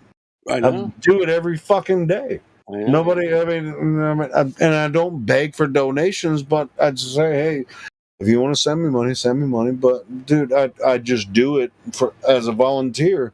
Everybody, we utilize this platform. Nobody's making money here. It's just like, you fuckers are here making money. No, we're not, man. We're actually here because we love to talk about this, because there is a danger because you've been mind controlled into a situation where you think the Earth is this more than likely stupid globe. It's dumb. It's very possible. Nobody here's making any money, so just get out of here with that bullshit. Yeah. Pick me. Neil deGrasse Tyson is a paid shill. Definitely. He's actually paid by the flat earthers to make the globe earthers look bad. But beyond the Madison curve, you don't see that man making money, right? That man can make tons of money, right? That man can make at least $250, $300 a month on ads alone. Do you ever see any ads on Dell's? Nope, no. Because you know why? He don't care. He don't fucking care. He's just telling you the truth as it is, as a man. Man to man. And God bless him for that, man. He's not interested in making money, man. Is there any way that the flat Earth could have formed naturally without the help of God? Yes, with a big explosion. Obviously, after the explosion, it all fucking came together again and made another explosion. What explosion are you talking about? Big explosion. What are these freaking... Who are these people? The Earth. It's so amazing. Look how badass Earth is. I mean, this is the most amazing thing that you've ever seen. It could have happened on accident because of like all this massive mass just coalescing and then just. I'm getting what are you talking like that, man? And because I'm just doing my like comedic kind of thing. That's pretty good. I mean, even though I sound like a gay man when I do that. You actually do, yeah. Okay, go. So this huge expanse of the universe is so massive, right? I mean, there's so much mass in the universe. And a black hole. Don't forget the black hole. Yeah. Well, which black? Oh my god. All right, no, see, this could get dirty. This could get dirty because dirt is black. Dirt is black. So we should probably white hole it back. Should we call it white hole? The white hole would be white hole.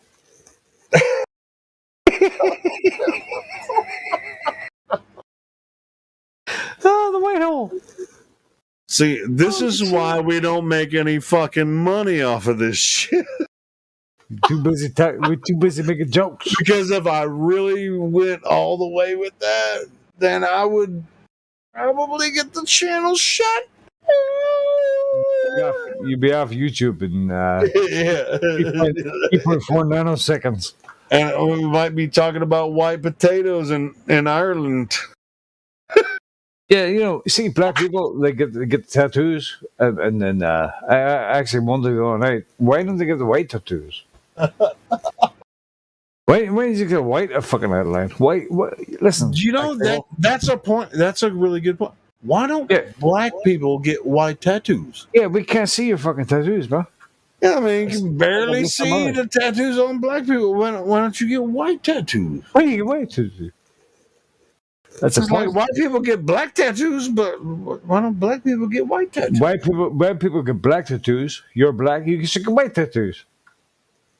Makes sense. I ain't gonna lie though. I mean, the black tattoos look pretty good on the brown skin, but you can't really see what they are until you actually get close. Close up. But it would really look. I think it probably would look cool if they actually got white tattoos. It would look brilliant. It would look like your face.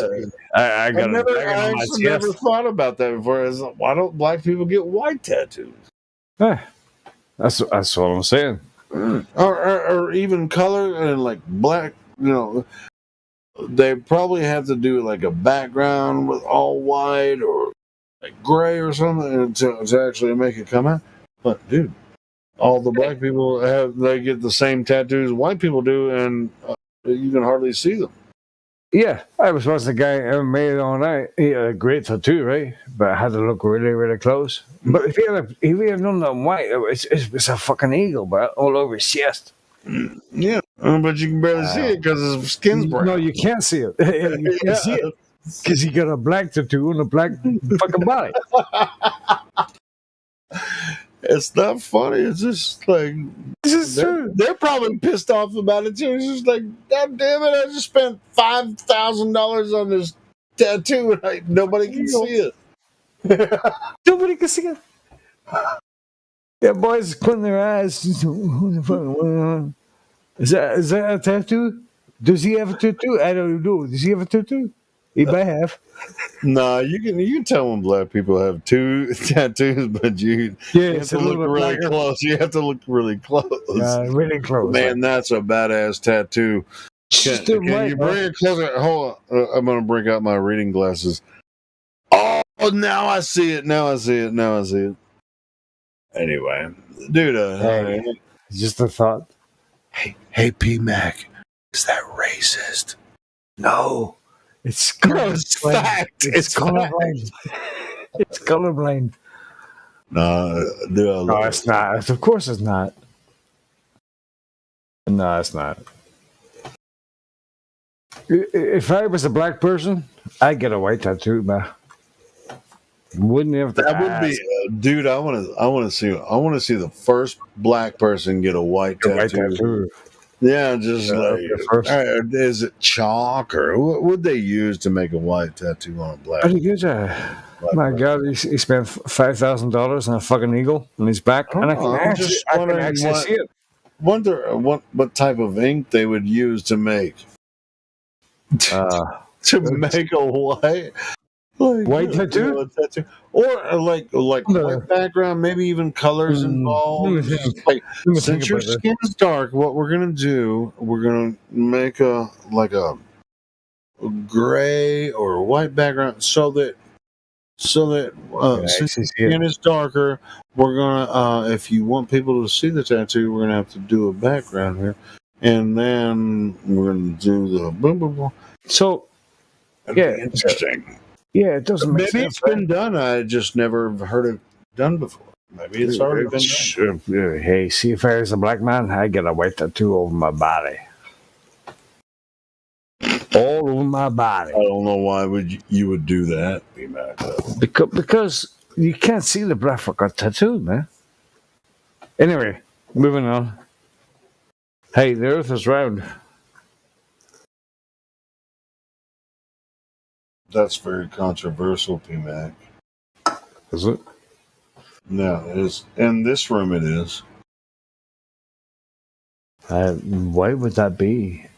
You said the earth is round. I don't know what you mean. Yes. Tell me what you mean by that. It's rotund.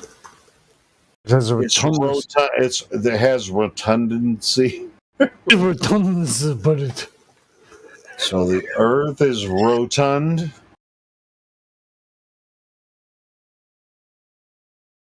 Yeah, that was. But I was trying to say that. All right, so if you say the earth is rotund, that means it's...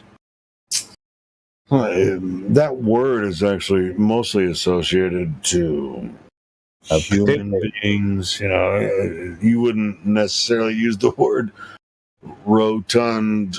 Yeah, but I used to deal with it, bro. What is below the earth? Fucking earthquakes, a shit ton of earth, and lots and lots of fucking tectonic plates. How far down did they drill? How far did they get? About 8 miles. 8 miles. About 8 miles. All right. Well, you're about 3,900 and. Who asked 40 miles short. Who asked that question? What's below the earth? Resolve. Was it Resolve? That was Frostnite. Not 50. On my back. What's on the other side of Hey, we've been talking a lot of shit, but the moon? pay attention if the new people jump in. Yeah, hey, Make sure earthquakes, therefore flat Earth. Round Earth. Oh, yeah, quake, earthquake. Therefore, round Earth. Definitely, 100%. all them shits. Nah, that doesn't make sense, does it? I mean, it makes the same sense on a globe Earth as a ball Earth, right? So earthquakes. Earth. Yeah, same thing. Earth. Quake. Quakes. Because, I guess either the dome could wrap around and underneath it, or the dirt could just be, infinitely deep. I don't know. Who said anything about a goddamn dome or dirt wrapping around anything? It could be. We observe. We like to work with observations around here. That's our main focus usually. We don't know. We like how far down can we drill? Yeah. 8 miles. I tend to be on that. but I just want to keep everybody on the specifics. Yes, 8 miles deep and 4 miles wide.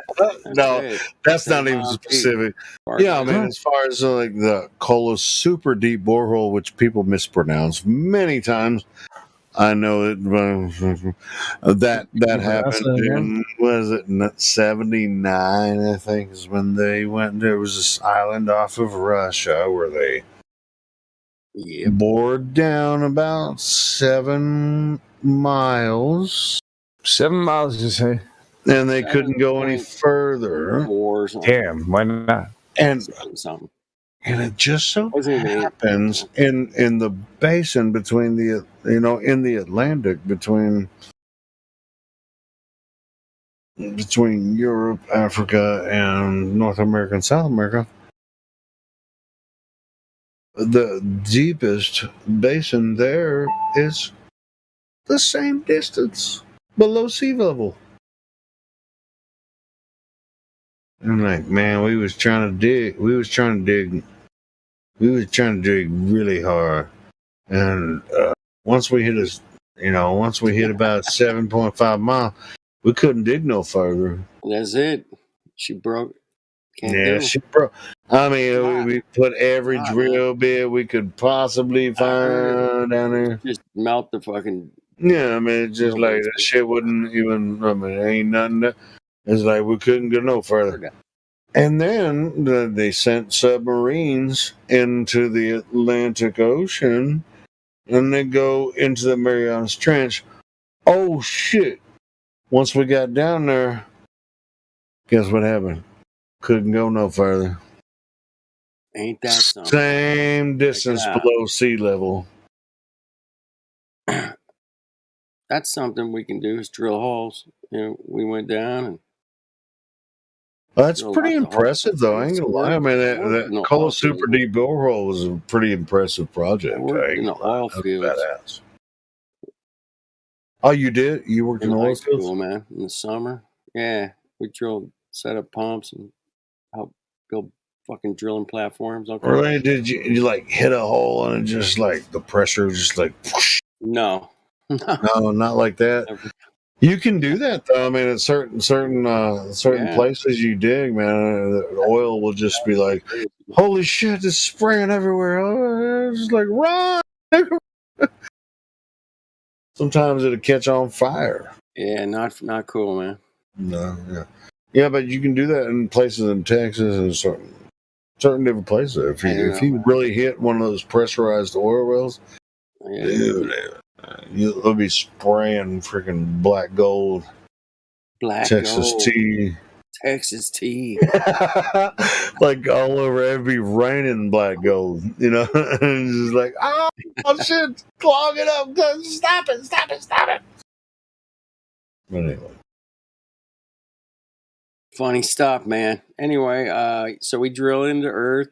We can observe Earth. We can stand on it, look around, check it out, go up high, go to the beach. Oh yeah, always a good idea. Go to the beach and check it out.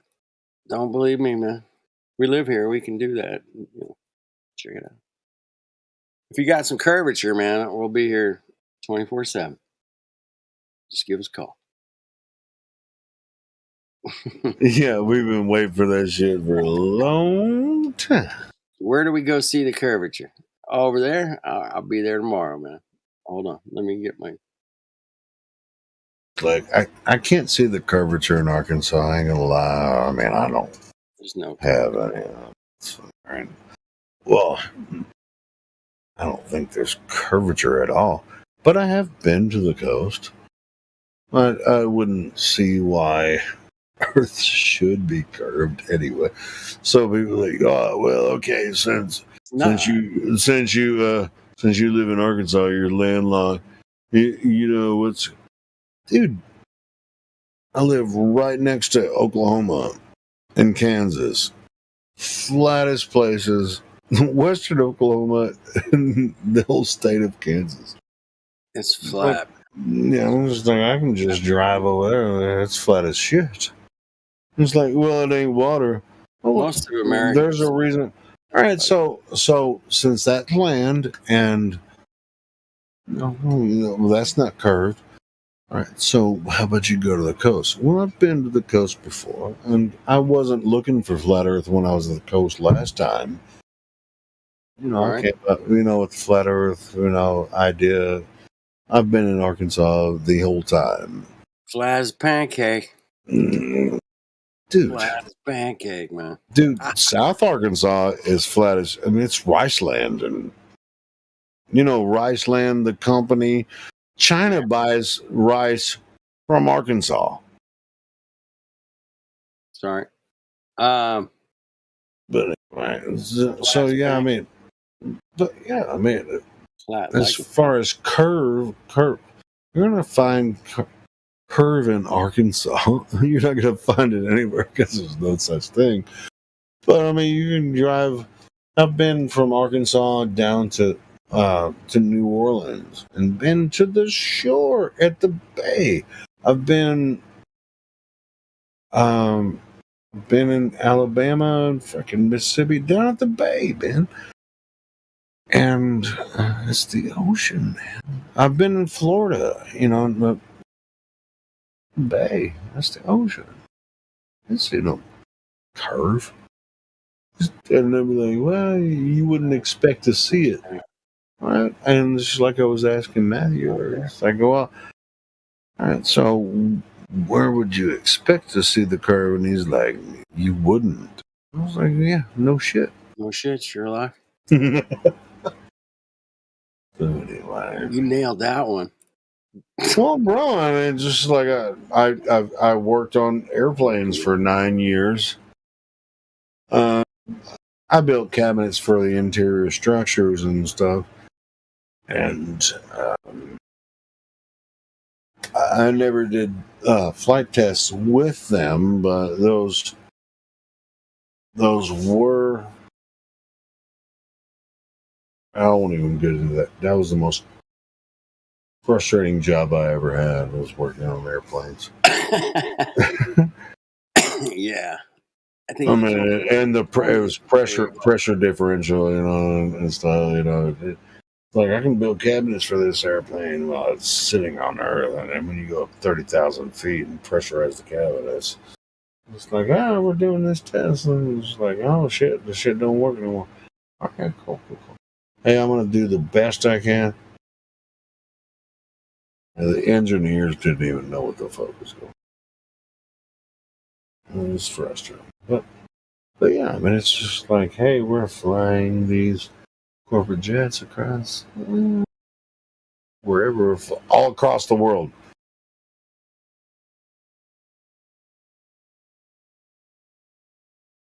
Like, what globe? What globe were we flying these fucking airplanes over? Oh, that's a good one. Flying shit on a globe. That's cool. No, what globe? What globe? And I worked on airplanes for 9 years.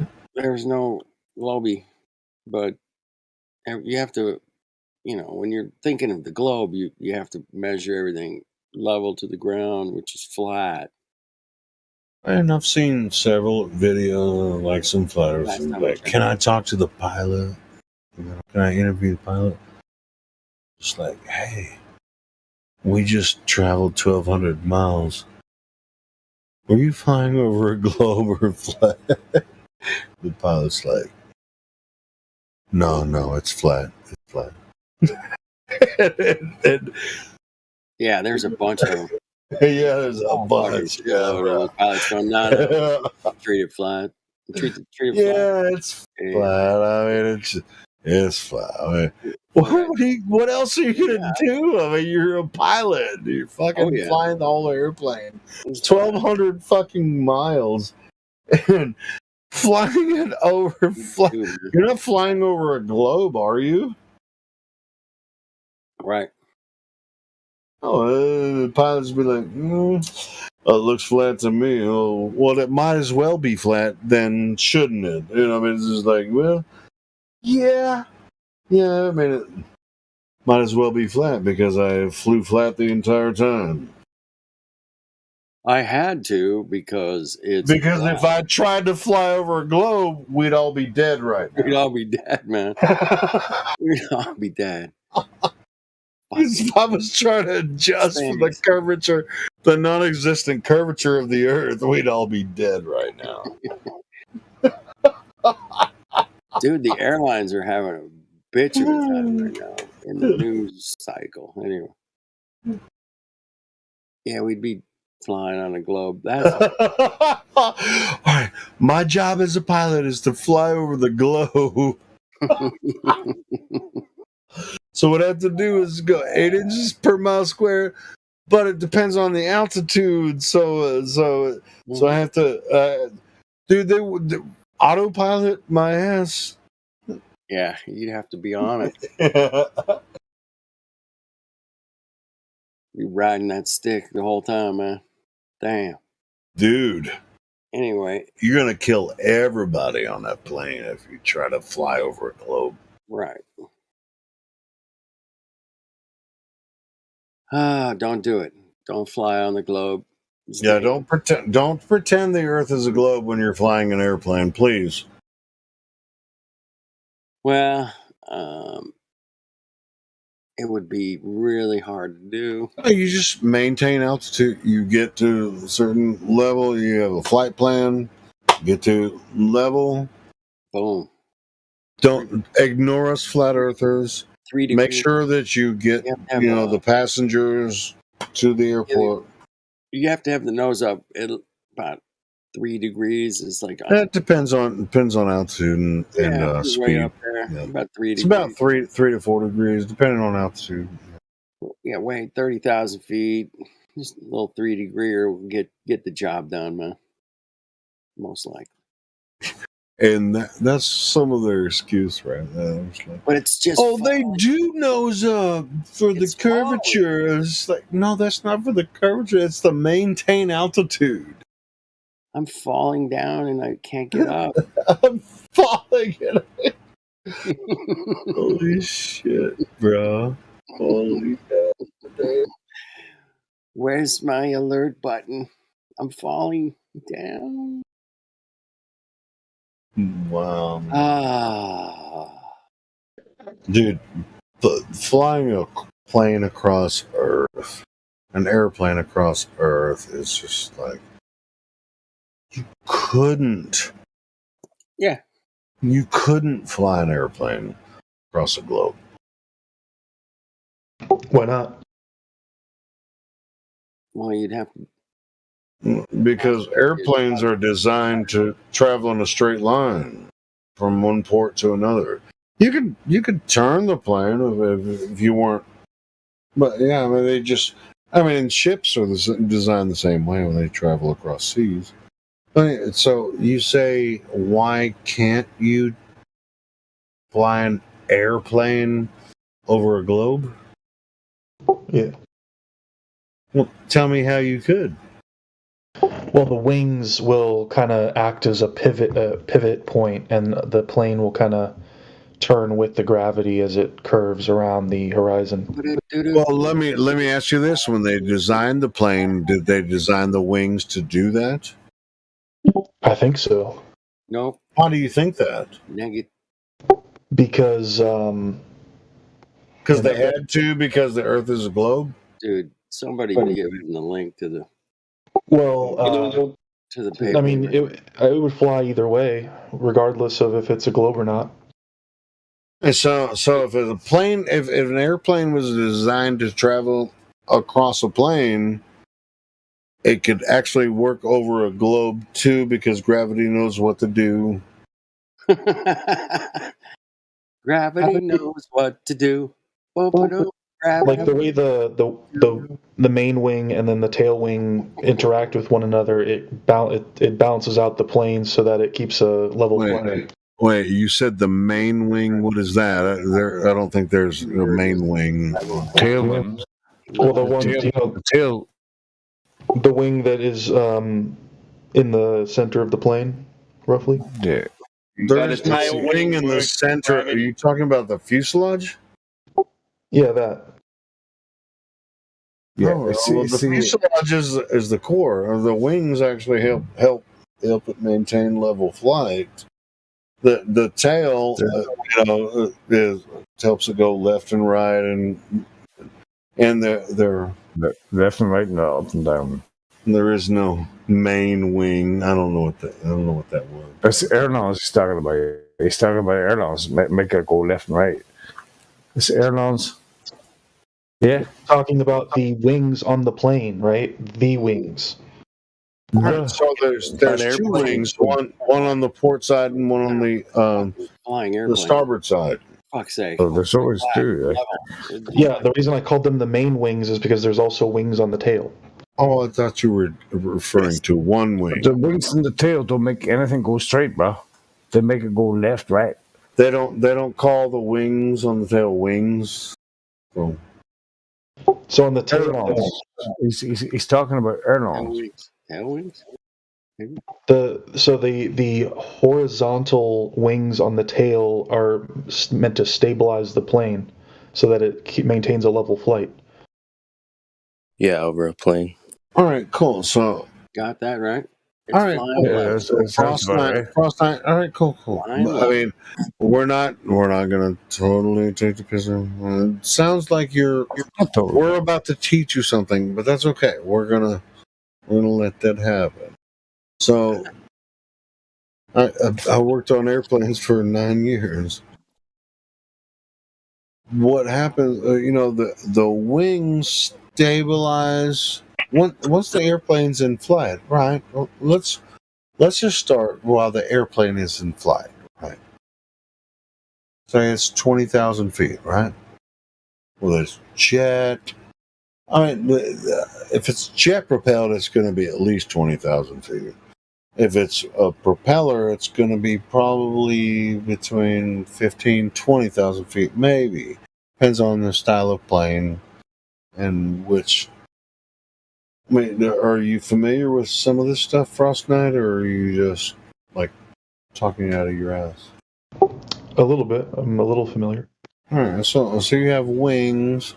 You know what wings are? We'll go from the stabilizer. There are stabilizers designed into the wings, and the instrument panel has. You know what a gyroscope is, right? Yeah. All right, so. Are you comfortable talking about the gyroscope? Sure.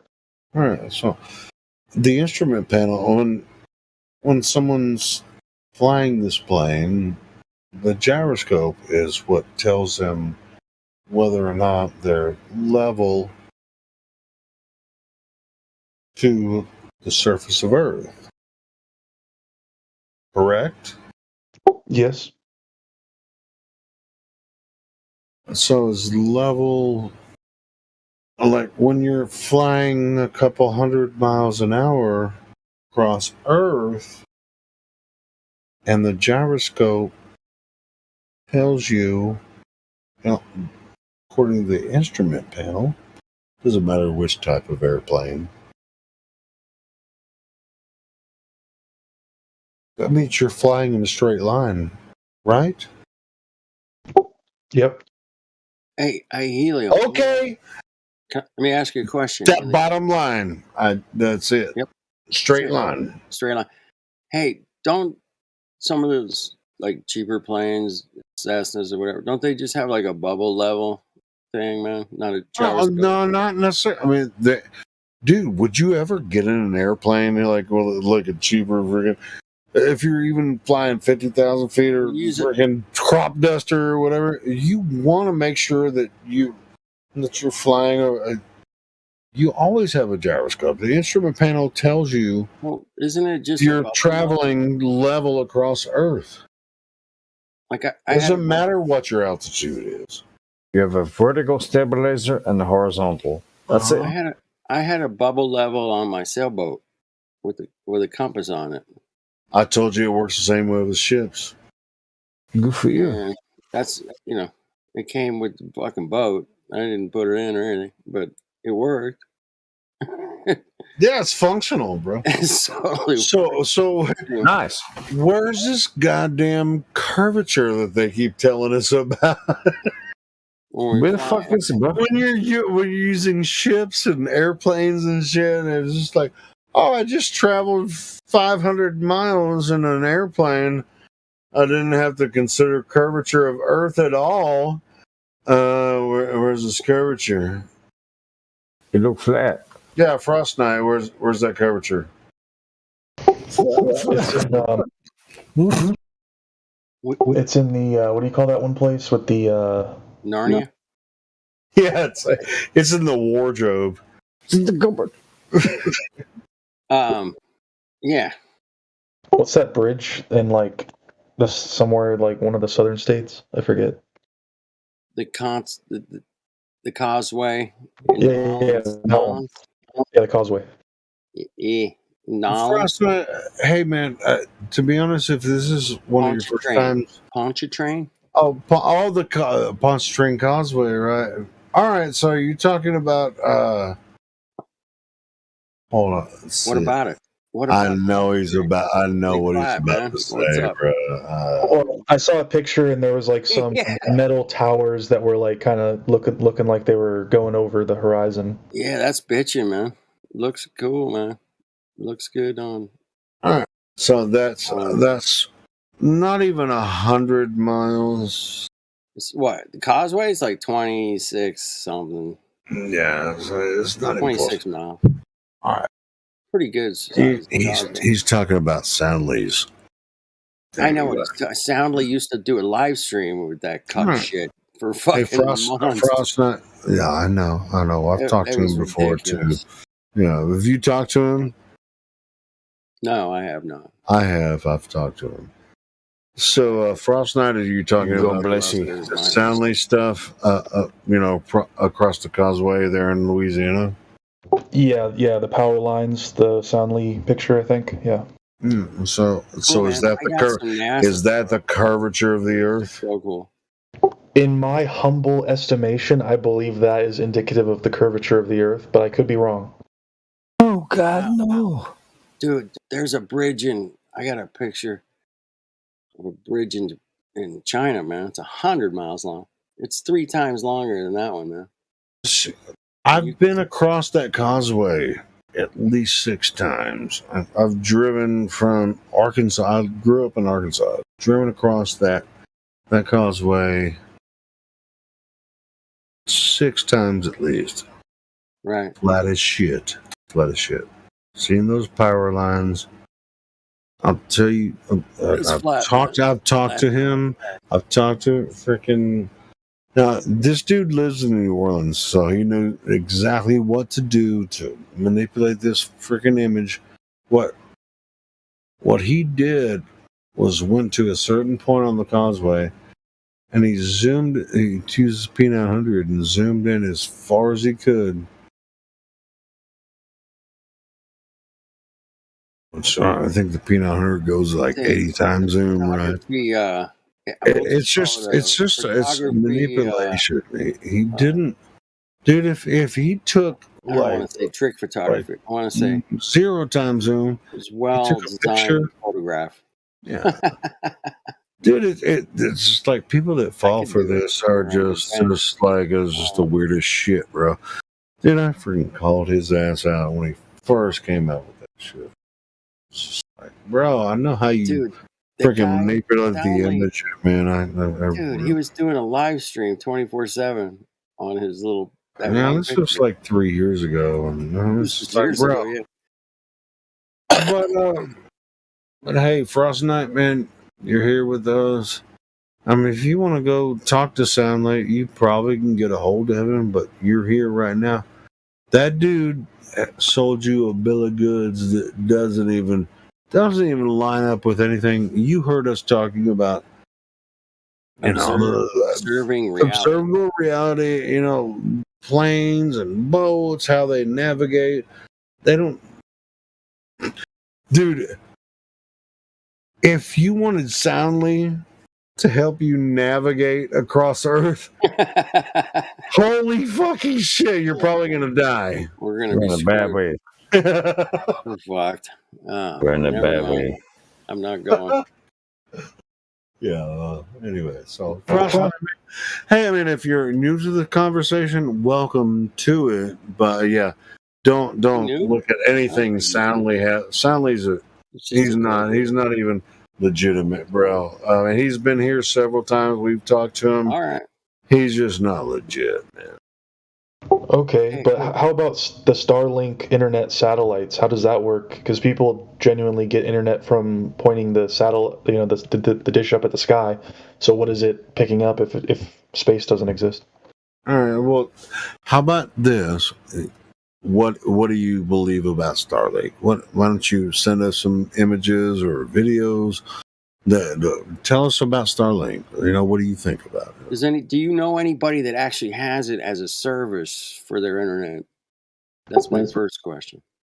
I've only seen people on like YouTube and stuff, but I'm fairly confident that if I ordered it, it would work. Yeah, I mean, for the most part, I know we one just guy. if you're gonna bring something up, I mean, just share the information you have, and then we'll take a look at it and we'll analyze it. Not a big Well, yeah, New Perspective just posted a picture of the little dots in the sky. Those are supposedly, Elon launched some satellites, and they're floating around Earth and transmitting internet wirelessly, down to those. I just want to know if because I don't know anybody that has the Starlink internet service. I've been asking for a few months, since February, and I'm just waiting for somebody that's actually using it to come on here and tell us a little bit about it, because I haven't found anybody yet. But if you know somebody, man, yeah, I'd love to talk to you. Thanks. We'll be here all week. Yeah, well, it's mostly just in areas where, like rural places where they don't have access to high-speed internet, like cables and stuff. I have a friend, super Northeast Canada. You mean like in deserts? Super Northeast Canada. He's way out in the boonies. He got the satellite fucking internet. He did. It wasn't Starlink. It was some other service. And it sucks, but it does work. Whatever he got, it works. No doubt about it. I can get him on the phone here if you want, man. I'm not. Yeah, get him on the phone. Fuck it. I can get him on the phone. Yeah, get him on the phone, man. Motherfucker. I'm just kidding. Because the only explanation I've heard for satellites are satelloons, which are balloons that just float through the sky, and but that would be a lot of satelloons to constantly be shuffling through the sky. But why do they lose coverage in the middle of the desert? Mic check. Can I be heard? Yeah, you got to be heard. New Perspective. Cool. Hey, real quick, man. I got another guy, Ben, out in Utah. He had XM radio, man. It never worked way out in the fucking boonies in Utah. It never worked, not once. Hey, Frost. Satellite, nothing. Frost, you referenced when I posted that as soon as you mentioned the Starlink, right? You referenced mine as like an official capture of Starlink, correct? That's what I thought it was when I downloaded it, and I made a GIF of that. Right now, if you open that up and look really closely, you'll see like a little tractor beam going from one line of Starlink to the other. Like they're connecting. Everyone should look at that. I don't know what that is, Frost. How do you explain that? What is that little effect going on there? Looks like some drone action almost. AI. Don't AI. What is that? I think the tractor beams are photoshopped in there to. They're photoshopped in there, but the Starlinks are real. Well, I mean, a lot of people saw them with their own eyes up in the sky. Right. This is this is a real capture. This is like a live capture. I just made a GIF of the different frames of it, but this is actually what people saw. There was no Photoshop. People saw red beams shooting between them. Well, why would they Photoshop that in? Well, it doesn't look real. Well, if it was a drone, it could be. If it was a line of drones, there could be some kind of lighting effect. The whole thing could be just a light show. I mean, what the fuck, bro? Are people apparently getting GIF? Are people apparently getting internet from Starlink, like with a satellite dish? Yeah, like you can go on their website, purchase it, and it's fully operational. And so does your satellite dish move and follow these things flying across the sky? Yeah, it does. Wow, Whoa. That's cool, man. Far out. Wouldn't they always have to be overhead to actually get internet, though? Anybody got this thing? Anybody know anybody that has Starlink internet? Please jump on in. Because if those things just fly over once every few hours or whatever, how do you keep getting internet? Well, there's like an entire line of them, that's permanently cycling through constantly. Wow, Yeah, they're not that close like they are in this GIF. It's just when they were launched. Is somebody tracking these bad boys? Obviously. Is there a website that would say, hey, man, Starlink's coming over your house tonight. Check it out. Well, I mean, if they're over your house, then they'd always be coming over your house like all the time. But yeah, I'm sure there's a way to track them as well. Well, check that out. Let me know. And if you know anybody that's got the Starlink internet, love to hear from you. We're here 24/7, 365. Here, I'll post an amateur YouTube video of someone setting up their Starlink. I don't know. I mean, if you'll believe them or not, but Well, I know, man. My buddy did a beta test with Starlink, man. But that was years ago. Like 2 years ago. I think there's like an And he output said it building. absolutely sucks shit. So there's that. Anyway, carry on. I think they're bouncing a signal off the firmament back down to an output tower or something for satellite TV and all that crap. Yep, I buy that. Give that man a cigar. I'm buying that one. Thank you. I could see that working because we can do that.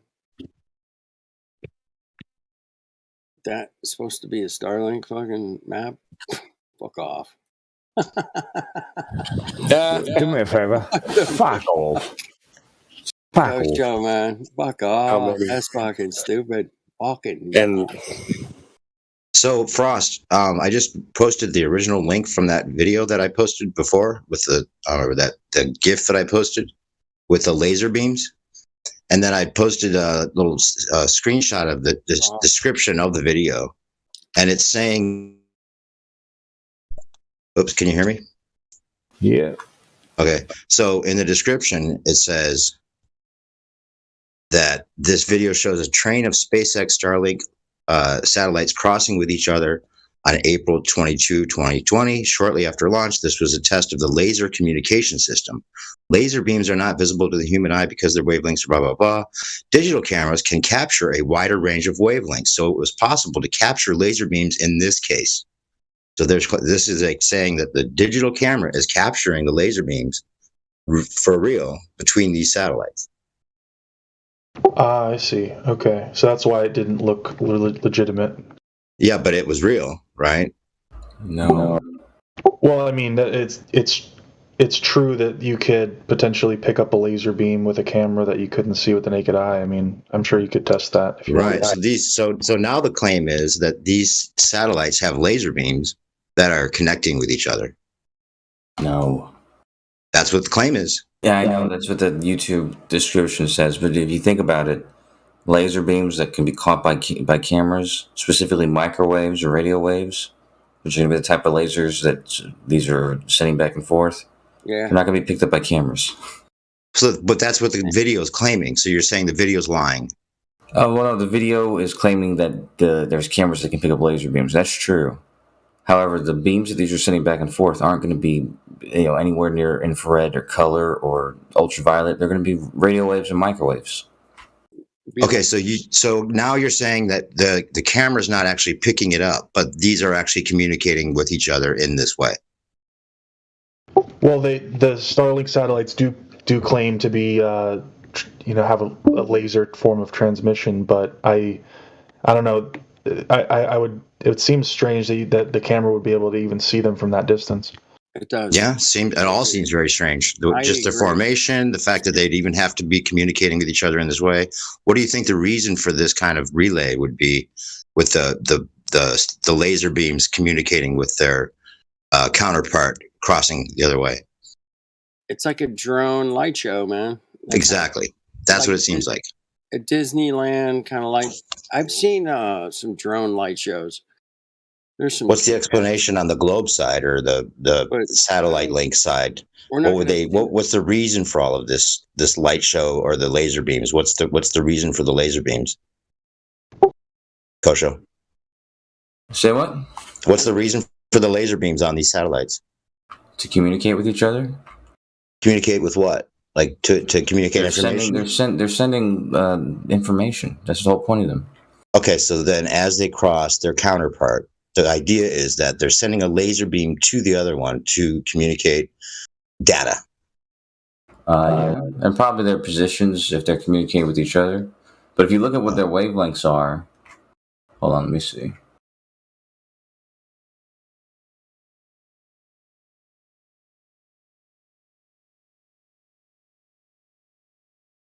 Man, I would love to capture some video like that. That would be cool. Damn. Point your cameras up. Point them up, boys and girls. What time's the next Starlink going to cross over Southern California? Anybody got that? I want to see this shit for myself. How high up are these things supposed to be anyway? A couple 100 miles, I think. Okay, so they're not in orbit. It's not any kind of like it's basically happening over our stationary plane just as easily as a globe. There's no like globe claim here, really. Obviously. Yeah, of course. Unless somebody here has the Starlink internet, they can verify that it works great. Well, how are these supposed to be satellites if they're not orbiting? And they work satellites that work like drones, just a couple 100 miles up? Is that the idea? I mean, what's the claim here? Right? These are just drones. If they're only a couple 100 miles up, they're not real satellites. Right? Kosho? I'm just trying to find the wavelength. Yeah, it says here that they're high speed. Or Harlan, it says that they're. Read this again. It said something about microwave size waves. So that's not visible. Here we go. High speed microwave link. Yeah, it's not visible. But what about the drones themselves? What are they? I mean, the satellites themselves. Are they supposed to be in orbit? Yeah, they're in orbit. Yeah. Oh, but they're only a couple 100 miles up, I thought. It's okay. How can that be in orbit? It's not even outside the atmosphere. A couple 100 miles up? Well, they work like drones. It's a couple 100 miles up. Yeah. Okay, so it's falling still? It's microgravity up there? It's just a couple 100 miles up? It's orbiting. You can orbit something. It's called microgravity. Yes, that's correct. Really? Microgravity that's just a name for something in free fall. But how would it be in free fall only a couple 100 miles up? You can put something in free fall from 5 miles up. I don't know why there's a problem with that. But I thought the whole idea was that it's supposed to be orbiting and falling and not ever really getting closer because it's constantly falling. But if it's only that far up, it wouldn't seem to work that way. Yeah, all that matters is that its velocity is fast enough. Dude, the ISS. Oh, that's right. Okay, the math has to work out with the velocity fast. Okay. Well, that's how it works. That's how orbit works. Once you have a certain tangential velocity, you're going to effectively be in orbit. Tangential, baby. It sounds good on paper, man. No. It could be that the drones work this way, or that the ISS drone works the same way, or whatever it is. However, it's powered. They got the math worked out, so you can say it's tangentially fast enough to be falling and never actually reaching any closer to the Earth. It's crazy, but it's interesting because it's not even it's not even an orbit claim, because if they're only that far up, how could they ever go around the whole Earth, right? Are they supposed to be? I guess they could be, yeah. I guess they could be going around the whole, they're just circling around the top of the stationary plane, right? Yeah. Free fall. As long as the math looks right, then you could be convinced that it's going around a ball. It's interesting. It's super interesting. If it wasn't fucking super interesting, we wouldn't be here, man. Fuck. Yeah. Come on. It's a great magic show. It's great magic show. But anyway, I'm a natural phenomenon observer. I like to keep it down here where we can do shit right here on the fucking ground. Is the moon a physical object or just some sort of metaphysical light? Outer space, man. I want to talk about what we live on, and what we live on is Earth, man, and we can check it out because we live here. Ain't that something? Fucking A. What a fucking idea. I don't live in the moon, man. I want to talk about what we live on. Yeah, but we can look at the moon. We can looky-loo, man, all day long, man. We can look at the sun, but I wouldn't recommend it without filters and stuff, you know. Hey, Kosho, so that picture you posted, is that supposed to be the Starlink map of the constellation of the current satellites they have up there, yeah. Oh, just all the satellites, not the Starlinks? No, I posted the coverage map. Yeah, Starlink map, the Starlink satellites. The Starlink and the satellites are the same thing. So the Starlink satellites. Yeah, but they just don't look like to be in lines the way Starlink is. That's the reason I was asking. I know, but as I told you, you can see that there's like a line close to I can South see America. some It's because when they're launched, they're close together. But as I can see some CGI has nothing to do with what I'm standing on. Thank you very much. So they dissipate as they don't continue to stay in a line. Is that what you're saying? they stay in the line, but they're spread out. Yeah, they have ion thrusters to move farther apart from each other. So you could connect these dots and show the line still, but it just be more spread out, and it looks random because it's more spread out. Yeah. Okay. I see patterns in there for sure. I can see. You guys saw the Terminator, right? With the what was it called? Starnet. Like weird. This is basically exactly what they used in that movie. Definitely Skynet. Skynet, yeah. Yeah, there you go. That's it. Yes. Talk about predictive programming, huh? Talk about predictive programming. Yes. It's totally different. This one's called Starlink. It's such great CGI, man. Really wonderful. The guy behind Skynet, though, he comes good in the end, remember? He blows himself up with a bomb. Yeah. He does what? He's holding a bomb and he blows himself up when the Terminator comes in. Okay. He has a moment of reason. Spoiler, man. Total fucking spoiler, man. Yeah, 1988 or something. 35 years old. Ruin it. I'm still going to want to see that. Ruined it for me, man. Hey, man. I like Earth. I live on Earth. I can check it out. Let's check it out together. If you want to go up into space, man, you got to join NASA. All right, and then come back and talk to me. Thanks. Keep it down here, man. Keep it on the down low, would you? Keep it on the down low. I thought of a random question that maybe Kosho could entertain, or any other baller, I guess. Okay, so like the whole idea that, we have all these different vectors that we're supposedly moving, and the threshold of what we would feel is just under what would be possible with all the different movements, and then you use the vector math and you use the the little g constant, and it makes it seem like that's about where it should be, so that we wouldn't be able to feel all these different movements, right? Is that right, Kosho? About how it works? I wouldn't say any of those words in that order, but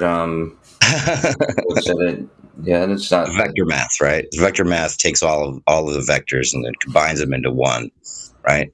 Just with using addition, you just add them together. Right. Combines them into one. That's what I meant. That's what I said. Yeah. So then let's just take them one at a time, right? Thought this might be a good exercise.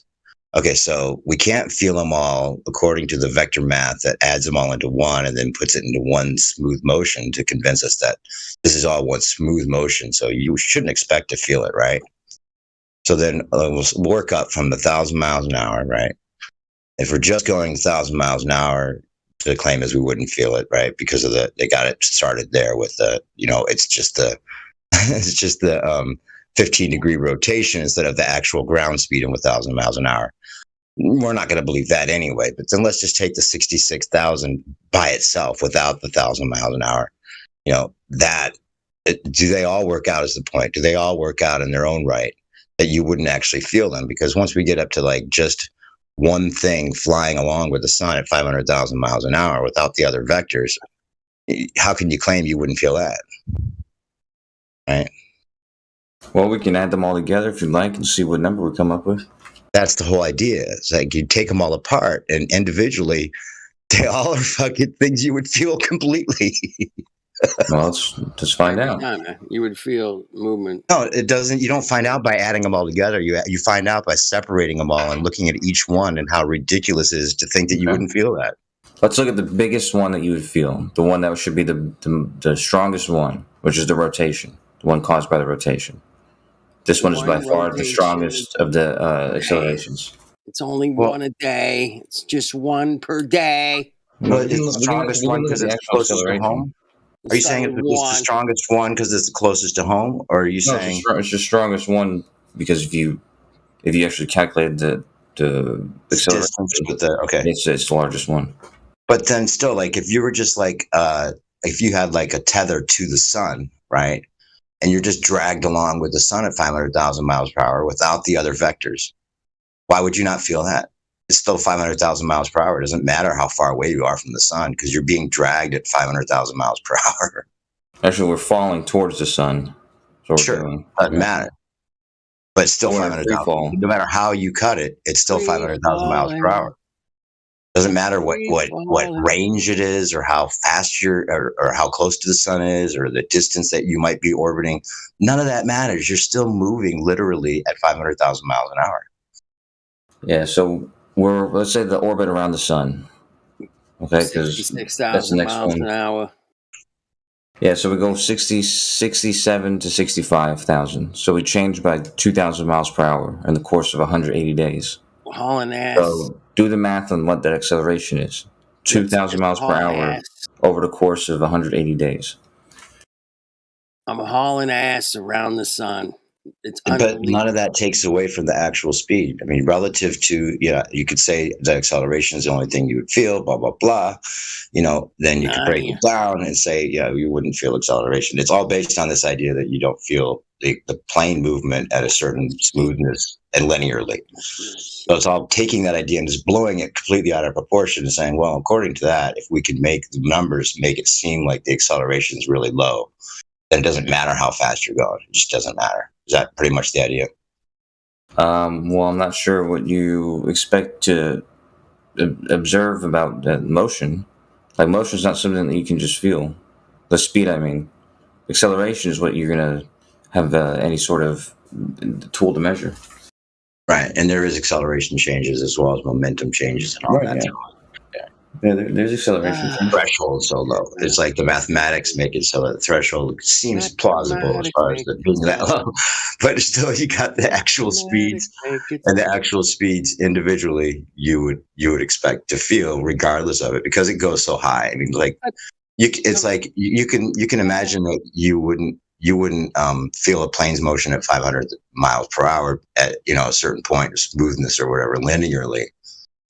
But then when you go above this, faster than the speed of sound, then you start talking about, well, how could the human body, even within a contained, which the Earth isn't, within a contained area, even withstand that, especially in multiple different directions. But then the vector math just seems to solve it all. For the people that are mathematically minded, it's good enough. Good people enough. That are practically minded, it's just ridiculous. The maths make it so. Maths. Yeah. It's perfect at the maths. Hey, Coach, I don't know if you heard, because you were a little bit in the debate with Whitsitt about the quotes and stuff, and we were talking about that in the other channel and some of these things that you couldn't find that were directly quoted in some of his memes. Did you hear him on here earlier? I don't know if you did, but some of these things have been maybe even scrubbed from the internet. A lot of what Einstein said in the original publications aren't available to even find. I heard that today. Yeah, that was interesting, man. Yep, scrubby dub, man. Can't have. Did you hear that, Kosho? No, that might be why you couldn't. However, maybe why you couldn't find some of the direct sources. No, I did find the direct sources. Okay, and they were contradictory. Oh, okay. Could you repost those here? I didn't see those. Yeah, let's check it out, man. You have to find whichever specific one you're talking about. Whichever one you came up with. I don't know. Whichever contrast you found between the original and what Whitsitt was posting. If you want to present it, I don't know. How many were there? I'm not going to go over all of them, but how many did you find that were contradictory? I mean, all of them were. I mean, taken out of context or actually misquoted? That's a big. Some of them were misquoted. All of them were out of context. Yeah. All right. Could that be due? Could that be due to the internet's doctoring of this information? Say that once more. Could that be due to like the internet scrubbing doctor of information or changing of information? Likely no. Well, how do you think that he came up with the quotes that's different than what you came up with? You have to ask him where he got his from. Okay, so what's your most likely scenario? Like he got it from an unreliable source. They were made up. They were just, what? You'd have to ask him. No. You're the one that pointed it out. You have to back up. Hey, Kosho, can you prove me space to me, Kosho? Here's one of his quotes. Say, pages that it's from. Here's the book with the pages. Prove me. How can rats I'll be back. live on space? I'll be back. Here's a rat on that rocket, walking by on space. How can that be possible?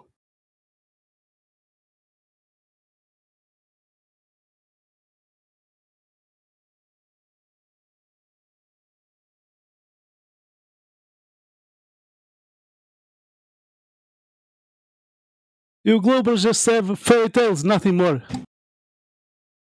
Before NASA, 1957. I'm going to give you a CIA document.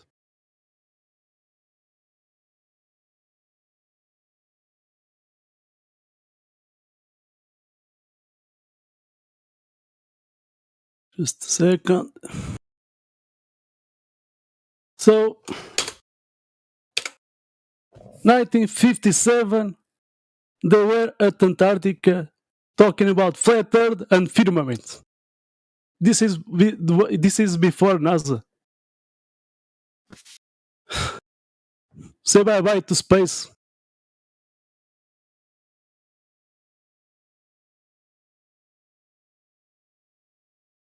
You globals just have bullshit. No proofs, nothing. Just bullshit. You know nothing. Okay, we heard you. Can I get back to Kosho for a minute, brother?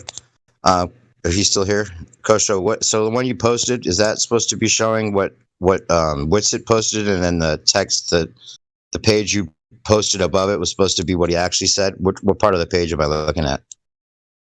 So if you look in that page, he doesn't say what Witsit said. What's his quote says he says.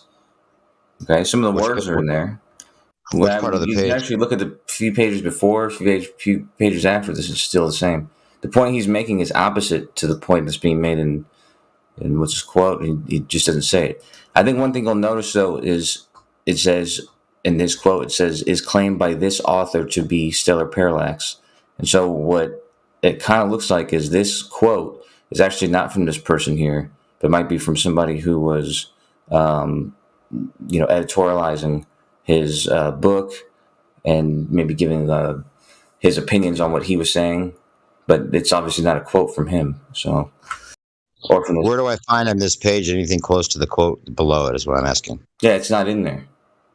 It's not in there. He doesn't say that at all. Like he says, he talks about the Tychonic model. He talks about stellar parallax, but he doesn't say any of these things that are being said.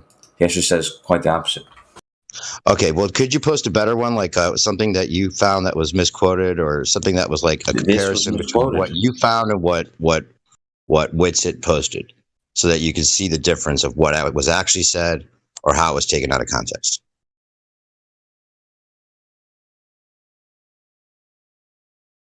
Something direct that I could have like a direct reference to look at. I can say, oh, okay, here's the quote, and then here's where it was misquoted or misrepresented.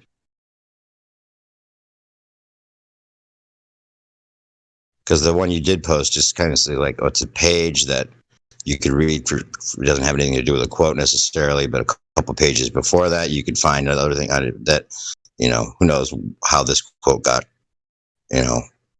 paraphrased or whatever. Something that's like easy to see. Okay, give me 1 second.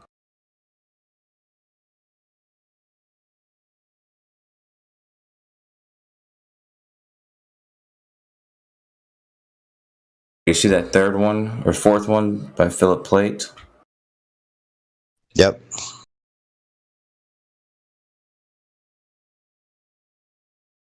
Here's his actual article, or where this quote is from.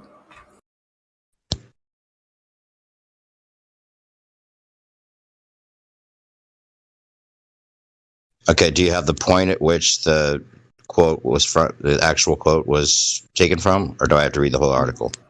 I would recommend reading it, but I can just tell you right now. He says, shortly after he starts the article, it says, geocentrism is a valid frame, but not the only one.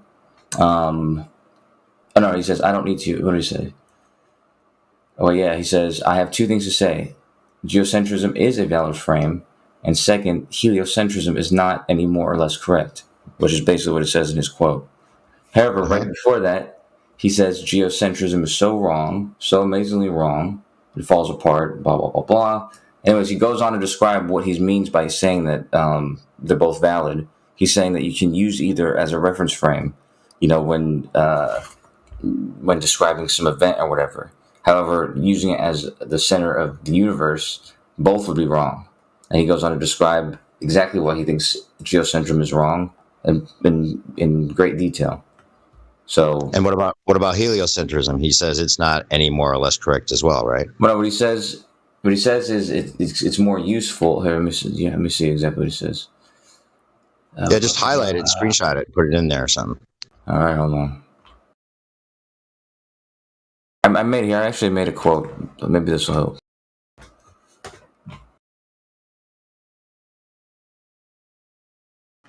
I made this quote. It kind of says it in this quote that I posted. You're taking parts of what he said here? Yeah, I just took a different part of what he said. Okay. See, that's what I'm looking for. Something that's directly what the person said, puts it into context. You have any other examples? Well, like I said, all throughout this article, every one of those quotes is in its own way taken out of context. And well, I know. I'm asking for another good example because that's a broad claim about all of them. Yeah, when we get down to the details, like this one. Okay, so he's saying heliocentrism in its limited way. Okay, wait. Call it galactocentrism if you want, and it's just as useful as geo or heliocentrism in its limited way. Okay, so that's an interesting thing. Galactocentrism. So is he more about like the geocentric with the microwave background type idea, or what? He's just talking about the reason why he's saying that those reference frames are useful in any sort of way depends on what you're using it for. Like if you're describing, I don't know, the satellites or something like that, put something in orbit, then you're going to use a geocentric, reference frame. And if you're going to send something to Jupiter or Mars or something, you're going to use a heliocentric reference frame. So the reference frame depends on what it is you're describing. But that doesn't mean that it's like the end-all be-all for what the universe is doing. Or if any of it's right, because he's saying, it's useful. It's not the best thing for everything. So because it's not a best frame for everything means that it could be completely wrong, but it's useful. But in the rest of this article, he talks about why geocentrism is just completely wrong. But he also kind of seems to include heliocentrism in that bucket.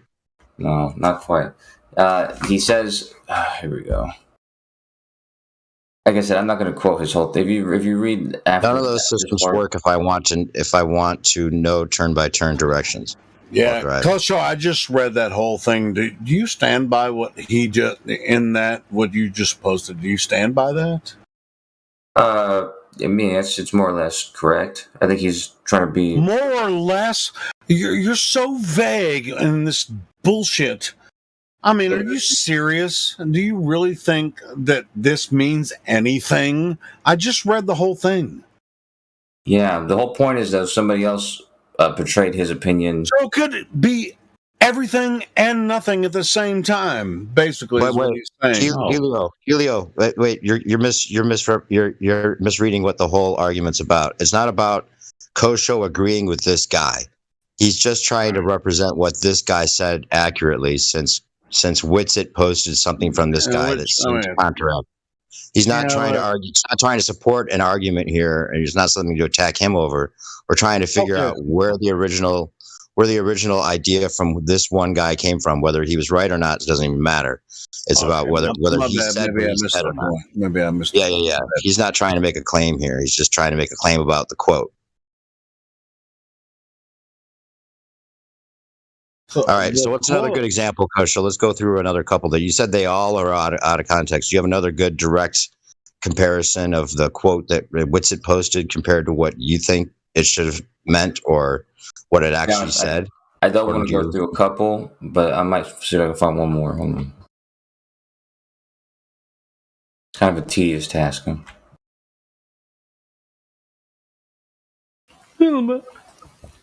Yeah, I mean, as far as that post there, did you get it from Witsit, Kosho, or did you get? No. This post that he posted is like what the guy.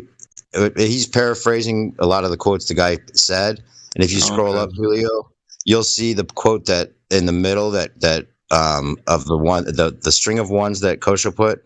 There's one in the middle that was taken from what Witsit posted, which makes it seem like the guy's being a little more harsh. I'm not sure. I don't really get that he's being a little more harsh necessarily as far as I think from what I read, just in that quote there, I mean, it's so abstract. Oh, it's special relativity.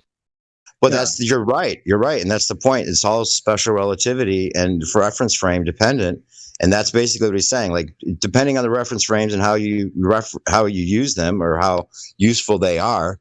Yeah, I wasn't trying to necessarily call out anything. I mean, it's just like the problem. That's the problem with special relativity. The whole phrase speaks for itself. It's so abstract it means actually nothing.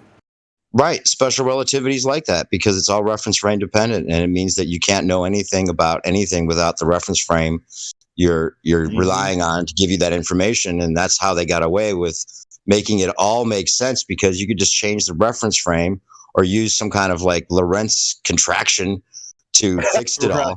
Right. You know, say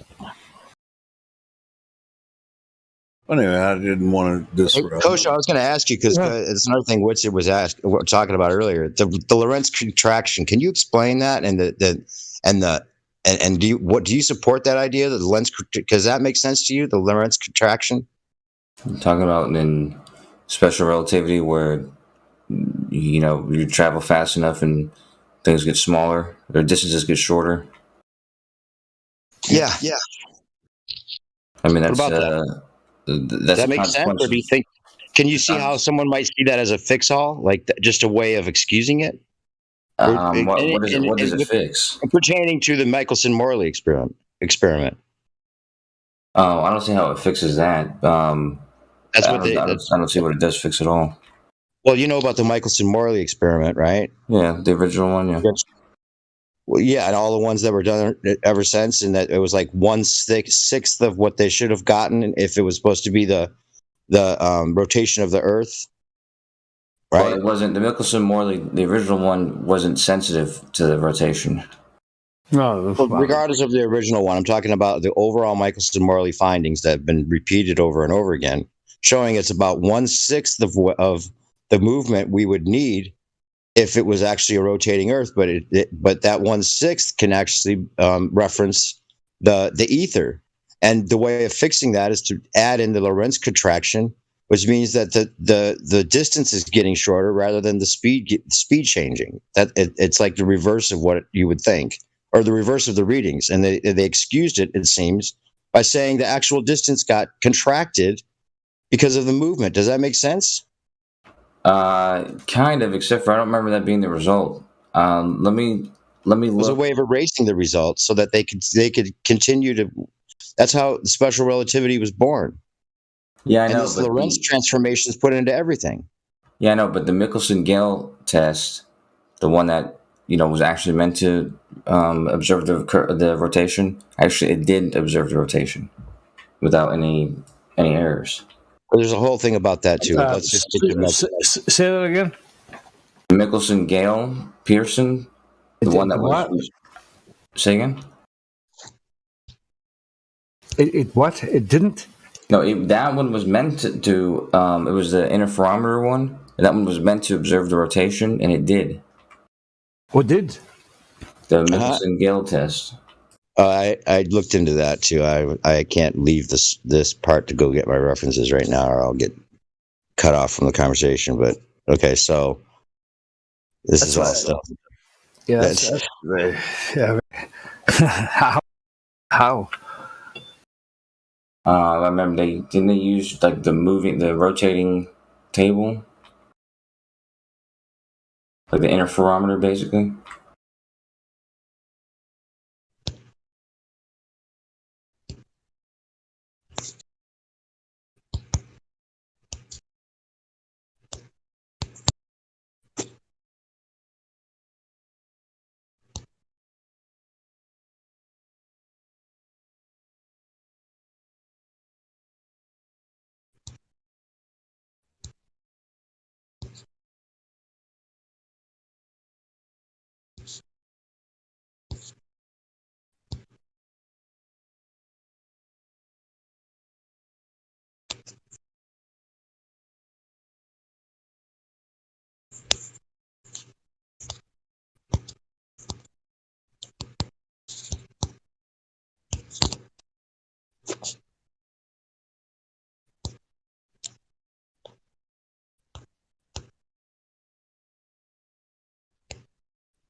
Hello?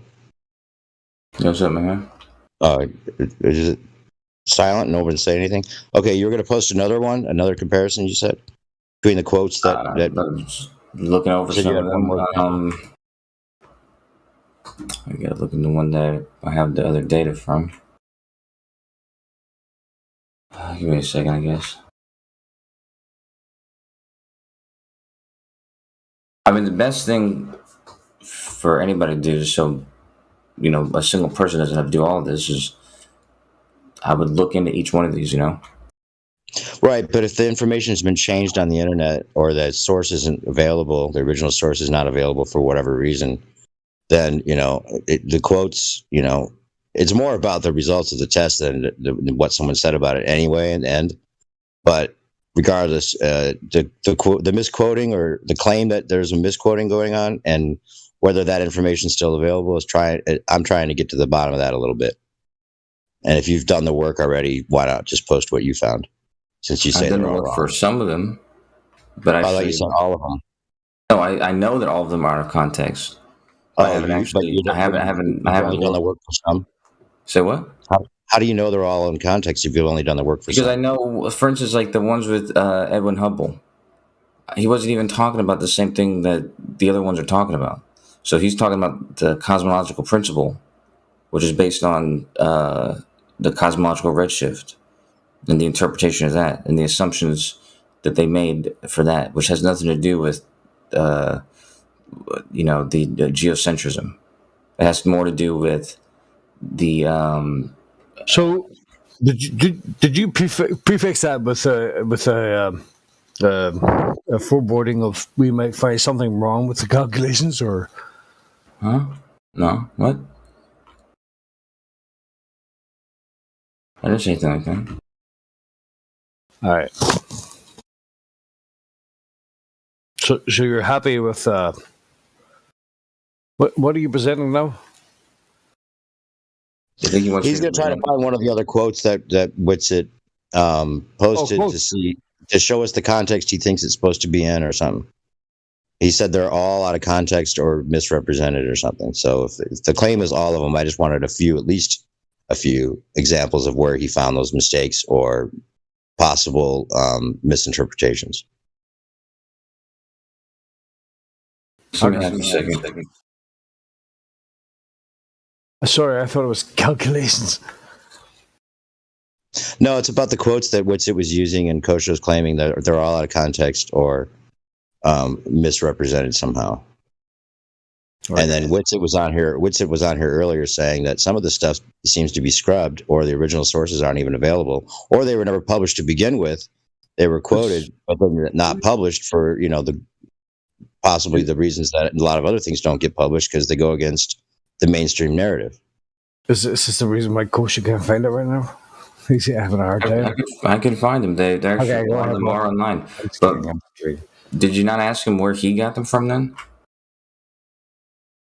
It wasn't about I wasn't trying to figure out whether the quote was real or not. It's more about what they're saying that makes sense as far as the overall admittance to a lot of these things by these people Oh, the other thing he was talking about was that the ether was absorbed right before special relativity by Einstein, accepted by Einstein, and then his correction of the whole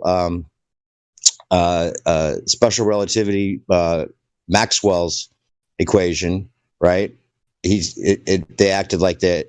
Einstein was like supposedly like helping Maxwell's equation out rather than trying to augment it to fit special relativity, and it was all just kind of misconstrued. It's just the same signs of a lot of the same tactics we're seeing within the discussion today that were at the outset, in my mind, of course, because I don't think we're moving. So if people that believe we're moving, like you think that this is out of context, it's going to be a totally different look on whatever quote you see. P is stored in the lungs, Abraham Lincoln. Einstein specifically was using the fact when they had, figured out electromagnetism and Maxwell's equations. A consequence of Maxwell's equations is exactly that. The speed of light is a constant in all reference frames.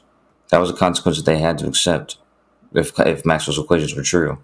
So Einstein simply used that to, consider what the ultimate consequences of that would be, and that's how he came up with special relativity. Right, but the reference frames is the key, right? Yeah. Yeah, that's the key. Saying, okay, well, just depending on the reference frame, we can make it work. Not depending on the reference frames, it has to be the same in every reference frame. So the speed of light has to be the same. I'm talking about the speed of light. I'm talking about reference frames in general with special relativity, right? That was the key to make special relativity work. No, it was in physics since Galileo. What? It's the Lorentz law. About special relativity. No, there's something called the principle of relativity, which is made by Galileo, and that's just all about reference frames and speed not having any meaning unless you're talking about reference frames. So sure, you think but then we're talking about the universe in general. The way that Einstein used reference frames was the key to his special relativity frames, right? Well, yeah, but like I said, that's because it was a consequence of Maxwell's equations, and a consequence of it was that from every reference frame, the speed of light has to be constant. So, or is the same constant speed. So, that's true. Anyhow, hold on a second.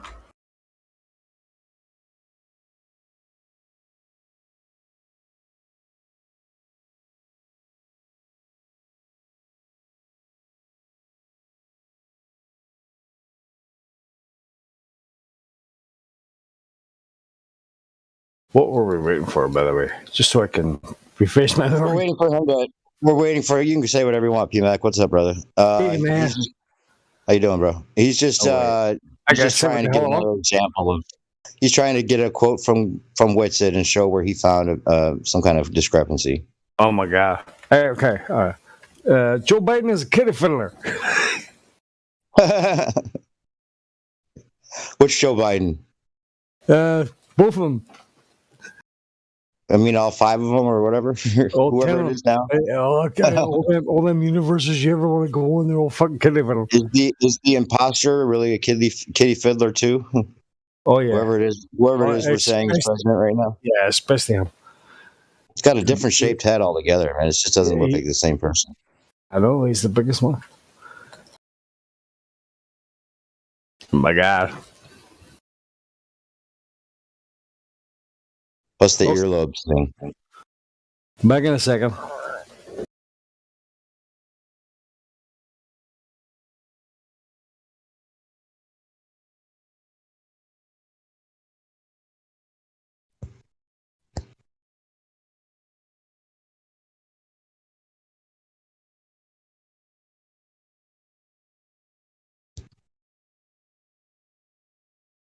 We got a lot of other people in here. I'm just waiting for Kosho to post this thing. That's what I was all about. But some other people can talk, Any other questions? Anybody have something they came up with recently that's interesting?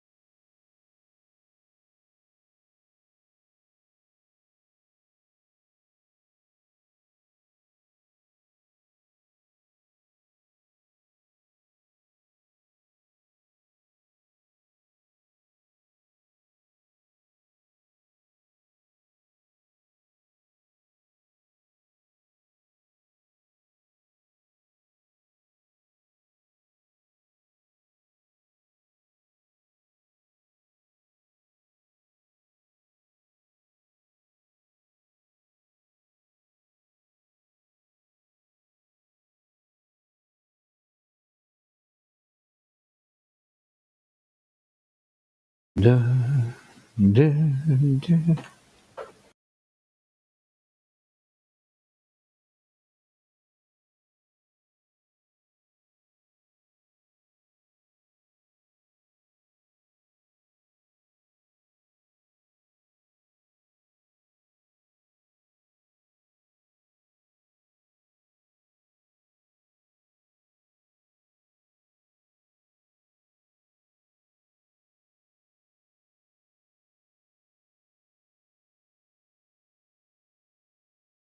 I suppose looking for a quote that somebody said that might have been from somebody who might have been once again past in the history of past things. Isn't really relevant to the actual topic of where we are right now. What do you think? What do you think, Gosho? What's up, dude? What's up, man? Hey, you're a good dude. Thanks, man. I'm reading right now.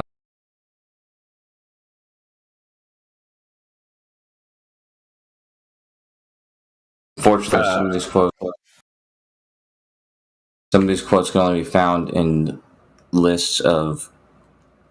There's upon list. In the list there, somewhere amongst the list there's quotes there somewhere in the list. But you're bound to find them.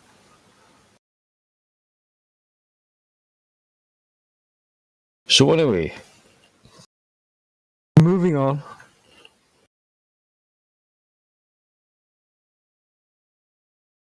Is there any proof of motion?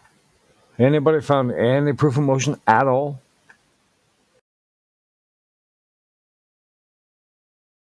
In all those quotes? Amongst all that fucking tirade of fucking sentence upon sentence upon sentence. Anybody find any proof of motion?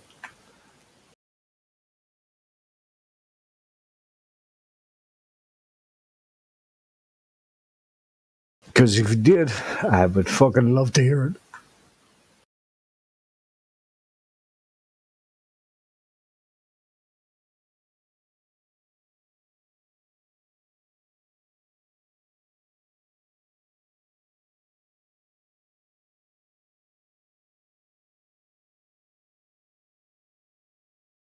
Motion.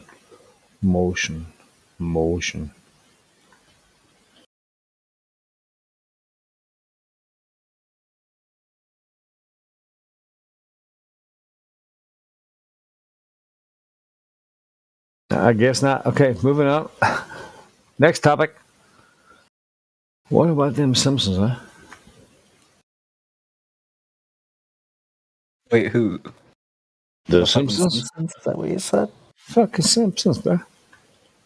Oh, well, like with the dome and shit? Or what are you talking about? OJ or Homer?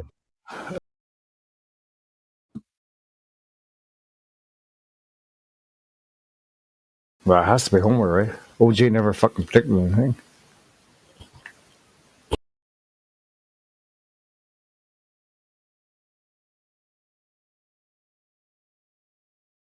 What about them twin towers, bro? You see them twin towers come down? Boom, boom, boom, boom, boom. Yep, boom, boom, boom, boom, boom. That's how they. In the history of mankind, as a skyscraper fell into due to fire, but somehow, one day, 20 year or a year ago, they all came down in one fucking boom, boom, boom, boom, boom, boom, boom. Isn't that crazy? Yeah. It's a bit crazy, Octane. It is, isn't it? It's a little crazy. It's fucking ridiculous, bro.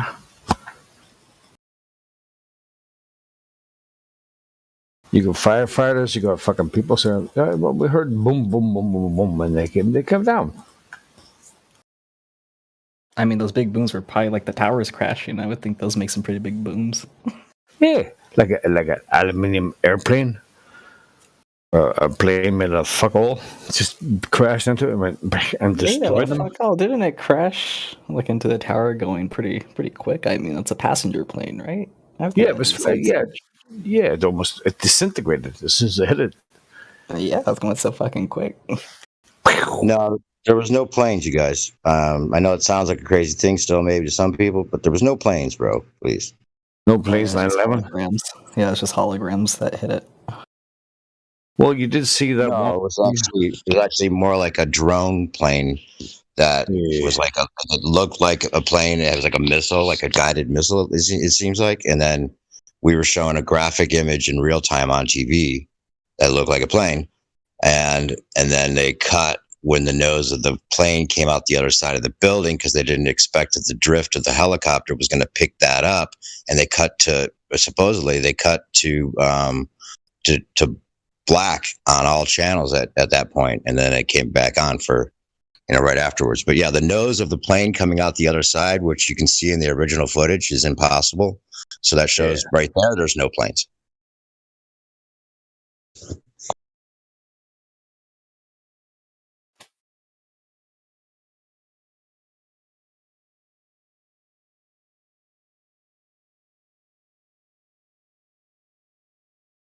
I think that was the day that they decided, whoever they are, they could just do whatever the fuck they want.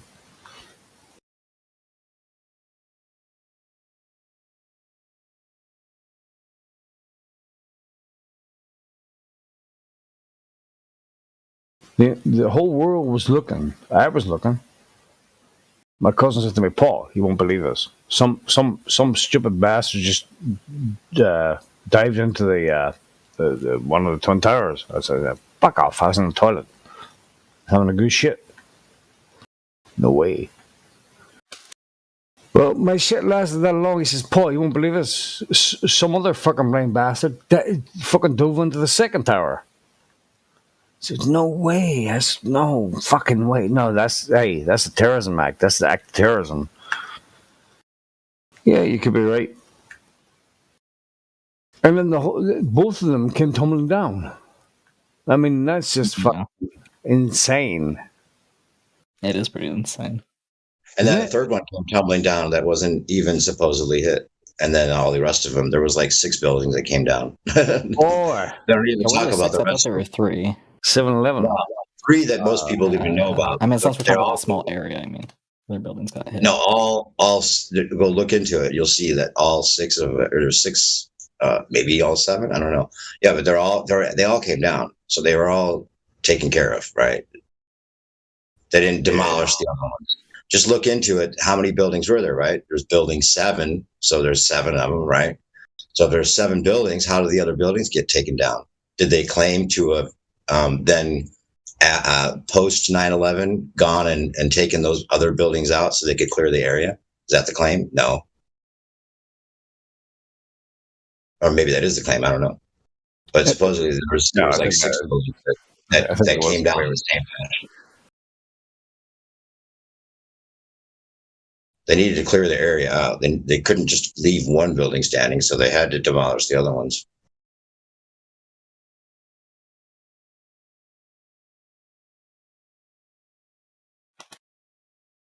And having them come down on their own footprint was key.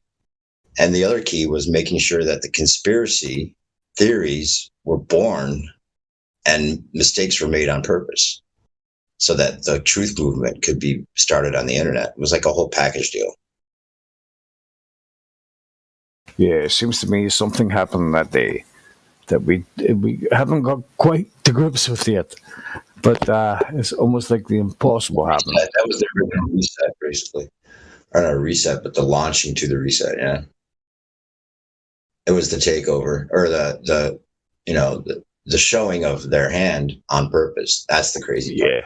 Yeah. That's if you show your hand on purpose and you know no one can do about it, then you wield the power. People are just in shock, either in denial or shock of the enormity of it, and the ability to use the media to control both sides of it. Yep, that's it, bro. Wasn't one of the Bushes in charge of security? They read the building out one day. They were just about a week before it actually happened. Yeah, Marvin.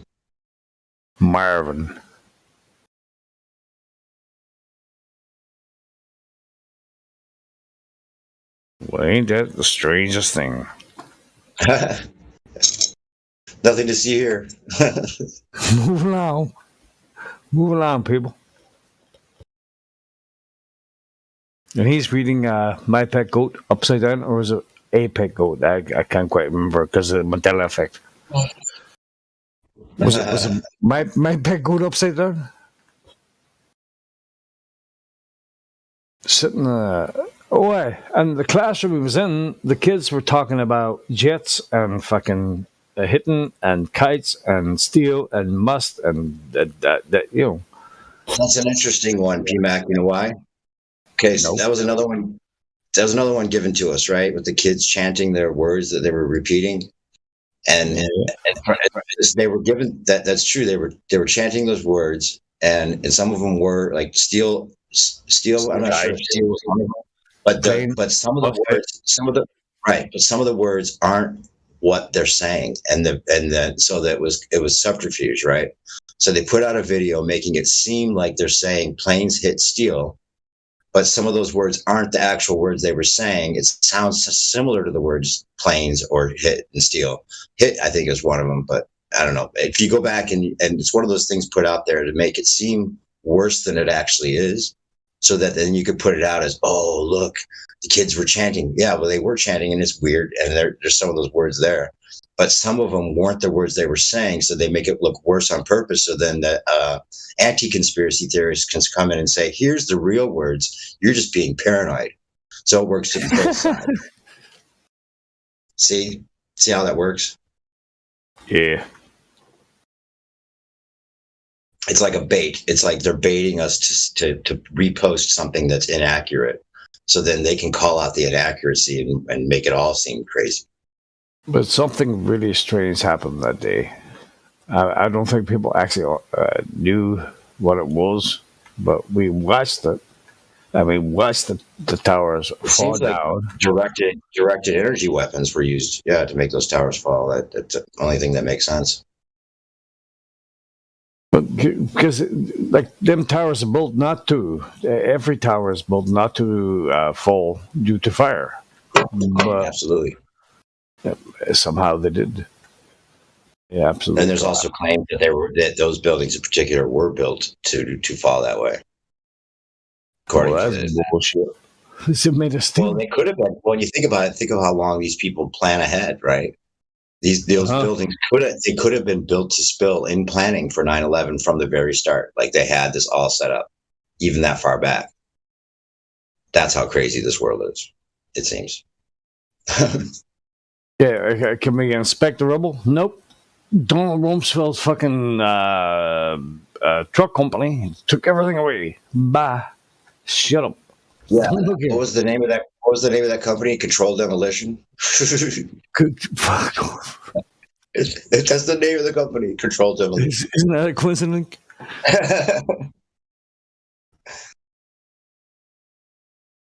Talk about in plain sight, right? Yeah, and that was the Pearl Harbor that got America into Iraq, right? Condoleezza Rice, Donald Rumsfeld, Dick Cheney, they all made billions because all their companies, the companies that went in to rebuild Iraq after the war, all belonged to Condoleezza Rice, Dick Cheney, and Donald Rumsfeld. What a coincidence.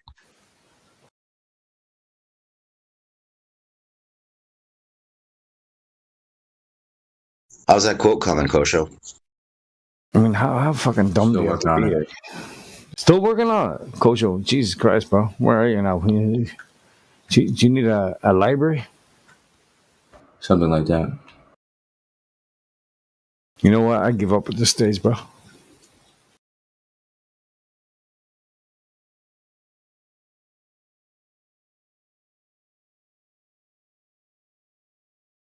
I think it was a pivotal moment, 9/11. I honestly think it was a pivotal. Oh, yeah. Yeah, that was the moment that the thing shifted. And after that, everybody's waiting for 2012 to fucking do something. Nah, I think it happened long before that, bro.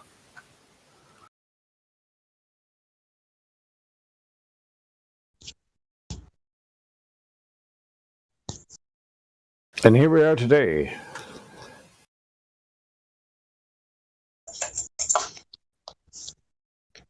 first big step towards the New World Order. We're halfway there.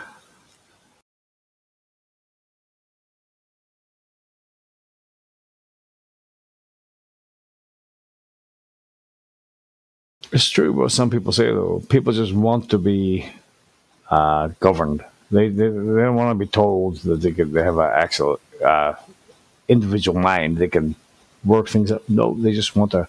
You tell us what to do, we'll fucking pay the tax. It's Putin's war.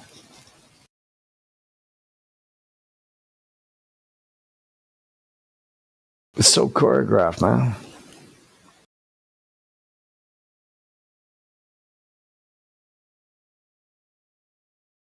I mean, honestly, I don't even think this world's real anymore. Tell you the truth. To be upright and honest with you, I don't think anything we see today is true. I don't think this is actually a real world. I think it's an approximation of reality.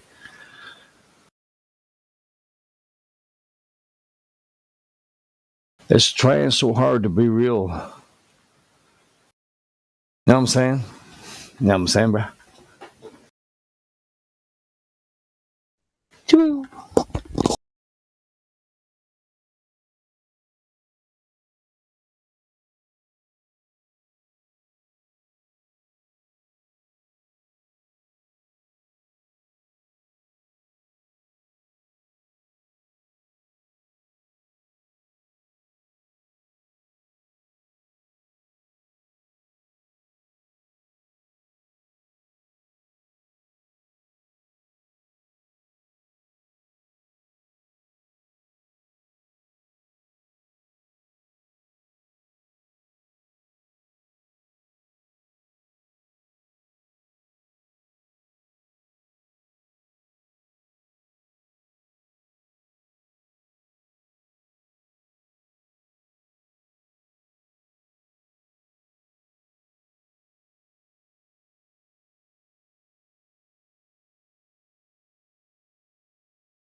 Do you want to hear a crazy thought?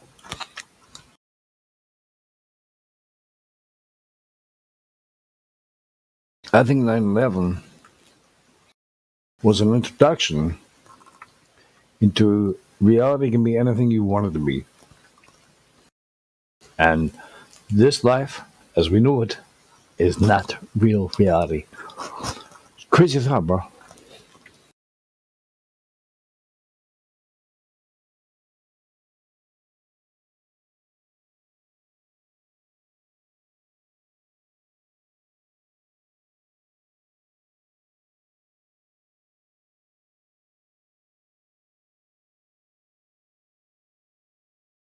And the positive thing about that is if it's not reality, we've nothing to worry about. We're caught up in a false dichotomy.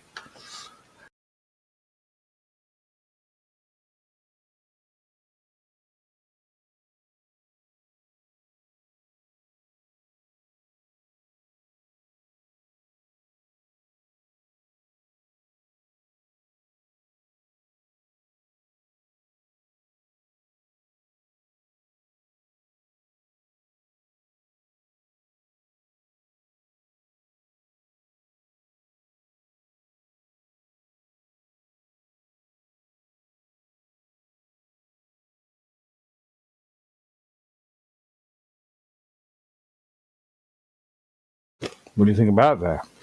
What do you think about that? What do you think about that for a fucking solution?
Hello? Yeah. Hello? What's up, Octane? Yo, what up? Hey. If everything is temporary,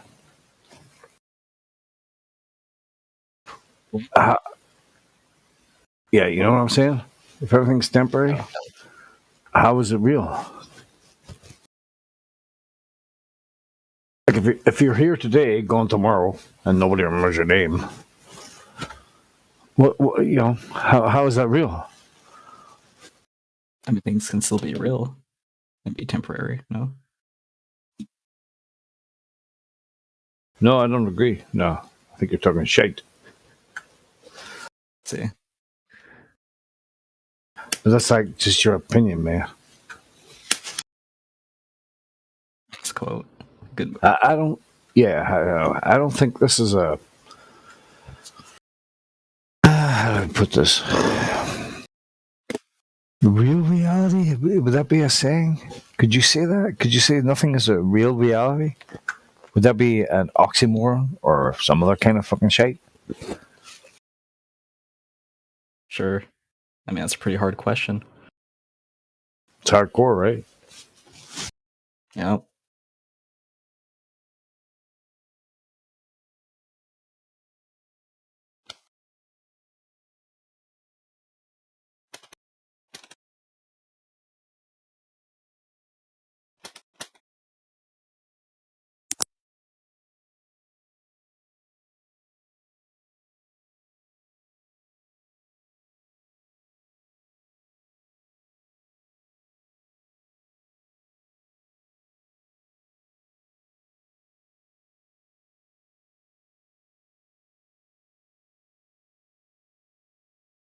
It's like really strange, right? Because this pig's rib that I'm eating right now, this isn't actually a pig. This pig did not exist. It's just my imagination. But it tastes really good. But like Cypher from the Matrix, right? I have no clue how to answer that. It's really tasty. That's all that matters, right? For now.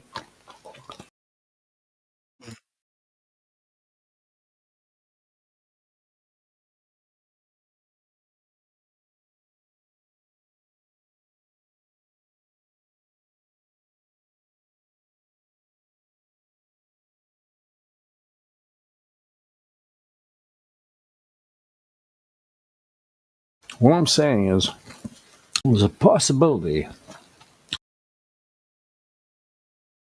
that the Earth is not a spinning ball. And on top of that, Shit, on top of that. On top of that, it's not what you think it is either.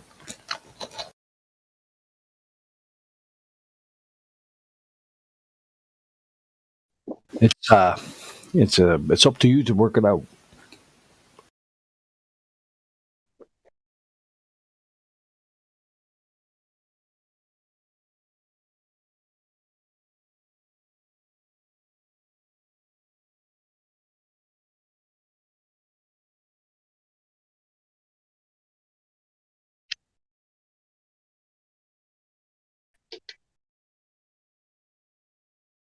It's a computer generated holographic misnomer.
and ye shall know the truth, and the truth shall make you free.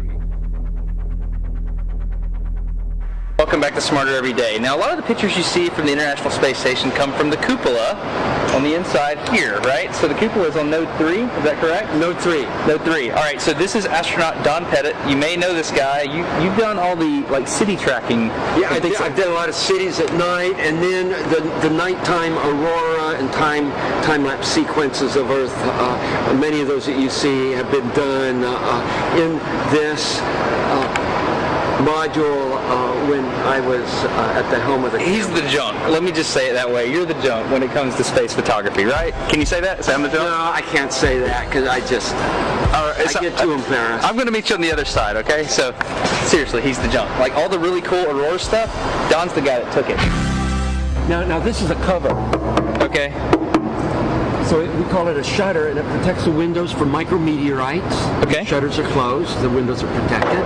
And also thermally insulates the windows from the radiation environment of space. So can you shut these things from the outside? No. You can open and close it from the inside. Oh, okay, wait. On the inside, you're throwing a lever or something. Yeah, you're turning a knob. And it's open. On the outside. On the outside. How do you do that and maintain a pressure seal between them? O-ring type seals. No, you don't. With a rotating shaft. All our hatch seals are O-ring type seals. Yeah, but how? My brain's up here. Let's go inside. We can see it. Okay. Watch your head. All right. Oh, oops, thunk. So you have a whole series of O-rings in here, and a shaft that you rotate. So, I mean, like on the space station, how many of these would you have? 7, because we have 7 windows. What happens if you get a leak on that? Then you have a leak. You just have a leak. And what you would do is lose air. Yeah, you would probably seal the whole cupola off. And then there's probably a plan, I don't know off the top of my head, but there's probably a plan for replacing the mechanism. Might require a spacewalk. So my question is, how can you operate a lid on the outside of the space station by manipulating something mechanical on the inside of the space station without losing air pressure? It's called real good engineering.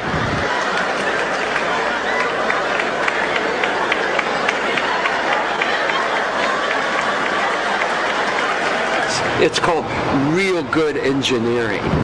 Look at this. Somebody come and look at this. Look at this. What happens if you get a leak on that? Then you have a leak. You just have a leak. Okay, one more. Then you have a leak. You just have a leak. And what you would do is lose air. Yeah, you would probably seal the whole cupola off. And then there's probably a plan, I don't know off the top of my head, but there's probably a plan for replacing the mechanism. Might require a spacewalk. So here we have an astronaut who has flown in space 3 times, but yet he doesn't know the procedure. He doesn't know the plan off the top of his head. If there was a leak on the ISS that he's traveled on 3 times, he doesn't know the procedure. Come on. And then there's probably a plan, I don't know off the top of my head, but there's probably a plan for replacing the mechanism.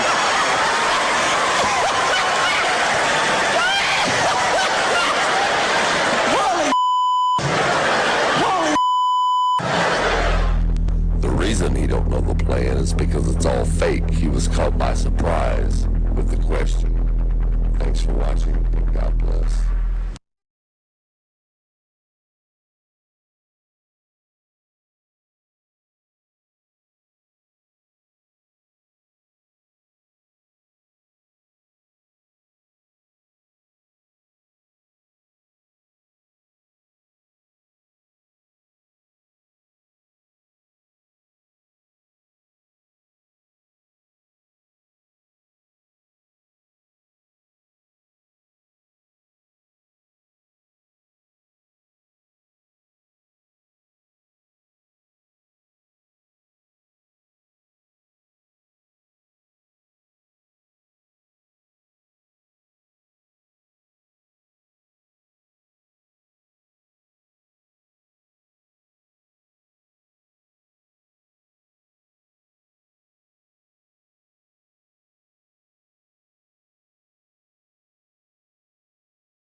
Hello there.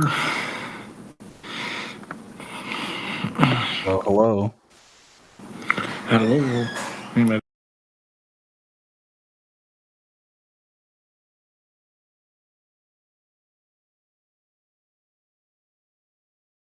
Yeah, Clappy. I think he said he'll be right back. Shit. Octane. What up? Well, seeing there's nobody else here to talk to, I may as well talk to you, right? I mean, sure. I mean, I don't really have much to talk about, but well, it's a logical conclusion, right? So logically, what do you think, bro? About what? About the shape of the Earth. I think there's enough evidence for people to come to a conclusion. You don't think there's enough evidence? Oh no, I do.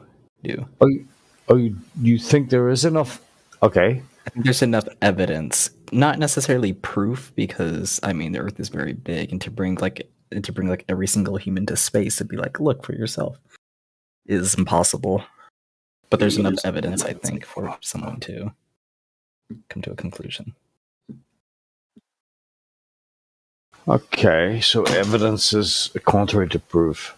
It's kind of like proof, but not really proof. I mean, but we could use like evidence to get to a conclusion, right? Like if there's an overwhelming amount of evidence, we can be safe to say that it's probably true. Probably. Yeah, of course. I mean, there's always a chance, right? If we're just going off of evidence, but I'm like 99.9% sure. Okay, there's so always that 0.1% where I'm like, Okay, so I think we've established that evidence is not proof. Correct. They're two different things. I mean, people use the words like interchangeably a lot of the time, so it depends who you talk to. Like you just did? Well, no, I didn't. I mean, I acknowledge that, like, since it's just like evidence, that I have to leave it like a 0.1% chance that, you know what, maybe it might not be a globe. But there's so much evidence that I think I could logically come to a conclusion and be relatively safe. Okay. Right. You choose your words very well, don't you? I mean, I try to, especially on this server, because I mean, if you misspeak, you get fucking you get roasted for that. So roasted. Yeah, roasted. Right.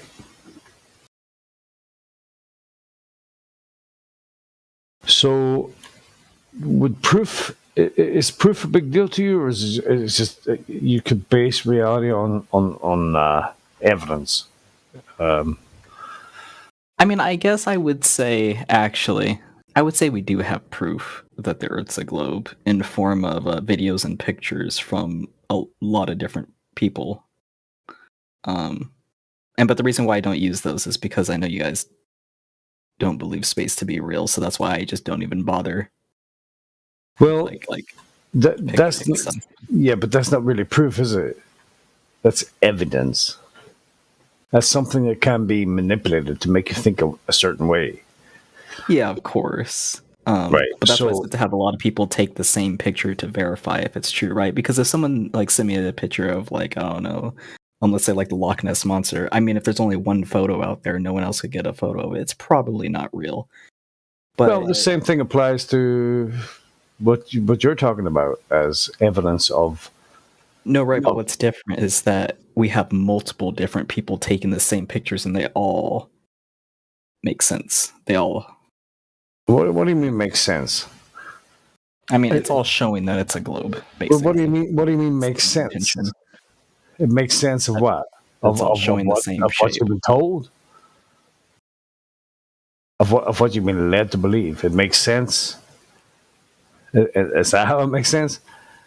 Like we're told it's a globe, therefore, if people take multiple pictures of a thing, therefore it makes sense. It's evidence. Yeah. I mean, it's very strong evidence. I would say damn near proof. Well, wouldn't you rather rely on proof and logic? Wouldn't that be more? Wouldn't that be more a more stable foundation to build your beliefs upon, or your what you how you perceive reality to be. I feel like we're playing with words a little too much with proof and evidence. Yeah, but yeah, we are, mate. Yeah, but that's true. So is proof just something you see with your own eyes? Is that what you consider proof? What is proof in your view? Oh fuck! That's a multiple, isn't it? It's like what you can prove, what people can prove, what is proven to you. I mean, but usually you prove by showing a lot of like evidence, right? So if you go to court, you're trying to prove something by showing people the overwhelming evidence, for your side. Right. Yeah. So I think evidence leads to proof in a way. Well, that's correct. Yeah. So a plethora of evidence leads to a proof. Like the evidence builds up until it only logically makes one sense. Which makes sense that you can get to one conclusion with this evidence. Yeah. Yeah. All right. And I guess I just think that there's enough evidence. For the side All right. Logically come to the conclusion that it is a globe. Globe. Okay. So let's hear the first piece of evidence. Do you have what's the first evidence you would have? So I like the Eratosthenes experiment. Shut up. But I like it not for the reason that you're thinking of, but so let's say the sun is local, because a lot of flat earthers, I don't know if you say that, but the sun they say is local. It's not 93 million miles away. It's a lot closer. Still far away, but a lot closer than 93 million miles away. And if that's the case, we can actually measure the distance right to the point source, right? Because it's a point source, it's a light, so we can measure the shadows, and we can figure out how far the sun is. But the problem is that when you change your position on the Earth, it shows a different height for the sun for each measurement. And the problem is, if it's flat, then it should all be pointing towards one point source of light, but it's not. Because the ground isn't flat. That would be one of them. For the first piece of evidence. And I have a video to visualize it if you don't. I think you understand what I'm saying. I think I've got it. Yeah. I mean, I'll post it anyways, just in case anyone else is listening or whatever. You never know. I'll just I will timestamp it for people just to make it that much easier.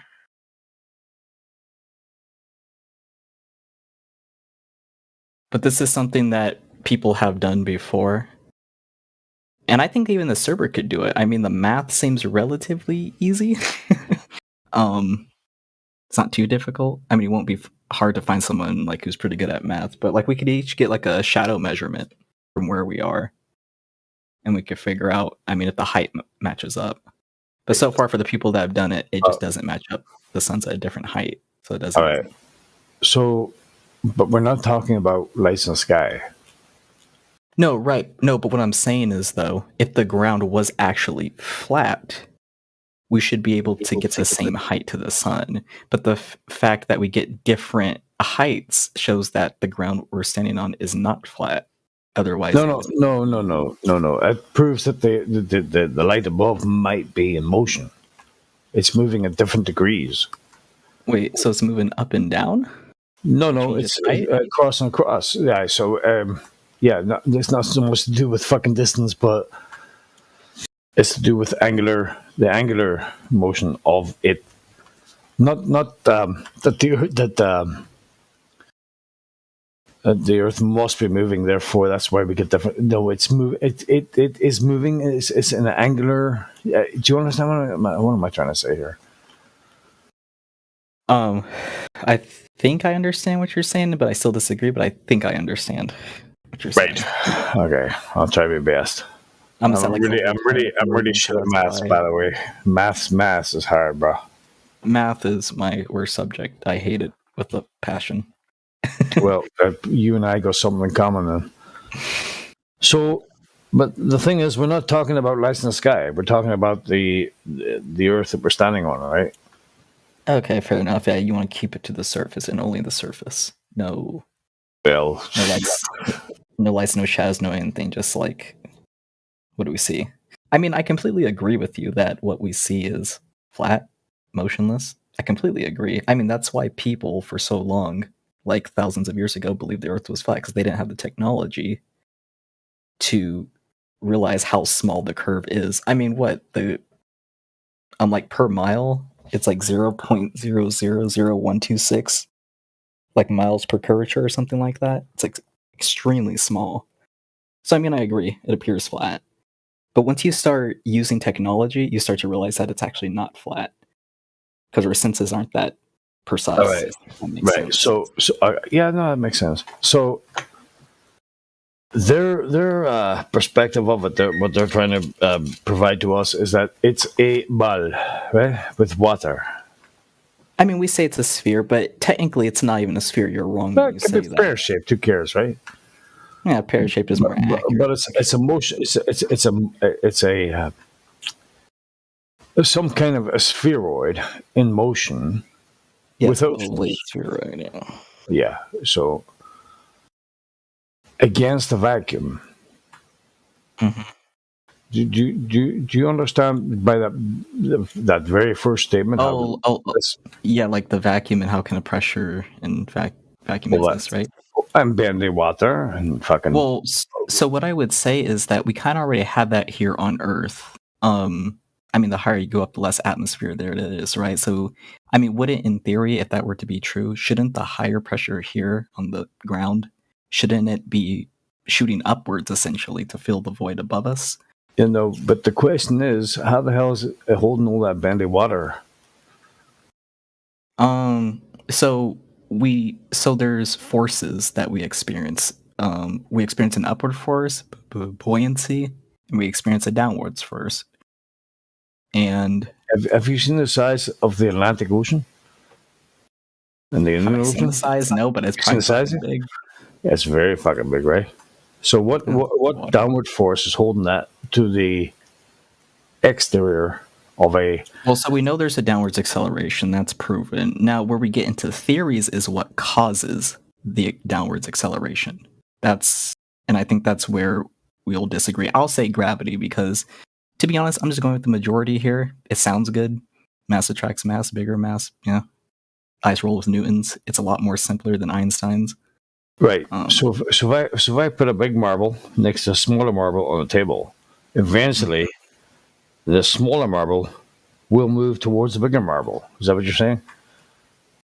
I think there's too much friction for that to happen. I know you can do that with the Cavendish because they're suspended, so there's less friction because with air. Okay, so let's suspend a big marble next to a small marble and let them suspend there forever and ever. Amen. Will the smaller suspended ball eventually move towards the bigger ball? I want to say I think so. I think that's what should happen. Oh boy. I mean, I think that's what happens with the Cavendish, right? Or unless the Cavendish works differently. But to my knowledge, the Cavendish usually has like 2 lead balls because they're not magnetic, so that's why they use lead. And I forgot what happens. It goes like back and forth between them. But yeah, I think that's what should happen. Oh, you think so? Okay. All right. How? What? Well, so there's multiple theories. Oh my god! The main theory. Here we go.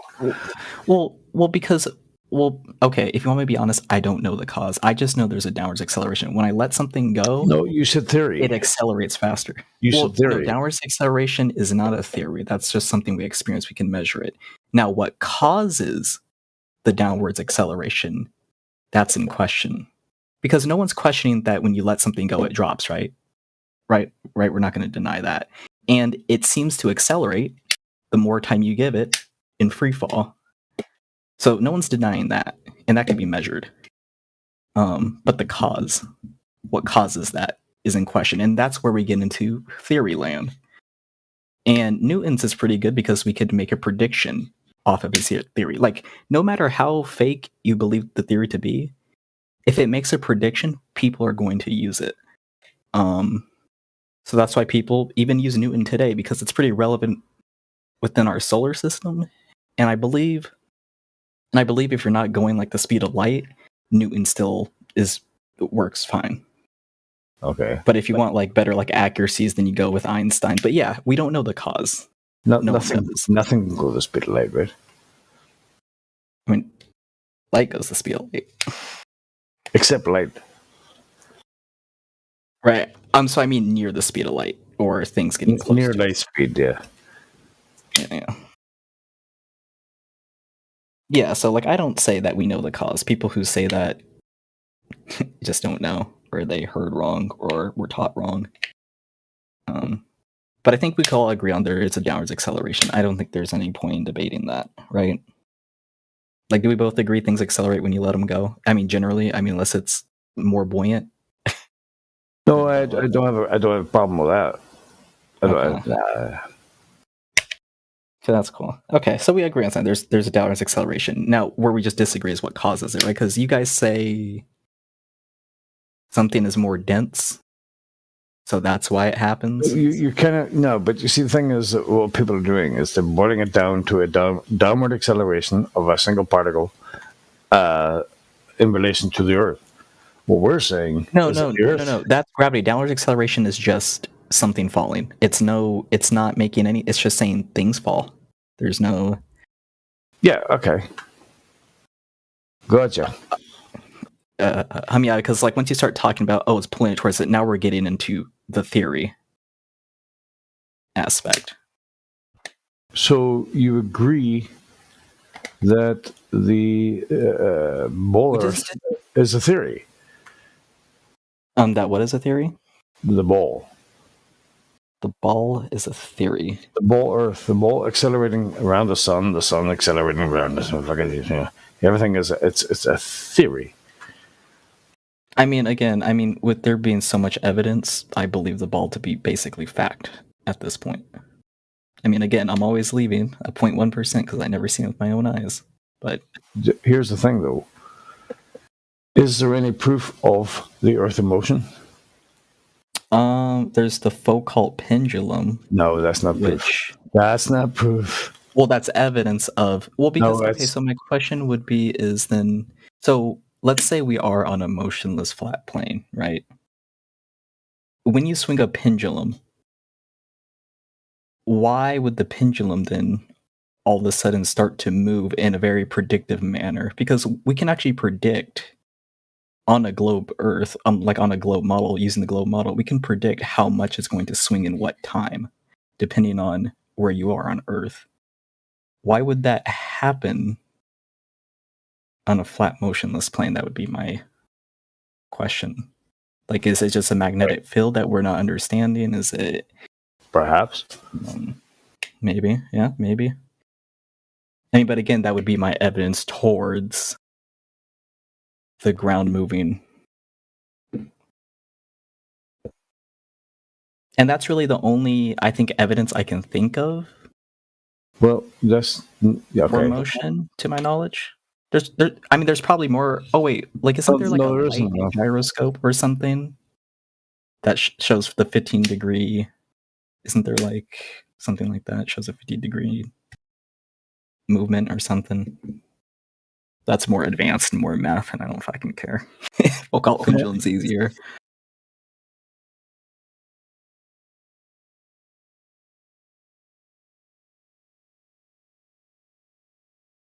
So, the oceans of the world like a kind of a Foucault pendulum, like they move in like one direction, adhering to the outside of a fucking shape. Like water does that naturally. You ever see that? Oh wait, I'm sorry. Say that again. Or have you ever seen water bend in vast amounts to the outside of a shape while in motion?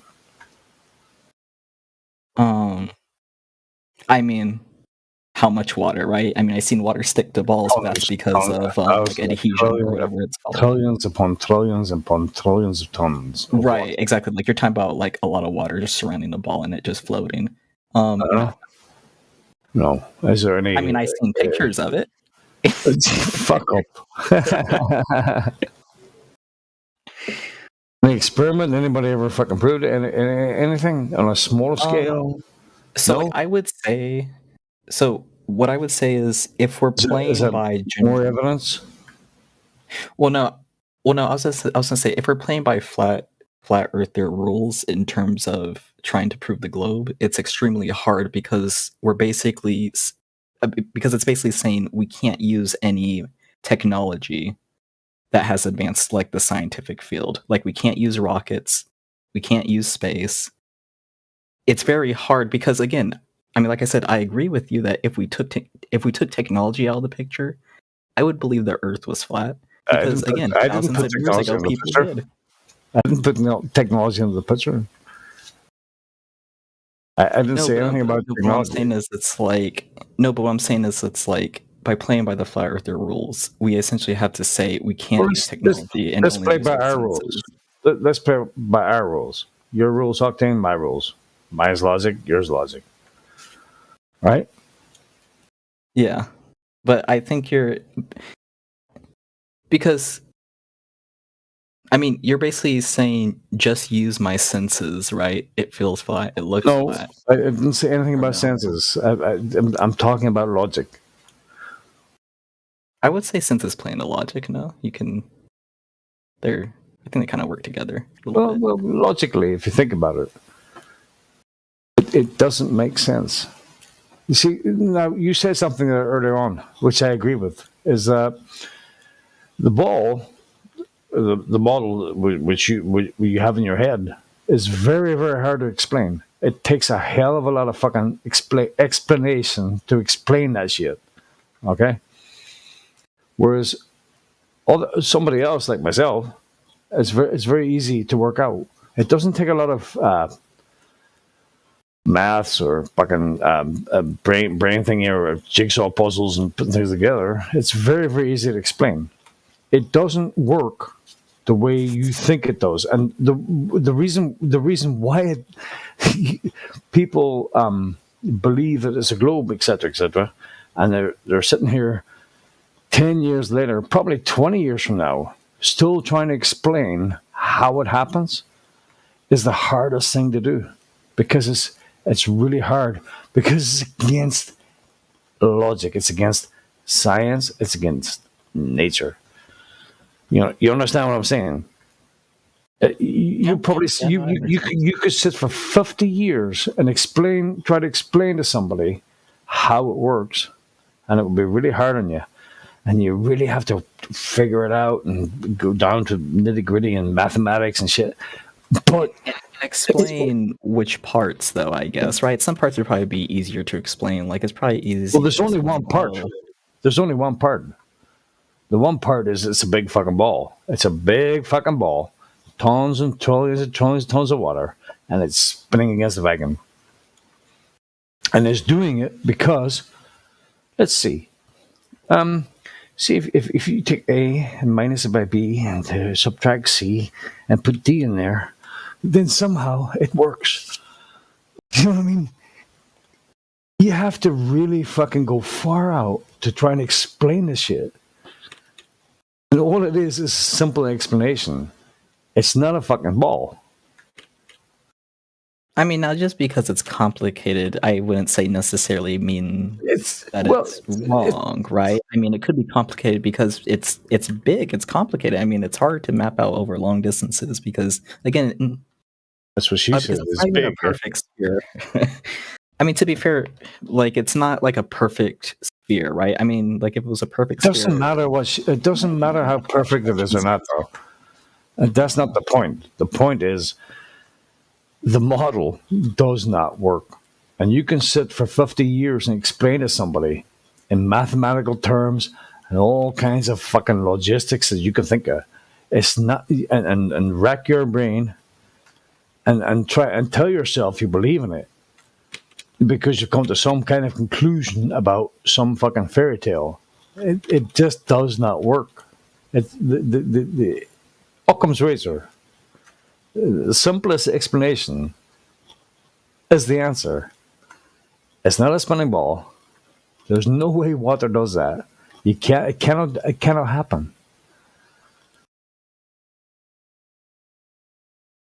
Well, I mean, It can happen, right? So, I mean, it can't happen. Well, it's never happened before. Well, so why I say it can happen is, for example, so we both experience downward acceleration, so that exists. Sorry, Octane, can I stop you there? You're talking about downward acceleration again. Why do you keep coming back to downward acceleration? What the fuck is that about, bro? What is that about? Because downward acceleration exists, therefore that's able to hold the water. That's just crazy, bro. On the globe that's just crazy, bro. That's what the hell, man. I mean, but why? I mean, because like if everything. Do you really? Sorry, I like you, bro. But do you understand how fucking crazy you sound? I mean, I understand how I sound crazy on a flat Earth or talking about globe Earth stuff. Yeah, I can understand why I sound crazy. Yeah, definitely do. Okay, that's fair. I expect to sound crazy on the server. But I appreciate your opinion. Your opinion is valid, and I will entertain it as far as I can. You know what I mean? Yeah. It can be whatever you fucking believe it to be, bro. But it's just not what they're telling us it is. Because it's easily provable that's not. Easily provable. I don't have to sit here and rack my brain and use downward acceleration and math and shit just to prove that. I mean, I'm not using might be a possibility that it's something else. It's just not what they're telling it is. Sorry, go ahead. No, I mean, I was just bringing up downward acceleration to say, well, that's how water would stick to the globe Earth model. Would be the downward acceleration that we experience right now. Right. Would be the same force. Okay. So where does this downward acceleration come from? That is holding. Well, that's the thing. No whole oceans into theories. Whole oceans to a ball. Fuck. I mean, when you think about it, I mean, even on a flat Earth, right? It's holding it down on the ground, right? there's still downward acceleration. I mean, well, yeah, it's absolutely. I mean, and I think one misconception is I think that you're like seeing the ocean as like a whole. When downward acceleration, I mean, it affects even like the smallest things, right? Sorry, should I see the ocean as like particles? Well, I mean, should I see as like particles too? I mean, the downward acceleration affects particles. A lot of small little lakes all built into one big ocean. How should I picture it? Well, so do you think downward acceleration like brings things down based on their like overall? I don't know, bro. Listen, you can downward accelerate everything, bro. It's not. I mean, yeah, but it's true. It is happening to everything. Everything is being affected by it on a ball or flat surface. Yeah, so it exists. Obviously, it definitely exists, right? Yeah. Okay. Yeah, no, the downward acceleration, I mean, like we agree. Yeah, no, that definitely exists. Now, what causes it? That's a debate. Well, we are in a container. You don't think so? I would say we're like kind of contained, because we have the atmosphere and it does kind of contain from like asteroids and stuff. Like half a container. It's like both closed and half a container. You probably heard that before, right? Open and closed. Yeah, it's open and closed. Yeah, that's just dumb, bro. I mean, because like we're still able to leave, but it does kind of keep things here too. But we can't leave. We can't. But we might be. Maybe. I mean, we sent Voyager 1. I mean, Voyager 1's still going strong. You think so? I mean, not as strong as it used to, but it's still going. Oh, that was the 70s, bro. Yeah, that was a long time ago. That's why I was able to travel. What happened to Elon Musk's fucking, what do you call it, the car put up in space? Where's that now? Is that past Mars? Fuck if I know. I don't know. Fuck if I know. Like, I didn't really keep up with it past like the second day. Everybody sort of lost interest. I mean, pretty much. I mean, I guess like, how long do you expect someone to watch a car in space? Like, what's the? I'd rather watch paint dry. Well, that's the paint you should be watching. Why is the paint drying? Why is the paint peeling? What the fuck? It's paint, it's leather, it's tires. What's still? How is it still fucking existing? Oh, it's just a molten metal. And everybody just lost interest in like 2 days. Yeah, right. Well done, you know. Fucking car in space, good man. What the fuck? Voyager. Beep. It's just a couple of blips on a fucking computer screen, right? Isn't that how they land things on Mars? Like a blip blip? I have no clue what the hell is a blip. But no, I don't know. It's a blip. It's just a blip. I don't know how they land shit.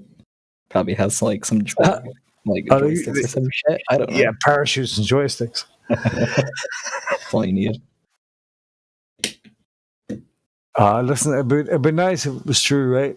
Because that means that it's infinite and fucking everything is out there and blah blah blah. But it's just, I mean, it doesn't really matter to us right now because I mean, it's not like any of us are gonna get to leave, so regardless. Yeah, really. Yeah. You mean like like Elon put a car in space and nobody give a shit 2 days later. Everyone went, "Oh, well done, bro." Bang. Hey, it's passing Mars. Shut up, Elon. Nobody gives a shit. Hey, my car's passing Mars. Nobody gives a shit, you know. We've lost interest. Fucking Putin. Pretty much. I mean, yeah, like a lot of shit has happened since the Roadster, that's for sure. The Roadster, that's the fucking name. Well done, man. Yeah, the Roadster. And that's a fast fucking car, regardless of what you think. It's the fastest car in history, bro. That thing is speedy. Those electric engines are insane. Yeah. That's funny, bro. That's the fastest roadster in fucking televised history. Where is it now? Nobody gives a shit. Shut the fuck up. I mean, I don't think it's secret knowledge. I think they have a Wikipedia page that kind of talks about what it's doing. Yeah. Does anybody care? I mean, there's probably, I mean, out of 7 billion people, probably. Oh, the fucking price of gas is $6 a fucking gallon. What are you talking about? Yeah, I mean, if you live in California, which I do. I mean, do you live in California? I might. I'm like, is that a soft yes? It's kind of a, I don't know, open close system. I mean, I'll take that as I'll take that as a yes because nowhere else in the country is at $6. I could be open, it could be closed. Who knows? God, what is the gas price average? God, it's $6 and yeah, it's $5.50 and fucking $5 now. Oh, it's $6.21 is the average in California. How the fuck is Alaska cheaper than fucking California? That mind boggles me. Well, Alaska's probably making its own fucking oil, like. True. She's pumping that shit out. But they've got a real hard on for greenhouse gases, they call them. Huh? And red meat. And you can just see the direction the world's going, can't you? I mean, do you want to be here in 50 years? I mean, I think it'll be okay. I mean, I think no, it won't be okay. Harsher times. I feel like it'll be okay. Are you fucking like the Cold War and shit was a lot more stressful than what people are going through now. I feel like we've been in worse times. The Second World War? No, I was talking about the Cold War. The Cold War. This is kind of recent because like there's been worse times where people have felt more dread. I think it's gonna be okay. Isn't it strange how you wake up with a feeling of dread? Chinese is gonna walk in. They're just gonna walk in, bro. Wait, who are the Chinese? The Chinese. They're gonna come to America. Is that what you're saying? Chinese come to America. Ni hao. I mean, I guess we already have a lot of Chinese here in America. Nah, it's just a game. It's just a game, man. It really is. Putin knows exactly what he's doing. He's going for the what do you call it? Donbass. That's all he wants, a Donbass region. He's going to take a Donbass region, and he's going to withdraw. What do you see? Too many Russians living there that believe in Moscow.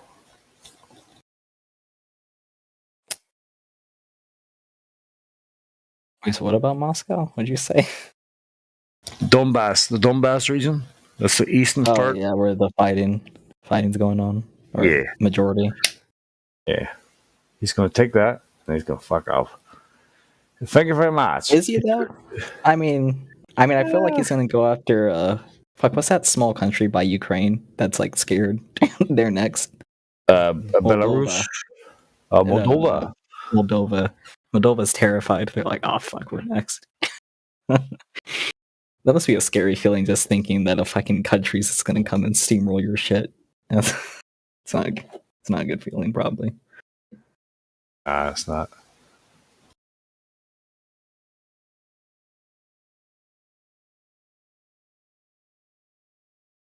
But Ukraine has that's a military of about, was it 80,000? Near a million. I'm sorry, say that again. Who has what? Something million? Ukraine has a military of, I think it's about 1 million. Yeah, the military is really small. I mean, their military, like before this conflict, was fucking pathetic. But they really got their shit together because I think they realized that there's a threat. Ukraine? Relatively close. Yeah. Ukraine. I mean, like their military was like extremely small for a while, and then they really started beefing it up. A million Ukrainians is not small, bro. No, I mean now it's that, but like in the past, it was really their military was kind of pathetic. Someone here is Ukrainian? No, we're just talking about it. Oh, I thought he said he was living in Ukraine. Sorry. I mean, maybe. I mean, I didn't hear him either. So. Yeah, it's interesting. Who do you think's going to win? I would still put money on Russia, even though they've been kind of fucking up, I think, quite a bit. But I think they still have just more to just throw. Empire. Because then plus they're closer too, so they have that advantage. They're like right next door. I mean, I think it's just gonna be like a proxy war. I don't know if it'll ever end. It'll be another forever war.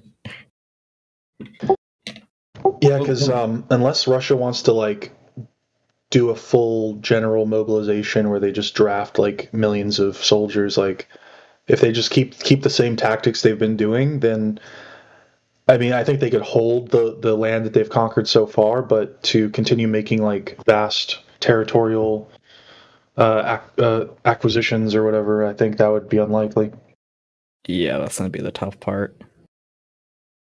Yeah, but they probably just hold what they have. I mean, I would assume probably in the future they're going to try to take more because that's literally their history.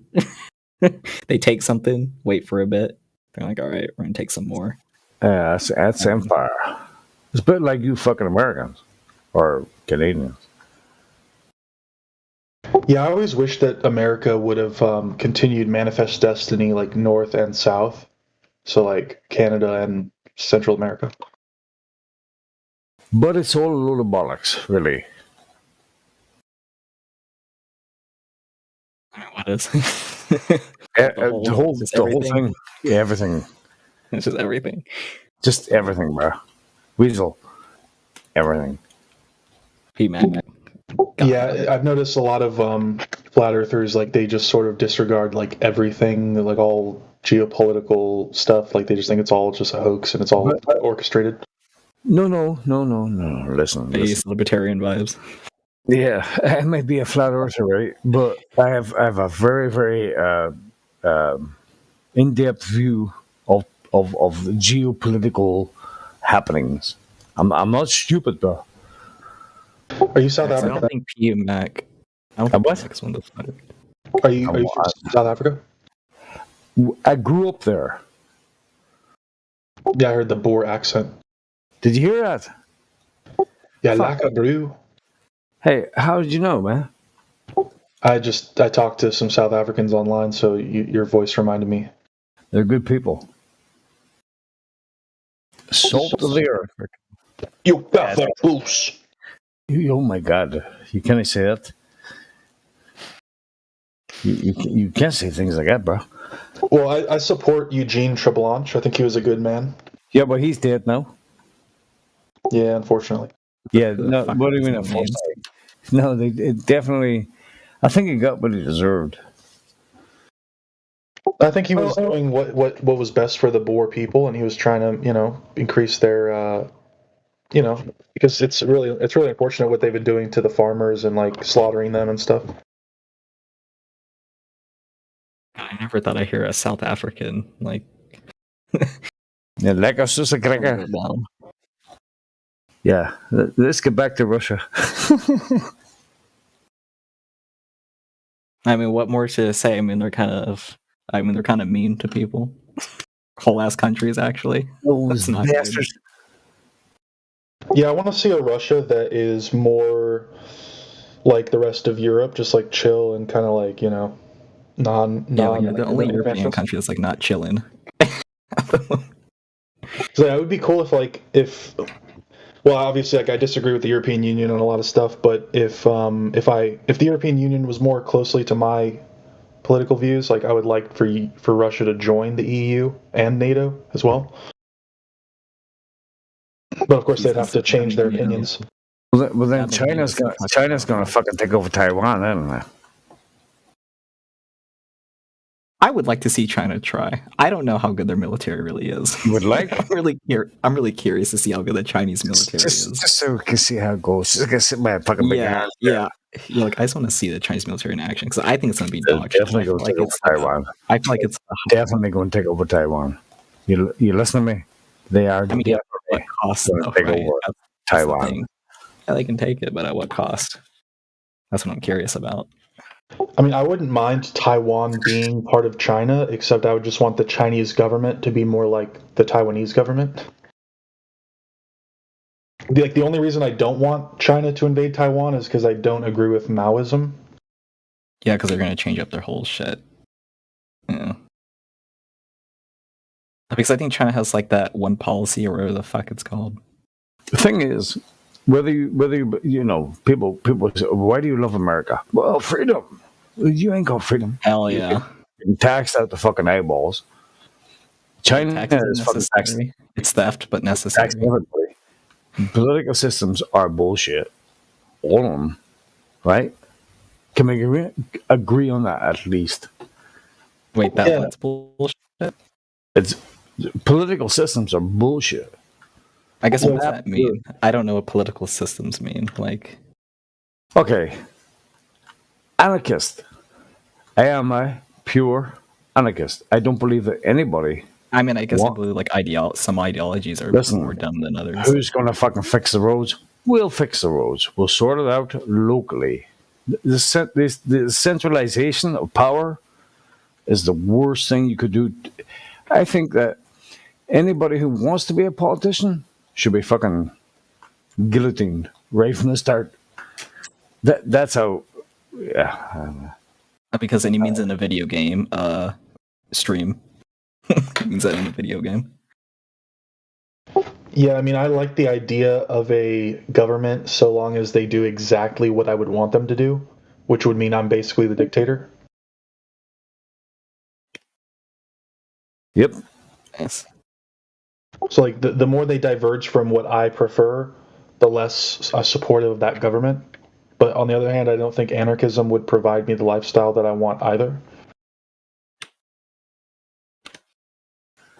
You only think that. What lifestyle do you want? Well, like not having to pay for like a privatized police force, I guess. Not being taxed to the eyeballs? Well, I would like to have the minimal tax that, what I'm paying for is the things that I would have paid for anyway.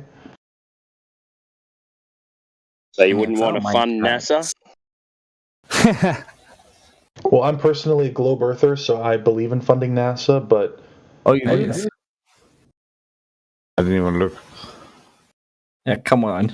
Not You looking believe back in off the funding game, NASA? P-Mac. Come on, mate. I could hear it in his voice. Well, I think space is real, and therefore, if it's real, I want to explore it. And go where? Anywhere. Here's not good enough? Well, yeah, I mean, I want to stay here too, but I also just want to see what's out there. You know you're not going to stay here forever, right? Explorers. You know you're only here for a short time. Well, that's why I also want to increase funding to life extension medical technology to increase my lifespan. Right, so I need to like eat healthier. I mean, I guess that's part of it. Like reversing the effects of aging, like put into a fucking butt. Like your telomeres or whatever. Every time your cells divide, like your telomeres get shorter. So some way to like restore your telomeres so that you don't age and you don't like get wrinkly and old. Telomeres. Yeah, I've heard about that stuff, but I don't know how far it goes. But I know they can extend it, but it's not. You can't reverse it. Well, you know, like for example, lobsters never die from old age. They just get too big to where they can't like sustain themselves anymore, and then they starve, or they like. That's right. They starve, yeah. Yeah, like they're molting when they molt, like their shell or whatever. Like it's just their. Are you a lobster? Are you a lobster? Are you a lobster? No, but I'm just saying, like hypothetically, maybe there's some way we could, figure out a way for humans to live much longer, hundreds of years, maybe die. End of story. Like grow an exoskeleton or something. Put my consciousness in a robot. You ever hear of the eternal jellyfish? Which one? The eternal jellyfish? No. It's an actual jellyfish that I think basically lives forever. When it gets to a certain stage, it does a metamorphosis and it reverts itself back to puberty. Oh, wow. It's no, seriously, check it up on Google. That's crazy, man. This jellyfish, right? It lives for like 100 years, and then when it realizes it reverts back. Somehow, it cellularly reverts itself back to puberty. That would be cool, wouldn't it? I wish I could do that. So who was the Glober before? Sorry, what's your name, mate? It's Octavian Frost. I think it was Frost. Yeah. So what do you think about all those?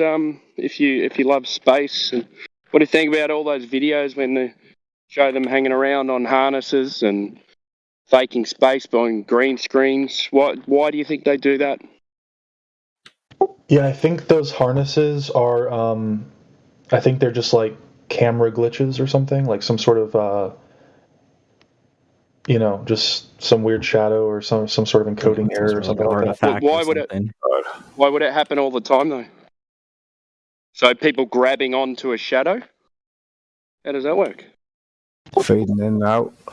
I think it's like a coincidence that they happened to look like they were grabbing something right as the artifact appeared that looked like a harness. Bro, with the astronaut looking down at the wire saying, "Hey, why'd you fucking do that?" That's a bit coincidental. Do you believe in coincidence? Well, I've watched a lot of those videos, and they weren't compelling enough for me to believe that it was real. Like, it was just kind of, I could see it go either way kind of thing. I've seen over 200 of those videos, and they're all very convincing. Why would there be 200 videos? I'm not trying to have an argument with you, mate. I'm just, but why would there be that many videos of bullshit? You know? Like, well, I know in other situations... you're still sitting there going, "Oh no, it's just a shadow from a camera." Yeah. You're not questioning it a little bit? Not even. Well, I mean, I've seen other things like unrelated to flat Earth that have been like weird coincidences and things that happen with cameras and whatnot. So I'm willing to accept that there could be some things that are just strange that are unexplainable, but might not indicate what they appear. Hey, look at the hair. Oh yeah, the women hairspray. Why? That's the strangest thing ever.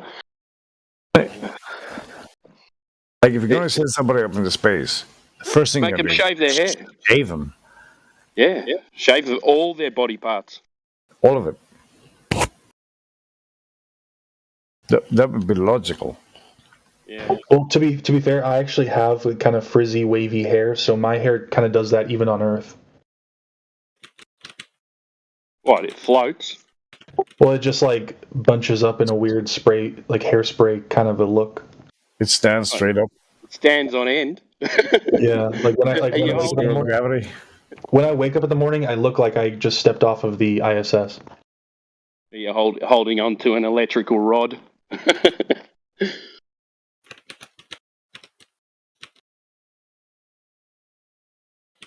What about the ones where I don't know what's going to take for these people to believe.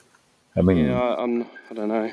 It's just like somebody floating by in a harness. It's just a fucking glitch. The harness is a glitch. Him floating by is a glitch. It shouldn't happen. The thing that got me was the moon landings. Yeah, once I saw all that crap, then I just went, the whole thing's a joke. Because everything after that point, if they haven't been to the moon, then all that other shit is just adding on to where they left off, which is adding on to bullshit. So, what do you Globe guys think about the moon landings?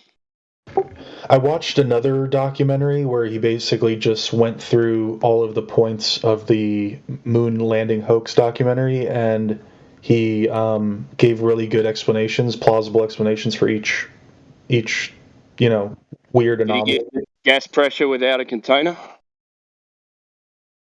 Did he do that one? Did you see the landing struts? The landing struts with no dust?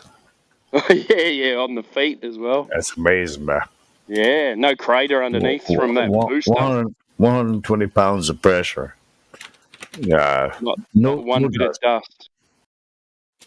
Was it 120 pounds? Yeah, something like that. I liked, there was this investigative journalist that actually went to where they've got the moon lander and stuff like that. And he was saying, but you guys had backpacks and things on. He said, how did you turn around in here? And they're going, well, we just did. Just did? And, and he's going, well, where'd you fit the buggy? Where'd you fit the moon buggy? It folded up and this and that. He goes, but there's no room for it. And he measured everything. He went through absolutely everything. And he goes, no, this is impossible. It didn't happen. No. Yeah, it cost the American taxpayer about 2.6 fucking million pounds to get a buggy on the moon. Or to go into a movie studio, more like it. Yeah, never didn't fit. You've been on for a while today, mate.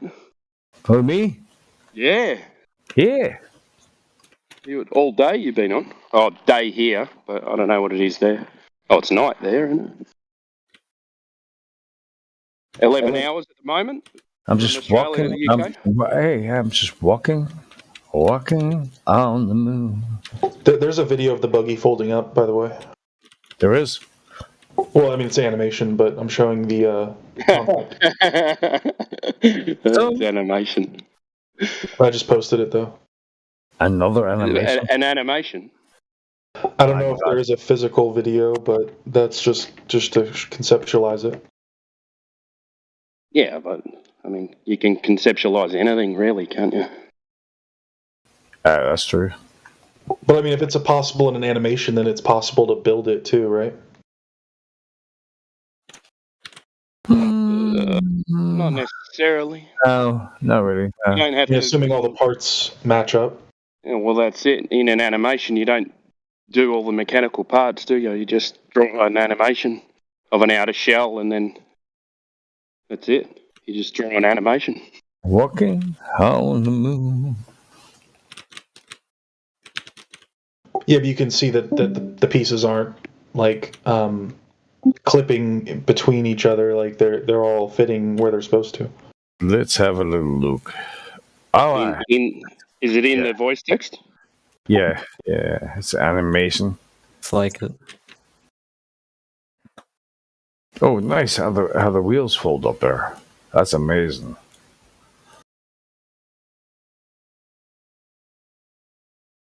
Where is it?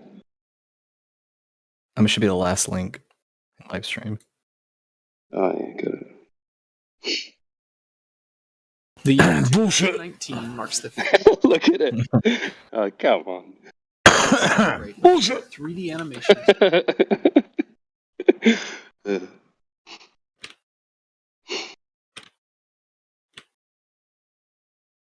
I'm not gonna look at it. But oh, thanks for showing me that video. It's amazing. I believe now. I've seen the video. It had to happen. They definitely went there now. Definitely. They made it. Therefore, it must be. Well, have you ever played with a Transformer toy? Not for a while, but And they fold out into a robot and then to a car and all this stuff. So it's possible to create things that collapse in and neatly fold up, right? It's not. Yeah, but it's not possible to travel to a vacuum. So Optimus Prime. Right, but that's talking about a different thing, right? That's talking about traveling to a vacuum and one thing folding. Yeah, I know, but that's where they took it. So. Oh, so you're saying things can't fold in a vacuum? No, that's not what I'm saying. I'm saying they never went to the vacuum. So, okay. The conversation was about folding. So no.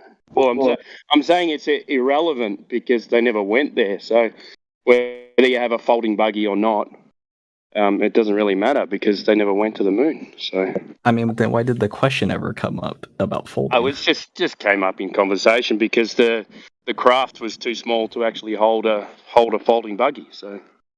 Oh, okay. So it's just funsies. It's just a conversation. Yeah. Hey! Don't ask me how I got a monkey suit and a fucking guitar on the ISS, okay? Oh yeah. So why couldn't they go to a vacuum though?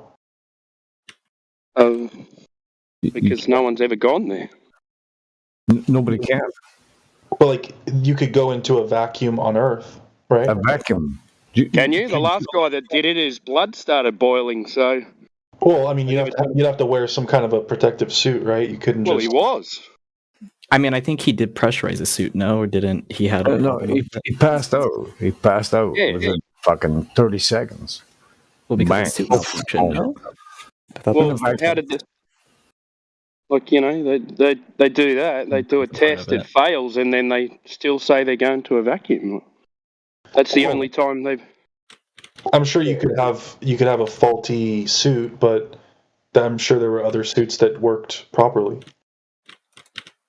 Yeah. So you said you can go inside a vacuum on Earth. Has anyone ever done it? Have you got any experiments that have done it? Not experiments, sorry. Have you got any? Yeah, they've got a vacuum chamber. Yeah, I know, but are people going in it? No. Yeah, that's what happened to that one guy, right? I thought that's what we were talking about. One guy literally. Yeah, I know, but has anyone gone in it and it worked? No. The spacesuit worked. Have we got any evidence of that? Oh, yeah. I would assume so, but I don't have it on. Yes, I assume. We assume the Earth's yeah, I would assume there's a person here. I found a video. You could obviously. Is the one where the astronaut has a helmet that can turn, but he turns his head? Is that one? Oh, is that the clay animation? Is that the one, the Russian one, where he goes? Here, it's What's up, bro? I just posted it in the text, voice text, but yeah, it's spacesuit training in a vacuum chamber at NASA Johnson 360 view. Okay.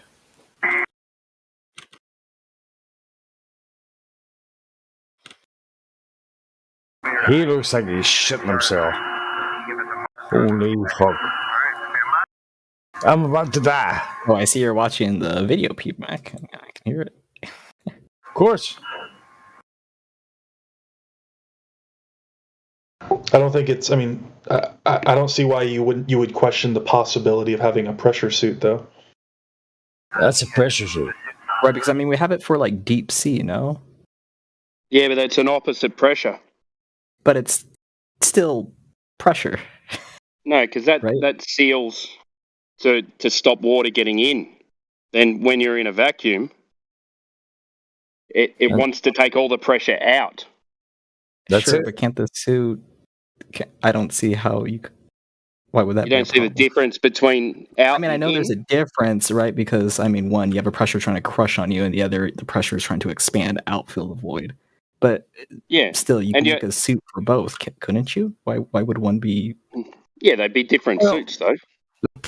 Sure. Yeah. No. I mean, I'm not saying they would be the exact same. And I'm not saying you take a spacesuit and go down, down to the ocean. What was heating the Earth surface when they landed? What was it, like 150 degrees Celsius? And what was that? The temperature differential on the moon. And they can move from like minus 40 to plus 200 and something, isn't it? 200 something, yeah. So what suit's going to make you survive in 200 plus? Yeah, and what do you use? Do you use rubber seals? Because if you're using rubber seals, one would freeze the other way and one would melt the other way. So, what a suit, though. Who made that suit? Can I get his name? It's fucking amazing. Well, the difference, though, is that, because the moon is in a vacuum, you're not like baking in an oven where you're surrounded by hot air. You're just getting, the temperature directly from the sunbeams onto the. Oh, here we go. How do you know that? Shut up, bro. How do you know that? That's so stupid. I'm sorry to be facetious, but it is facetious. Well, just because just because it happens to be this, and the rays aren't that, and the Earth isn't doing this, and there's no atmosphere there, and we just stepped up in 140 degrees Celsius and moved to minus 40 in a fucking heartbeat. Easy. Yeah, it wouldn't matter if there was not a problem. Atmosphere. And we also had folding fucking buggies, bro. And we went out and played golf on the fucking moon. I mean, look at a firefighter. They have suits where they walk into blazing fires to save people. I know all about that. I've done it, but you can't. No, it's ridiculous, man. And the other one, like you know how they took that photo of the Earthrise? Yes. If they landed on that side of the moon, on the light side of the moon, that side of the moon is always facing the Earth. So it would be directly above their heads and it wouldn't rise. Yeah. You know what I mean? Yeah. It's locked. So if they're looking, they'd be looking at the Earth directly over their heads. So why would the Earth rise? It's always looking at it. It doesn't make any sense. That's a good point. And plus, the Earth should be it should actually take up the entire fucking still. Yeah, because what's it supposed to be? Is it 3 times the size of the moon? 4 times bigger. So if you're looking at Earthrise from the moon, the Earth is just a wee tiny. It looks like you're looking at the moon from the Earth, but it's 4 times. But the Earth is 4 times bigger than the moon. So yeah, the Earth. The moon, the Earth should actually be like massive, bro. Just like, what the fuck, bro? It's just take up everything, right? But nah, we've got suits and folding buggies and photographs. Therefore, it must be true. Well, the Earthrise photo was actually taken from orbit when they were in the space Right. So what's the difference? So they were orbiting the moon. What's the difference? Well, because they were orbiting the moon, that created a situation where sometimes the Earth was behind the moon and in front of it. You know? Well, you're looking at the Earth from the moon, so shouldn't the Earth be like 4 times bigger? Shouldn't it actually be like humongous? Yeah, you can't get away from that one. Well, the perspective of the camera, can change, but it's the bending of a lens. Is it refraction and all this kind of shit? I think if you were to measure it, holy shit, bro! How many times? How many times does somebody have to tell you that what you believe in is a fairy tale before you actually realize it's a fairy tale? How many times? I mean, I think if you measured the, I think. Do you think? Sorry, go ahead. Do you think the government would lie to you? No fucking way, bro. They would never. No way. I love the government. I mean, of course, the government lies to you. I mean, but do they lie about literally everything, especially when it comes to space? Well, if you had a mate and he lied to you, would you believe him again? If it was a big, lie. Because I mean, it depends like how much like evidence he shows me. I mean, if he lies, I'm gonna be like, okay, then show me a fuck ton of evidence, and then I'll believe in you. So, yeah. Okay. And then he lies again. How much does that shatter your confidence in him? I see a lot more evidence. Then it has to keep going up. That says that them to fuck off. So how many times does it take for them to lie for you to go, okay, well, they're liars? I mean, but it depends what they lie about too, right? So, like, what if they tell the truth about one thing, but then lie about something else? Well, the moon landing is a lie. A lie is a lie. Sure, a lie is a lie, but I mean, it doesn't depend lie about something, but they tell the truth on other things, and it could be for multitude of reasons. Yeah, but there's a few other things that we can't mention on here, but yeah, there's a lot.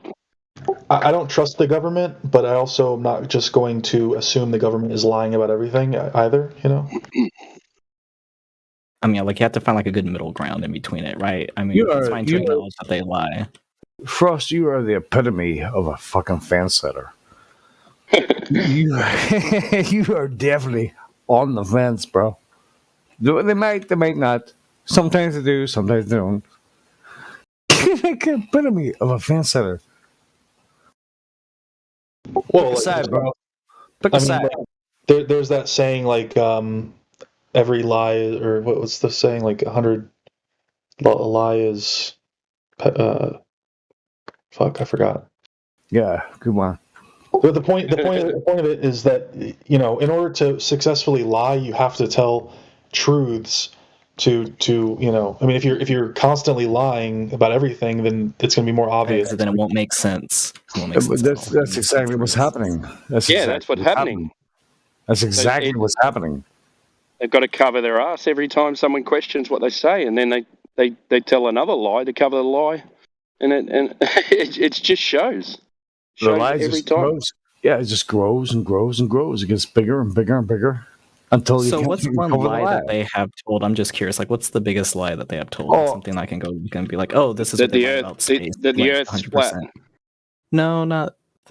Wait, what? That the Earth is flat? Yep. It's a ball. Are you talking about like that CIA picture or some shit that was posted here earlier? It's a ball. That's a lie. I mean, because I never heard like NASA necessarily lie about like anything. Like, so like. The lie is that it's because it seems like the only lie you guys have is basically that it's not a ball, like, or that they're lying about that. But it's like, okay, what else have they lied about though? Right. So hang on a minute. So you're saying that if we figure out that they're lying about the ball, it's not a big deal. It's just like it's just no, like, but that's one thing. Is that what you're saying there? Excuse me? Excuse me? What did you say? If they're lying about the ball. If they're lying about because the ball. I feel like you're jumping to conclusions. Because I feel like you have to show like evidence that they're lying about something. I didn't jump to anything, bro. Where are you jumping? Shut up. I mean, so the So if you said I feel like if the government can lie about one thing, they can lie about another thing, and maybe they can lie, maybe they can't, maybe they can. If they're lying to us about the shape of the Earth, what do you think the implications of that is? No, but first you need like evidence of them lying. Answer the question. It's everywhere. I am. Answer the question, though. It's a pretty important question. Okay, so what's the question? It's a massive question, bro. And that is the question of the Okay, wait, can you ask it again? 21st century. Buck Rogers in the 21st century. If they're lying to you about the shape of the Earth, what else can they lie to you about? But that's what we're discussing. If they're lying about the shape of the Earth, you're basically of course presupposing the conclusion. I'm not presupposing anything, bro. It's a foregone conclusion. It's already done. It's done. Based on what previous evidence? They are lying about the shape of the Earth. The Earth is not a fucking spinning ball. Well, everything. Anything they want to. But you can't just say that's the cop out. I can say that. I can say that because it's true. Well, it has a radius. It has a measured radius. Yep. So if it has that, then it has a curve. Yeah. A physical curve. Can you prove the curve? No, that's what I'm getting to. So I mean, I can show evidence of the curve. If it has a curve, and you can see further than that distance of the curve, then the implications are they're lying about the shape. They're lying about the parameters, Octane. No, but what I'm asking... Okay, go ahead. I mean, I'm asking what else has NASA lied about? Everything, bro. Let's just get away from the shape. But you need evidence, right? So, like, to show someone's a liar, you need to be like, this is why they're lying, and here's why, right? Instead of just saying they are lying. They're lying about space because they never went. But you're jumping to conclusion. You're just because you're assuming that you already know. No, scientifically, you cannot. Scientifically, chemically, you cannot. I feel like I'm explaining this clearly. Maybe I'm not. They cannot. They cannot. So I'm not aware of other lies that NASA's told, but I know, like, for example, like the CIA has been caught lying at certain points, and the government in general has a lot of classified information, so therefore they're kind of lying by omission by not telling you. And so NASA's not the government? Is that what you're saying? Well, it's possible. I mean, I'm sure NASA has confidential or classified information, probably, but I don't know for what reason, though, right? Because now that comes into conclusion. What reason is it classified, right? Do you remember in Bill Clinton's first term, he came out and he said, yes, we admit, we're sorry. The American government was holding unauthorized experiments upon the American people with LSD, with all kinds of things. He admitted it, and he apologized, and everyone went, okay, all right, what's for dinner? Yeah, nothing to see here. Move on, bro. And see, in the olden days, people would have strung them up at the nearest fucking tree, bro. Yeah, and also, like, the NSA was spying on Americans, and then, you know, it had to be like a whistleblower. Snowden, right? Yeah, Obama, right? So they've been proven to be liars. And you believe that they're telling you they went to the moon? When I'm pretty sure I said in the beginning that I agree that the government lies. I never denied that, and that's I think what you're saying. The government lies about other things, so why would they be telling the truth about this? I mean, but again, I need evidence to show that they lie about space. They don't really lie about space ever. Octane, I've never seen anything where... Octane, have you seen the multiple fucking videos from the ISS that are proven to be fake? Like they fade out, like harnesses, like everything. How much more do you need to see? Do I need to take you up there? A lot more. Slap you around the face? Yes, that would be preferable. Yeah, I would like to go. Call you fucking Jemima and tell you it's a fucking lie. Well, I mean, how much more do you need, bro? All right. So if they're not lying about space, then we can get back to the the curvature measurement then. Yeah, we go. I mean, so we do have an indirect measurement of curvature. right? I mean, that's how we got the circumference. That's how we got the radius. Indirect. And yeah, so indirect. So that'd be like the Eratosthenes experiment. That's an indirect measurement. So it's not an actual measurement. But then you've got to assume that light rays come in straight, parallel, and you've got to of course, assume there's that assumptions. I mean, that's why it's indirect, right? We're not that the sun is unlimited amount away. So, I mean, but how did okay. they So get let's say those? the sun is local, though. Yeah. So you let's say can the still sun do is it on local. a flat plane. Yeah, no, I completely agree. But here's where it falls apart. When you take multiple measurements, you start to realize that you get different heights for the sun. So let's say if we were truly on a flat plane with the point light source that was relatively local, we should be able to measure the height of the sun essentially from your location. And people have done it, and people have realized that is the sun a physical thing? It would have to be, or it doesn't exist. Non-physical things don't exist. Why? So yes. How do you know that? What do you mean? Everything that exists right now in front of you is physical. But how do you know what the sun is then? Because we have something. Fuck, I'm a butcher. It's specto something. Don't talk about spectroscopy. Hey! You just asked me the question. I answered. Yeah. Okay. Spectroscopy. Thank you. That's becoming another word like gravity. I mean, it's a really important tool, and I think it's proved its worth. I mean, I feel like we can tell what something's made of here on Earth using the tool. So I think. But how do you know that something in the sky is the same as it is on Earth? Well, because the tool can tell us. How do you know it works the same? Okay, so measuring different gases that come in at certain colors. How do you know that those things in the sky are emitting those colors that are the same as the experiments done on Earth? In a container. The tool tells because I think it works by like it shows a missing gap or something like that, like in the light or something like that, and that's how we're able to tell like what it is. I don't know exactly how it works. I'm not sure how it exactly works, but. Yeah. But I think there's like black lines, and when you fill in those black lines, like with something else, and then you're able to tell it's a certain molecule or some shit. That's how I briefly understand it.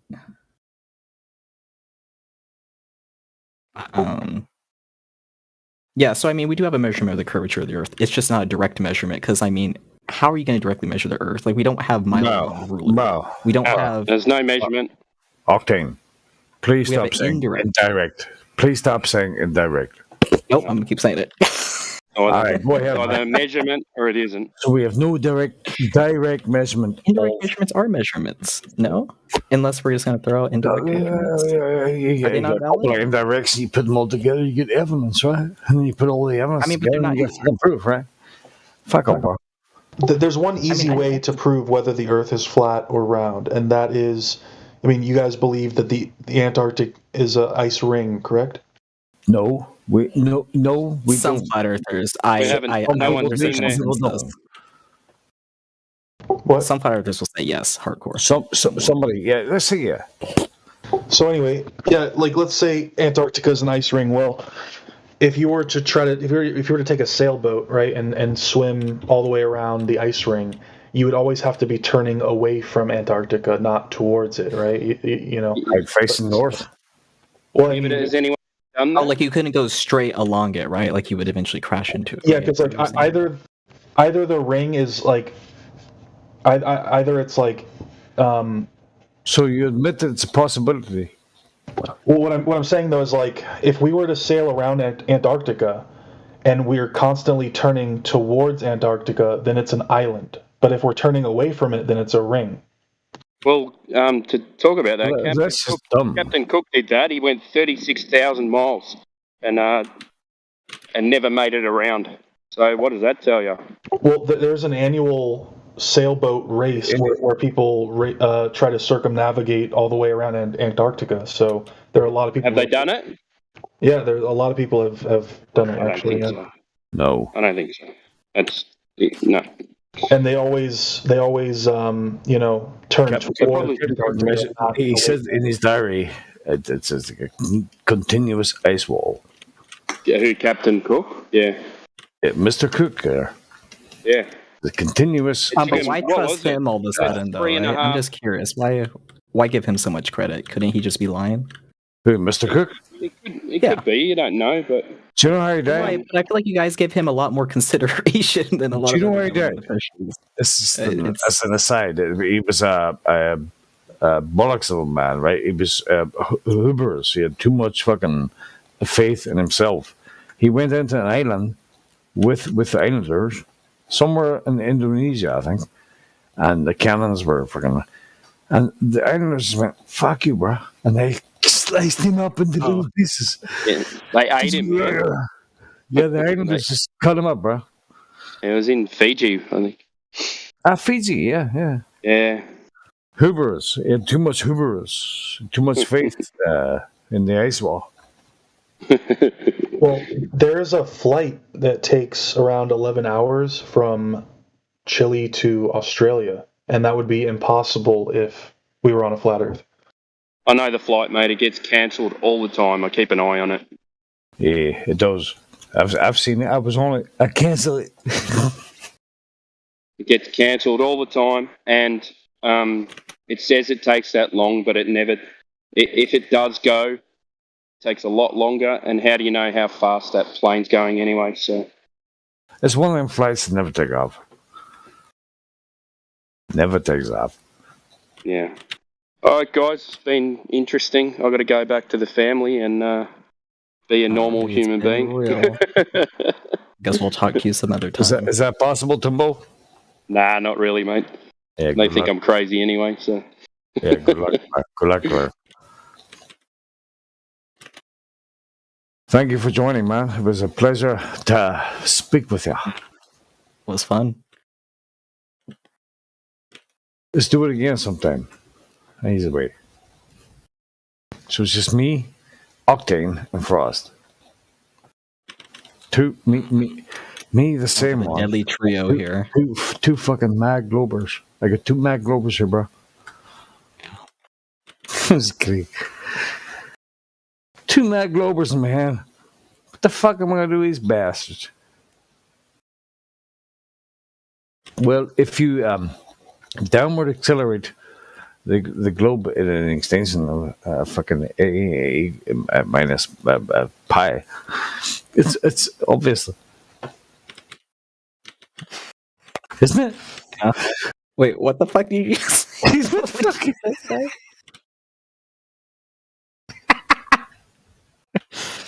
I understood maybe like one word.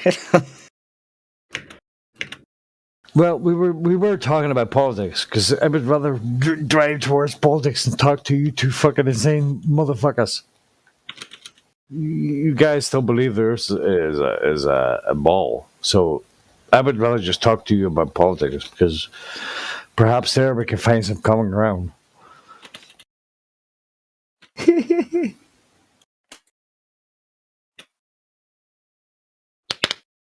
Frost. Yeah. Do you believe in government? Oh no, that's right. You do and you don't. It's open, it's closed. Sometimes it works, sometimes it doesn't. Yeah, I just want a government that I am in control of. So he wants to be the leader. He wants to be in control. Yeah. You have ambition about you there, bro. Or if the government just so happened to coincidentally do everything I wanted them to do anyway, then that would also be good, but that would be less likely. Isn't the American government? Wait, so you think the first thing's more likely? Yeah. You Frost, where are you? United States. Yeah. Isn't your government doing everything it can to be a government? They're not doing exactly what I'd prefer. What's your beef? Well, I think that like immigration is too high. Open the borders, bro. What's wrong with open? What, you fucking racist? You don't believe in open borders? Fucking racist. Well, I just want to curate the quality and standards of the people in my country, not just have it be willy-nilly just anybody. Yeah, I think it's fine. I think obviously you need people to come in, but not to the extent where it overpopulates the fucking the system can't fucking cope. All right, you know what I mean? I welcome a few Ukrainians, a few Africans. I don't mind, bro. But you can't flood a country with immigrants, legal or illegal, and expect that country to still cope. Yeah, because I live in Phoenix, Arizona, and we've had a lot of immigration from Mexico, and it just has totally changed the culture to where I feel like I'm an outsider in my own country. There you go. Which it shouldn't do, and it's okay to enjoy the benefits of cheap labor and people come in, but you can't allow the country open borders to the point where it destroys the country, which is what I think Biden is trying to do. Can I say something real quick? Yeah. And it's so hard for people to even state their opinion when it comes to border policies, for example, because if someone was to say, oh, we shouldn't have open borders or we should have stricter regulations on border control, people are automatically labeled as, oh, you're racist. Oh, you don't like Mexicans. But it's the same thing as if I was to say oh, somebody's opinion on LGBT or their opinion on if there is, more than one sex. It's like, oh, you're homophobic. You know what I mean? We're so quick to jump to that conclusion without realizing that there could be reasons why, without race even playing a role. What about terrorism? What about, terrorism could come from any country, not just countries where it has in the past. It literally could be any country. So, you know what I mean? People are just so quick to jump to conclusion. Yeah, it's not part of your mindset. You don't mind if people come in. So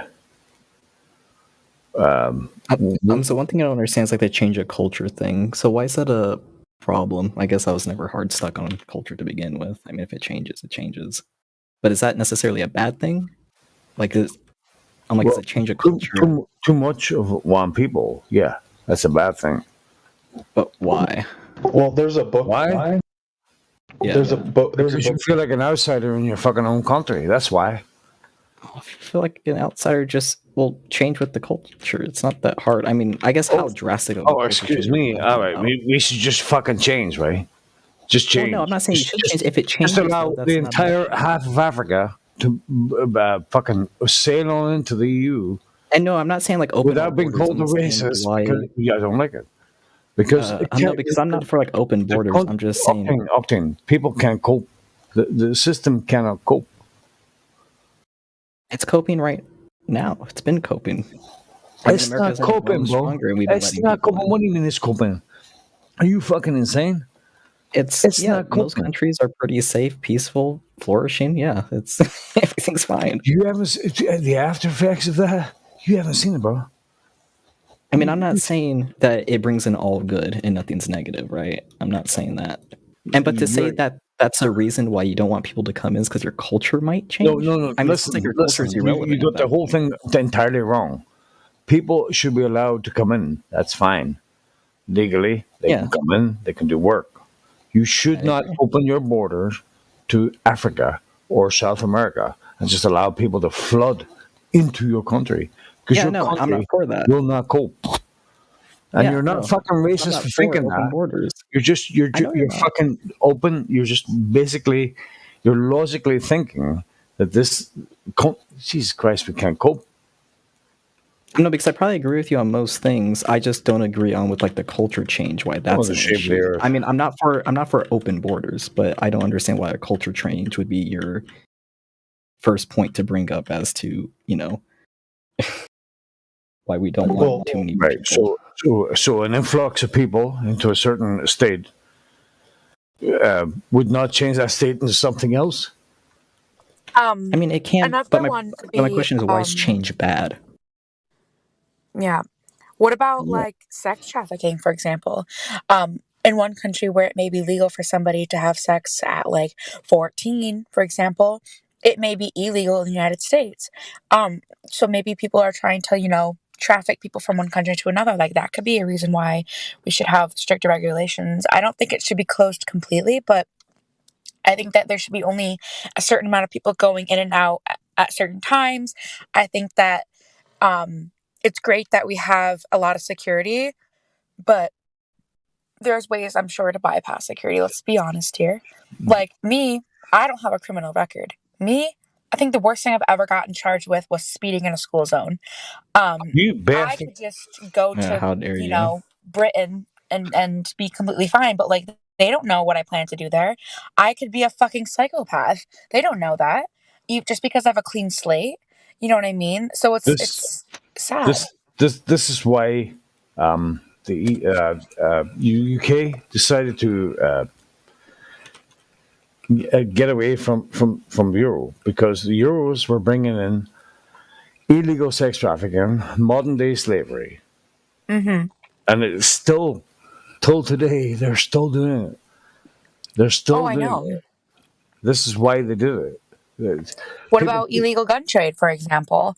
You know, high capacity Oh, hey, mag now I like weapons my or guns. whatever. Hey, Like I want my we capacity got mag like there's weapons, right? a bunch of reasons why we could, you know, be more considerate with our comings and goings on our borders, not just with people, but with items, goods. You know what I mean? Yeah, I see that. And also cut the shit what you're saying too. Modern day slavery wasn't a thing until 2020. Suddenly it's a thing. There are people abusing other people. There are people sex trafficking other people underneath the radar. Things we didn't even know about. We're all living in our nice fucking rainbow land, right? We opened the borders to the EU. Suddenly, there's gangs everywhere. There's people preying on fucking underage kids. There's people sex trafficking other people. And the UK just went, hang on a minute, stop. And that's not a bad thing. That's a good thing. So yeah, that's fine to do that. I'm just saying for the change of culture, that's what I'm stuck on. I don't see why that's a bad thing. I'm not saying strictly border control. Romanians, listen, I'm not going to say like I'm sorry. I don't mean. I mean Europeans. Europeans. There's a lot of bad people in different countries. French, Dutch, German, whatever. All right, they're bad bastards, right? They're trafficking children. They're trafficking children for sex trades. How are you going to allow that to continue? I'm not saying I want that law to continue. My main point sounds like you wanted to. No, I'm talking about why is it such a big deal for culture changes? That's what I'm talking about. I'm not saying lessen the border. You know, culture change is not, you know, I mean, it depends on what the change is, right? Like some culture changes could be good and positive. However, in this case, I think, you know, I personally prefer my old culture, and I don't prefer the new Hispanic culture that has emerged, as well as you know, I don't feel included in the Hispanic culture because I'm not Hispanic, right? And therefore, also there's a social scientific book called Bowling Alone, where he was like studying the effects of diversity on various communities, and he found that in highly diverse communities, a lot of positive metrics went down. For example, people stopped engaging publicly as much. They stayed indoors and just watched TV more, because, you know, obviously they don't feel included when you have all these different cultures and people competing. It's a passive takeover. That's what it is. It's a passive takeover, not a war. It's a passive takeover. Because I live in America, and I mean, like, we're kind of an experiment. I mean, we became the most powerful country, and fuck ton of immigration happened. So I guess that would be my evidence for that it's actually positive. More evidence. We have an experiment that played out and still playing out. What did they tell you about evidence? Evidence is not proof, bro. Yes, but you use enough evidence to get to what most likely happened, right? Still not proof. You show someone a lot of evidence. It's still not proof. I mean, but you usually use evidence. I told you this already, right? I know we went over this like 4 hours ago. We've been talking about this for hours, bro. So yeah, evidence is not proof of anything. It's just evidence. It's not a proof. so we took in a lot of European immigrants, but obviously their cultures were more similar. So I think it was easier for it to blend in, and the melting pot or whatever. But when you start incorporating a lot of people who are not so concerned with like, I want to be an American, they want to hold on to their own culture and preserve that culture within America. That's right. They're not really looking for a melting pot experience. Yeah, they just they bring their own little part of India or Pakistan or Afghanistan or wherever they come from, and they take over the town. They're not interested in fucking listening. Okay, so one thing I do agree with you is that people should like integrate to a certain extent, right? I don't expect everyone to go full blown American when they come in, right? I expect them to have some of their culture and to spread it, right? It's kind of cool. You guys see other cultures in America. I like it, but but I think you should like try to like somewhat like put yourself in the culture and try like fit in with the country you're moving into. Because if you don't integrate, then it causes problems, right? No, they don't. They don't though. Yes. I just think there's a fair balance. I just don't think it's good to say flat out that culture change is bad, because that's just not. Did you say flat? No, change. I said culture change. You said flat out? Flat out. Okay, yeah, I said flat Earth, yeah. Flat. It's flat. It's fucking flat, bro. I mean, like, other than the food, what positive... other than food, like, what other positive cultural experiences have you had with minorities in the United States? I mean, like their parties, their hangouts, just what they do, just how they think about different things. Just their ideas alone are pretty interesting. But I guess that's to show that we're not really too different, are we? Right? Isn't that what we just said, that we're actually not too different at the end of the day? So I don't think it's that big of a deal. Well, but there also is an aspect of like, kind of. I think a lot of people are just inherently sort of prejudiced against, maybe 100%. Yeah, because like you identify with your own people easier. Yeah, like, so I mean, if these people were coming over and they were just like super like, oh yeah, like they wanted to be my friend and they wanted me to include me in their culture, then that would be a little bit different. But I feel a little bit of hostility, like they have a chip on their shoulder about me, like they think, oh, I'm some white guy or something. You must be you're a suppressor.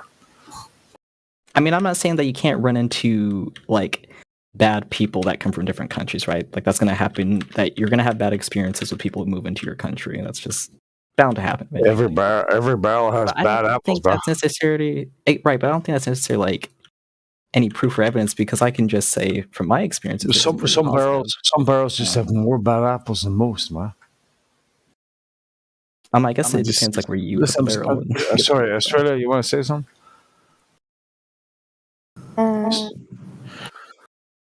No? No, sorry, I forgot to mute. Okay.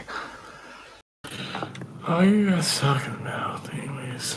Clappy. What's up? Shut the fuck up, bro. I'm just kidding. No, I'm just kidding, bro. What are you saying, bro?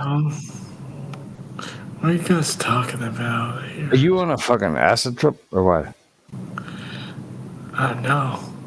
Or are you just really fucking You sound exactly the same like you did 6 hours ago. You're like, bro, what's happening, man? Is there flat or what?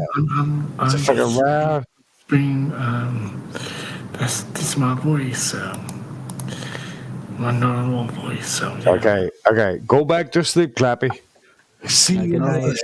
Good night. Jesus, I feel like I'm stuck in a horror movie.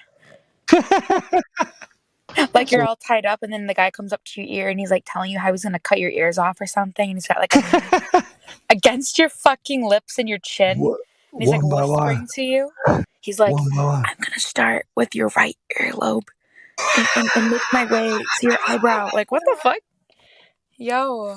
Yeah. And then we're gonna cut your nose off. No, literally. Good time. Oh God. So, Octane, would you agree that you probably wouldn't want to live in like the rougher parts of Mexico, right? Yeah, fuck no. So why are you bringing Mexico to America? Yeah, we're just allowing them in if they go through the process. Part of my issue is like if we're allowing just millions and millions of low-skilled laborers from Mexico to pour into the United States and unvaccinated, by the way, unvaccinated. Yeah, and they have high birth rates and all this, and so their population is growing rapidly. I mean, I feel like they're going to bring a lot of the problems from Mexico with them. I mean, that's possible, and that's fine to like advocate for like, I don't know, on like a stricter border policy or whatever. I'm like to get in, like you need to pass certain grades or some shit, or have like a PhD or some shit. Okay. I mean, if you want to do that, that's fine. I just find the culture argument that's all I found wrong. I don't find stricter border thing, a problem. Could you find something wrong with it? Could you try? I mean, no. I mean, I'm pretty pro like strict border try. control too. I mean, like every other country does it. Yeah, I don't know. Why you can't open your borders just to fucking the whole of South America. I'm not for open borders. That's fucking crazy, man. Yeah, I mean, I wouldn't want my culture to stagnate necessarily. Like, I'm not afraid of it gradually changing. Right, of it like changing over time. Yeah. Yeah, but don't you still think that it's in the best interest of a society and a government to try to maintain a certain culture that they're comfortable with? Yes. I mean, I guess I would have to see. 100%. I mean, what's the reason? I mean, just being comfortable. I mean, I guess it would depend on a case by case basis. I don't know. Like, I feel like it's fine how it is, like how it is in America. I think it's fine. Do you ever see the bad in anything? See what? Do you ever see the bad in anything? You just ever see the bad in anything? Yeah. Do I? Yeah. Well, maybe, I mean, yeah. Like I just said, I don't want to go to the drug cartel state that is Mexico. You know what we call you here? You know what we call you here? What? A watery bastard. Globe Earther. A watery bastard. You got no opinion, no real opinion on anything. You just. I mean, America has achieved a lot of really cool things, and I think that is at least partly due to its culture, right? And so therefore there are some really good aspects of American culture that should be preserved and not change, right? And therefore, if we are just flooding in just hordes of migrants year after year, millions and millions pouring over the borders into the southern states, to the point where the founding stock of this nation becomes a minority in its own country, I don't think that we're going to maintain all of those positive cultural traditions. That's not a good thing. Real quick, can you say American? What is American culture? Get the racist out of your voice, dude. What the hell is that shit you just said about founding stock? What the fuck is that? Wait, so what does American culture mean? I'm curious. What? No, not you, dude. No. Whoever just said that racist shit needs to suck a dick and stop talking shit like that. You don't bring that shit here on this fucking channel. Fraud. Okay? He didn't say anything wrong. He was just stating an opinion. No, you can't. No, you're talking. That's not a fucking opinion. You don't talk shit like that on here. You take that shit somewhere else. You know what I'm saying? What did he say? What did he say was racist? The founding stock of this fucking country is. Your culture. Your culture is something. I'm dude, fuck that shit. Most motherfuckers here. No, fuck most people that are in this country are not from this fucking country. Okay, so there is nobody who can lay claim to this country. Okay, anybody can come here. Anybody can come if they fucking want to. If you're trying to stop them from coming here, then that's being a racist motherfucker. Okay, anybody can come if they want to. If this country is gonna turn brown too fucking bad. Fraud. Do you see racists in every fucking corner? Dude, the guy just said the founding stock of this country is going to change if you let your culture. You have to. Dude, there is no culture. You can't have a culture if this is not your fucking country. So America doesn't have a culture? Well, not really. It's kind of a melting pot. That's the point. Exactly. The culture of this country was before American culture. Whoever came into this country and stole the country from the people before. Okay? Yeah, they killed him, though. Right. And granted, I understand how shit works. I know that conquering nations conquer, but don't try and say that bullshit what that dude just said. You know what I'm saying? If this country's gonna turn brown too fucking bad, it's been fucking white. It's gonna happen. Wait a minute. That's racist. No, it's not because it's been white too long. Listen. If they're coming across the border because white people are letting them, too fucking bad. It's been way too long, is what you said. Yeah, exactly. Because the same. So you're racist. No, the same white people are letting the brown people across the fucking border. So too fucking bad. Oh, fuck you, bro. Like, okay, fine. Like, maybe America is a melting pot, sure, but like, would you say the same about Sweden? Like, if Sweden turns, No. Sweden, you have the right to be racist, right? But not in this country. This country was raped. Born on racism. Sweden's different. True. Sweden